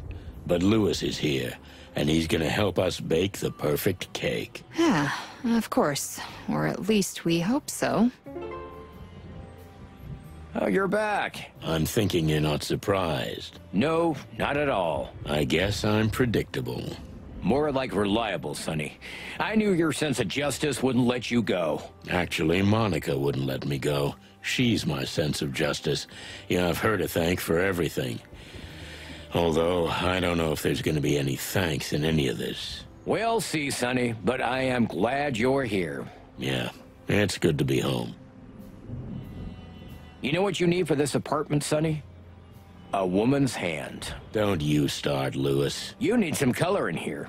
How you getting along with those plants? They don't like bourbon or cigarette ash. Weak creatures. Hey, I bought you a plant once. You still got it, Sonny? The remains are somewhere in my bedroom, but I don't dare go in there myself, and I wouldn't advise you to either. I wasn't planning to. I smell something in the air, guys. Some strong tension. Some chemistry. Shut the clock up, Lewis. I don't like the new Lewis.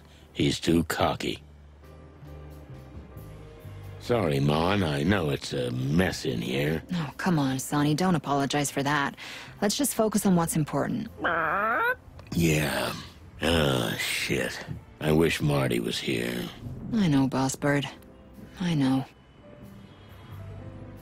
It'll be okay, right? What? You're asking me? Right now. You're what's keeping me alive. Oh, shit, Sonny. Don't talk like that. I mean it. Why not?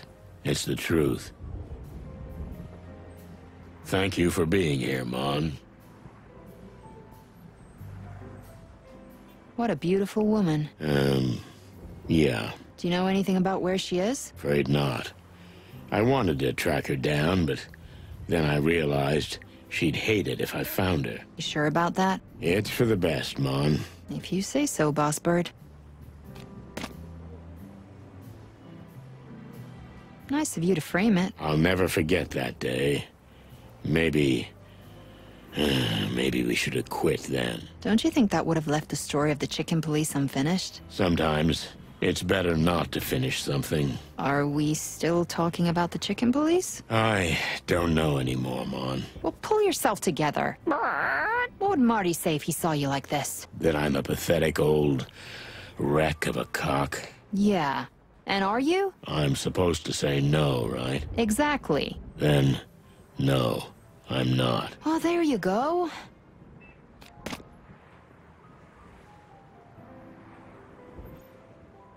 Come on, who cares about these stupid books? All the cigarettes in the world.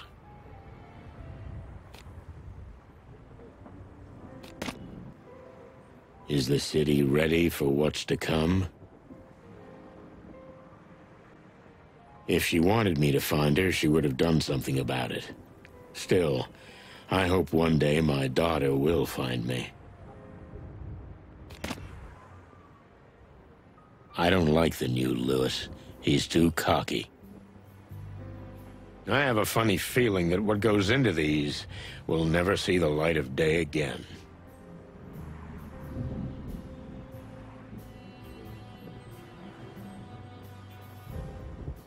Thank you for being here, Mon.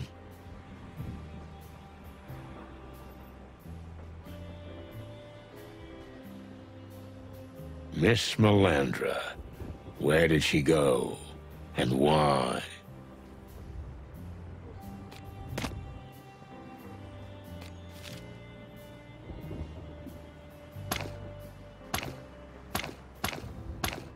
Ah, for cluck's sake. Let's see.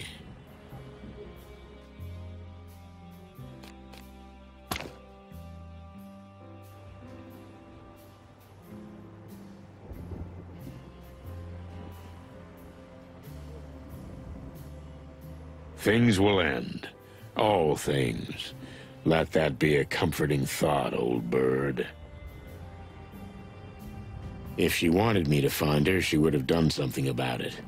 Still, I hope one day my daughter will find me.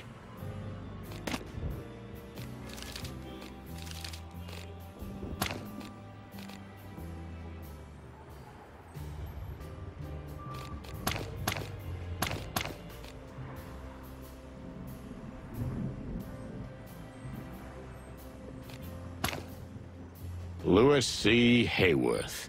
If my suspicions are correct, this kind and shy little bunny will finally come out of his hole and show his true colors.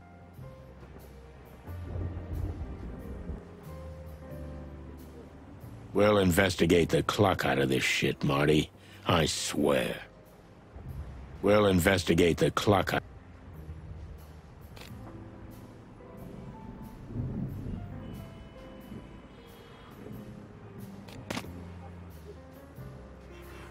So what's gonna be your first destination? I don't know.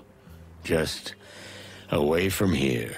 Oh, come on. You must have thought of somewhere. Actually, Averia has always tempted me.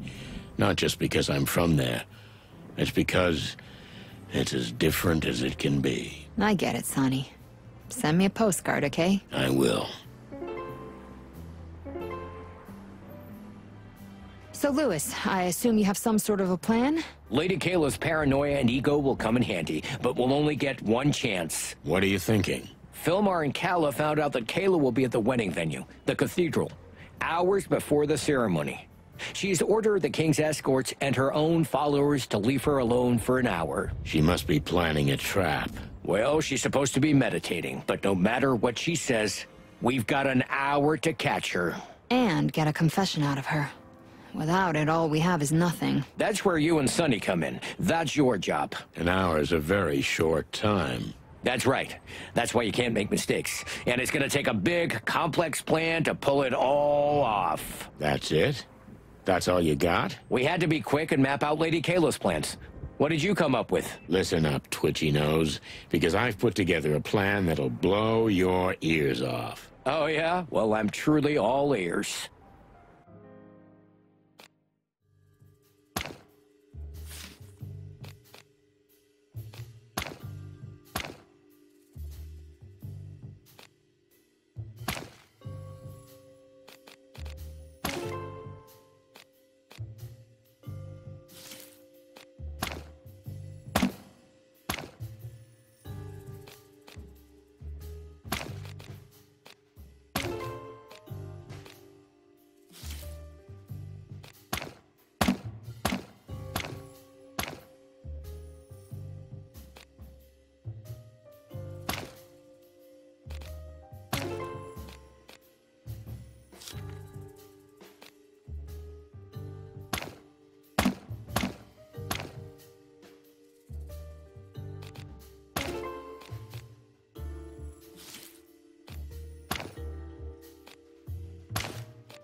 Mullen will spread the word about Meat using his extensive network of contacts, and of course, Pip.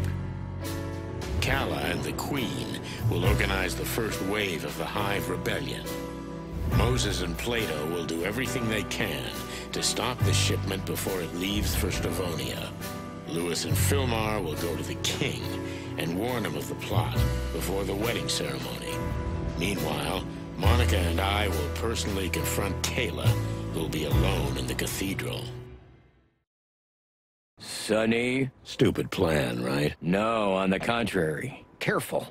and well thought out, and there's one element in it I didn't expect from you. Which is? That you rely on others, not just yourself. You don't want to change the world all by yourself. Is that a good thing? Yes, it is. Well then? Shall we go? Yeah. Let's investigate the cluck out of this shit. I beg your pardon? Marty and I were working on a slogan. That's what we came up with. Well, work on it more. Good point.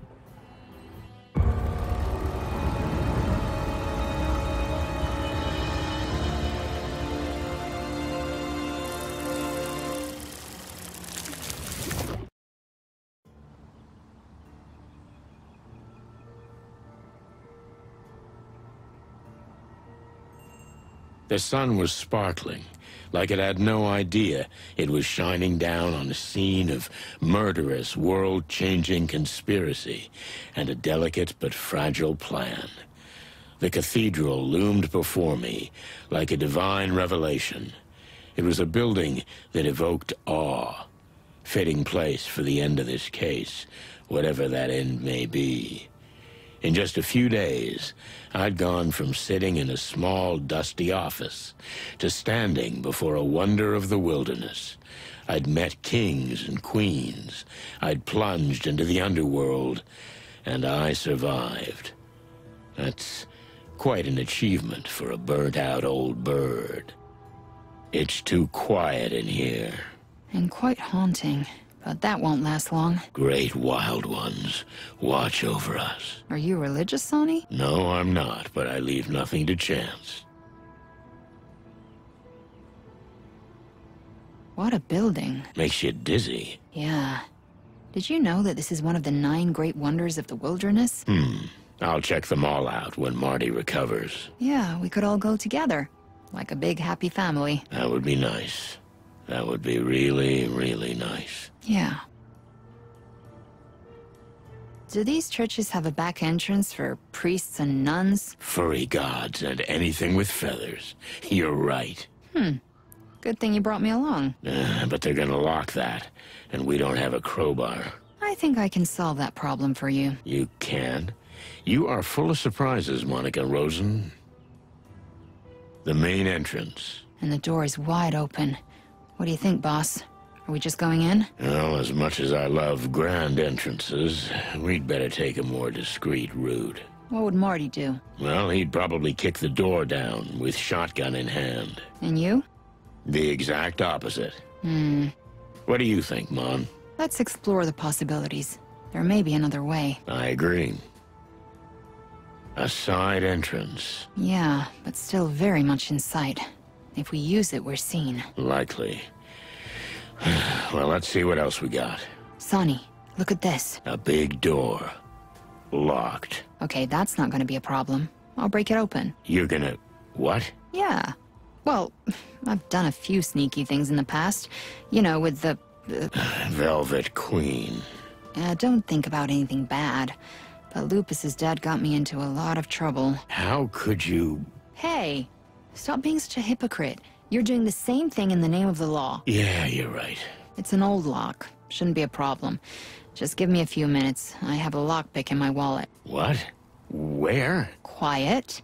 I need to concentrate. Very feathery skies.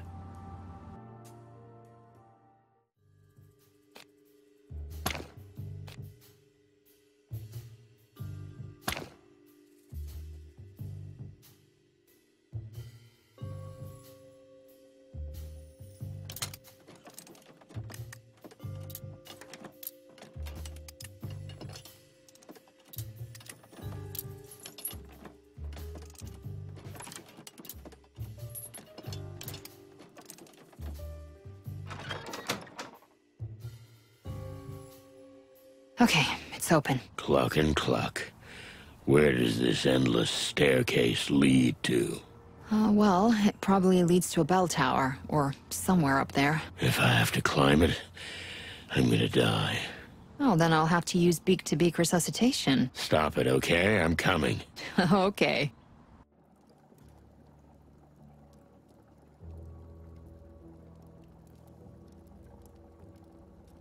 Damn, hairy, feathery, scaly... Go. I can't take this. Relax, Sonny. We're here. Now just take slow, deep breaths. I should have asked you something. Look, I know we're in church, but that can wait, Sonny. Huh? Don't be silly. No, I'm just...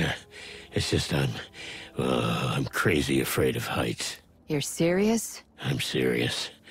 Why? Why is that so surprising? Well, because birds aren't usually afraid of heights. Chickens haven't been able to fly for millions of years, Mon. Why can't I be afraid of heights? All right. No need to peck my head off. Sorry, I just get dizzy and jumpy, that's all. Relax, boss bird. Take a look around. There's no view from here. It's just a room. Tiny and dark. You're not claustrophobic, are you? Ha ha ha, very funny. Okay, we've got to get close to the altar somehow, and quick. If we never have to look down, that's fine with me. Oh, you big baby. It's a medical condition. The caretaker doesn't just work here, but lives here too. Oh, there are clothes, dishes, everything. Cozy. Places like this often employ poor, orphaned misfits with nowhere to go. Do you think Kayla arranged for him not to even be here? Very likely. She wanted to be left all alone. Is she planning an assassination? Anything's possible, but we won't let her do it. From here, we can probably get to the scaffolding. Just don't look down, Sonny. Never look down.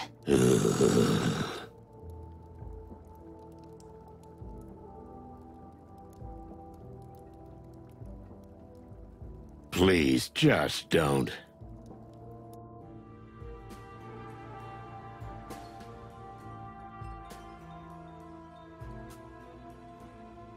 This is it. Oh, for the clucking wild ones, Mon. We're gonna die. We're not gonna die. Just hold on. We just have to get down there before everyone arrives and the ceremony begins. We should have just come in through the front door. Oh, come on. Pull yourself together. Look me in the eye, Sonny. Huh? Yeah? What? Don't panic, okay? Look at me. Everything's gonna be all right, and we're gonna get down there somehow. We'll be pancakes with tomato sauce. No one's getting sauced while you're looking at me, okay? That was a line I never thought I'd hear you say. Well, it wasn't in my top 3 either. Now, just pull yourself together, okay? Concentrate. You're the best detective in the city. Get us down somehow. I know you're just saying that to make me feel better, but I'll play along. Let's see what we can do. I'm a little dizzy, I admit. Okay, we'll figure something out.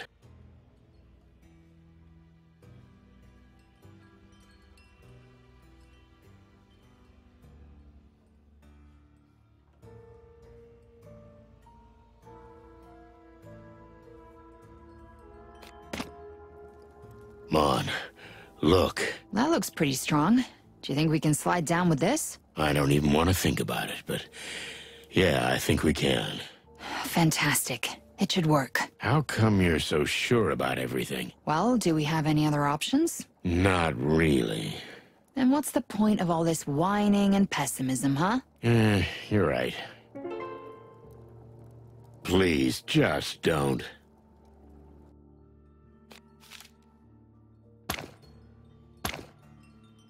What the cluck?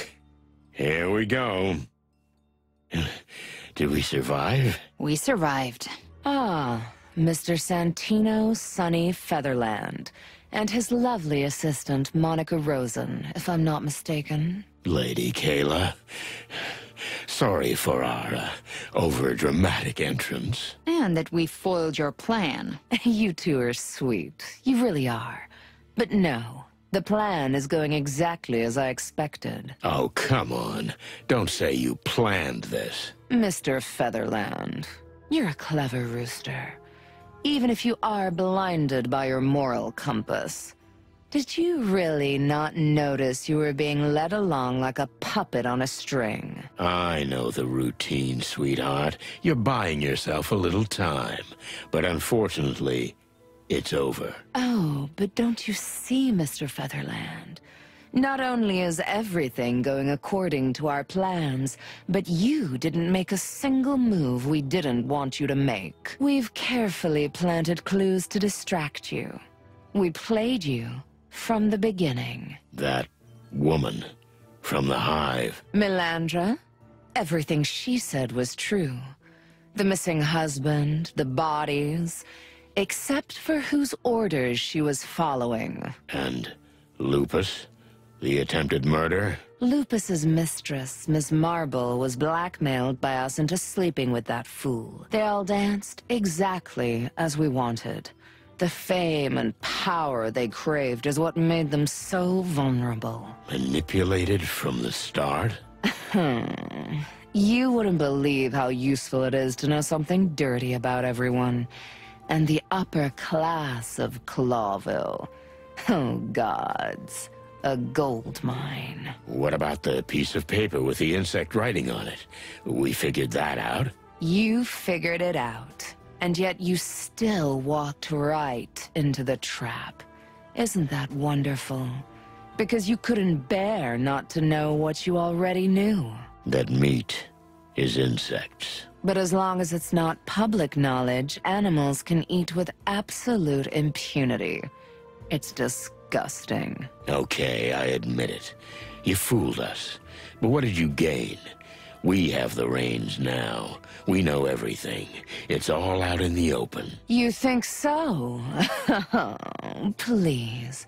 Think again. The once revered chicken police, shining symbols of the forest, the last bastions of hope. That was you. But your prestige has waned since the Wessler case and the rampage of the gangs, and now you're finally putting the final nail in your coffin. Don't be so sure, Missy. We'll bring your whole rotten plan to light. Every dirty little detail. But that's exactly what I wanted. Don't you understand? I wanted you to find out the secret of meat. I wanted you to bring it to light. To fuel the fire that's been smoldering under the city for a long time. What's the point of all this? Chaos and anarchy, Mr. Featherland. Civil war, even. The final purgatory. And then comes a liberator. So, you're starting to get it. The strong advisor to the weak king, the head of the only church that cares for the needy, emerging from the flames to bring order to the chaos. So you want the city. Is that your goal? Oh, come. Don't think me so small, detective. The city's already mine. But Clawville's not just a city. It's an idea. An idea so corrupt, so failed. It's time for it to be gone from the wilderness. Why did you want to send your meat to Stavonia? Oh, I didn't just want to, Mr. Featherland. The shipment your friends are trying to stop is the latest in a long line. The starving of Stavonia have long been fed by the new Unity Church. And once word gets out, the peace talks are over. And there'll be war. Isn't it wonderful? The city of Clawville is being consumed by flames from within, while the Empire is being destroyed from without by one last great war. It's like poetry. I thought you were more imaginative than that. Total destruction. Destruction? Perhaps. At first. But don't take it that way, Mr. Featherland. There is a new beginning, a new foundation, a new dawn. And eventually, the animals can return to where they came from, to their ancient principles. Devouring each other. Isn't that what we're doing now?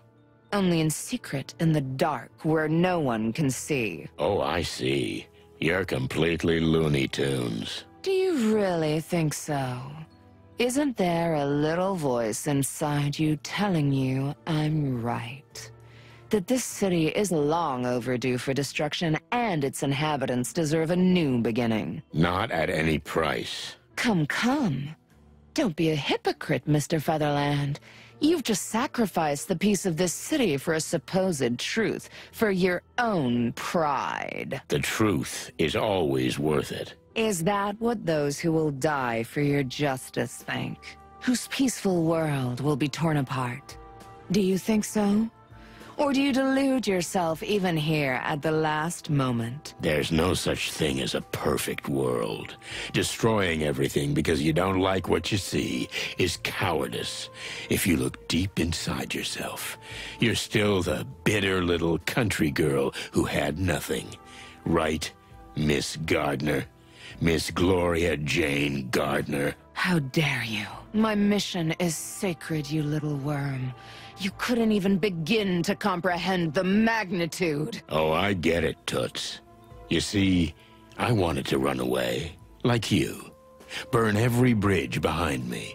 But I decided to stay and face reality. Well then, Mr. Featherland, Mr. Chicken Police.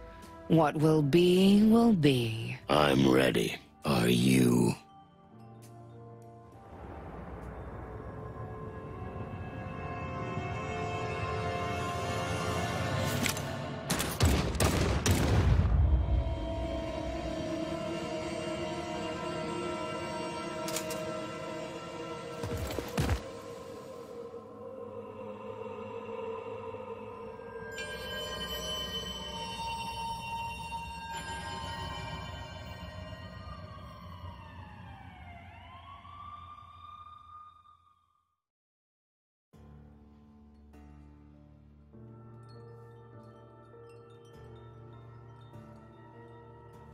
Feathers? Why is it always a woman who pulls the trigger? Because you are a chicken. Well, I can't argue with that. You know, I was really scared at the end, but you were clucking amazing. To be honest, Mon, I was scared too. More than up there. Oh, well, anyway, it's over. And we survived. Yeah. Oh, hello, Lewis. Just in time. Unfortunately, you missed the big arch-villain monologue. Oh, bury me in my hole. I love those. This one was especially good. I almost believed it. What the hell happened here? What's that in the air? The smell of cordite. But I didn't pull the trigger. What a surprise. You always get someone else to do it. Hey.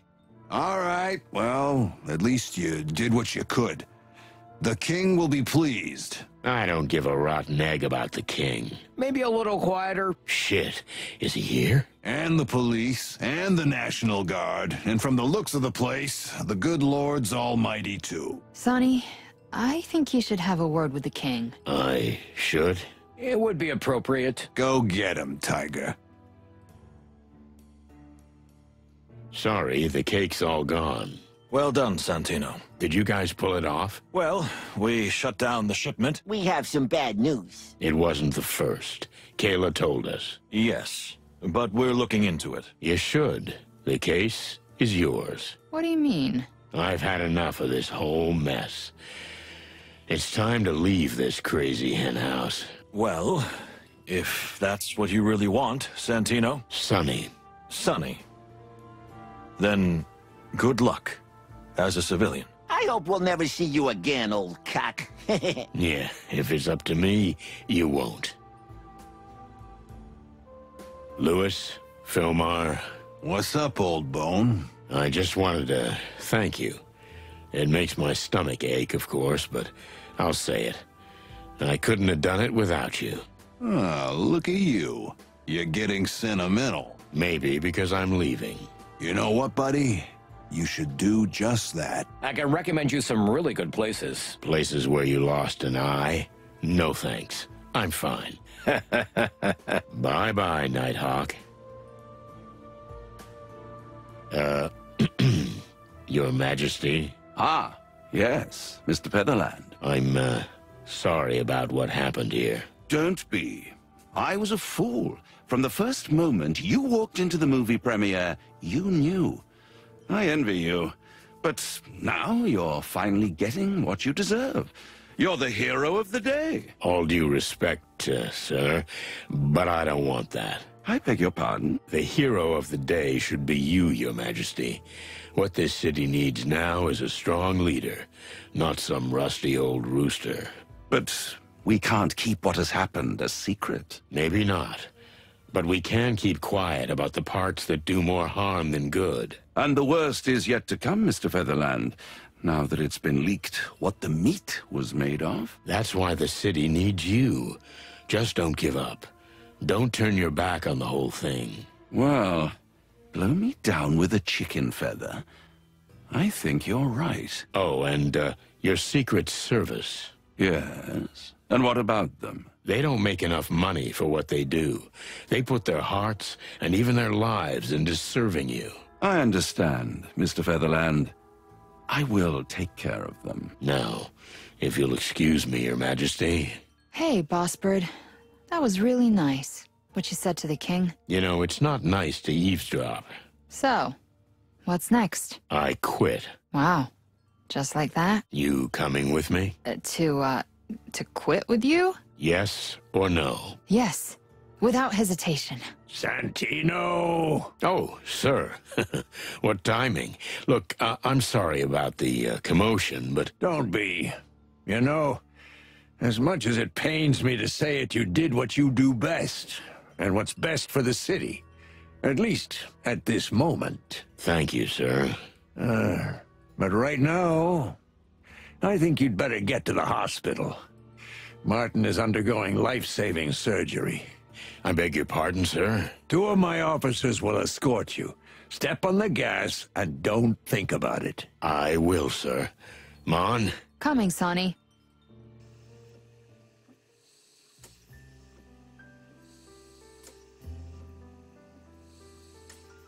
Oh, no. I knew it. We're too late. He's not here. Hey, don't bury me just yet, boss.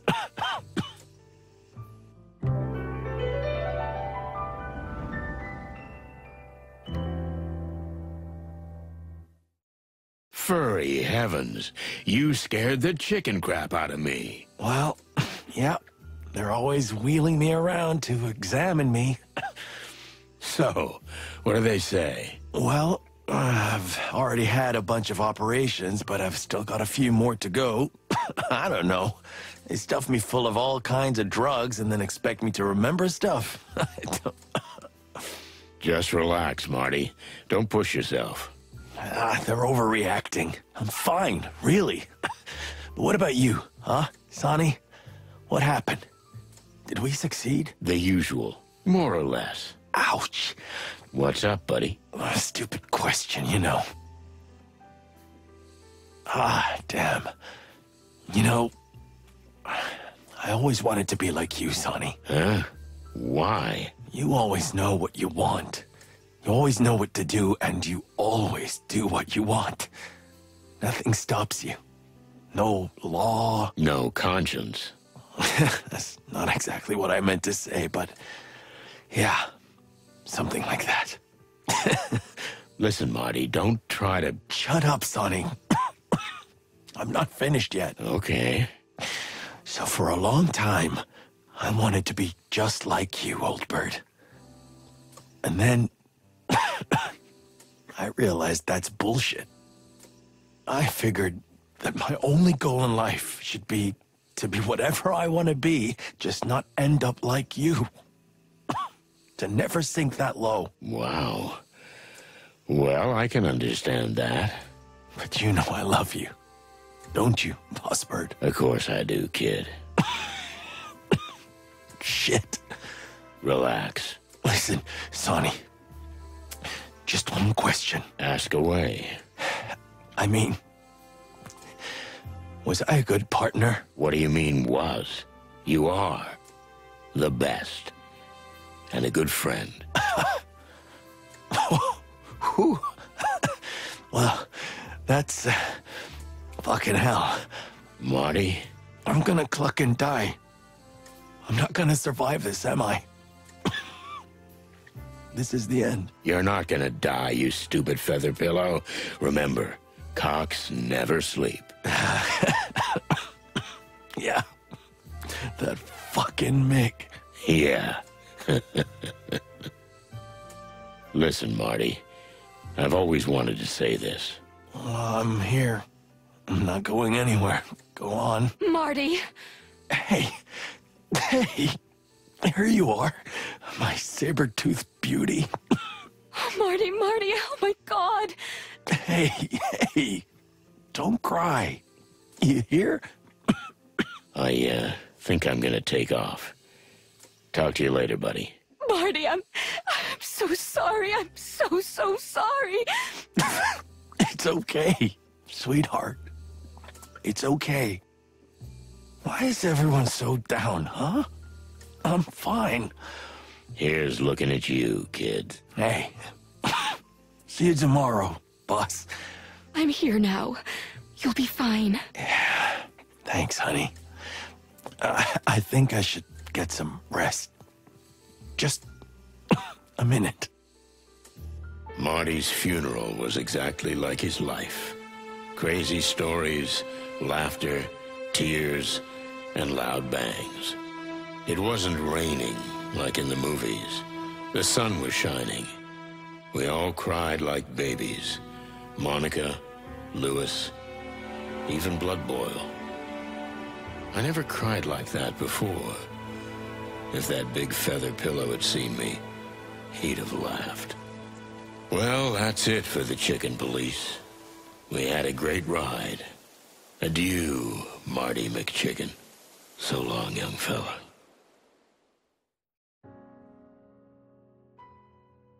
Something wrong in the air tonight. Shadowy figures on the streets outside. A strange man with a golden fang. That's the last thing you see. And then bang. This is the news. The city is on fire.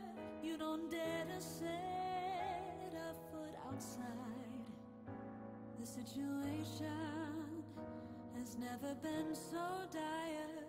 Haven't you heard the truth just now?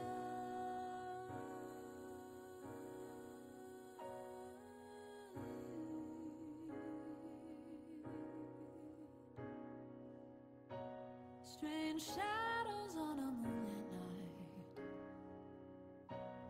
Sharp claws and a painful bite. You can't escape, but you can't hide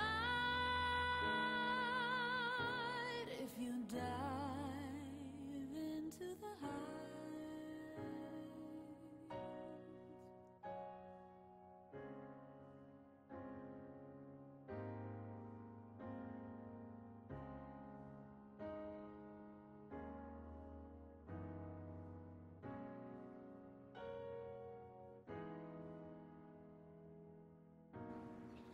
Hey, Sonny. How'd it go? Oh, I've got him. Our travel permits are ready. That's good. Take a rest. I'll finish up here and we'll go. Okay, sweetheart. Mon? Yes, Boss Bird? That was a good idea. Thanks. Well, I figured if Marty's name was on the door, he should have a desk too, right? You could have just put a photo up. Oh, that's so boring, right? I think he'd like it this way. Yeah, he would. I'm sure he would. The sun is shining like crazy. Spring's here, Sonny. Time to leave the nest. Do you think we'll be welcome in Averia? The Chicken Police are famous there. Then let's go somewhere else. We'll go somewhere else too, Sonny. Averia's only the first stop. You love colorful flowers. Gee, Sonny, how'd you figure that? You could be a detective. I love flowers. The fragrance, the nectar, and how even when they drop their petals, eventually they bloom again. Is there some kind of hidden meaning in all that? Or I just love flowers. Yeah. What about this? It's a new case, but it's not urgent. Don't worry about it. We'll deal with it after we get back. What if we fall in love with a little beach house in Averia and never come back? Well, then this case will remain unsolved. What is it, Sonny? Have you changed your mind? It's funny, you know, I've been planning this for years, but now I feel a little shaky just thinking about it. You deserve this, you know? You should have gone a long time ago. Yeah, but it's not just for me. It's for my partner. You mean Marty? I was thinking about you, Mon. Oh, come on. I'm just your assistant. You're my partner. And my friend, too. Anything else? Don't make me feel weird. You never told me you play golf. You never asked me what my hobby was, Sonny. But now you'll have time to ask me all those burning questions. How long is this trip? Total? Well, if you add it up, let's see, 121 days to make the full circle and get back to Clawville. 121 days. Why is that number so familiar? Boss Bird? Huh? Yeah? Where are you? I was just looking at the new logo. Like it? Yeah, it's, nice. It's a little, painful, though. I know, Sonny. I know. Are you ready? Good to go? Yeah, I'm ready. Let's get the cluck out of here. That's the spirit.